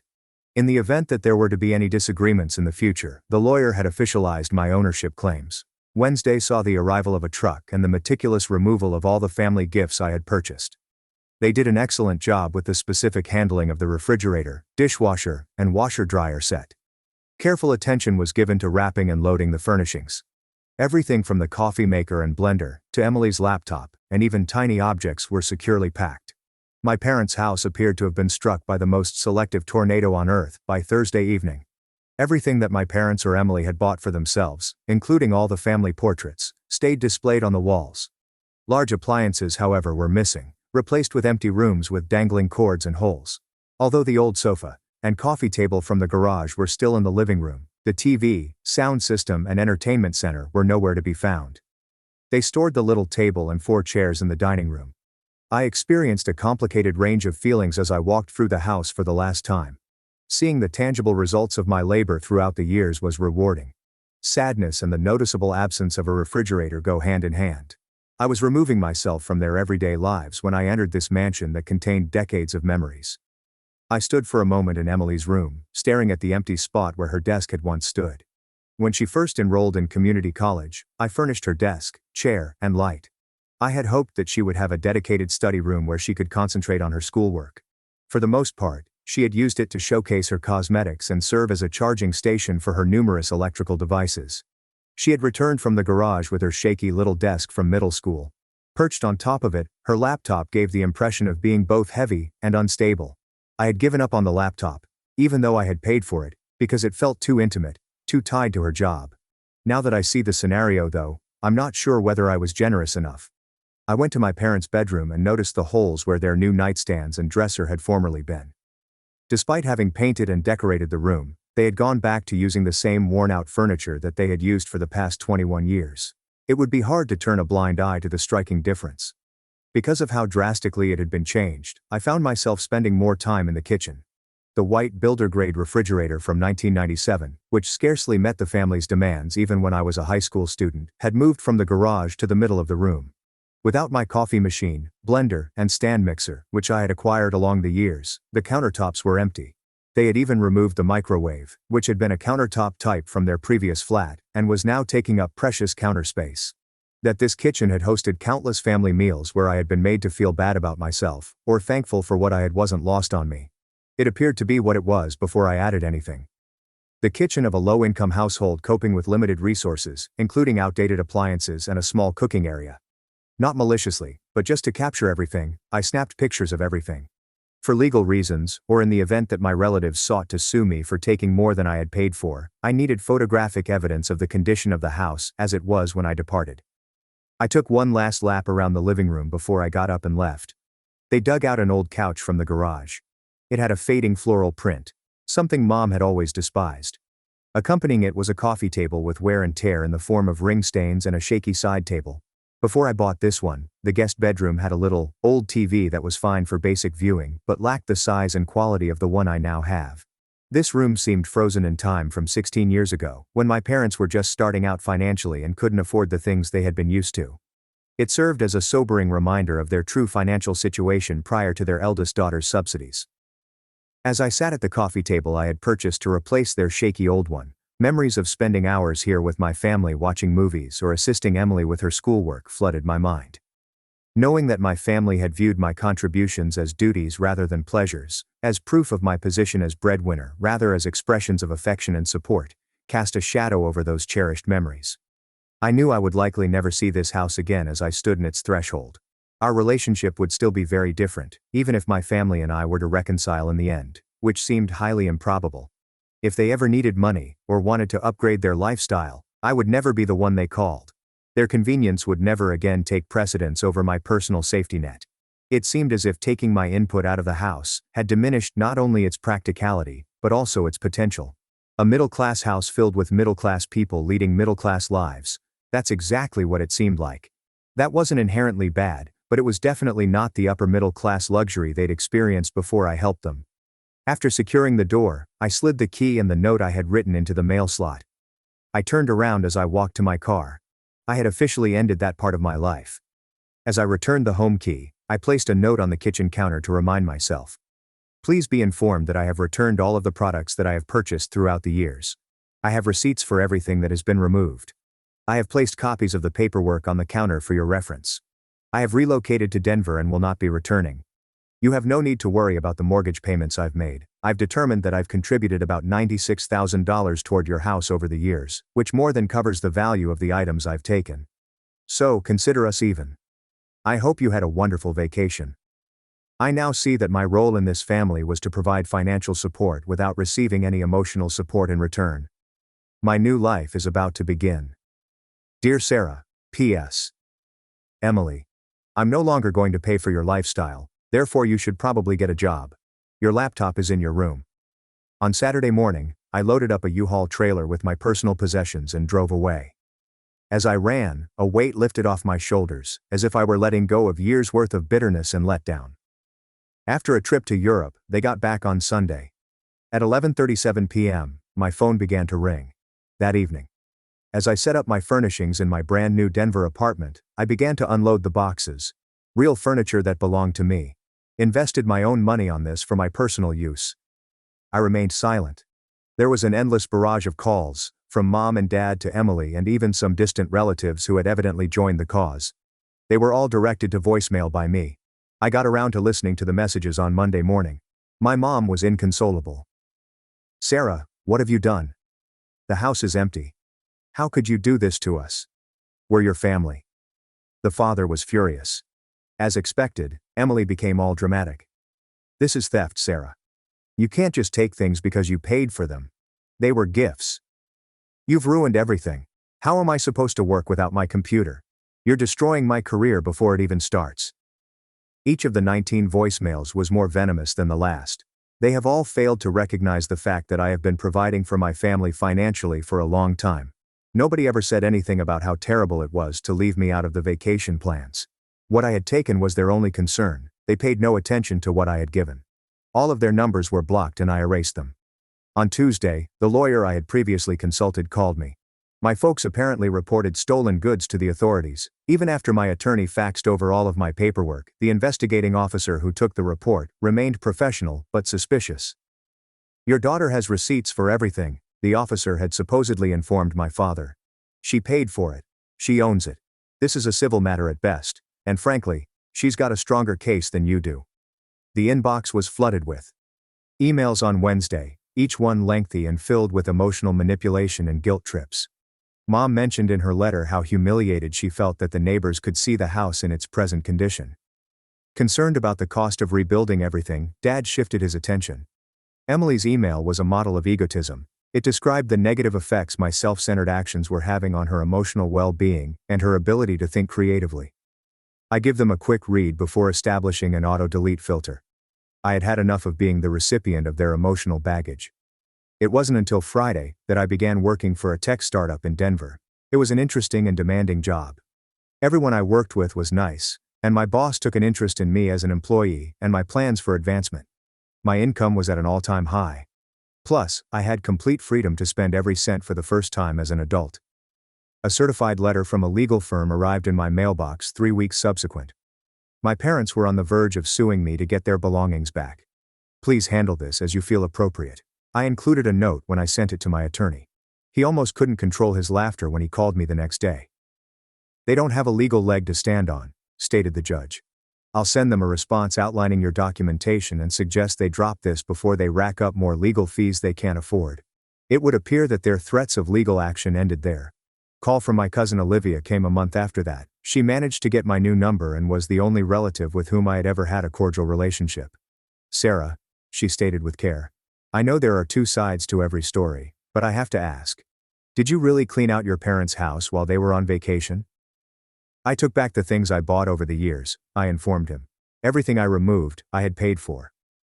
The silence was quite lengthy. Asking, how much stuff are we talking about? I provided her with an approximate rundown. Once again, a great pause. Jesus, Sarah, I had no idea you'd bought so much for them. They never mentioned it. The question prompted me to ask, are you kidding? They've been telling everyone you stole their belongings out of spite because you weren't invited on vacation. They made it sound like you took family heirlooms and wedding gifts. I asserted forcefully. I left everything that genuinely belonged to them. Every family photo, every piece of jewelry, every item of sentimental value. I only took things I had receipts for. For an instant, Olivia remained silent. You know what? Good for you. I always wondered why you kept giving them money when they treated you like crap. I took heart from that discussion because it offered me the possibility that not everyone would view myself as the antagonist. Emily contacted me 2 months later using an unfamiliar phone. Curiosity ultimately led me to answer, even though I nearly didn't. Sarah, she said in a modest voice that contrasted with the passionate tone of her voicemails. Please don't hang up. What do you want, Jess? Her voice barely above a whisper, she announced, I got a job. At a marketing firm, entry level. But it's a real job with benefits and everything. Congratulations. I wanted to apologize, she said, her voice choking. I never realized how much you did for us. I mean, I knew you helped out, but I didn't understand the extent of it until everything was gone, and Mom and Dad couldn't replace any of it. I'm home. They're really struggling, Sarah. Dad's talking about taking out a loan to buy a new refrigerator. Mom's been doing laundry at the laundromat because they can't afford a new washer. They were able to do it before I became involved, I stated consistently. They'll figure it out. I know you're angry, and you have every right to be, but couldn't you at least help with the basics, just until they get back on their feet? It was right there. She continued to demand payment even after she had apologized. No, I replied plainly. But Sarah, I spent 10 years being your family's financial safety net, I said. 12 years of my life making sure everyone else was comfortable while being treated like I didn't matter. I'm done. So that's it. You're just going to abandon us? Emily, you're 25 years old with a job and no major expenses. Mom and Dad are in their 50s with their own income and a partially paid off mortgage thanks to my contributions. You're not abandoned. You're just not being subsidized anymore. She ended the call without bidding farewell. My high school pal Sarah, who had evidently been chatting with my mom in the supermarket, asked to be my Facebook friend 3 months later. She communicated with me. Your mom seems to think you had some kind of breakdown and moved away impulsively. She's asking people if they know how to contact you because she's worried about your mental health. Just thought you should know what story she's spreading." Sarah was thanked, and I revised my preferences about privacy. It was my family's prerogative to change my tale so that I am portrayed as the unstable daughter who had a breakdown. Important people were aware of the reality. I had flourished in my new life for 6 months. My career took a turn for the better. I gained true friends who accepted me for myself, not my abilities, and I began going on frequent hikes in the breathtaking Colorado Rockies. For the first time in years, I was able to save money without feeling guilty and purchase a new car that I selected based solely on my personal preferences. Someone I met in a hiking group was also someone I began dating.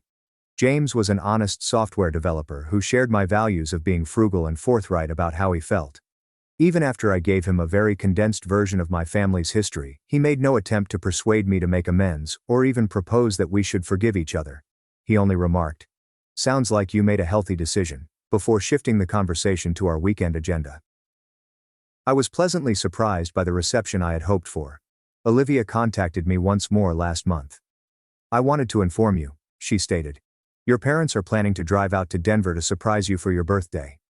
I felt numb all over. "How did they get my address?" "I don't know, but they're convinced that if they just show up and talk to you face to face, they can convince you to come home and work things out." "Olivia, I need you to understand something. I don't want to work things out. I don't want them to visit. I've built a new life here, and I'm happy for the first time in years." She uttered the words, "I understand," quite rapidly. "That's why I'm warning you. Maybe you could go out of town that weekend." That was not my best effort. I contacted my attorney, who promptly sent a letter demanding that the harasser not contact me or visit my home, stating that such actions constituted harassment. Moreover, I let the front desk know that my family was not welcome and enhanced the security system of my apartment complex. My birthday was a calm and serene affair. They would never have left the building's lobby even if they drove all the way to Denver. Yes, that happened 2 weeks ago. I hope the message finally got through because I haven't heard from anyone since. The stillness has had a calming and unnerving effect. The whole lack of touch seems surprising after years of continual communication, including phone calls requesting assistance, texts on family obligations, and emails with links to items Emily wanted me to purchase. Not because I'm eager to hear from them, but because this unusual silence is making me nervous. I find myself reaching for my phone more frequently than normal. In order to fill that emptiness, I've begun engaging in new relationships and pursuits. My week now revolves around the hiking group, and I've also joined a reading club that meets at a nearby coffee shop. On weekends, I'm finally able to pursue my lifelong dream of taking a photography class, something I neglected while attending to other people's emergencies. Even though I've been careful not to bore James with the intricacies of my family problems, he has been tremendously supportive during this adjustment. After meeting a few of the other trekkers, he felt well at home among them. Being with folks who know me just as Sarah, the software engineer who enjoys mountain trails and craft beer, rather than Sarah, the family ATM with complex guilt issues, is a breath of fresh air. For the first time ever, I've also started collaborating with a financial advisor. You can't plan for the future when you're always transferring funds to aid other people. I am currently educating myself on retirement accounts, investing methods, and savings objectives, now that my income is fully independent. Opening my first individual retirement account, IRA, at the age of 28 is embarrassing, but better late than never. Upon reviewing my spending habits in the past, the advisor was taken aback. "You were essentially supporting a household of 3 adults on top of your own expenses," according to her. "No wonder you weren't building wealth despite having a good salary." Predictions of my financial situation in 5 or 10 years from now, assuming I keep saving at my present rate, are both fascinating and frustrating to look at. Thrilling since those are some rather big numbers. If I had enough money, I could buy a house outright, take many trips, and maybe even retire early. It annoys me because it shows that I wasted a lot of money on people who didn't value it. I've been concerned about the way my loved ones are coping with their recent situation. Olivia has provided infrequent updates, suggesting that the change has been challenging. It seems like Mom spent the first month or so after their return complaining to neighbors about how let down she was by me, presenting herself as the unfortunate victim of a breakdown caused by an ungrateful daughter. During our previous conversation, Olivia informed me, "She keeps talking about how much you've changed. She said you used to be so generous and family-oriented, and now you're selfish and cold. She seems genuinely confused about why you left. My mother's self-awareness is on full display when she fails to link their treatment of me to my departure. She blames my character transformation rather than the dysfunctional family dynamic that drove me out. At the same time, Emily has had to face the fact that she is a real grown-up with real bills now that she is 25 years old. Olivia brought up the fact that she has been griping about the fact that she is responsible for her own food and gas, and that she is having trouble making it to her new work on time due to the fact that she cannot afford to get her car fixed. She wanted to know if you would be able to lend a hand with the car, Olivia cautiously explained. I told her that ship had sailed. It's noteworthy that Emily continues to seek external solutions to her problems, despite everything that has transpired. She is unfamiliar with the concept of having to put money aside, look into financing possibilities, or change her lifestyle to fit her actual salary. It would appear that Dad has taken a more practical view of things, prioritizing the replacement of necessary items over attempting to restore their previous level of life. Along with the used fridge and washing machine that he purchased, they are surviving on smaller, older versions of all the other appliances. To make ends meet in the face of these unforeseen costs, he has reportedly been working extra shifts, according to Olivia. Olivia noticed that he appeared to be somewhat relieved, as if he was aware that they were living beyond their means, but was unsure of how to rectify the situation. The remark lingered in my mind for several days. Is it possible that my family's unsustainable lifestyle is a direct result of the financial aid I provided? Had I helped them put off the tough decisions that would have improved their financial habits in the long run? As I reflect, I can't help but think of all the years I spent stressing out over their rent, utilities, and unexpected expenses. I distinctly recall spending many sleepless nights trying to figure out how I was going to pay for that unforeseen bill or that repair. I can vividly recall the pressures of shouldering the financial burden of not just myself but also 3 other people whose careless choices had far-reaching implications. I was there to catch them every time, so they never had to worry about that. No purchase was ever turned down since they could always count on someone else to foot the bill.